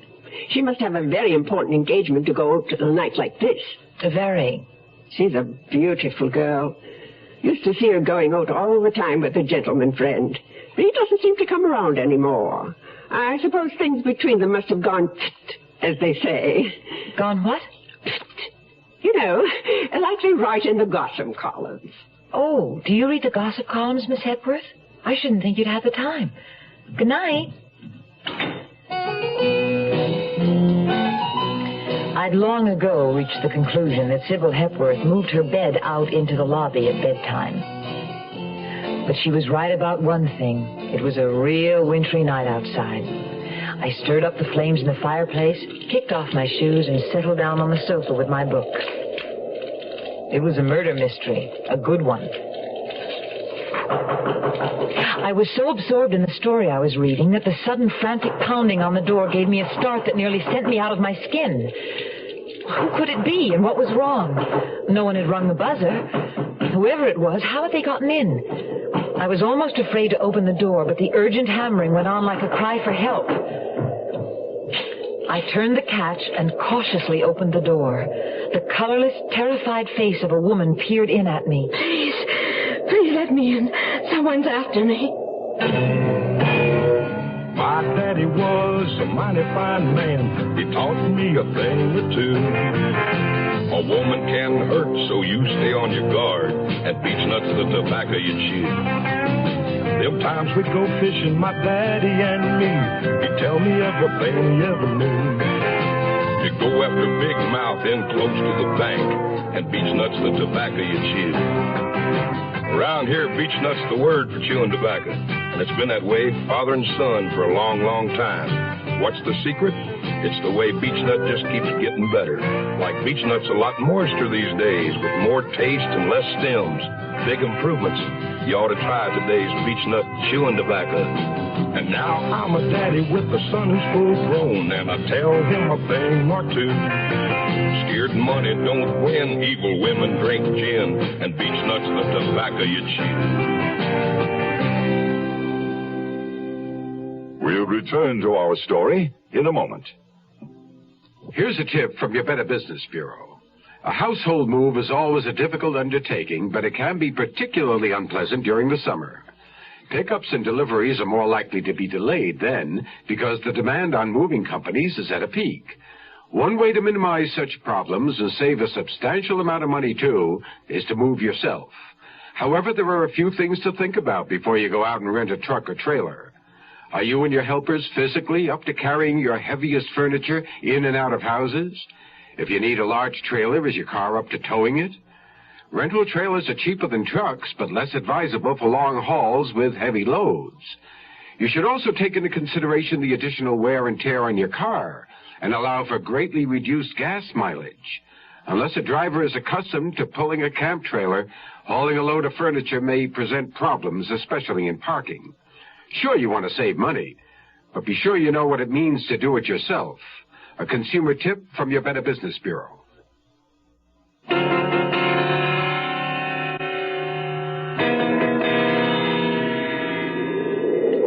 Oh, let me in, please. Yes, of course.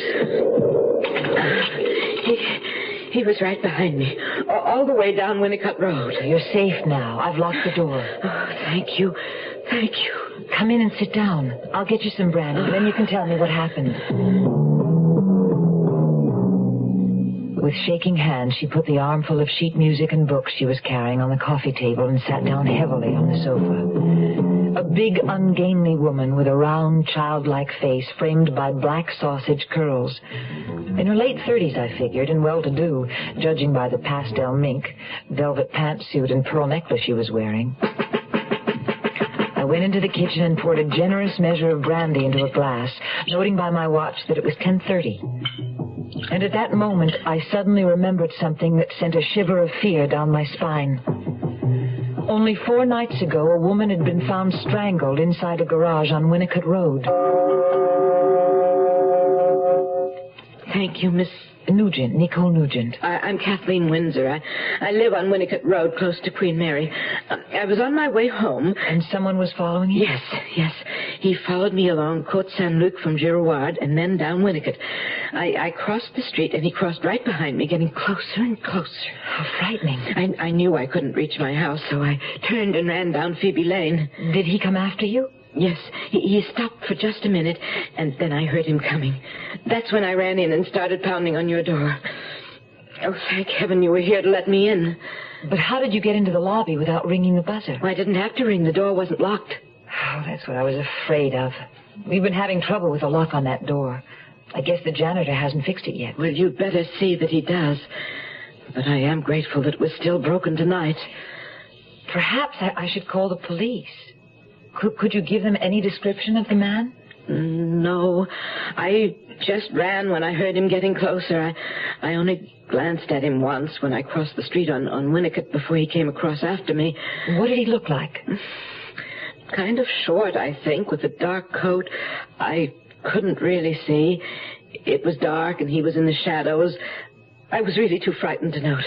Oh, I understand. You see, only last Monday night, a girl from my church choir was murdered on Winnicott Road. Yes, I read about it. It must be awful when it's someone you knew. Elsie Grumberger. She sang the solo sometimes. Had a beautiful soprano voice. Shall I get you some more brandy? No, I have to go home. Mother would be so worried if she knew. She's always warning me to come straight home after choir practice. You live with your mother? Yes, but she's in the hospital now. Has been for weeks, poor thing, with a broken hip. If we were to call the police, something might appear in the paper to worry her. I don't think you have enough of a description to be of any help to them. And I'm sure the man isn't still hanging about. Oh, dear, I hope not. To tell you the truth, I'm frightened about walking home from here. Oh, but I won't let you walk home alone. I'll go with you. Oh, that's very kind, but do you really think you should? I mean, that means from my house back here, you'd be walking alone. Now that she mentioned it, the idea didn't exactly appeal to me. We were in definite need of an escort. And almost at once I thought of Mr. Matrai, the janitor. If he were home, he wouldn't mind, I was sure. I remembered his telling me how he liked to take walks at night. There he is now. In just a few minutes, he'll be safely home. Oh. Hello, Mr. Matrai. This is so good of you. No trouble at all, Miss Nugent. This is Miss Windsor. She lives just down the street on Winnicott Road. Thank you ever so much for coming to our rescue, Mr. Matrai. A sudden suspicion dawned on me. Was Kathleen Windsor just imagining things? Had a man actually been following her, or was it only wishful thinking? She was close to 40, I was sure of it.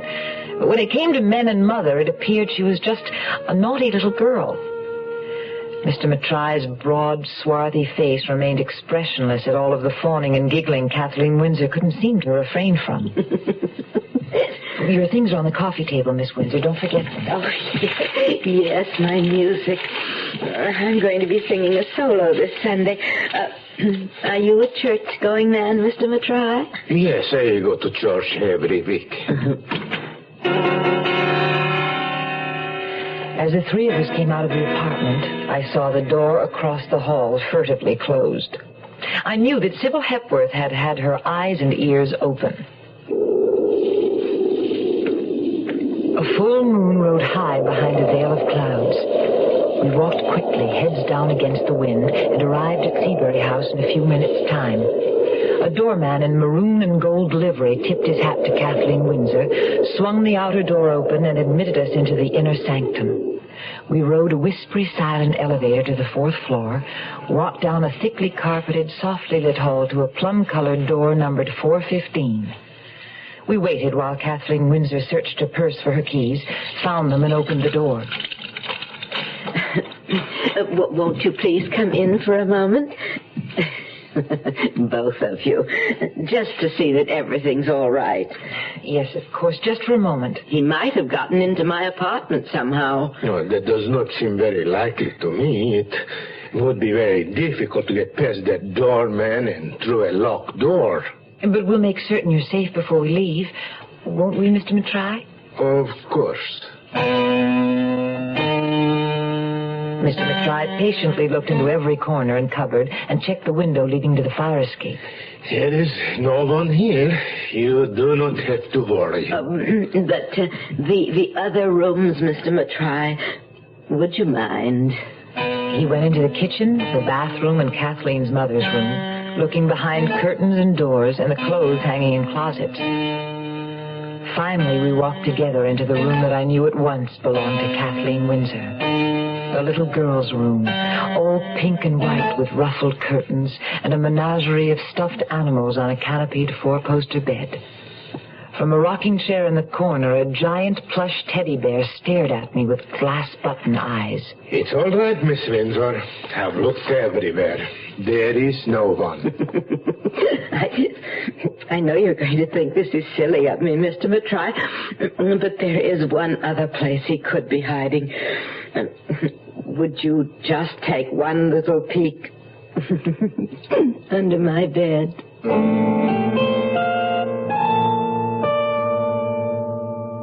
Hey, what you got there? It looks like tomato juice. It's V8. What you got there? It's V8. Looks like tomato juice. It's V8. Try it. Wow. It sure doesn't taste like tomato juice. Mm-hmm. It tastes like V8. A great natural blend of 8 garden vegetables. V8 cocktail vegetable juice. V8. When a skin injury makes your child cry out in pain, Ow! It hurts! remember Camphofenique. Camphofenique is the multi-purpose family medication that instantly stops the pain of minor cuts, scrapes, burns, even cold sores and fever blisters. Camphofenique gently penetrates skin injuries to kill germs, protect against infection, helps nature heal skin injuries. Camphofenique, the penetrating first aid medication, stops pain instantly. Camphofenique. The Zero Hour continues after this. Be prepared. Are you ready to get going? Be prepared. Are you ready to take the lead? 'Cause if you ain't, who'll take care of the futures of our sons? Well, let me ask you now, who's gonna tell them about the pusher man? Who's gonna show them how to clean the man? Who's gonna tell why they shouldn't drop out? Who's gonna show them what it's all about? You know you can if you want to. You can if you want to right now. Well, let me lay it on you. Well, let me tell them, you know, if you're 18 or older, you can help a lot of guys be prepared by being a leader in scouting. I mean it, fella, scouting today's a lot more than you think. Be prepared. Are you ready to get more? Be prepared. Are you ready to take the lead? 'Cause if you ain't, who will teach your sons to be prepared?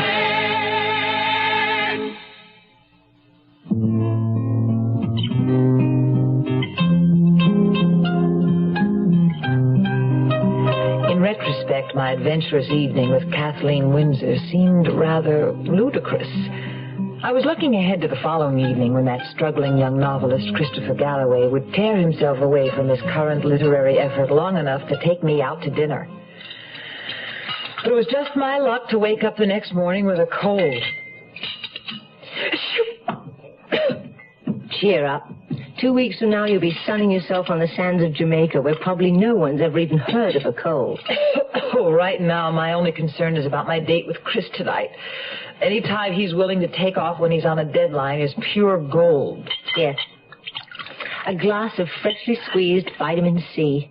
Maybe if you take it easy all day, you'll feel better tonight. Oh, maybe. Too bad you had to go out at all last night. My big errand of mercy. It was a fool's errand, I'm sure. That poor silly woman. You should have seen her bedroom, Laura. It looked like something out of an old Shirley Temple movie. Well, from what you've told me, I guess her mother just never let her grow up. Her mother should have seen her last night, giggling and fawning over poor little Mr. Matrai. How was Mr. Matrai taking it? He didn't say anything after we left. You know how quiet and polite he always is. I caught him staring at her a couple of times, though. Hey, we better remind him to fix that lock on the lobby door. Oh, we met T. Oliphant in the lobby on our way out last night. And you should have seen the way he stared at Kathleen Windsor. I've seen the way he stares at me, and that's enough. It was strange. He looked her up and down with that awful sneer of his. Maybe he doesn't approve of women in mink coats. A mink and an apartment at Seabury House. Whatever it is that Kathleen Windsor lacks, it isn't money anyway. Well, minks aren't in my line. All I want is a nice going little restaurant. I hope this place I'm seeing today will be it. Keep your fingers crossed. I will. That's about as much activity as I feel up to. It was a long, cold day. Even bundled up under blankets on the sofa in front of a roaring fire, I couldn't stop shivering. I kept trying to get Chris on the phone, but the line was always busy. I knew he had the receiver off the hook. Another annoying habit of his when he was in the throes of creation.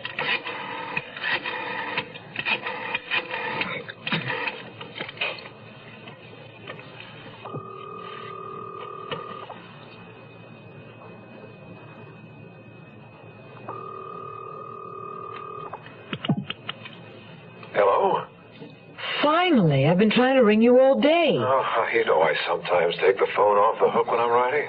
Yes, I know. It's very frustrating. What's the matter, Buffett? You sound a little out of sorts. Oh, I'm sorry, Chris. I have a cold, that's all. Oh, poor Miss Muffet. I thought you sounded a little fuzzy. Hey, what does this do to our dinner date? It cancels it, I'm afraid. I just don't think I should go out tonight. Oh, well then how about me bringing dinner in? Your favorite Chinese food. Or would you rather not have any company at all? Not just any company, but you and Chinese food sound perfect. I'm rallying already. Good girl. I'll be there soon, and I won't stay too late. Oh, it's just as well. Probably full of germs. Seeing as how they're your germs, I'll risk it. I'll see you about it. Muffet. Chris always called me that. With affection, but also with a twinkle of amusement in his eye that he wouldn't explain. I couldn't honestly say why I didn't jump at the chance to marry Chris. I loved him and he loved me. We both knew it without having to say it all the time. But I also knew his commitment to his work might sometimes come between us. Was that the real reason I put off saying yes? Right now, with the man of my life due any minute, I thought I'd better try to make myself as appealing as anybody with a cold of the nose could be. About all I could manage was a touch of eye makeup and a few strokes of the hairbrush. At least it took some of the lackluster from my eyes and returned a little of the sheen to my hair. Hello, darling. How's my muffet feel, huh? I'll live, especially now that help's arrived. With provisions. Here we are. Beef, wonton, lobster, shrimp, fried rice, pineapple chicken, and pork chop suey. Sounds fantastic, even to my poor dull taste buds. Hey, where's Laura? I brought dinner for 3. Well, she should be back any time. She went to check out a location for her restaurant. It sounded perfect. Oh, good. Well, let's get everything all ready. She may be in the mood for celebration when she comes in.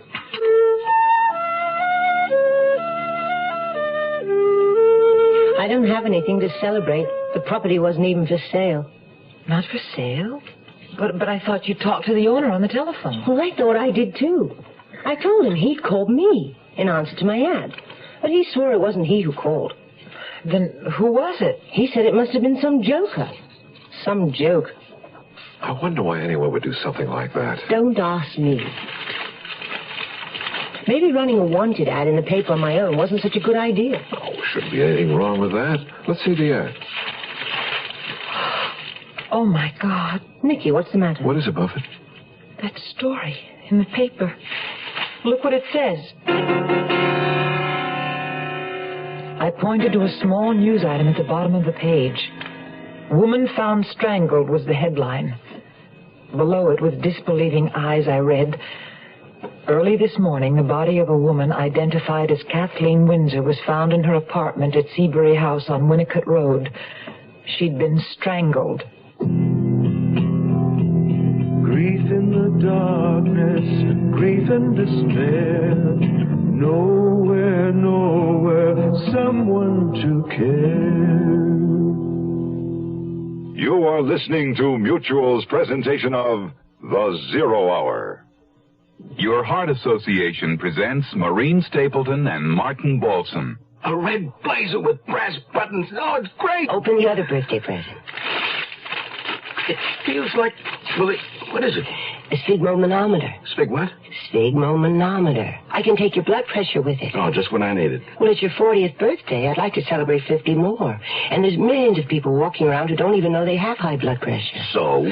So high blood pressure, if it goes untreated, can lead to heart attack, stroke, and other not-so-nice things. Look, I don't have it. How do you know? There's no constant symptoms, and you never get checkups. Well, I'm not about to let you check my blood pressure. Then you'll see the doctor about a checkup. Okay.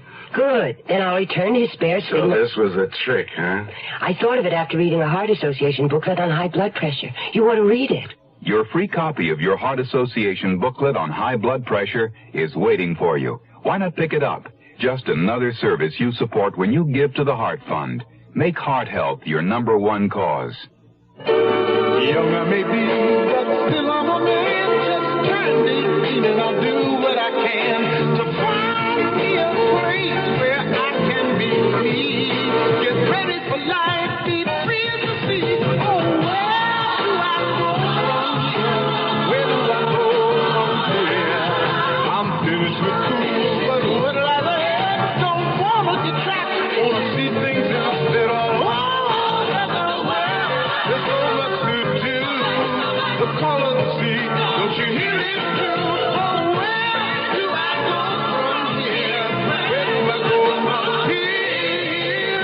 the new Navy. You'll get your chance at success, learn an exciting job, and see the world. Call toll-free 800-841-8000 or see your Navy recruiter. Be someone special in the new Navy.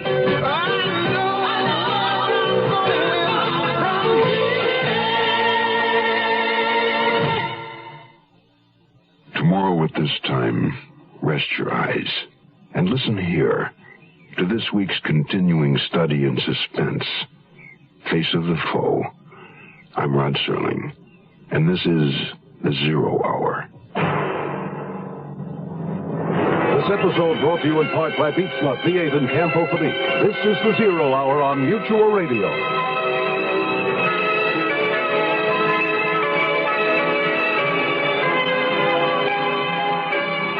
You have been listening to The Zero Hour, a presentation of the Mutual Broadcasting System in association with Hollywood Radio Theater. Heard every weekday at this time. Rod Serling is your host. Zero Hour is produced and directed by Elliott Lewis. The Hollywood Radio Theater theme was played by Ferranti and Teicher and is now available on United Artists Records and Tapes.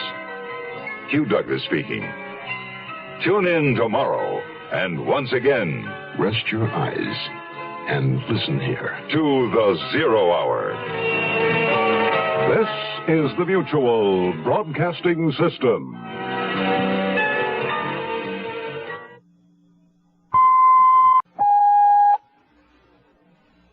I'm Rod Serling.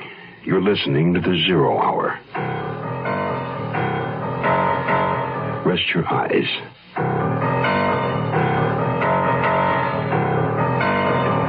Exercise your imagination. This week, Patricia Power's eerie saga of a neighborhood besieged. Face of the Foe.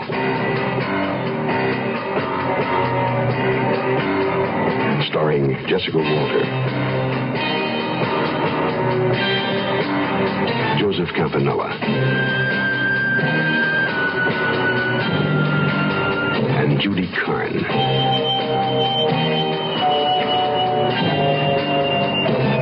In Elliott Lewis's production of The Zero Hour.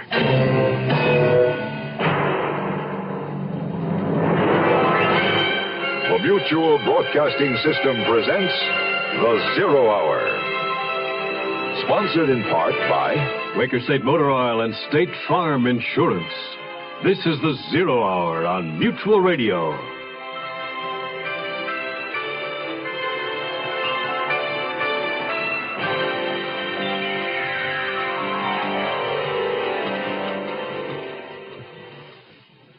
Ordinarily, the greatest winter concern for Montreal residents is hockey. But this is no ordinary winter in Montreal. Only the climate is as usual, and Canadians have learned to deal with inclement weather. But in one particular neighborhood, there's something outside more terrible than snow, or so it would seem to young Nicole Nugent.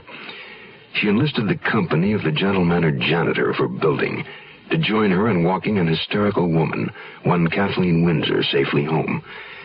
Seeing the middle-aged woman's plush apartment and frilly little girl bedroom, and having witnessed her flirtatious manner with her male escort, Nicole concludes that the shadowy pursuer that Miss Windsor claimed was following her home in the night was merely the product of a lonely spinster's fertile imagination.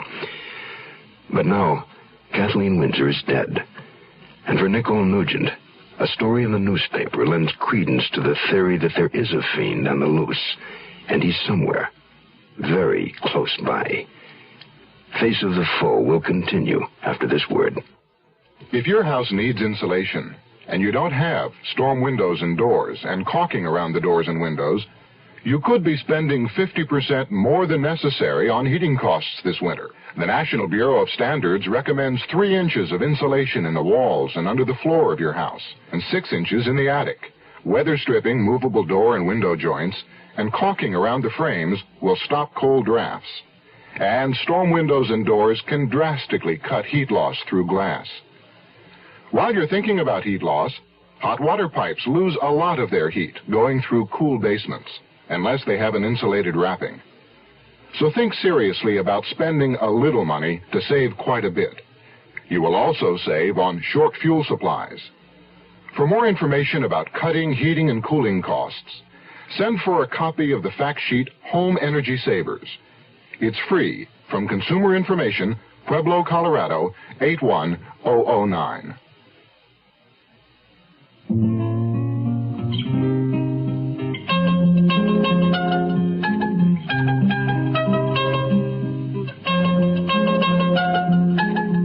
Maybe the man who killed her was someone else, someone she knew. Why do you say that? Well, how did he get in? She wouldn't open a door to a stranger, would she? Especially if she had really just escaped from a man following her. Chris is right, Nicky. It doesn't make sense. It must have been someone she knew. Which means it doesn't have anything to do with you and what happened last night. So try to put the whole thing out of your mind. I'll fix us all a drink. And then I'm going to say goodnight, Buffett. Let you put that poor stuffy head of yours to bed. Bed was one thing, but sleep was another. My head began to throb.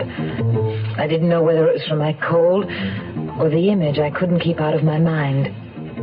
Kathleen Windsor with her little girl curls and big blue please-like-me eyes, lying lifeless beneath the ruffled canopy of her four-poster bed, under the sightless glass-button stare of the giant plush teddy bear in the corner.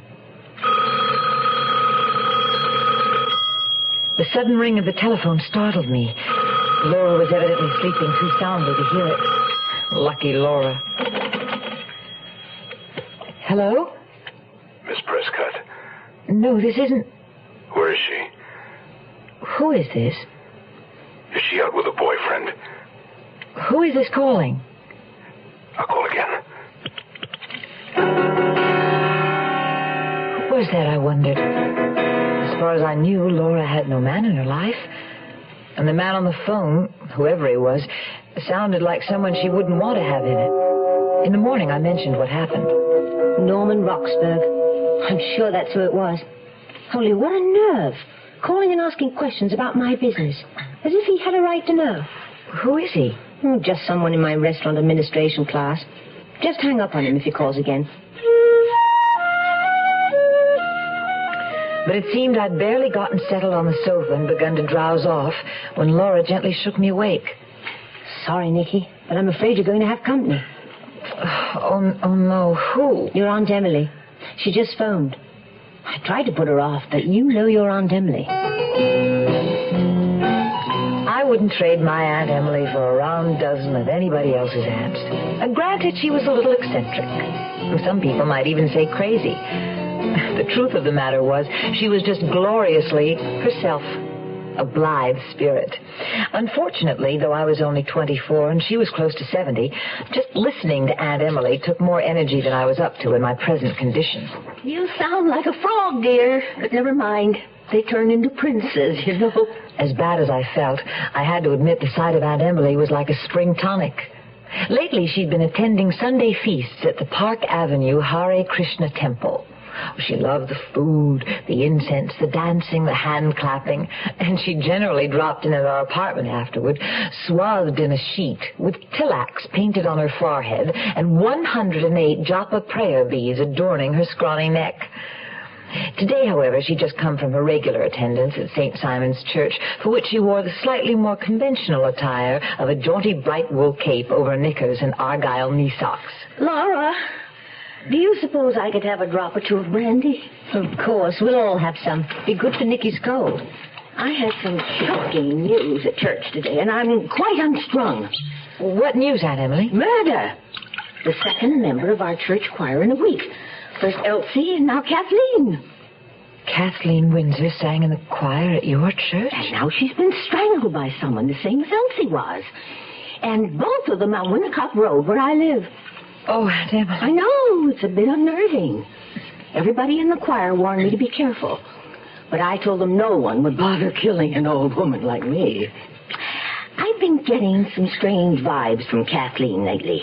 What do you mean, vibes? She just wasn't herself. She was usually so quiet and subdued. A good little girl, as her mother would say. But these past few weeks, something had really turned her on. She started acting all nervous and giggly. Well, probably because her mother was away in the hospital. She felt free for a change. That must have been it. I can't think of anything else it could be. You don't suppose she could have found a boyfriend? Heavens, no.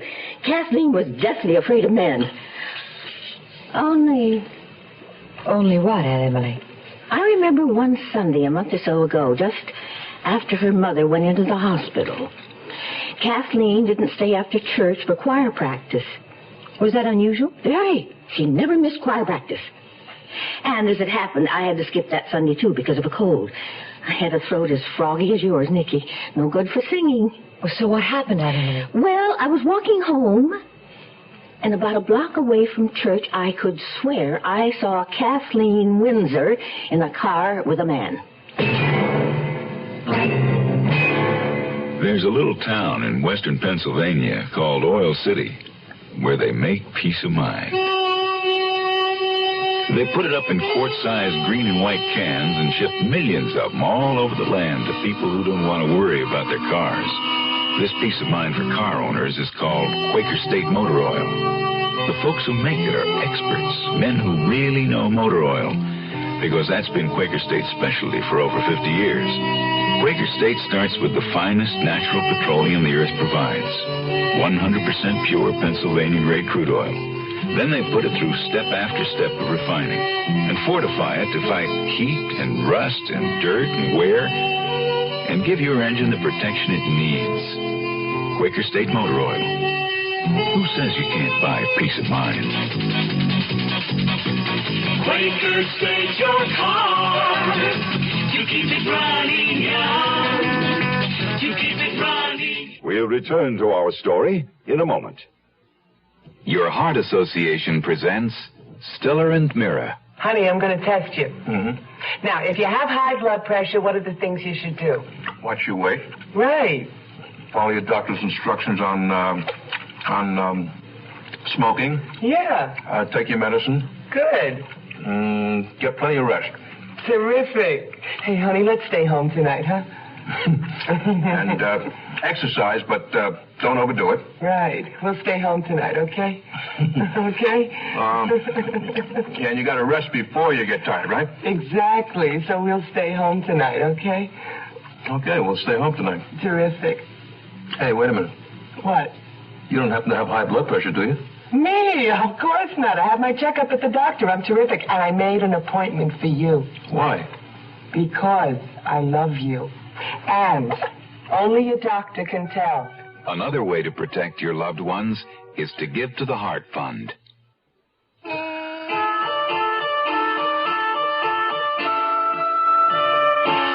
This whole business is just another reminder that we should all live life to the fullest while we're here. So hurry and get rid of that cold, Nicky, and give that man of yours a kiss for me when you see him. I will, Aunt Emily. Don't disturb yourself, dears. I'll see myself out. Oh, he wore flowing robes and sandals, and he came with love for all. With a flourish of her cape, she pirouetted across the room and was gone. I was glad it was winter. With the streets frozen over with snow and sleet, Aunt Emily had temporarily stored away her favorite mode of transportation, a gleaming red motorcycle. I spent the rest of Sunday catching snatches of fevered sleep. Monday morning, I felt slightly more human, but not quite up to my job as secretary to the principal of Kensington School for Girls.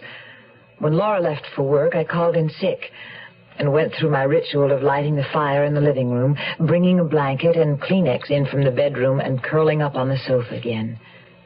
I didn't stay curled up long.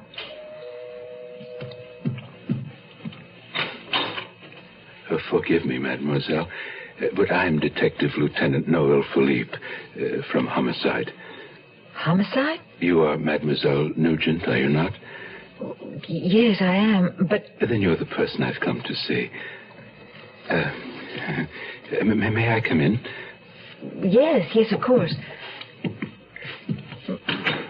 I don't understand. I wish to question you about Kathleen Windsor, the woman who was murdered. You knew her, did you not? No, not really. I mean, I only met her once, briefly. Briefly or not, mademoiselle, according to the information I've been given, You were one of the last persons to see Kathleen Windsor alive. You and Monsieur Georges Montray. Yes, that's true. But how did you... Apparently, you didn't consider such a fact of sufficient importance to inform the police? I'm sorry. I suppose I should have. Yes, mademoiselle, you should have. But now I think you and I must have our little conversation, tardy though it may be. Lieutenant Philippe was of medium height with a weary face and bleak gray eyes that looked as though they'd seen too much of the seamy side of life. He looked like a tired bloodhound as he trailed me into the living room and sank heavily into the chair by the fire. Please tell me everything that happened when Miss Windsor came here last Friday night. Do not omit anything, no matter how trivial it may seem. Lieutenant? Yes, mademoiselle? The 2 murders on Winnicott Road. Do you think the same person committed them both? It is too soon to draw such conclusions. A psychopath may read of a murder in the paper, and his feverish brain is inspired to duplicate the act. Thus, one murder often leads to another. What a terrible thought. In the 2 incidents on Winnicott Road, there is the similarity in the method of murder, strangulation. But there is also an important difference. The Grunberger woman had not been sexually molested. The Windsor woman was. Of course, in the Grunberger case, the killer may have intended to molest his victim, but did not have the time. The car in the garage was running, and he knew the owner might return at any moment. It's all too terrible to think about. Yes, murder is never pleasant to contemplate, mademoiselle. But in the event of 2 murders of women in your immediate vicinity, I suggest you must give it some thought. Oh, yes, we will. We'll be careful. There is sometimes a sexual element in murders by strangulation. We may be dealing with a sexual deviant. Have you talked to Mr. Montray, Lieutenant? Perhaps he might remember something I've forgotten. I was wondering when you would think to bring up Monsieur Montray. He was, after all, the only other known person to be with Kathleen Windsor just before her death. He's a very nice man, Lieutenant. I'm sure you'd find him most obliging. I'm afraid, Mademoiselle Nugent, at this moment we do not find him so. Mr. Montray, it seems, has disappeared before we could question him. Disappeared? Tell me what you know of the man. Not very much, I suppose. I've lived here a year, and he's always been very polite and helpful. And that is why you thought of him to accompany you and Miss Windsor to her home, is that correct? Yes. And also I remembered his telling me once that he liked to take walks at night. But, Lieutenant, that doesn't mean he walked around murdering women. Oh, perhaps not. Perhaps not. But then, what reason do you suggest he had for not wanting to be questioned by the police? A very good one, as a matter of fact. I'm thinking of a conversation I had with him last summer. He was working outside in the garden, and I was admiring the flowers he planted. He told me then how he had fled from Hungary in the 1956 revolution, how terrible it was there for his family and himself. He was so thankful to be living here in Montreal. Yes, oh, that's very interesting. Well, don't you see? No wonder he ran away from the police. He was afraid from his past experiences. A sound enough theory, perhaps, mademoiselle. Except for one thing. What is that, Lieutenant? I'm afraid we have uncovered another reason for his fear of the police. The record shows that your nice, quiet Monsieur Montray has actually served 2 terms in prison. What for? For molesting women, mademoiselle.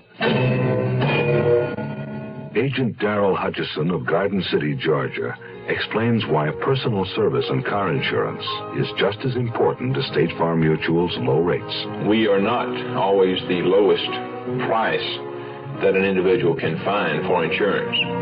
So I have had people come by that have already gotten prices from other companies. They come by, and this particular time we were a little higher than they were. But after talking with them, tell them that I can give them one thing that the other company cannot give them, and that is my personalized service. They know that I am here. I'm here to stay as an agent, and these points make a difference. They don't want to be treated as a number. They still want to be treated as an individual, especially when they have a claim problem.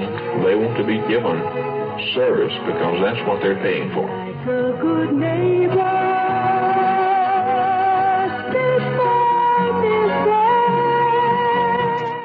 The Zero Hour continues after this.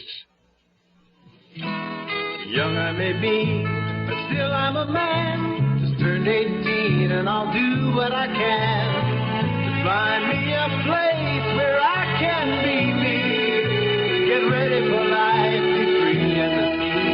Oh, where do I go from here? Oh, where do I go from here? I'm finished with school, but what lies ahead? Don't wanna get trapped, wanna feel free instead. All over the world, there's so much to do. The call of the sea, don't you hear it too? Oh, where do I go from here? Oh, where do I go from here? What about the new Navy? You'll get your chance of success, learn an exciting job, and see the world. Call toll-free 800-841-8000 or see your Navy recruiter. Be someone special in the new Navy. I know where I'm going from here.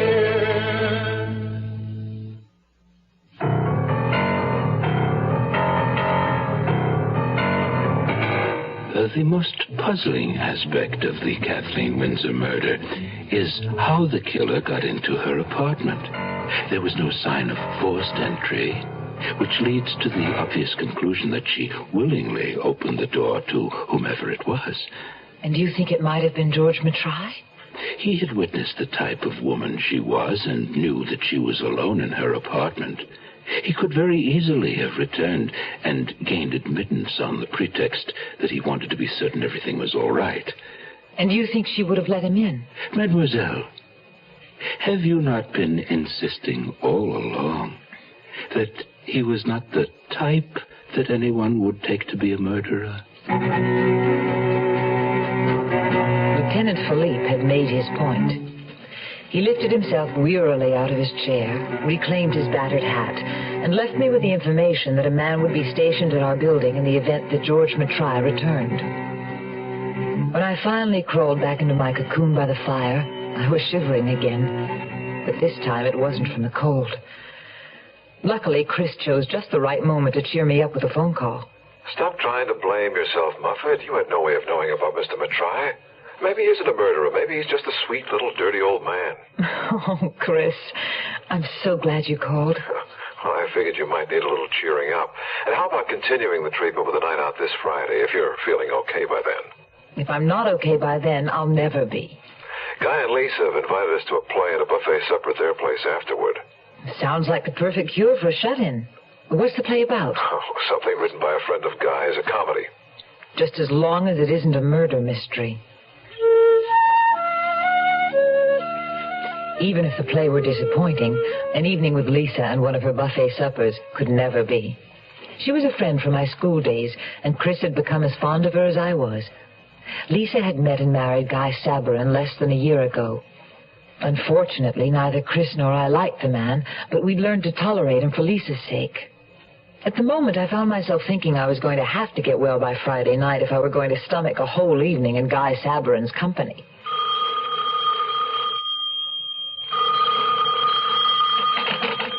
Hello? Aunt Emily, Nicky. How are you feeling? Oh, getting better, and you? Splendid. Nicky, I was wondering, do you suppose Laura will be willing to bake a birthday cake for me? I'd pay her for the ingredients, of course. Laura makes such beautiful cakes. And Donald's such a nice boy. So much soul. Oh, I'm sure Laura would love to, Aunt Emily. But who is Donald? Donald Hamill. I got him from the drop-in center. The drop-in center? For homeless youth on Bleary. He comes from Windsor. Couldn't stand it at home and ran away. Says he won't go back again, and I don't blame him from what he tells me. Aunt Emily, you didn't... Bring him home with me? Well, of course I did. Where else was there for the poor boy to go? I'm going to keep him with me until he finds a job and can look after himself. Aunt Emily, I don't think it's very wise of you to take in some strange boy like that. Oh, Donald isn't strange. He's a very good boy. Awfully quiet and shy, but not sullen like Tony. Now, you're right about Tony. He is a strange boy, and I'm not so sure I should have let him come home with me. Who is Tony, Aunt Emily? Tony Bartha, Donald's friend. Although I wonder if he really is. I know for a fact Tony's going steady with Mary Jane, and I'm afraid he has Donald flirting with her. Mary Jane? Is that someone else you brought home with you? Oh, dear, no. Mary Jane is marijuana, dear. You mean Tony Bartha's into drugs? Oh, Aunt Emily, I don't think you should let him stay with you. Don't worry, I'm not going to for long. I don't like his attitude. Cheers. The rest of the day passed uneventfully, except for another encounter with T. Oliphant when I went to the lobby to get the mail. I was wearing a cable knit sweater and my oldest pair of corduroy slacks for warmth, and T. Oliphant looked me up and down in the same manner that he had Kathleen Windsor. A new thought occurred to me. Maybe he just didn't approve of women wearing pants. I scuttled past him quickly and hurried back to the sheltering circle of my fire like primitive man huddling against evil spirits. A few moments later, I had fallen sound asleep. It was dark in the room when I woke up. Laura had her class on Monday nights and didn't come home for dinner. The room was chilly. I put more wood on the fire and turned on the lamp. I thought of all the things I needed to do before I left on my trip to Jamaica. Clothes to sew, laundry to do, Christmas presents to wrap. I still didn't have the energy. I picked up a book to read, making certain it wasn't the one I'd been reading the night Kathleen Windsor had come pounding on my door. Laura came in so quietly I didn't hear her. I gave a start when she suddenly materialized beside me. She looked strange, her face pale, her eyes staring. Laura, is something wrong? There's someone with me, Nicky. May I ask him in? Of course. She walked to the hall and in a moment returned with a man at her side. Pleasant looking, sensitive features, with dark blonde hair that just brushed the collar of his expensively tailored suit. Mr. Brooke, this is my roommate, Nicole Nugent. Nicky, this is Julian Brooke. How do you do? I'm pleased to meet you, Mr. Brooke. Laura, what's wrong? Something is, I can tell. I'm afraid Miss Prescott doesn't feel yet like talking about it, Miss Nugent. You see, she's just had a ruddy bad scare. Laura, what happened? A man attacked her on the street. Tried to drag her off into the park.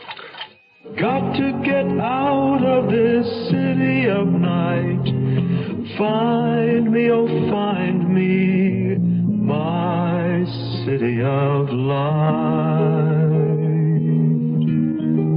You are listening to Mutual's presentation of The Zero Hour. Once upon a time, there was a beautiful forest where everything was all lovely and green and peaceful. Sunlight fell in ribbons of daylight through its trees. Birds flew in the quiet air above it. Deer and rabbits found secret hiding places to play, for it was truly a beautiful place. And then one day, into this beautiful emerald forest, a new creature came. A creature called man. And man brought with him fire to warm him against the night. Only with his fire, man did not bring caution, and the fire got away from him suddenly. And the beautiful forest was no more. And yet there might easily be a different ending. For if man is careful with his fire, he need never say, once upon a time, there was a beautiful forest. I'm Lucille Maness, an unsuccessful big businesswoman, and I'd like to tell you a little bit about my unsuccessful business. Well, I was the co-founder of this women's book club, but we ran into a little trouble. We had all kinds of problems, so I called SCORE. That's the Service Corps of Retired Executives. They're retired executives who volunteer to help small businesses. I went over and discovered Lucille was in deep trouble. I made several simple business suggestions. I also strongly recommended the club seek incorporation with a well-established women's magazine until its membership increased sufficiently. Unfortunately, one of my associates really didn't like the idea of a man giving us advice, so she wrote herself a check with the remainder of what we had left in the treasury and took off. Well, Mr. Krause came back to help again. A man who knows how to solve problems likes to keep solving them. Volunteer for SCORE. SCORE is one part of action. Action is doing something. There is something you can do. Get into action. Tomorrow at this time, rest your eyes and listen here to this week's continuing study in suspense, Face of the Foe. I'm Rod Serling, and this is the Zero Hour. Today's episode brought to you in part by Quaker State Motor Oil and State Farm Insurance. This is the Zero Hour on Mutual Radio.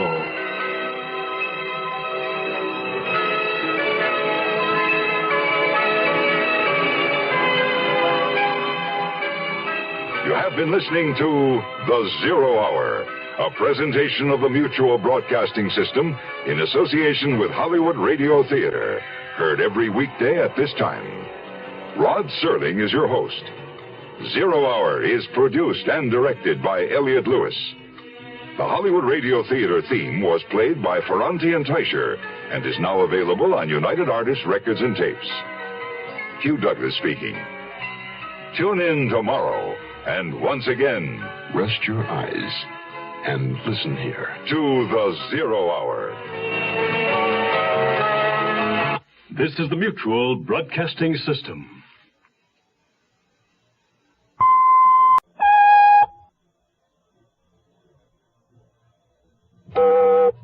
I'm Rod Serling. You're listening to the Zero Hour. Rest your eyes.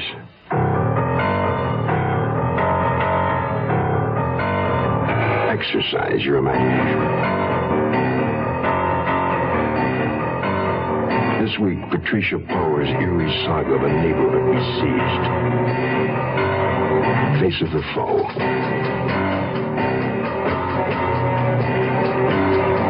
Starring Jessica Walter, Joseph Campanella, and Judy Carn.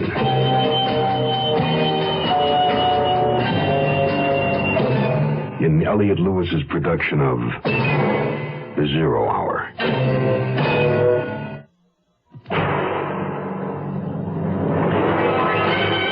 The Mutual Broadcasting System presents The Zero Hour.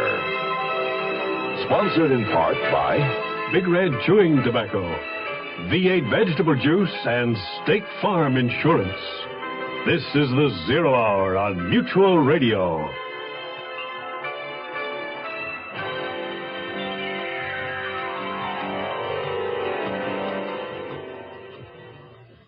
Winter in Montreal. Cold, blustery. A good time to stay indoors around a warm fire, especially if you're a young woman like Nicole Nugent and living with a female friend like Laura Prescott. Staying indoors is an especially good idea if two women living just down the street have been murdered within the past week, which they have. Some male companionship, a shoulder to lean on, would perhaps be a comfort. Nicole has Christopher Galloway, but he's off working on a novel. And Laura has just returned home, accompanied by a gentle-mannered young Englishman named Julian Brooke. A comfort? Hardly. For Laura Prescott met the man while on her way home, while another man, whose face she couldn't see, was about to drag her off into the park. Face of the Foe continues after this message.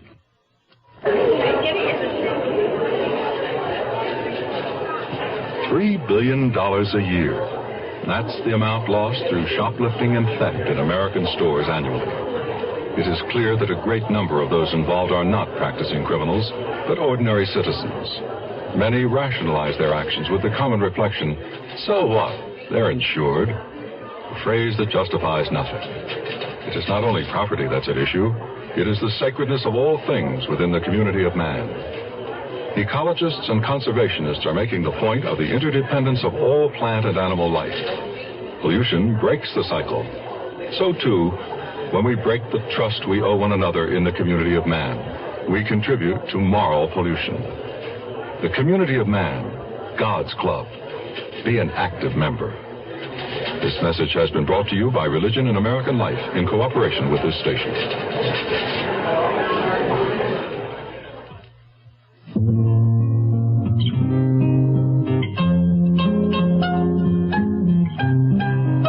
I was sick. My body ached, my head was throbbing.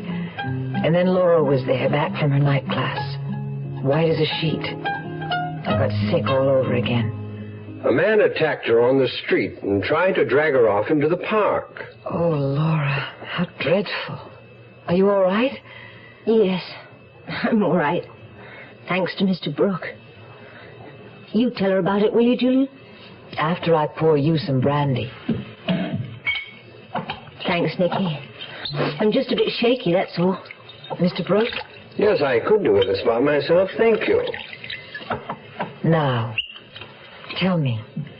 Well, I was driving on Côte Saint-Luc, there along the park, you know, between Godfrey and Winnicott Road, when suddenly I saw this woman on the sidewalk struggling with a man. I braked my car quickly and dashed out to help her. That was a risky thing to do, but thank God you did. By then, the blackguard was trying to drag her off into the park. I shouted a warning, and he let go of her and ran off. Left poor Laura here shaking and sobbing on the grass.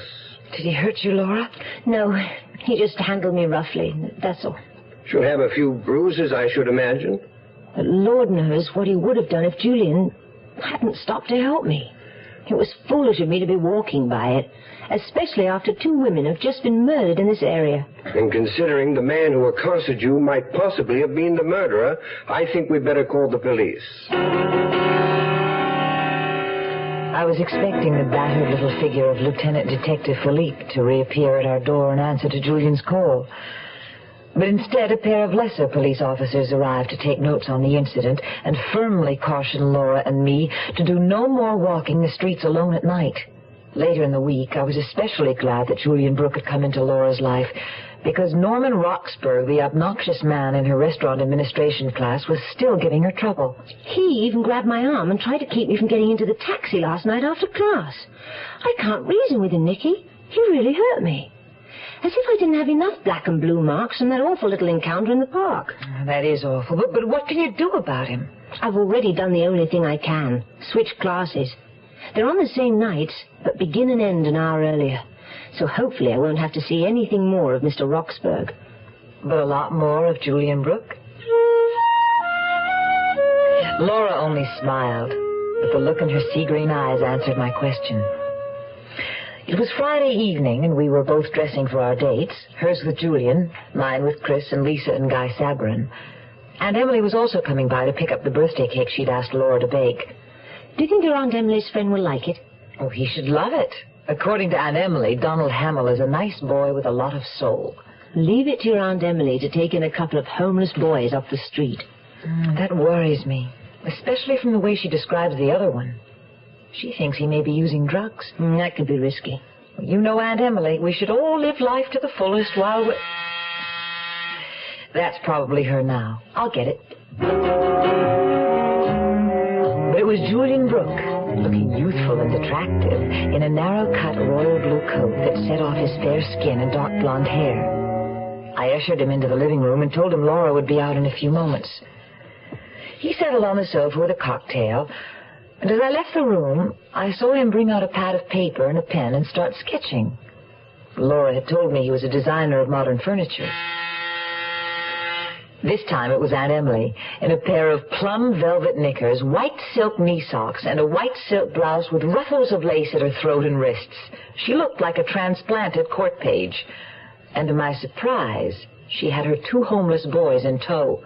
Boys, this is my niece, Nicole. Nicky, this is Donald Hamill and Tony Bartha. She sat down cross-legged on the floor, as she always did, and Donald settled beside her, cradling his guitar in his lap and stroking it fondly as though it were a baby. Tony Bartha, meanwhile, stayed scowling in a corner apart from the group. Aunt Emily's sparrow-bright eyes darted at once to the sketch Julian Brooke had been doodling.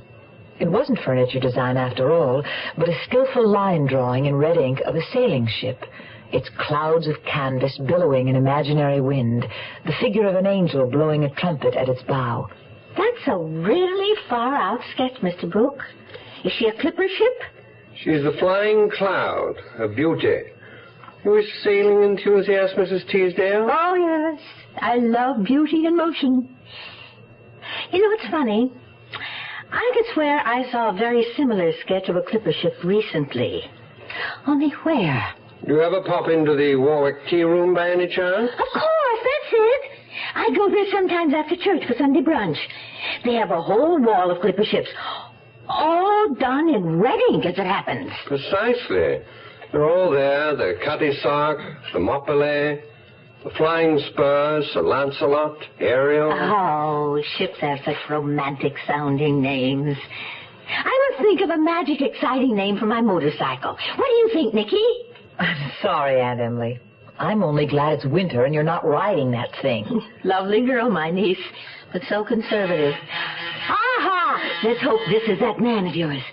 I'll bet you he could think of a name. It was Chris with Guy and Lisa. They made a striking-looking couple. Lisa was a statuesque blonde with a Valkyrian profile, her thick golden hair braided into a coronet, adding a queenly touch to her Earth Mother figure.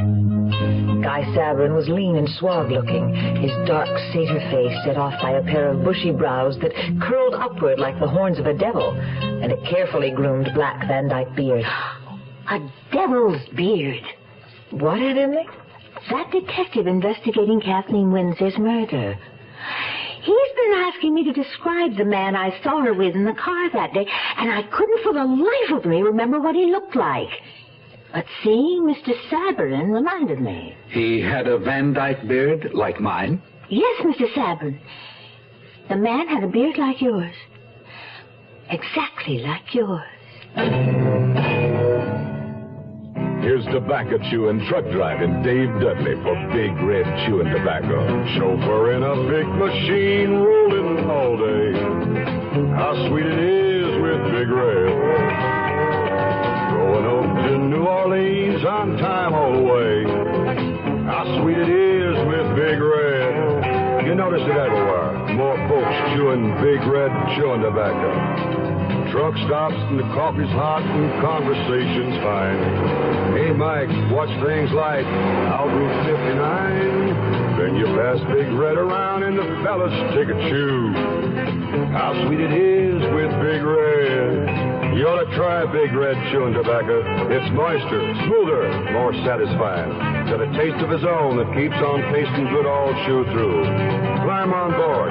Start chewing Big Red Chewing Tobacco soon. How sweet it is with Big Red. We'll return to our story in a moment.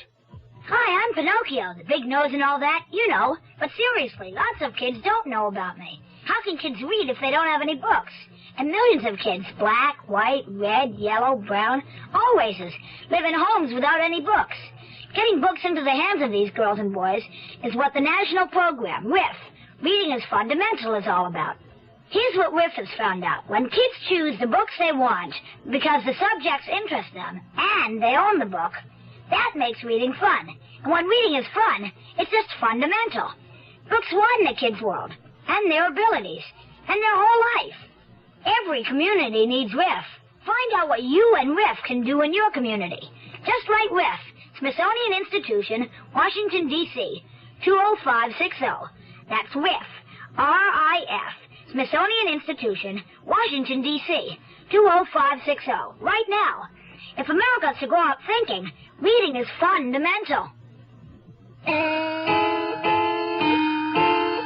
With the apartment full of people and the whole neighborhood nervous about the recent murders, leave it to Aunt Emily to say the wrong thing at the wrong time. You have a devil's beard, Mr. Sabrin. Please, Mrs. Teasdale, it's a Van Dyke or a space beard if you like, but don't call it a devil's beard. You'll frighten my wife. She's perfectly right, darling. You do have a decidedly satanic look. I have some very special good news to relate later tonight. Haven't I, Lisa? Oh, what is it? Can't you tell us now? No. I've bought a special bottle of champagne to open with supper after the theater. My news will have to keep until then. Chris and I exchanged a look. It was going to be a typical Guy Sabrin evening. His tickets to a play written by his friend, followed by his big news over a bottle of his champagne. He had to be the big shot. The last big news he'd had to share with us was the announcement of his promotion to senior salesman with the distillery firm he worked for. He had bought Lisa a mink coat to celebrate. That was Guy Sabrin's one redeeming quality in my eyes, his almost slavish devotion to Lisa. Well, your celebration may keep, but Donald's won't. Some of the boys and girls from the drop-in center are coming to share that beautiful cake you made, Laura. Have you thanked Miss Prescott, Donald? Donald? Oh, please, Aunt Emily. He doesn't have to. I was happy to do it. Donald is painfully shy, I'm afraid. But not when it comes to his music. Why don't you thank everybody with a song, Donald? That lovely one you wrote. It always makes me cry. It's called City of Night. Go ahead, Donald. Asphalt and concrete, neon and steel. Nowhere, anything real. Bolted doors on the houses. Shutter doors on the hearts. Broken dreams in the concrete, murder dreams in the steel, grief in the darkness, grief and despair, nowhere, someone to care, got to get out of this city of night, find me, oh find me, my city of light.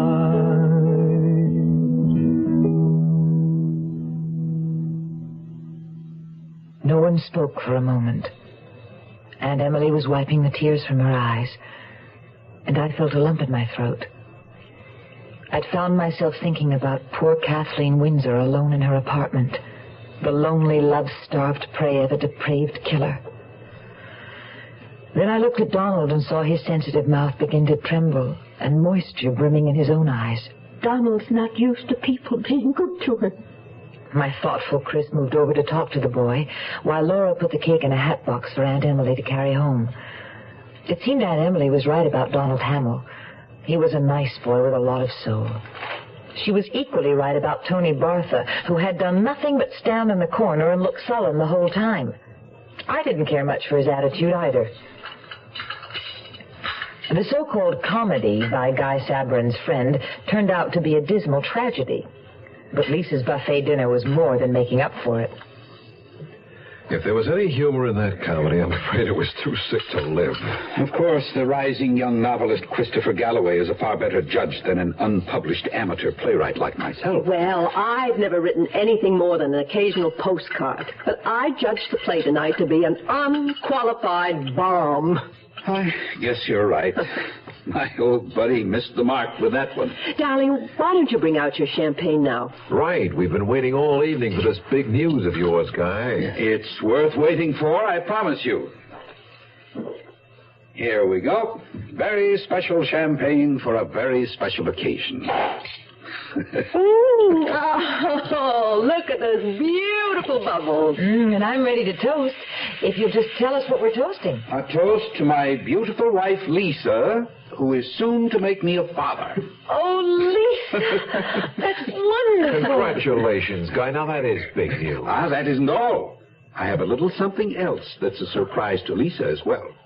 A small present, my love, in honor of the occasion. Guy, what is it? Open it and see.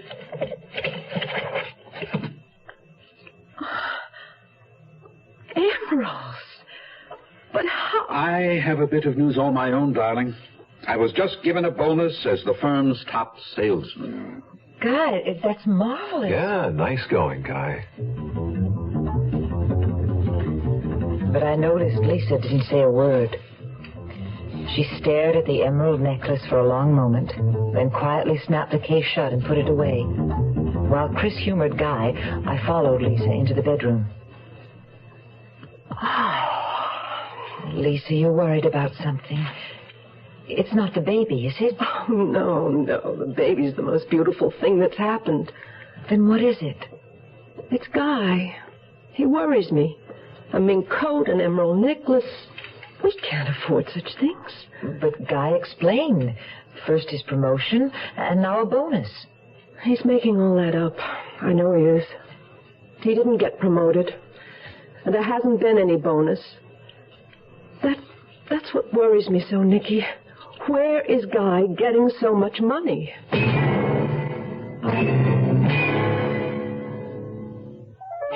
what you got there? It looks like tomato juice. It's V8. What you got there? It's V8. Looks like tomato juice. It's V8. Try it. Wow. It sure doesn't taste like tomato juice. It tastes like V8. A great natural blend of 8 garden vegetables. V8 cocktail vegetable juice. V8. Certainly, State Farm has been one of the most competitive companies when it comes to rates. State Farm agent Bob Westbrook talks about car insurance value. But I think even more important than rates to most people is the service they know they're buying. With State Farm, you're in a position to get more service from more agents throughout the entire country than any other company in the industry. Like a good neighbor, State Farm is there. The Zero Hour continues after this. Charlotte, I'm home. The supper's not ready, Chester. Should I go back to the office? No, stay. Well, what are we having? Tuna casserole. Sure. We had tuna casserole last week. It's the same one. There was some left over. I'm not hungry. You said we have to start watching our pennies. I would rather starve than eat tuna casserole again. Well, when we got married, you said you loved tuna casserole. And before you get married, you love everything. Oh, I'll put it on a different plate. Maybe it'll taste different. Charlotte, you know I hate tuna casserole. Well, close your eyes and pretend it's steak. Sure. Well, why don't I close my eyes and pretend I'm a retired millionaire and you're the galloping gourmet? Gourmet. Social Security can't help Charlotte's cooking, but it can help Chester's retirement plans. Today, nearly 17 million retired workers and their dependents are getting Social Security retirement benefits. And for nearly everyone 65 or over, Medicare benefits are available to help pay hospital and doctor bills. For more information, call your nearest Social Security office.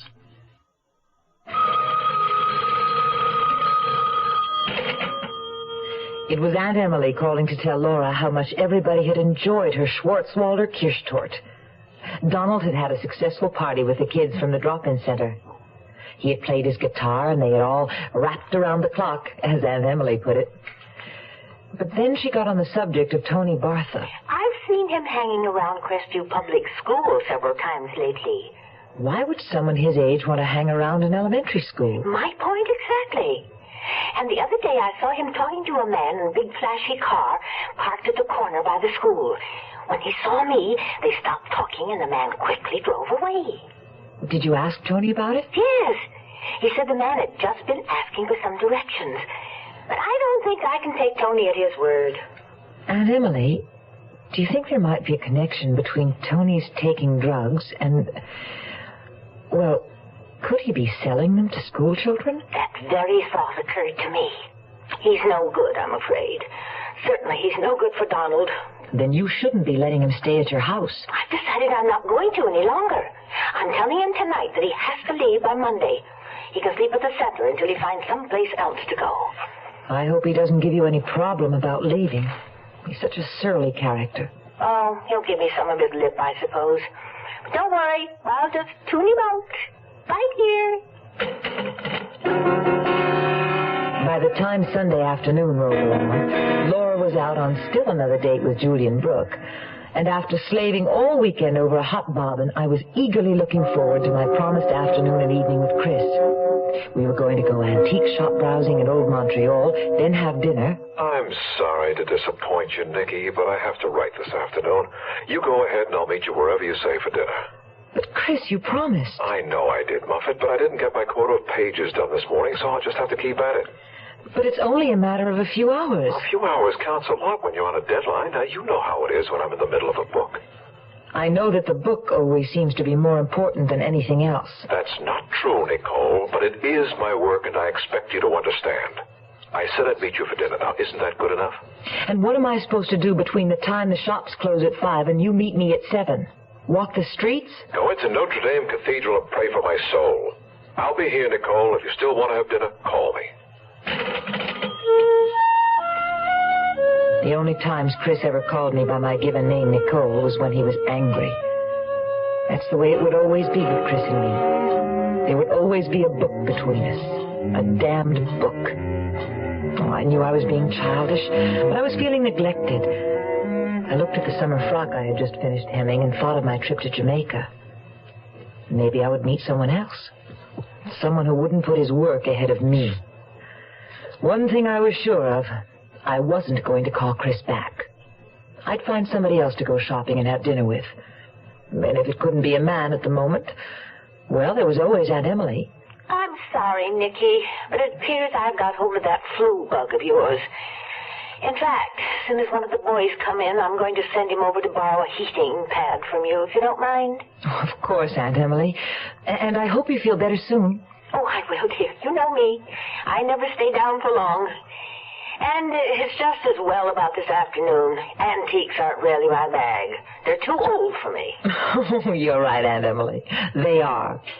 Oh, there's the door. Probably one of the boys now. Ciao, dear. So I stayed home, watched TV, and cooked myself a lonely hamburger for dinner.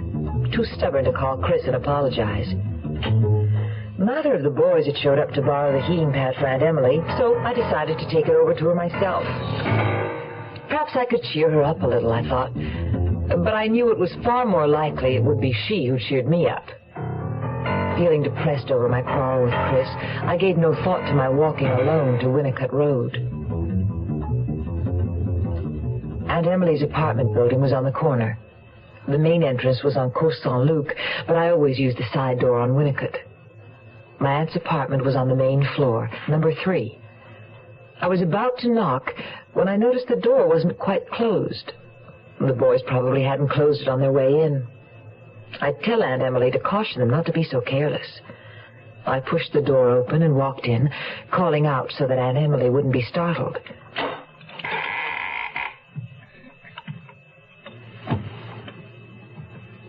Aunt Emily? Aunt Emily? It's Nicky. The apartment was deathly quiet.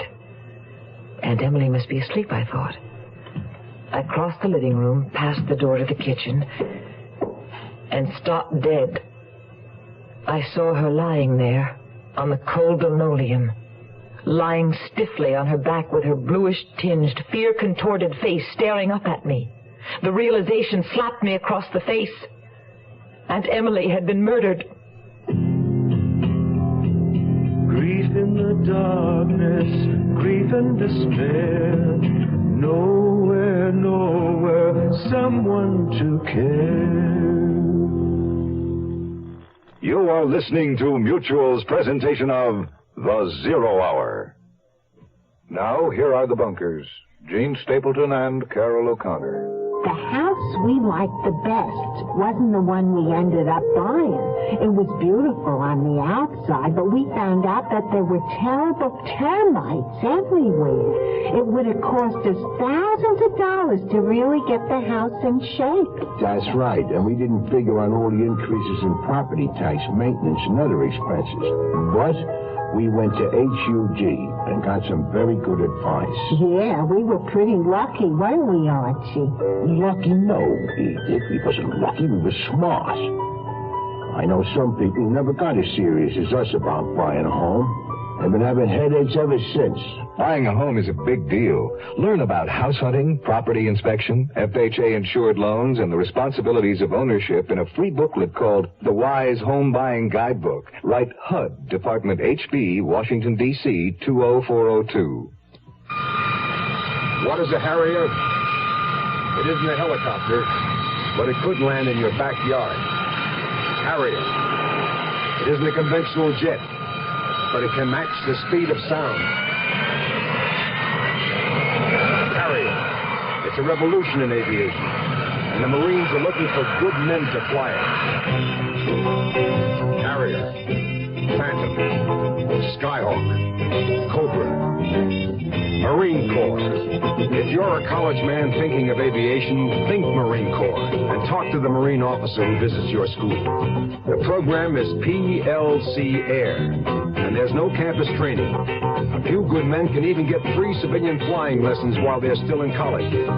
The Marines are looking for a few good men who want to fly the Harrier, Huey, Intruder, Bronco, in the Marine Corps. Tomorrow at this time, rest your eyes and listen here to this week's continuing study in suspense, Face of the Foe.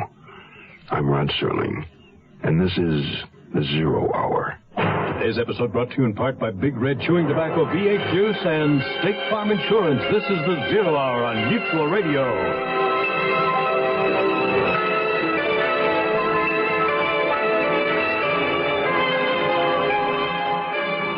You have been listening to The Zero Hour, a presentation of the Mutual Broadcasting System in association with Hollywood Radio Theater. Heard every weekday at this time. Rod Serling is your host. Zero Hour is produced and directed by Elliott Lewis. The Hollywood Radio Theater theme was played by Ferranti and Teicher and is now available on United Artists Records and Tapes. Hugh Douglas speaking. Tune in tomorrow, and once again, rest your eyes and listen here to The Zero Hour.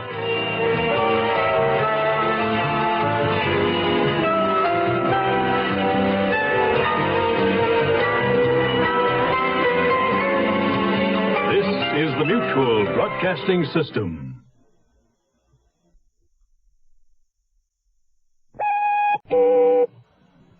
I'm Rod Serling. You're listening to The Zero Hour. Rest your eyes.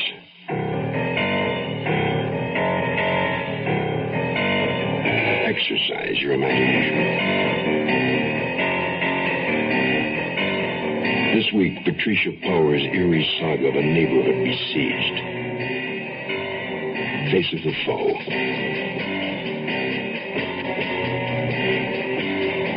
Starring Jessica Walter, Joseph Campanella, and Judy Carn.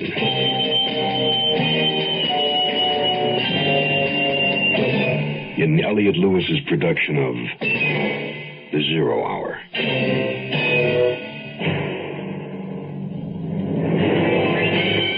The Mutual Broadcasting System presents The Zero Hour. Sponsored in part by Beech Nut Chewing Tobacco and Quaker State Motor Oil. This is The Zero Hour on Mutual Radio.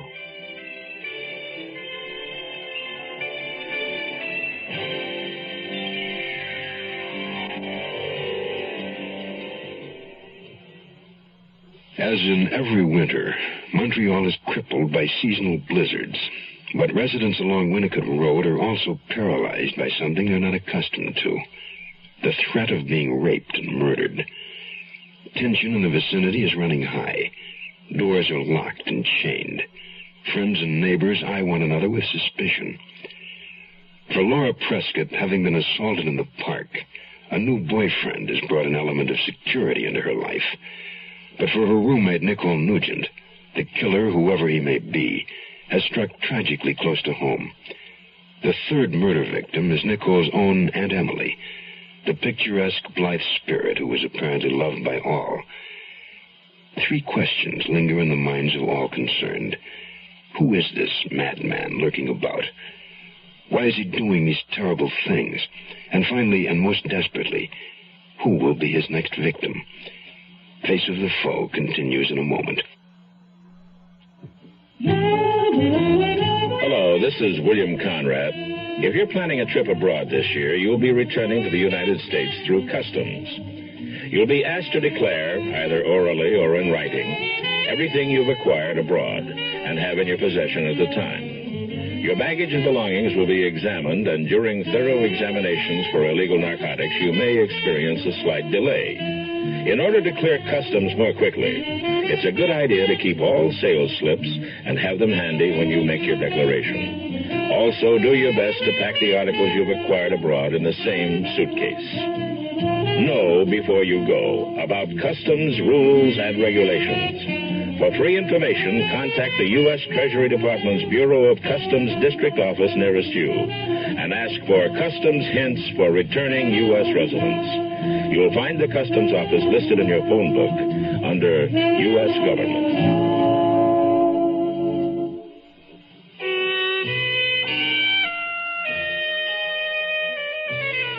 It was Monday morning, the day after Aunt Emily's murder. The sky was gray and heavy, with sweeps of angry black clouds that foretold a storm. The heavens, I thought, were protesting the slaughter of the innocent.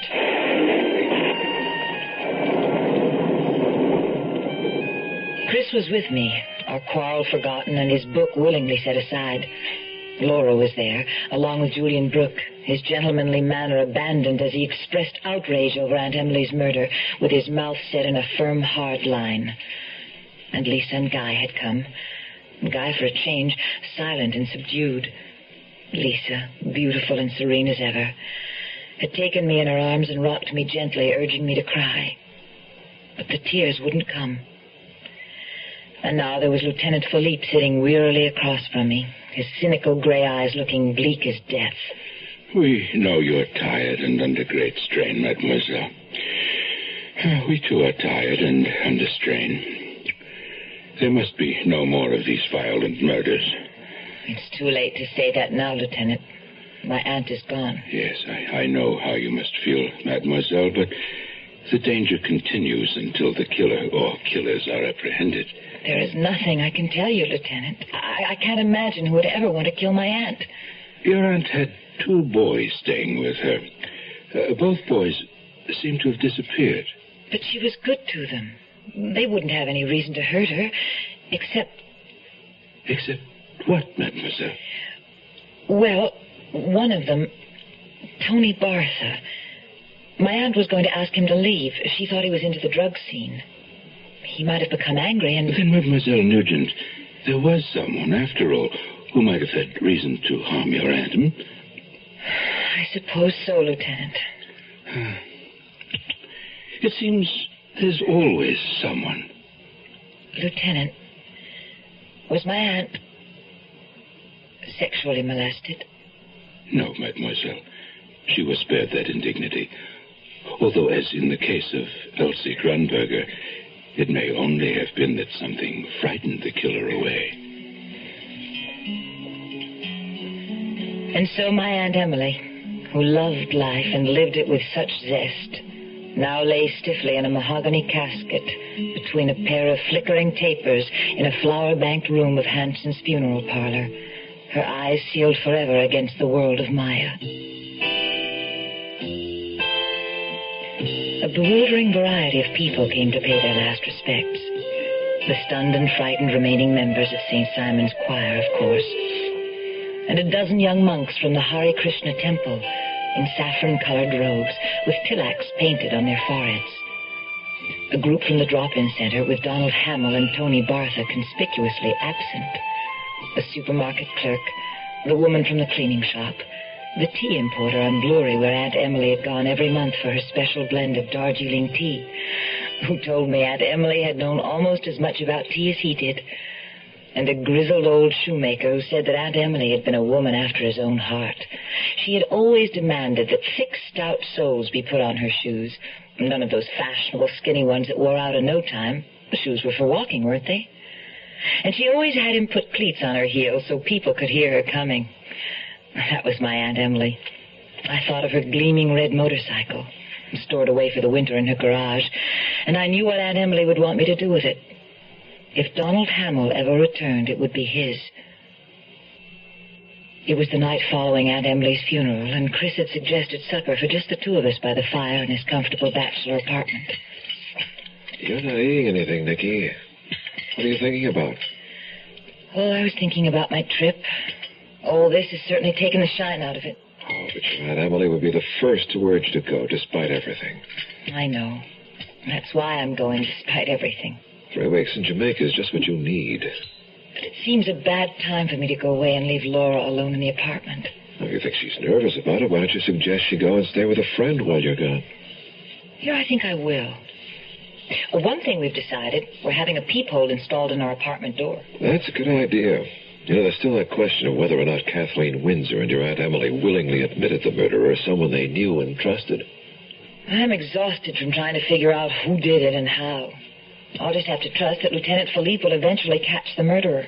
Lieutenant Philippe looks too tired to catch anybody. But you're right, Muffet. You try to put everything out of your mind except your trip. And giving you my answer when I get back. You don't even have to worry about that.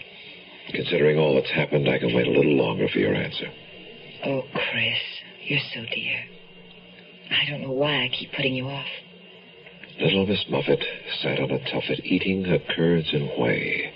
Along came a spider and sat down beside her and frightened Miss Muffet away. Is that why you've always called me Muffet? Because you elude me. It's not just my preoccupation with writing that bothers you, Nicky. That's just part of it. You're afraid of love.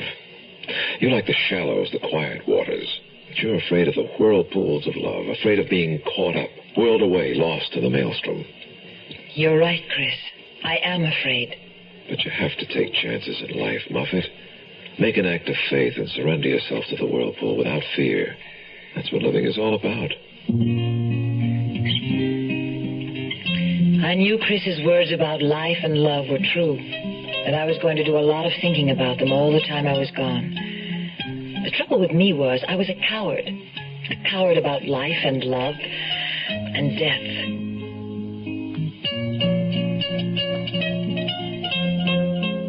My daddy was a mighty fine man. He taught me a thing or two. A woman can hurt, so you stay on your guard and beach nuts the tobacco you chew. Them times we'd go fishing, my daddy and me. He'd tell me everything he ever knew. We'd go after big mouth in close to the bank and beach nuts the tobacco you chew. Around here, beech nut's the word for chewing tobacco. And it's been that way, father and son, for a long, long time. What's the secret? It's the way beech nut just keeps getting better. Like beech nut's a lot moister these days, with more taste and less stems.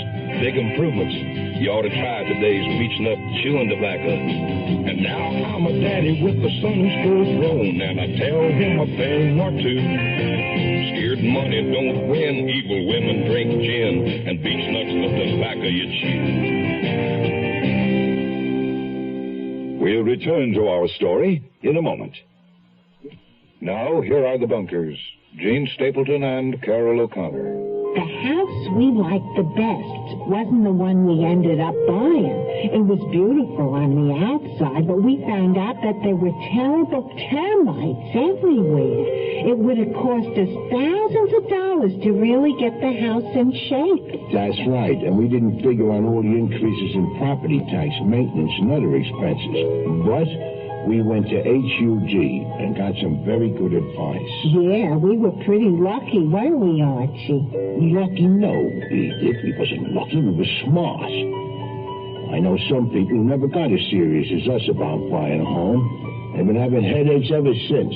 Buying a home is a big deal. Learn about house hunting, property inspection, FHA-insured loans, and the responsibilities of ownership in a free booklet called The Wise Home Buying Guidebook. Write HUD, Department HB, Washington, D.C., 20402. Before I knew it was Saturday, and I was in a plane, the terror and tragedy diminishing behind me as I headed for 3 sunny weeks in Jamaica. The first thing I did on my arrival in Port Antonio was enroll in the Meet the People program at the local tourist board. I was introduced to 2 Jamaican girls my age and taken on a round of activities that left little time to think of the grim events at home. Sightseeing, swimming, water skiing, rafting down the Rio Grande, and riding the trails up into the Blue Mountains. I was so busy that my first week in the islands flew by. Montreal and murder were beginning to seem very far away. Then I received a letter from Laura. Dear Nicky, we've been having sleet, snow, rain, and cold ever since you left. Doesn't that make you feel smug from where you sit under the Caribbean sun? No need to worry about me. Every time I peek through our new peephole, it's into the smiling face of my handsome English escort. The more I'm with Julian Brooke, the better I like him. And I'm with him a lot. One bit of news, for whatever it's worth. Guess who I saw coming out of the parish house next to St. Simon's Church? None other than our scowling neighbor from apartment 4, T. Oliphant. But without the mysterious brown cotton under his arm for a change. What do you make of that? Love, Laura. I wasn't sure what to make of it. Aunt Emily and the 2 other murder victims had been members of St. Simon's Choir. Lieutenant Philippe had suggested the killer therefore might very possibly be associated with St. Simon's. And now it appeared T. Oliphant was. Yet neither Kathleen Windsor nor Aunt Emily had shown any sign of recognizing him when he passed by them in the lobby of our apartment building. Then, with a shudder, I recalled how he had looked at both of them in the same way, with that ugly sneer of his. I was glad to be so far away from Montreal at the moment, and relieved to know that Julian Brooke was looking after Laura. I was determined to enjoy my final week in Jamaica. I had splurged on a plush hotel suite overlooking the dazzling white sandy beach and sparkling blue sea at Montego Bay. I took a leisurely breakfast on the balcony each morning, lazed on the beach until the afternoon when I went sightseeing. I thought about Chris hard at work on his book, but my mind refused to dwell on anything so serious as the question of our marriage. Then, all too soon it seemed, my vacation was over. And on my very last day in Jamaica, I received another letter from Laura. Dear Nicky, I decided to take your advice after all and stay with a friend until you come back. There's been the bother of several anonymous phone calls. You know, the kind where you pick up the receiver and only hear someone breathing on the other end. A little frightening after all this murder business. Chris is in Toronto for a quickie conference with his publisher, so Julian and I will meet you at the airport. Nicky, here we are. Oh, Laura, it's so good to see you. Hello, Julian. Welcome home, Nicole. Nicky, what a glorious tan. Wait till Chris sees you. Oh, I suppose you arranged this Montreal snowfall just for me. To make you feel at home. Laura and I had in mind taking you off to my place for a drink and a bite to eat as a bit of a homecoming celebration, if you're not too tired. I'm not too tired. I'd love it. Good, then let's collect your luggage and be off. Julian Brooke had to be a very successful furniture designer. He drove us in his sleek black sports car to an opulent glass and steel structure in Westmount, where he escorted us up to his second-floor apartment, into a spacious combination living room library, elegantly furnished with sleek modular furniture and an impressive display of rare books, paintings, and sculpture. He poured us cocktails and graciously toasted my homecoming. I could see from the look he and Laura exchanged over their glasses that their relationship had been progressing well. A few moments later, a waiter appeared at the door with a catered dinner of delicious seafood. Just one of the services of the establishment. Catered meals at the tenant's request from the Penthouse restaurant. As you can see, Julian believes in living in style. Well, why not if you can afford it? You're not the only world traveler, Nicky. Julian is taking off for Rome next week. But not for a vacation, however. Purely business. I'm going to see Giorgio Bartoli, the Italian designer, about that new plant I'm opening. Oh, it sounds exciting. Don't get him started, Nicky. His passion for innovative furniture is almost equal to his passion for boats. And speaking of passions, I'm taking Laura to see her favorite Spanish dance company at the Club Midnight next Saturday evening. Do you suppose you and Chris might join us? It'll be my leave-taking party just before my plane takes off. Well, sounds lovely to me, but I'll have to check with Chris, of course. Julian will be going right to the airport, so if you and Chris come, I can ride home with you. Laura, tell me about the phone calls, the ones you mentioned in your last letter. Oh, I imagine whoever it was has become discouraged by now, since I haven't been there to pick up the phone. I'm afraid it isn't so much those calls that caused Laura to abandon the apartment while you were away. Then what was it? What else has happened? I didn't want to write you about it while you were still on your vacation, Nicky. But now that you're back, you'll have to know. Know what? There's been another murder, I'm afraid. Oh, God, that makes 4. Was it another poor woman strangled? Yes. In an apartment on Queen Mary near Godfrey. Just a block over from Winnicott Road. Was she a member of St. Simon's Choir like the others? I don't know. The papers didn't say. It was a very sparse account. The police are under a tremendous amount of pressure, I suspect. 4 murders, and they don't seem any closer to an answer. There's a little town in western Pennsylvania called Oil City where they make peace of mind. They put it up in quart-sized green and white cans and ship millions of them all over the land to people who don't want to worry about their cars. This peace of mind for car owners is called Quaker State Motor Oil. The folks who make it are experts, men who really know motor oil, because that's been Quaker State's specialty for over 50 years. Quaker State starts with the finest natural petroleum the earth provides, 100% pure Pennsylvania-grade crude oil. Then they put it through step after step of refining and fortify it to fight heat and rust and dirt and wear and give your engine the protection it needs. Quaker State Motor Oil. Who says you can't buy peace of mind?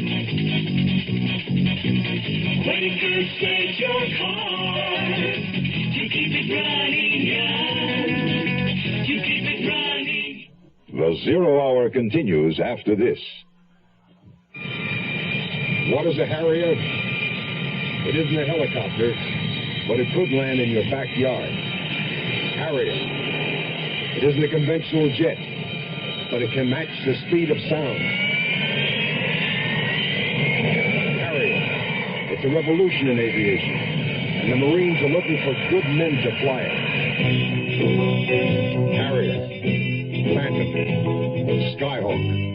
Cobra. Marine Corps. If you're a college man thinking of aviation, think Marine Corps and talk to the Marine officer who visits your school. The program is PLC Air, and there's no campus training. A few good men can even get free civilian flying lessons while they're still in college. The Marines are looking for a few good men who want to fly the Harrier, Huey, Intruder, Bronco, in the Marine Corps.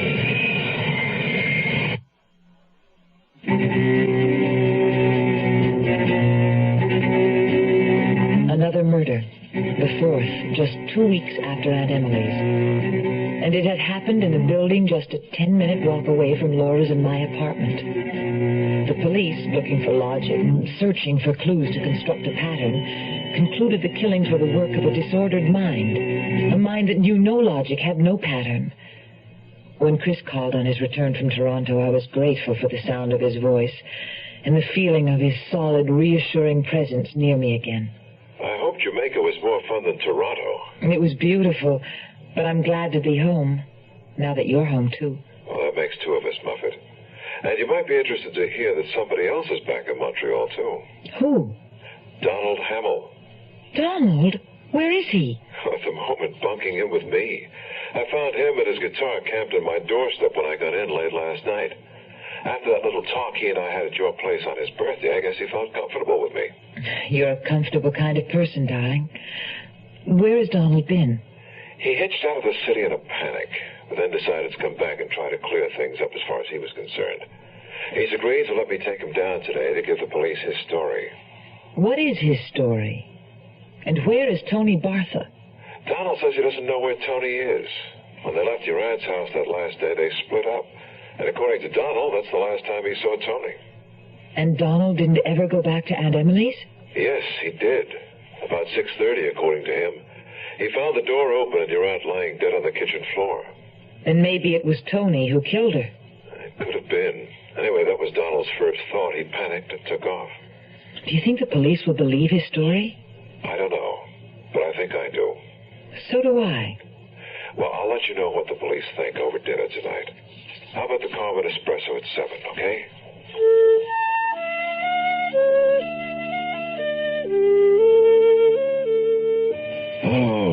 Nicky, with that tan, you're more gorgeous than ever. Oh, Chris, thank you. Now I know how much I missed you. Well, that's what I was counting on. Nicky, you're back. Oh, Guy, I didn't see you come in. Hello, Guy. Oh, I'm glad I ran into you, too. I have something to show you. Look. It's a surprise for Lisa. Do you think she'll like them? Why, they're really beautiful earrings, Guy. Those green stones are emeralds, in case you're wondering.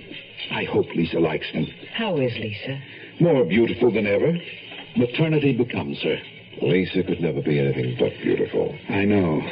Every time I look at her, I find it hard to believe she's my wife. Do you really think she'll like the earrings? That was Guy Savarin's big problem. He was so unsure of himself that he could never stop putting on a big show, even with his wife. Poor Lisa. I knew how she was going to feel about another of Guy's expensive gifts. Where was he getting the money to buy them? That's what I wondered. Fortunately, for the sake of my intimate reunion dinner with Chris, Guy was too eager to spring his latest surprise on Lisa to linger long at our table. Between his deadline and the extra work I found piled up at the office after my 3 weeks away, Chris and I had no other chance to be together the rest of the week. By Friday evening, I felt up to nothing more than a light dinner and early to bed.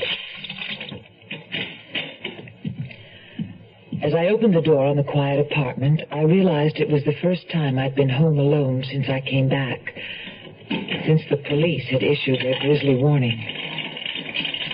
I closed the door firmly and slid the chain lock into place. As I started for the kitchen...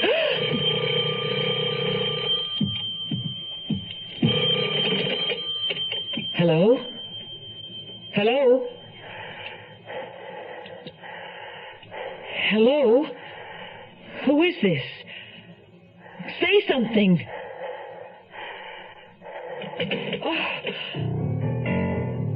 I dropped the receiver back on the hook, drawing my hands away as though the phone were on fire. A chill shot up the length of my spine. I should have let the receiver off. But perhaps this time it was Chris or Laura calling home for some reason. Why be frightened of a silly telephone? Even if it was that creep calling back, I could just tell him to bug off. Hello?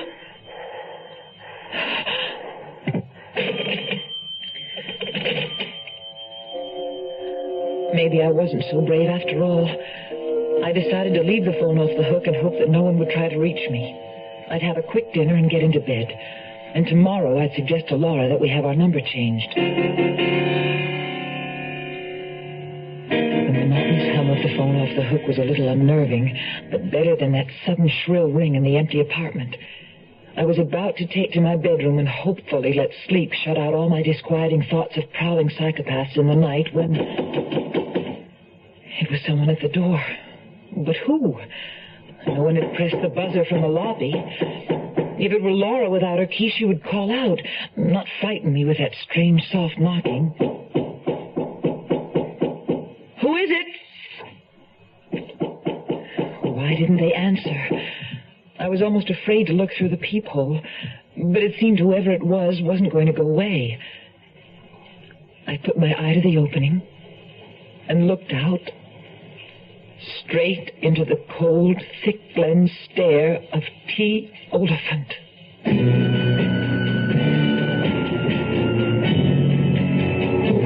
You are listening to Mutual's presentation of The Zero Hour. At 19, Jill Kinmont was one of America's top women skiers, till an accident on an icy slope left her paralyzed. Now, 17 years later, she's a teacher, a good teacher. I guess you can say I've overcome my handicap, but I couldn't have done it alone. I had family, friends, people who accepted me, believed in me, and helped me believe in myself. Yet there are millions of handicapped people in this country who aren't getting the acceptance they deserve because some people think that a handicapped person can't hold down a job, can't pay the rent, can't learn, can't be a human being. Well, unless you recognize that we are human beings with feelings, with skills, with a sense of responsibility, then you're adding a handicap we can't overcome. This public service message brought to you on behalf of the Department of Health, Education, and Welfare and the Advertising Council. One more for the road. He took just one more for the road. He took just two more for the road. Who knows why? 3 more for the road. He wanted 4 more for the road. Who knows why? 5 more for the road. He needed 6 more for the road. Who knows why? Well, the road was shining like a silver ribbon, and the family was looking at the view, and the kids were laughing, and they all were living, and they never even knew what hit 'em. What hit 'em? What hit 'em? What hit 'em? The road was shining like a silver ribbon, and the Get the problem drinker off the road, for his sake and yours. Write to Drunk Driver, Lux 1969, Washington, D.C. We'll tell you how you can help. A public service message on behalf of the U.S. Department of Transportation. Tomorrow at this time, rest your eyes and listen here to this week's continuing study in suspense, Face of the Foe. I'm Rod Serling, and this is The Zero Hour. Today's episode brought to you in part by Beechnut Chewing Tobacco and Quaker Steak Motor Oil. This is The Zero Hour on Mutual Radio.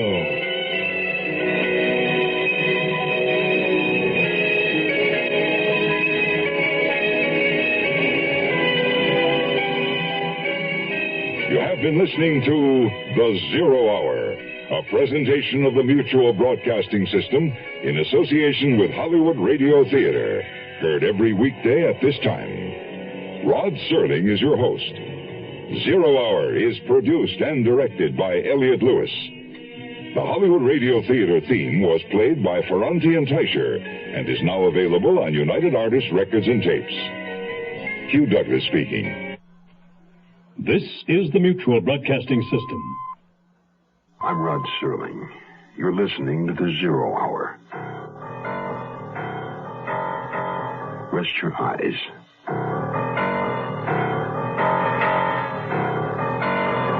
Exercise your imagination. This week, Patricia Power's eerie saga of a neighborhood besieged. Face of the Foe.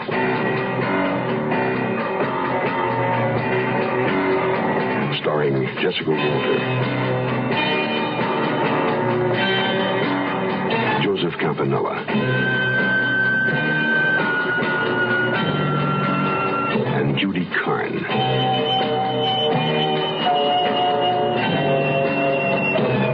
In Elliott Lewis's production of The Zero Hour.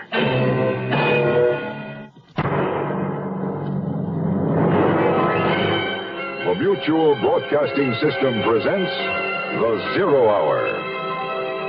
Sponsored in part by State Farm Insurance and Big Red Chewing Tobacco. This is The Zero Hour on Mutual Radio.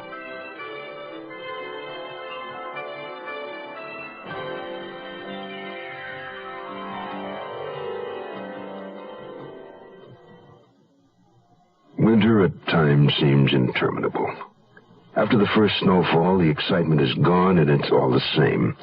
Cold, bleak, and dreary. For Nicole Nugent, a 3-week vacation in sunny Jamaica was just what the doctor ordered. And she returned to Montreal well-tanned, well-rested, and well-healed. She had missed her friends, and that was good. Friends are everything. But she'd also missed something else. A fourth unsolved, inexplicable murder. And that was bad. It was the fourth such grisly event in a very short period of time. The victims were all women. All belonged to the same church. All lived in the same neighborhood. Nicole's. And now Nicole Nugent is spending the evening at home, alone. There's a muffled knocking at the door. And she's looking through the peephole at a face. And one that she suspects might be the face of the foe. The conclusion of our story follows after this word. Hello, my real name is Florencia Vicenta de Garcias Martinez Cardona Moss. No, it's not a new rock group. I'm known professionally as Vicky Carr. But my real message today sings out good news for all of you. A new federal aid program to provide education and training after high school, especially if you don't have the money for it.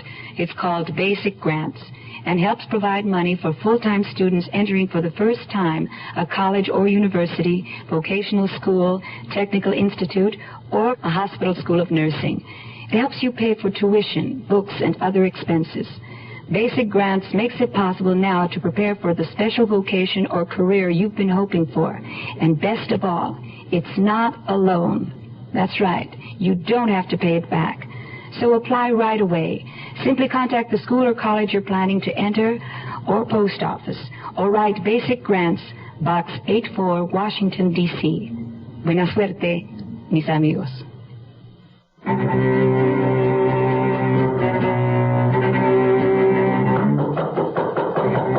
I stepped back from the door and flattened myself against the wall, unmindful that he couldn't see me. I wasn't going to answer. T. Oliphant terrified me. I remembered the awful look he had given Kathleen Windsor the night she was murdered, and Aunt Emily just a few days before her murder. And then I remembered something else. The time that he had looked at me in the same way. The knocking had stopped. I had been standing against the wall for several minutes. Perhaps he had gone. I looked through the peephole. There was no sign of T. Oliphant. I had a dinner date with Chris before we were to join Julian Brooke and Laura to see the Spanish dance troupe at the Club Midnight. The festive mood of the evening, however, got off to a slow start.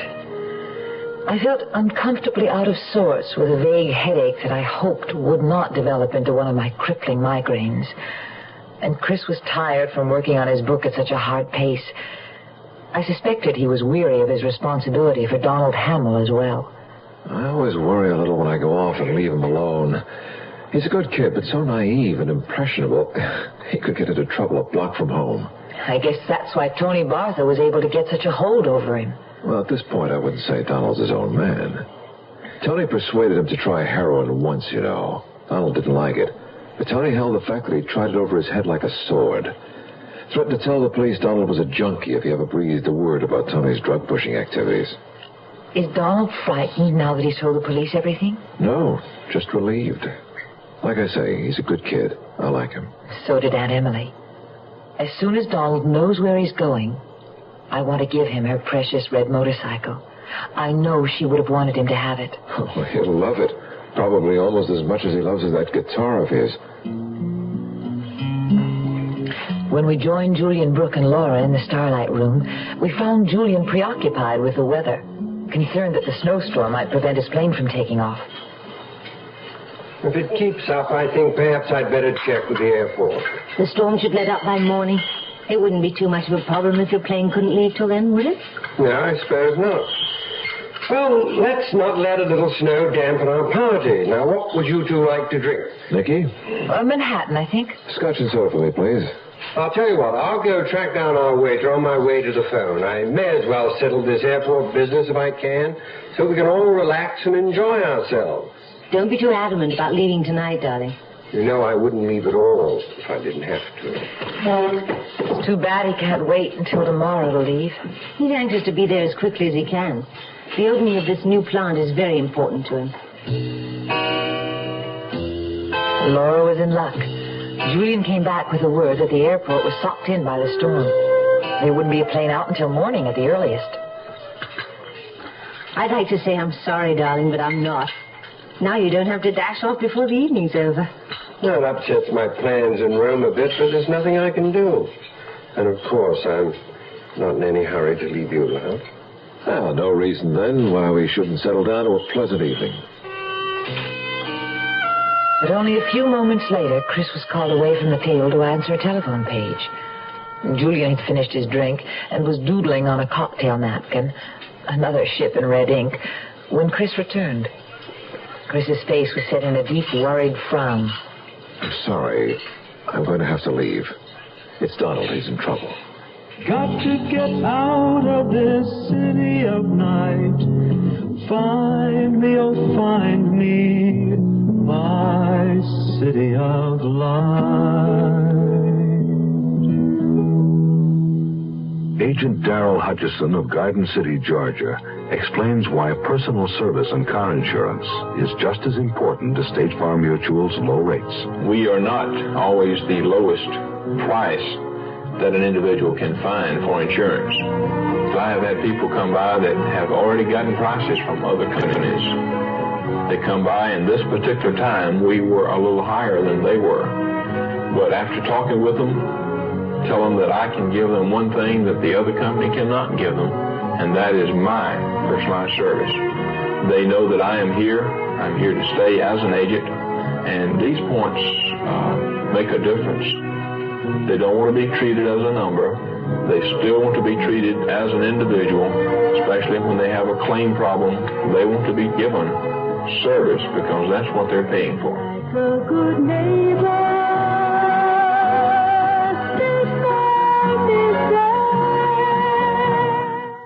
We'll return to our story in a moment.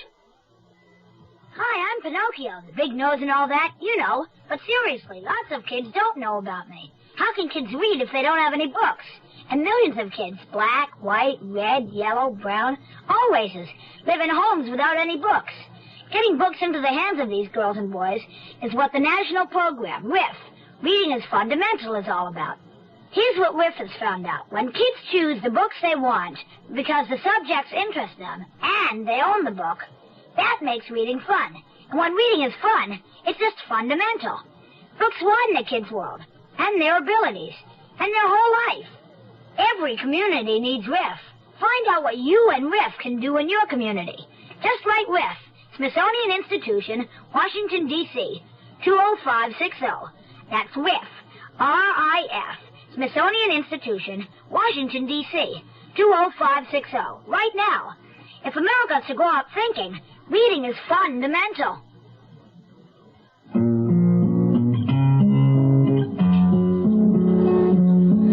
I'll be back if I can, or I'll call you later, Muffet. It's all right, Chris. Do whatever you have to. I understand. Look after my girl, will you, Julian? My pleasure, old chap. I watched Chris's big frame weave hurriedly among the crowded tables and disappear. Almost instantly, I wished I had gone with him. I was aware of the fourth chair at the table, now glaringly empty. Laura and Julian were a twosome. They didn't need me. I looked across the table at them when their faces suddenly blurred. I knew right away what was wrong. It was a migraine attack coming on. I had them 3 or 4 times a year, and I knew that after my sight blurred, a violent headache and nausea would follow in swift succession. Nicky, what is it? Oh, Laura, it's happening again. No, Nicky, not now, not here. I'd better go. It's so bright in here, and the noise. Well, what is it? What's wrong? Nicky gets these attacks occasionally. Migraine. They're quite painful. She'll need to take the prescription the doctor gave her. It's all right. Now, you both stay where you are. I'll take a taxi. Oh, no, Nicky, we'll go with you. Of course. No, Laura. You've been so looking forward to this evening, and it's Julian's last night in town. But I know how sick you get. You can't go home alone. I'll be all right once I get there. There's nothing for anyone to do. I'll just take my pills and get into bed. If that's all there is to do, I'll see you home. I can get you there faster than a cab, especially in this storm. No, really. I insist. Laura can wait here so she won't miss any of the show, and I'll return as soon as I know you're comfortably bedded down. Are you sure you'll be all right alone, Nicky? Of course. Once the medicine takes hold, I'll sleep. Help her out quickly, Julian. She looks faint. I'll ask the head waiter to look out for you, Laura, and I'll be back in about 30 minutes.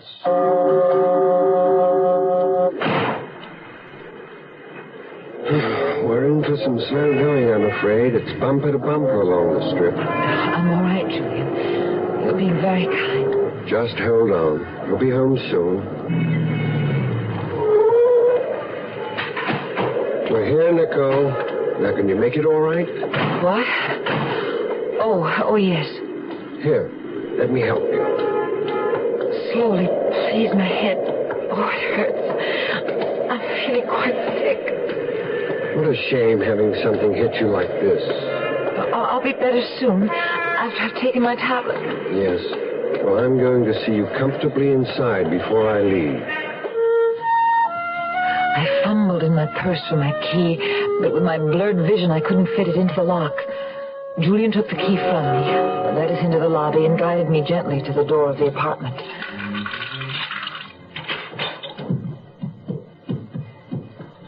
There you go. And here are your keys. Oh, thank you, Julian. I'll be all right now. You get back to Laura. She'll be worried. I want to make sure you're settled first. Let me take that wet coat. You better let me help you off with your boots. No, I can manage them. I bent down to pull off my boots and felt myself sinking under a wave of nausea and dizziness. Julian caught me. His strong hands were on my shoulders, and then, suddenly, at my throat. Julian! What are you... Too bad you became interested in China clippers, Miss Nugent. That was your Aunt Emily's mistake. I don't understand. Never mind. It doesn't matter. Nothing matters now.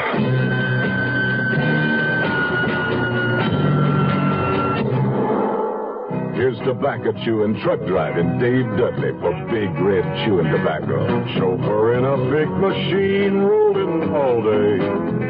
How sweet it is with Big Red. Going up to New Orleans on time all the way. How sweet it is with Big Red. You notice it everywhere. More folks chewing Big Red Chewing Tobacco.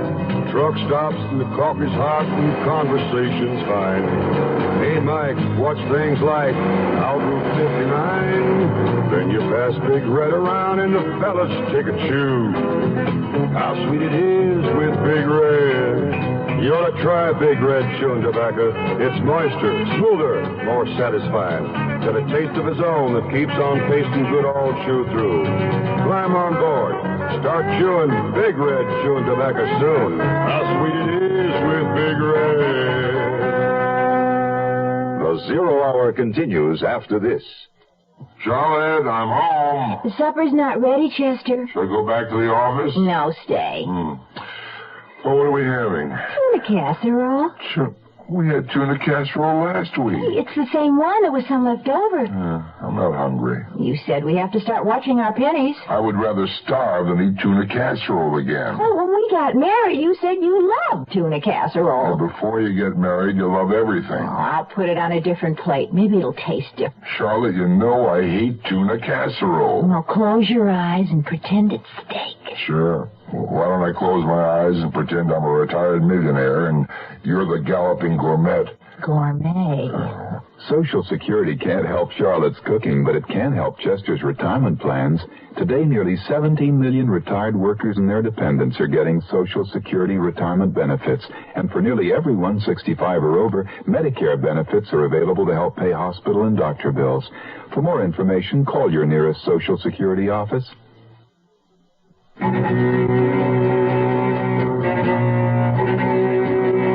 Julian Brooke was the strangler. His hands were at my throat. I tried to scream through a windpipe that was being choked off. There was a rushing noise in my ears, and the ugly, distorted face hovering over me began to dissolve. I was falling into a well of blackness. Slowly, I floated back to the surface, hearing before I could see. Sounds of a scuffle, glass breaking, and suddenly, blessedly, I heard Chris's voice. Vicky? Vicky, are you all right? Gradually, light and colors came together, and the scene took shape around me. Julian Brooke was standing in the middle of the living room, flanked by two policemen. There was a trickle of blood at the corner of his mouth, and his hands were manacled. Lieutenant Philippe was there, and Laura, standing off in a corner, motionless as a statue, her face a white blur. The coffee table was overturned, and broken glass littered the floor. Chris was holding me in his arms. It's over, Buffett. It's all over. You'll be all right, mademoiselle. We've called for a doctor. Don't try to talk now, Nicky. Don't talk. Just rest. Monsieur Galloway is right, mademoiselle. Do not try to talk now. There will be time. Time. Time to sort out the terrible puzzle whirling round in my brain. Charming, well-bred Julian Brooke had tried to kill me. He had killed my Aunt Emily. Why? What did he mean about China clippers? How did Chris and the police arrive in time to save me? And poor Laura, how was she going to take all this? Somehow that concerned me more than anything else. It's just so hard to believe that it was Julian all along. There are still so many things I don't understand. Oh, I'm not sure I want to. It's all so dreadful. I just thank God you were saved. Everything is still a jumble in my head. I hope Chris gets here soon with Lieutenant Philippe. And then you'll really hear what an utter fool I've been. What do you mean? The money for my restaurant. $50,000. I gave it all to Julian Brooke.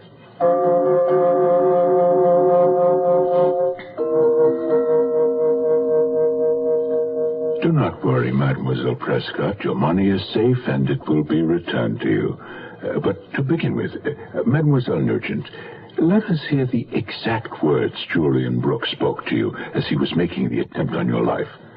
He said, "Too bad you became interested in China clippers, Miss Nugent. That was your Aunt Emily's mistake." Mm-hmm. And you had no idea what he meant by that? I still don't, Lieutenant. Monsieur Galloway will explain. You see, Nicky, Julian Brooke thought that you had the sketch. What sketch? Well, let me begin at the beginning, darling. Remember the night after Kathleen Winds's murder? You had the flu and I brought in some Chinese food for us? Yes, I remember. Well, you had just read about the murder in the paper and were pretty upset. You went in to take an aspirin. That's when I noticed the sheet music on your coffee table, just one sheet. And it had Kathleen Winds's name on it. She'd just come from choir rehearsal, and she had an armful of music and books that she put down on the table. Yes. Well, I thought you were upset enough about the murder. You didn't need anything around to remind you of it. So I just stuck the sheet of music in my pocket. I was wearing an old jacket that Saturday that I haven't worn since. So there was nothing to remind me of the music until last night. What happened last night to remind you of it?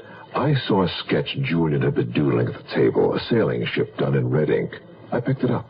He drew one here when he was waiting for you one night, Laura. I thought it was just a hobby. Ah, and his downfall. You see, Monsieur Galloway here remembered he had seen what he thought was a similar sketch on the back of Kathleen Windsor's piece of sheet music. Which would suggest that Julian Brooke knew her. We had been ferreting about all this time for a man in Kathleen Windsor's life. When Monsieur Galloway informed me of his discovery, I felt certain we'd found him. But, Chris, how did you and the police get here so quickly? How did you even know Julian brought me home? Well, I got to the police station directly from the club and answered a Donald's call, remember? Oh, yes, Donald. Well, the police had finally gotten Tony Barth on a drug charge, and Tony had tried his bit about implicating Donald. But it's okay now. Tony was exposed for what he is, a liar. Donald's in the clear. As it turned out, Monsieur Galloway and I had other fish to fry. When Lieutenant Philippe confirmed my suspicions, I called the club midnight to warn you about Julian. Laura answered the page and told us Julian had taken you home. I took a taxi from the club. And the police and I got here as soon as we could. And you got here just in time. If we hadn't got caught in traffic. Yeah, well, thank God for icy roads. Brooke tried to make a run for it, of course, headed for your balcony. But the lieutenant here brought him down with a beautiful flying tackle. At the expense of your glass coffee table, I'm afraid. But I still don't understand. Why did Julian Brooke try to kill me? When he saw his sketch was gone from the table at the club, he thought you had taken it, that you must have connected it with the sketch on the back of Kathleen Windsor's music, as he knew your Aunt Emily had. Then that's what he meant when he talked about China clippers and Aunt Emily's mistake. Precisely, mademoiselle. He explained to us that he tried to divert your aunt by calling her attention to the sketches of clipper ships on the wall of the Warwick Tea Room. But these sketches are in black ink of British clipper ships, while his sketch in red ink was of the Flying Cloud, a very identifiable American clipper ship with an angel blowing a trumpet at its bow. Then he knew Aunt Emily was sure to remember where she'd actually seen it. on Kathleen Windsor's music. And he learned that Kathleen Windsor had come here to you directly from her choir practice the night of her murder. Thus he assumed you also must have seen the sketch he had drawn on her music. A murderer shouldn't go around leaving his trademark everywhere. That isn't the only evidence Monsieur Brooke left around. Because he intended to leave the country that night, he had brought his bag to the club midnight. We found its contents most interesting, particularly those beneath its false bottom. What did you find? For one thing, your money, Mademoiselle Prescott. Fortunately, he had not spent it as he had Kathleen Windsor's. You mean he swindled us both in the same way? With the same story, that he needed the money temporarily to open his new furniture plant, but not quite in the same way. With you, Mademoiselle Prescott, his approach had to be more subtle. Thus, he staged the attack on you in the park so that he might become your rescuer. But how did he even know I had $50,000? From your unwise advertising in the paper, Mademoiselle. He first called you in answer to your ad for a restaurant property, do you recall? Yes, I certainly do. I thought he was a practical joker. But the voice, it wasn't Julian's. I'm afraid it was, Mademoiselle. Monsieur Brooke is a master of disguises. Another item we found in his bag was a false mustache and a Van Dyke beard. Then the man Aunt Emily saw in the car with Kathleen Windsor was Julian Brooke. Yes, the same man, different name. Kathleen Windsor knew him as Stephen Harcourt, while Elsie Grunberger had met him under his real name, Charles Potter. Julian murdered Elsie Grunberger, too? I mean, Charles Potter? Yes. It was the first time he killed. He had to do it to protect his investment in the Windsor woman. Elsie Grunberger had been a friend of the rich widow Potter had fleeced out of her savings. Unfortunately for Elsie, she caught sight of him with Kathleen Windsor one day, and he knew she recognized him, despite his disguise. He followed her home and killed her. Well, then the arrest of Julian Brooke, Charles Potter, solves 3 of your murders. What about the 4th, the most recent one? That, regrettably, is still on our books. Charles Potter denies having had anything to do with it. It is a month now since that fateful Saturday when the mask was ripped off Julian Brooke and the face of the foe revealed. Laura has found a location for her restaurant and is hard at work trying to forget all that happened. Meanwhile, I've learned not to judge people by the faces they wear. T. Oliphant may be something of a woman-hater, but it turns out that all those brown cartons of his contain toys that he makes and delivers regularly to St. Simon's Parish House as gifts for needy children. Donald Hamill has been placed in a good home where he continues to carry on his love affair with his guitar when he's not vrooming around on Aunt Emily's red motorcycle. The snow lies deep now on the graves of Aunt Emily, Kathleen Windsor, and Elsie Grunberger. But of course, Lieutenant Philippe continues to caution us to lock our doors, reminding us that there is still a murderer loose in Montreal. Asphalt and concrete, neon and steel. Nowhere, anything real. Bolted doors on the houses. Shutter doors on the hearts. Broken dreams in the concrete. You are listening to Mutual's presentation of The Zero Hour. At 19, Jill Kinmont was one of America's top women skiers, till an accident on an icy slope left her paralyzed. Now, 17 years later, she's a teacher, a good teacher. I guess you can say I've overcome my handicap, but I couldn't have done it alone. I had family, friends, people who accepted me, believed in me, and helped me believe in myself. Yet there are millions of handicapped people in this country who aren't getting the acceptance they deserve because some people think that a handicapped person can't hold down a job, can't pay the rent, can't learn, can't be a human being. Well, unless you recognize that we are human beings with feelings, with skills, with a sense of responsibility, then you're adding a handicap we can't overcome. This public service message brought to you on behalf of the Department of Health, Education, and Welfare and the Advertising Council. Sir, we're asking people what they know about different organizations. Oh, I'm sorry, I'll never join anything again. No, we're not asking you to join. See, I'm a disgruntled member of the Mammal of the Month Club. Now, my March selection was supposed to be a cuddly raccoon. Instead, they delivered a gnu, and I live in an apartment. Man, a gnu's a big antelope. Sir, we're asking about organizations like the American Cancer Society. I never joined them, but I contribute a lot. Good, because the American Cancer Society needs plenty of support for all the things they're in.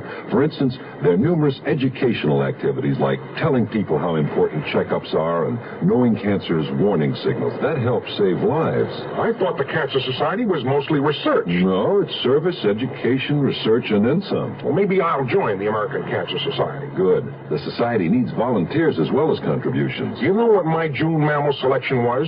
A South American sloth. Hangs around upside down all day long from my chandelier, my drapes, the wall sconce. Imagine a sloth on a sconce. Or was the sconce on a sloth? I don't know, but they were both. That concludes this week's production of the Zero Hour. Patricia Powers' Face of the Foe. Next week we'll begin another exciting dramatization of a tale. We'll tell our story in 5 days, at the same time, Monday through Friday.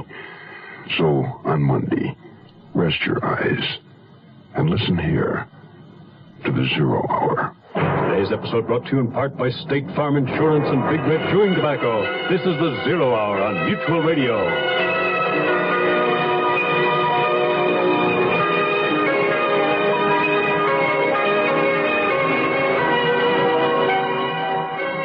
You have been listening to The Zero Hour, a presentation of the Mutual Broadcasting System in association with Hollywood Radio Theater.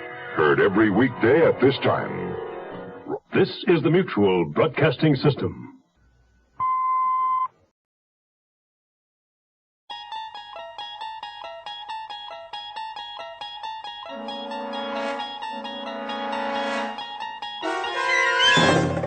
You unlock this door with the key of imagination. Beyond it, of sound, a dimension of sight, a dimension of mind. You're moving into a land of both shadow and substance, of things and ideas. You've just crossed over into the Twilight Zone.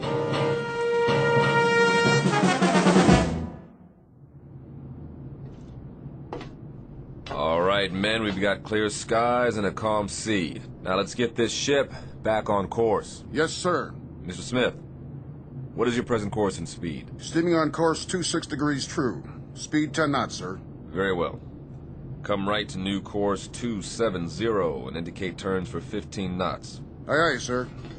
Helmsman, come right to new course 270. Aye, sir. Coming right to new course 270. All engines ahead standard. Indicate 126 turns for 15 knots. Aye, sir. Engine room. All engines ahead standard 126 turns for 15 knots. Engine room answers. All engines ahead standard 126 turns for 15 knots, sir. All secure, Captain. Glad to hear it, Ensign. Any damage? No, sir. We took in a lot of water in the storm, though. That was one heck of a swell back there. I'm aware of the storm, Mr. Marmer. I'm also aware of the swell. And what I'm also aware of is that that boat was not properly hoisted. A 13-year-old Sea Scout would have rigged it in a stored position. Right, sir. You can tell the chief boatswain's mate that I want to see him in my quarters, on the double. Aye, aye, sir. Chief Boatswain's Mate Bell reporting as ordered, sir. At ease, Chief. That shouldn't be too difficult for you, should it? Sir? That state of being at ease. You're the champion of the fleet when it comes to being at ease, Bell. I don't understand, sir. The devil you don't. This couldn't be clearer to you if it came in diagrams. You are the chief bosun's mate on board this ship. You run the deck division, you handle the rigging in and out, you supervise the heavy equipment, and there are 8 or 10 other cardinal duties you are responsible for. Not the least of which, chief bosun's mate Bell, is the proper securing of the whale boat. Now, last night we had a bad swell, and that boat should have been rigged in. Instead, it was left swung out, and as a result, she's 80% damaged and filled up like a swimming pool. Question, Chief. Where were you? Begging the captain's pardon.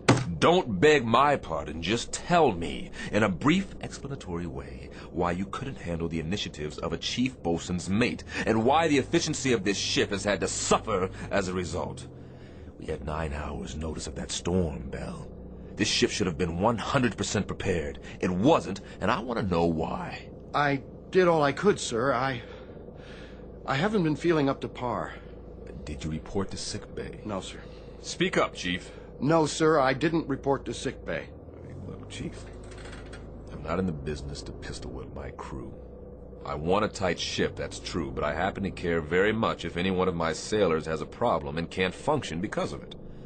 You've rated 4-0 all the way down the ship.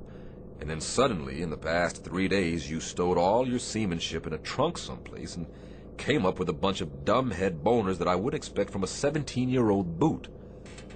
Bell, what is the problem? There is a problem, huh? No problems, sir. I'll watch it in the future. All right, Chief. We'll leave it that way, then. If you want to bend my ear at any time, you know where my cabin is. I'm available. Keep that in mind. Yes, sir. I will, sir. All right, then. That'll do it. Aye, aye, sir.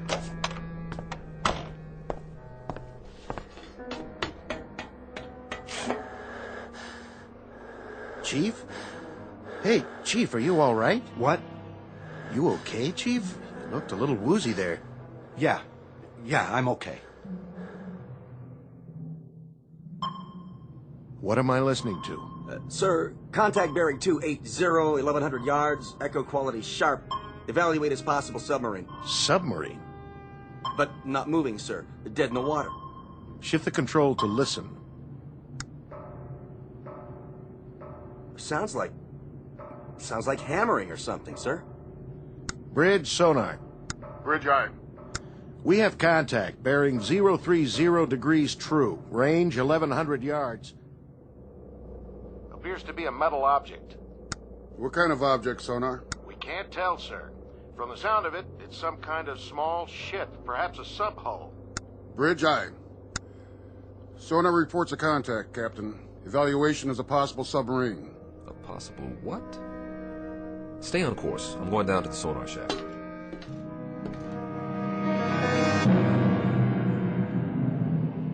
Incident 100 miles off the coast of Guadalcanal. Time 1963. A United States naval destroyer on what has been a most uneventful cruise, except for a few tense moments with a storm front. Nothing unusual. But in a moment they're going to send a man down 30 fathoms and check on a noisemaker. Someone or something tapping on cold steel.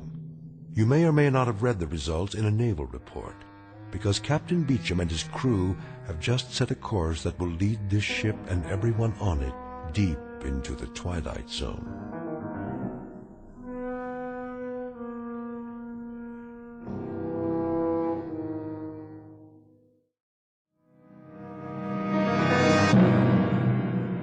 And now, The Twilight Zone, and our story, The 30-Fathom Grave, starring Blair Underwood, with Stacy Keach as your narrator.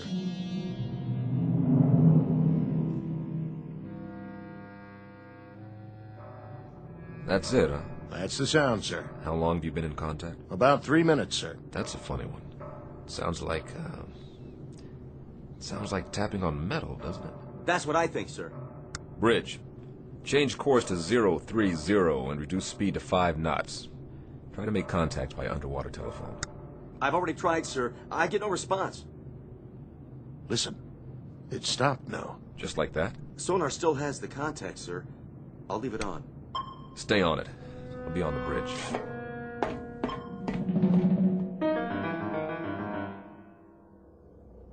Steady on course 030. All engines ahead, 1/3. 50 RPMs for 5 knots, sir. Maintain course and speed. Anything in sight? Nothing, sir. We're directly over the object. All right, all engines stop. All engines stop. Aye, sir. All engines stop. Engine room answers, sir. All engines stopped.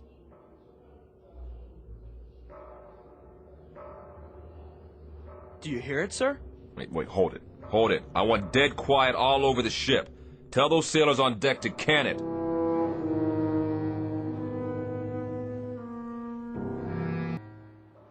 Ain't that a kick in the head? What do you suppose it is? Ghost, man. Ghosts. What do you think it is, Chief? I'm not sure. I've never heard nothing like that before. Stow it! Let's keep it quiet down there. They want us to be quiet so they can listen to it. What I want to know is, listen to what? Where you going, Bell? I don't feel so good. You don't look so good either. Make it stop. My head. Easy, Bell. You fall overboard.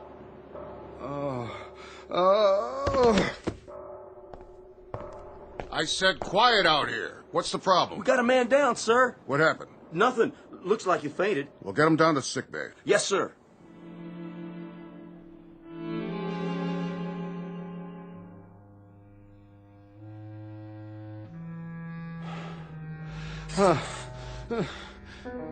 Where am I? In the sick bay. You all right now, Bell? Yes. I'm okay, Doc. What? You blacked out up there. I said I'm okay. You better stay horizontal for a little while longer. I'm serious. Captain's orders. I'll be all right. I wouldn't doubt it, but right now you look like a Class A shipwreck. We still stopped? Still stopped. They're all curious as to what's making the noise. That noise. What's the trouble? It's just such an odd feeling. What kind of feeling? I can't describe it. Lie back down now. What's the needle for? Just relax, Chief. Get some sleep. This'll help. Sure. Sure. That's all I need. A little sleep. Doc? Yeah, Bell? What do you suppose is down there? Don't worry about it. You just go to sleep. Whatever it is, the captain will know what to do.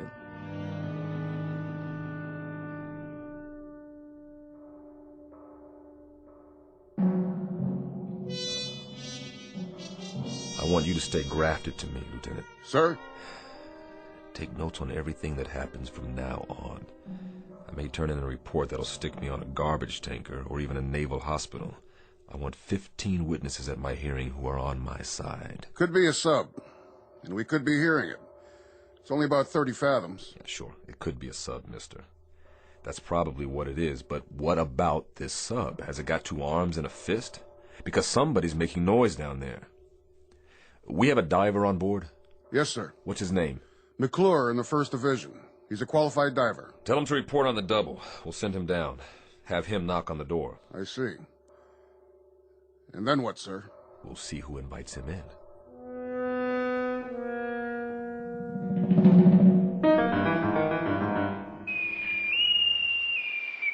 Bosun's mate McClure, report to the bridge on the double. Hey, that's me. Yep, that's who it is. What do you think they want? Maybe they want to make you an admiral.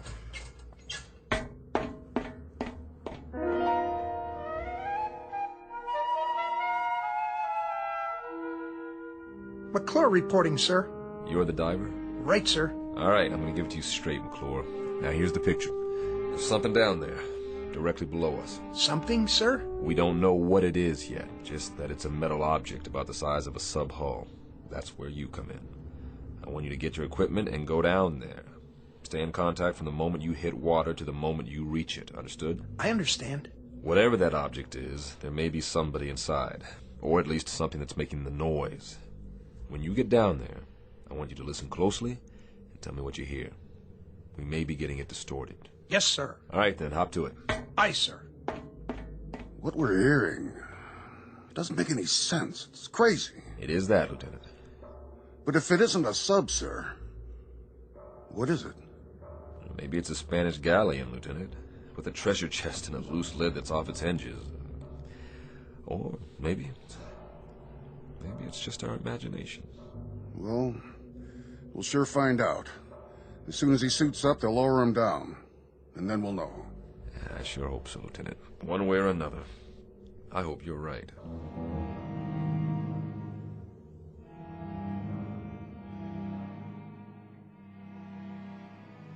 Okay, McClure, you got the suit secured? Yeah. Give me the helmet. You sure you want to do this? Captain's orders. Me, I couldn't take it. Claustrophobia. Pretty cold, huh? Hey, you guys just make sure my air hose doesn't get a kink in it. That's top priority, McClure. Any snafu, you give a holler, and we'll pull you right up. Well, what if his radio cuts out? Tug on the rope and you're out of there. Okay, McClure? You got that right. Let's do it. Hand him the helmet, sailor.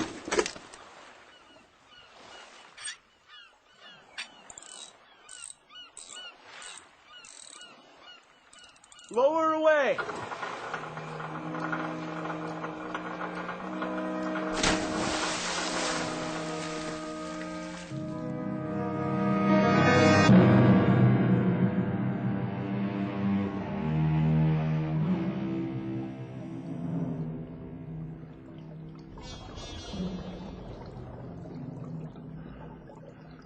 Bridge, can you hear me? Loud and clear. This is the captain. Keep talking. Yes, sir. What do you see, McClure? It's a sub, sir. No question about that. Have you reached her? I'm standing right alongside, sir. I don't hear anything, though. McClure? Her bow is buried about 15 feet into the bottom. I can't read any identification. It's covered. Or rusted over. On the side of the conning tower, McClure. Can you read a number there? No, sir. There's damage. Number's been obliterated. McClure, you hear that? Yes, sir, I do. It's coming from midship. I'm moving toward there now. Tap on the hull, McClure. See if you can get a response. Was that you, McClure? Yes, sir. No response, sir. I don't hear anything anymore. McClure, there should be 3 hatches. On the bow, on the conning tower, and on the stern. Is the ship upright? She's upright, sir. At about a 30-degree angle. I understand, McClure. Climb up on her deck and check the hatches. See if you can open them. The bow hatch is buried, sir. I can't get through to that. But, wait a minute. I'll check on the one over the conning tower.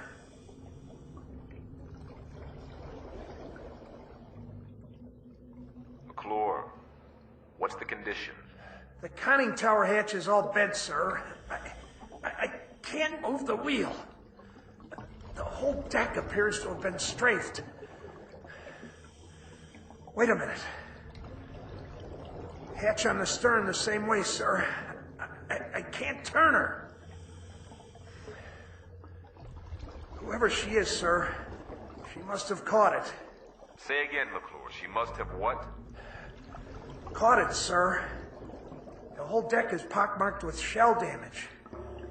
Machine gun damage, too. Is that you, McClure?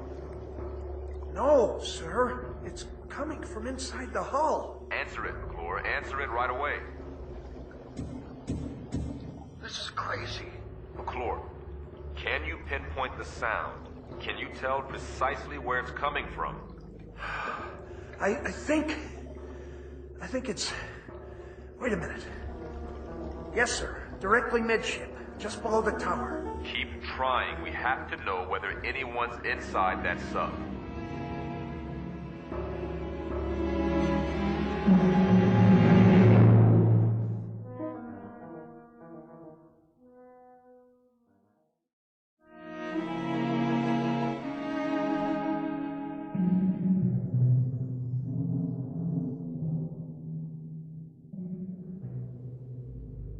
No more contact, sir. Stay on it for as long as you can, McClure. Come up when you're ready. Aye, aye, sir. Get the comm, officer. I want to send a message. Action of 7th Fleet, info to SyncPack. Appraise them of the situation. Get on it. Yes, sir. Radio Bridge. Radio I. Captain wants a message.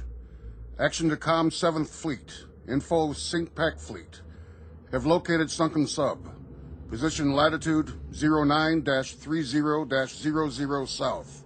Longitude 160-48-00 east. Request confirm location of all known sinkings this area. Will remain this area until further advised. Precedence, operational, immediate. Aye, sir. Any ideas, Captain? An even dozen, but every one of them nullifies the one ahead of it. If it's one of our subs, we should have gotten a report on it. And even if it's somebody else's, why haven't they gone out the torpedo tubes? That's what I was thinking, sir. Which brings us down to another common denominator. That sub has been hit by shell fire. So, whatever action took place must have happened within a period of hours, or else there wouldn't be anyone still alive. But there's been no action. We'd have seen it, or heard it. They put them all together and they spell nothing. When McClure comes up, tell him to dry off and report to the sonar shack. That's where I'll be.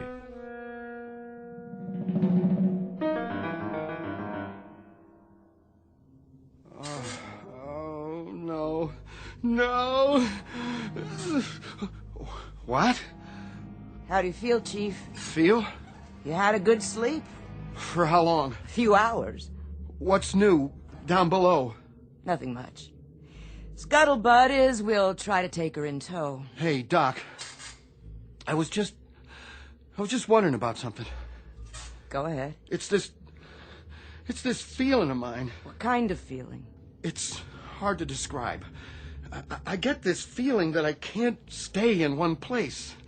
It's like I gotta get up and go out. It's this crazy feeling that That you're what, Chief? That somebody is pushing me, making me go someplace. I know, that sounds nuts, but that's the only way I can describe it. Just as though somebody was about to give me an order and I was just sitting around and waiting for it. And when it comes, I gotta throttle myself to sit tight and not move. And if I didn't give it every effort, I'd go up on deck and I'd never come back. That sounds nuts, doesn't it? Don't worry about what it sounds like. That's a pretty complicated piece of machinery you got on your shoulders. Does a lot of things we don't understand. And a lot of things we do understand. I think you'd better stay down here for a while. You'll be okay, sailor. Just rest and take it easy. And will you unclench those fists? I'll try, Doc.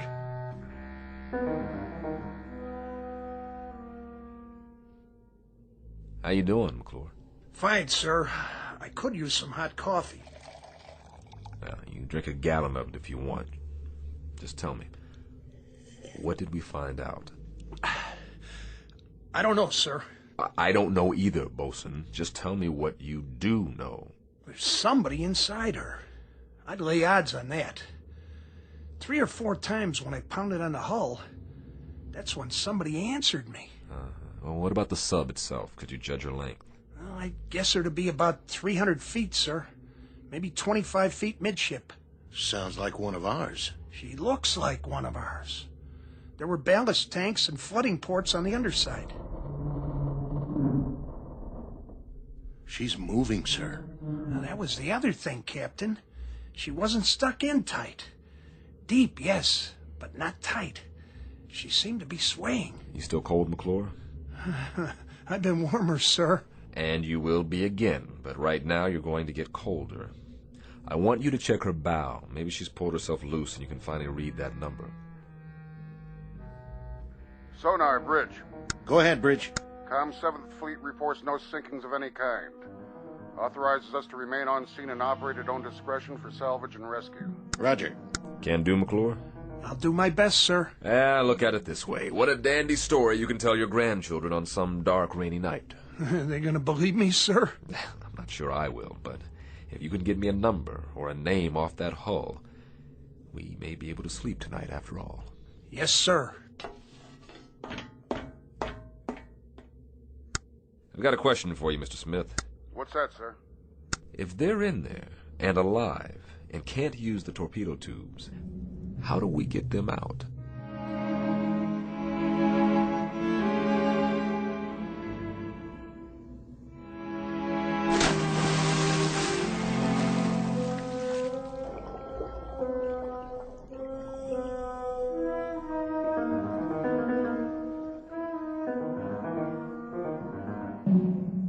bridge. Go ahead, McClure. This is the captain. She's pulled herself out, sir. Here's your number. 714. 714. Make a note of that, Lieutenant Smith. Yes, sir. Well, that means she's one of ours. Come on up and get a broiled steak on me, McClure. Smith, hand me the book with the hull numbers. Here you are, sir. Give me that number again. 714. Here it is. 714. Commissioned December 1941. Sunk in action, First Battle of the Solomons, August 7th, 1942. But, Captain, that was 20 years ago.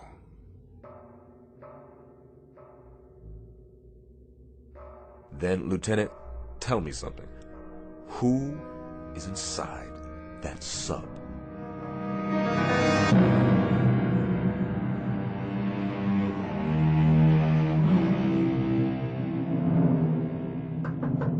Yes. Chief Matthews, sir. Come on in, Doc. I'm just finishing up the deck log. At ease. You wanted to talk to me? Yes, sir, I did.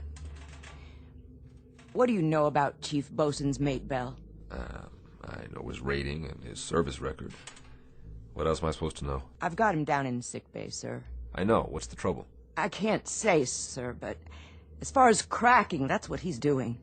I've been watching him down there. He has a look about him. I can't describe it. You don't see that look very often. Usually it's an hour after a battle, when the eyes face out, but you know they're really looking in. That's the way Bell looks now.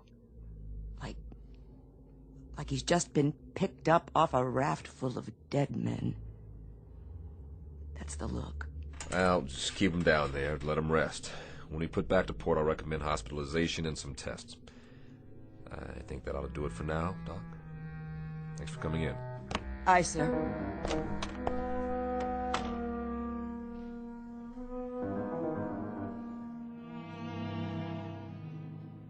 Coffee, sir? Thanks, Marmer. Quiet night. It's too quiet. How long's it been now? About 3 hours. Is he sending McClure down again? Beats me. All I know is there's a boiler tender second who's making book in the crew's quarters that the thing below us is a sea monster with 3 heads and we're all living on borrowed time. I don't know what scares me more, when they pound or when they shut up. I don't know what scares me more, a 20-year-old sub with somebody alive inside, or what the commander of the Pacific Fleet will say to me when I tell him that. And to compound the problem, I've got a chief bosun's mate with something eating at him. Bell? Bell. What made him black out? That's part of the problem. Could be he's dredging up a couple of memories. What do you mean, memories? This is World War II revisited for him. He got picked up here after a sinking. That's the way I hear it. He was on a ship that got hit, only survivor or something like that. Got picked up from the water. Maybe it is dredging up some memories, then. Here we go again. What's the matter? They can't make up their minds down there? There's one more question. An important one. What's that, Captain? Who's they?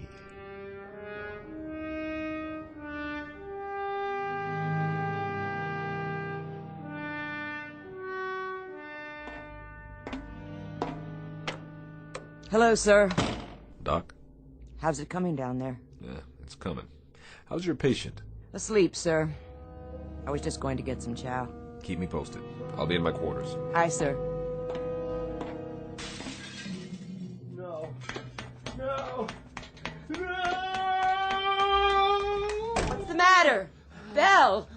What happened? I was looking in a mirror, and I saw faces. They were staring right at me. They were pointing at me. I know it sounds crazy, but they were there. It was as if I'd been pushed out of the mirror. Ordered out. That's why I had to break it, to make them stop.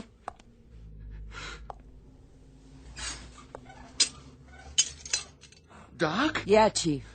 Do you see me in the pieces of mirror down there on the floor? Listen to me. I see you right here in front of me. I see you just fine. Remember that. Nobody is ordering you anywhere. You're not going anyplace. We're gonna lick this, Belle. I mean it. We're gonna lick this. Oh.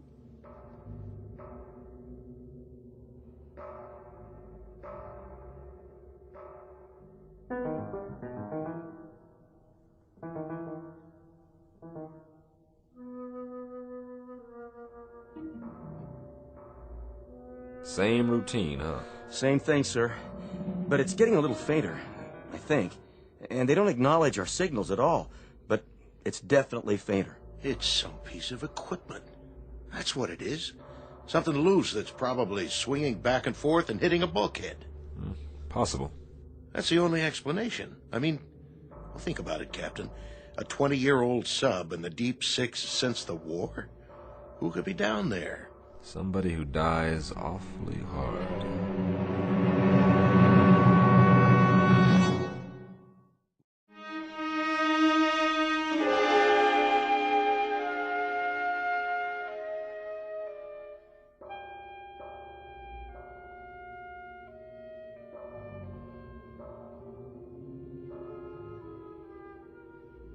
Whoever it is, whatever it is, it's running out of steam.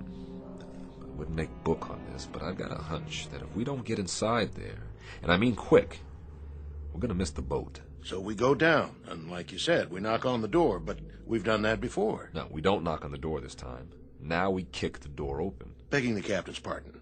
You break in that way, and it's a sure bet the pressure will kill whatever's alive down there. Right, so we do it the one other way we've got. I want you to send a message to ComSub PAC. Tell them we're going to need a submarine rescue ship out here. Give them position and depth and tell them to report to the scene for rescue attempt. Emergency precedence. The airlock chamber? Well, that's all we've got left, and it's precious little. Get on it right away. I'll be on the bridge. Radio, sonar. Radio I. The ComSub PAC. Emergency precedence. Request nearest ASR, report to position. Latitude 09er-30.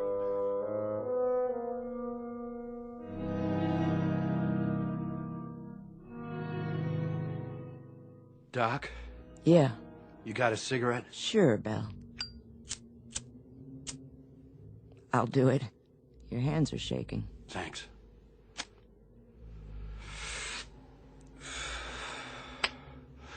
Doc, will you answer me straight? I'll try. Who's outside? What? Who's out in the passageway? Nobody's out there. Why? You think you hear something? I don't know. Why should anybody be out in the passageway? Nobody's posting guard on you. I just felt as if there was somebody out there. Let me tell you something, Chief. You can talk yourself into any kind of nightmare you want. You just lower the gate a little bit, and after a while that stuff seeps in. But there's nobody blowing it from the other side. It's you, yourself. Now there's nobody out there. Nobody at all. Who did you think it was? I don't know. The only thing out there is a long stretch of steel and deck. Nothing else. Come on, you want to take a look? What's happening to me? Doc, what in God's name is happening? Chief, you gotta get a grip. Or I swear you're gonna talk yourself into a straitjacket. I mean it. I got the feeling again. Just as if somebody was watching me, pushing at me. Doc? What, Bill? I'm scared to open the door. Then don't. I told you, there is nothing out there. I'm scared to open it, but I have to.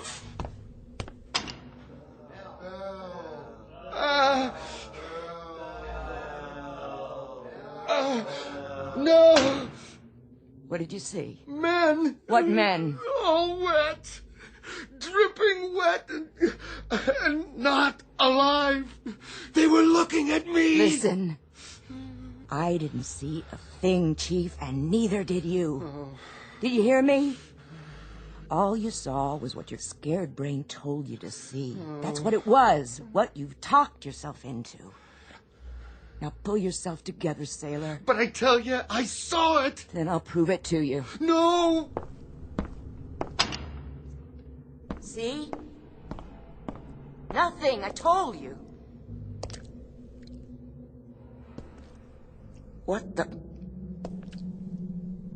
Water on the floor. And where did that come from? Piece of seaweed.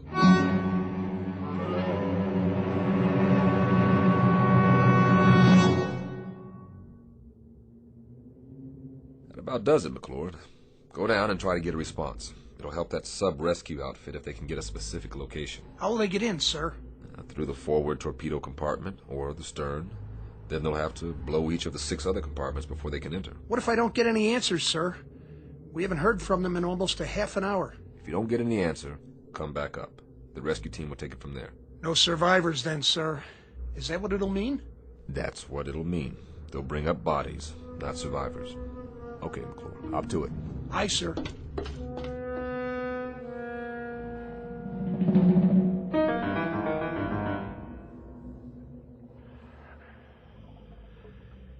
I've reached the sub, sir. The next noise you hear, that'll be me. Go ahead, McClure, pound away. Any response? None, sir. No response anywhere. Keep trying. Yes, sir. McClure? Captain, I found something here. Wait a minute. I can't make it out. What about the response? Did you hear anything? No, sir. Nothing. Give it a few more minutes. Yes, sir. No soap? No soap. It really frosts me. To get so close to those poor devils and then... The sub-rescue ship is due here at 0300. Keep an eye peeled. I'm going aft to meet McClure. Aye, sir.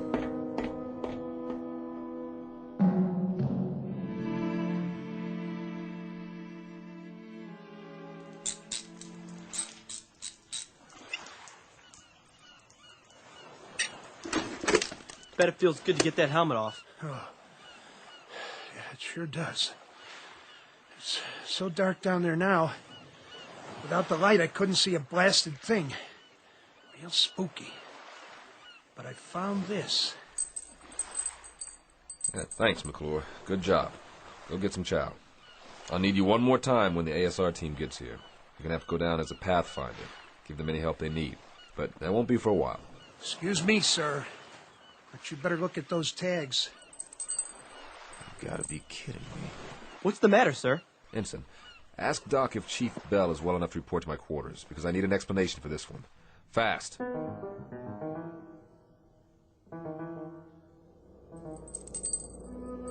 Go ahead, Bell. Read what it says on these dog tags. I don't have to, sir. I know what it says. It says Bell, William J. That's yours. Yes, sir. McClure found it on the deck of that sub down there. When did you lose him, Bell? I lost him a long time ago, sir. 20 years ago. How? I don't remember, sir. Try, Bell. Try to remember. I was on a ship. What ship, Bell? A submarine. The one below us, sir. That was my boat. Who's making the noise down there, Bell? What's it all about? Do you know? We were on the surface. It was night. I was a signalman then. I was supposed to put the infrared filter over the signal lights. Otherwise, they would have seen us. They would have seen the light. They would have found us. I don't know what happened. I was scared, clumsy. I dropped the signal light. The filter fell off. They were waiting for us out there. Japanese destroyers. They saw our light. And it was my fault. They let us have it. They straddled us with the first salvo. The captain took the sub down, but it was too late. They unloaded depth charges. And that sub wasn't ever coming up again. What about you? I got flung over the side when the first salvo hit. And all that time I was in the water, I could... You could what? I could hear the voices of our guys down below me. They were screaming. I know what it is now. This crazy feeling I've had. What is it, Bell? I got out. One guy out of the whole crew. I got picked up later on by one of our destroyers. But I got out. Do you understand, Captain? I sank that sub. I was responsible, but I got out. Bell, I want you to listen to me. Those guys down in the sub, they know I'm up here. Bell, hear me out. I should be with them. I should be down in that sub. Bell. I should be dead. That noise, that pounding, those are the guys down there who are calling muster on me. They're calling muster on me. Will you hear me out? Will you listen to just a little logic now? A little reason? No one man sinks a sub, and one lousy circumstance doesn't decide a battle. And one case of sudden fear doesn't add up to a coward. You've been taking a dirty rap for 20 years. You've slept with it, you've hung it around your neck, you've let it get deep inside you and tear you to pieces. But let me tell you something, Bell. It's a bum rap. It's a miserable, dead-weight guilt that you've blown up way out of proportion to the facts. And do you know what the facts are, Bell? The sub was dead in the water and surrounded by enemy craft. That crew was doomed. You understand? A frightened sailor didn't sink a ship and destroy a crew. A war did. A set of circumstances did. Bell, you gotta believe me. All you should put in your sea bag is regret, not guilt. Do you understand, Bell? Not guilt. They're calling muster! Bell! Come back here! They're calling muster on me! Bell!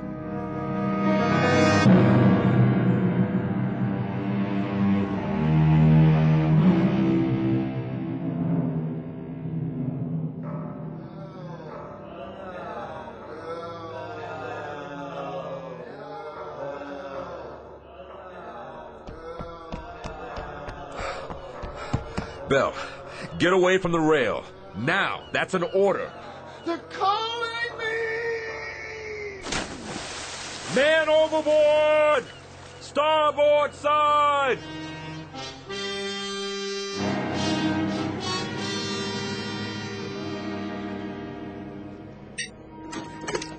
The rescue ship says you got inside. Yes, sir. It was a wreck. Nobody had a chance. Nobody? Nobody, sir. The periscope shears had been cut in half. One section was just hanging there, swinging back and forth. Then that was the noise. That was the noise, wasn't it? I guess so, sir, but... But? There were 8 men down in that control room. 8 men.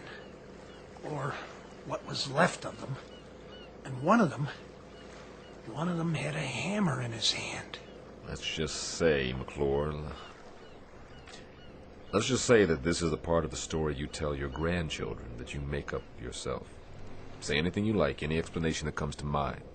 Aye, sir. It's funny how long it takes some men to die, or to find any peace at all. Sometimes I think that's the worst thing about a war. Not just what it does to the bodies, but it does to the minds.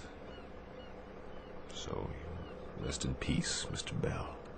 I think it's your due now. At long last, rest in peace.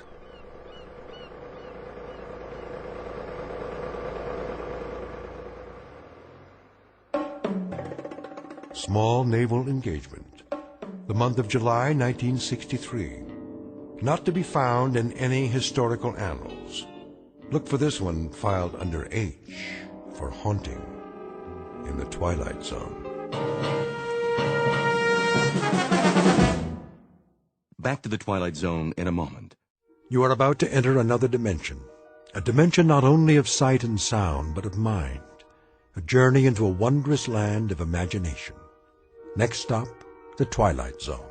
Hi, this is Stacy Keach. I'd like to take a moment to tell you about our Twilight Zone website at twilightzoneradio.com.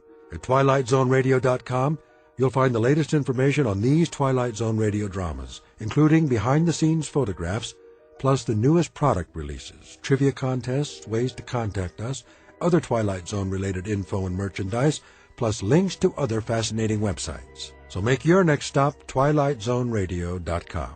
Visit twilightzoneradio.com to purchase these Twilight Zone radio dramas on cassette and CD, or call toll-free 1-866-989-ZONE. That's 1-866-989-9663.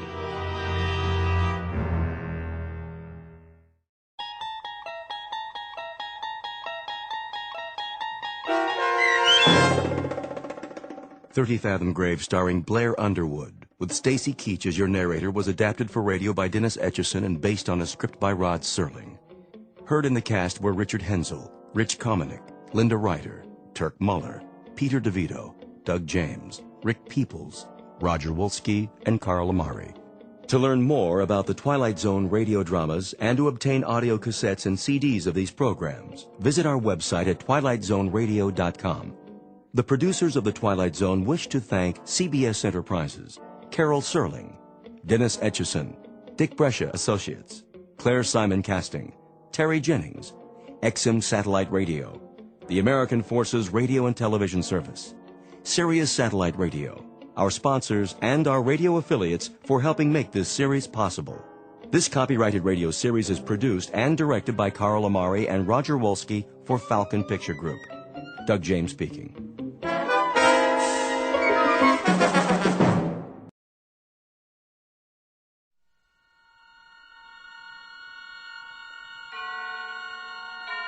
And now, tonight's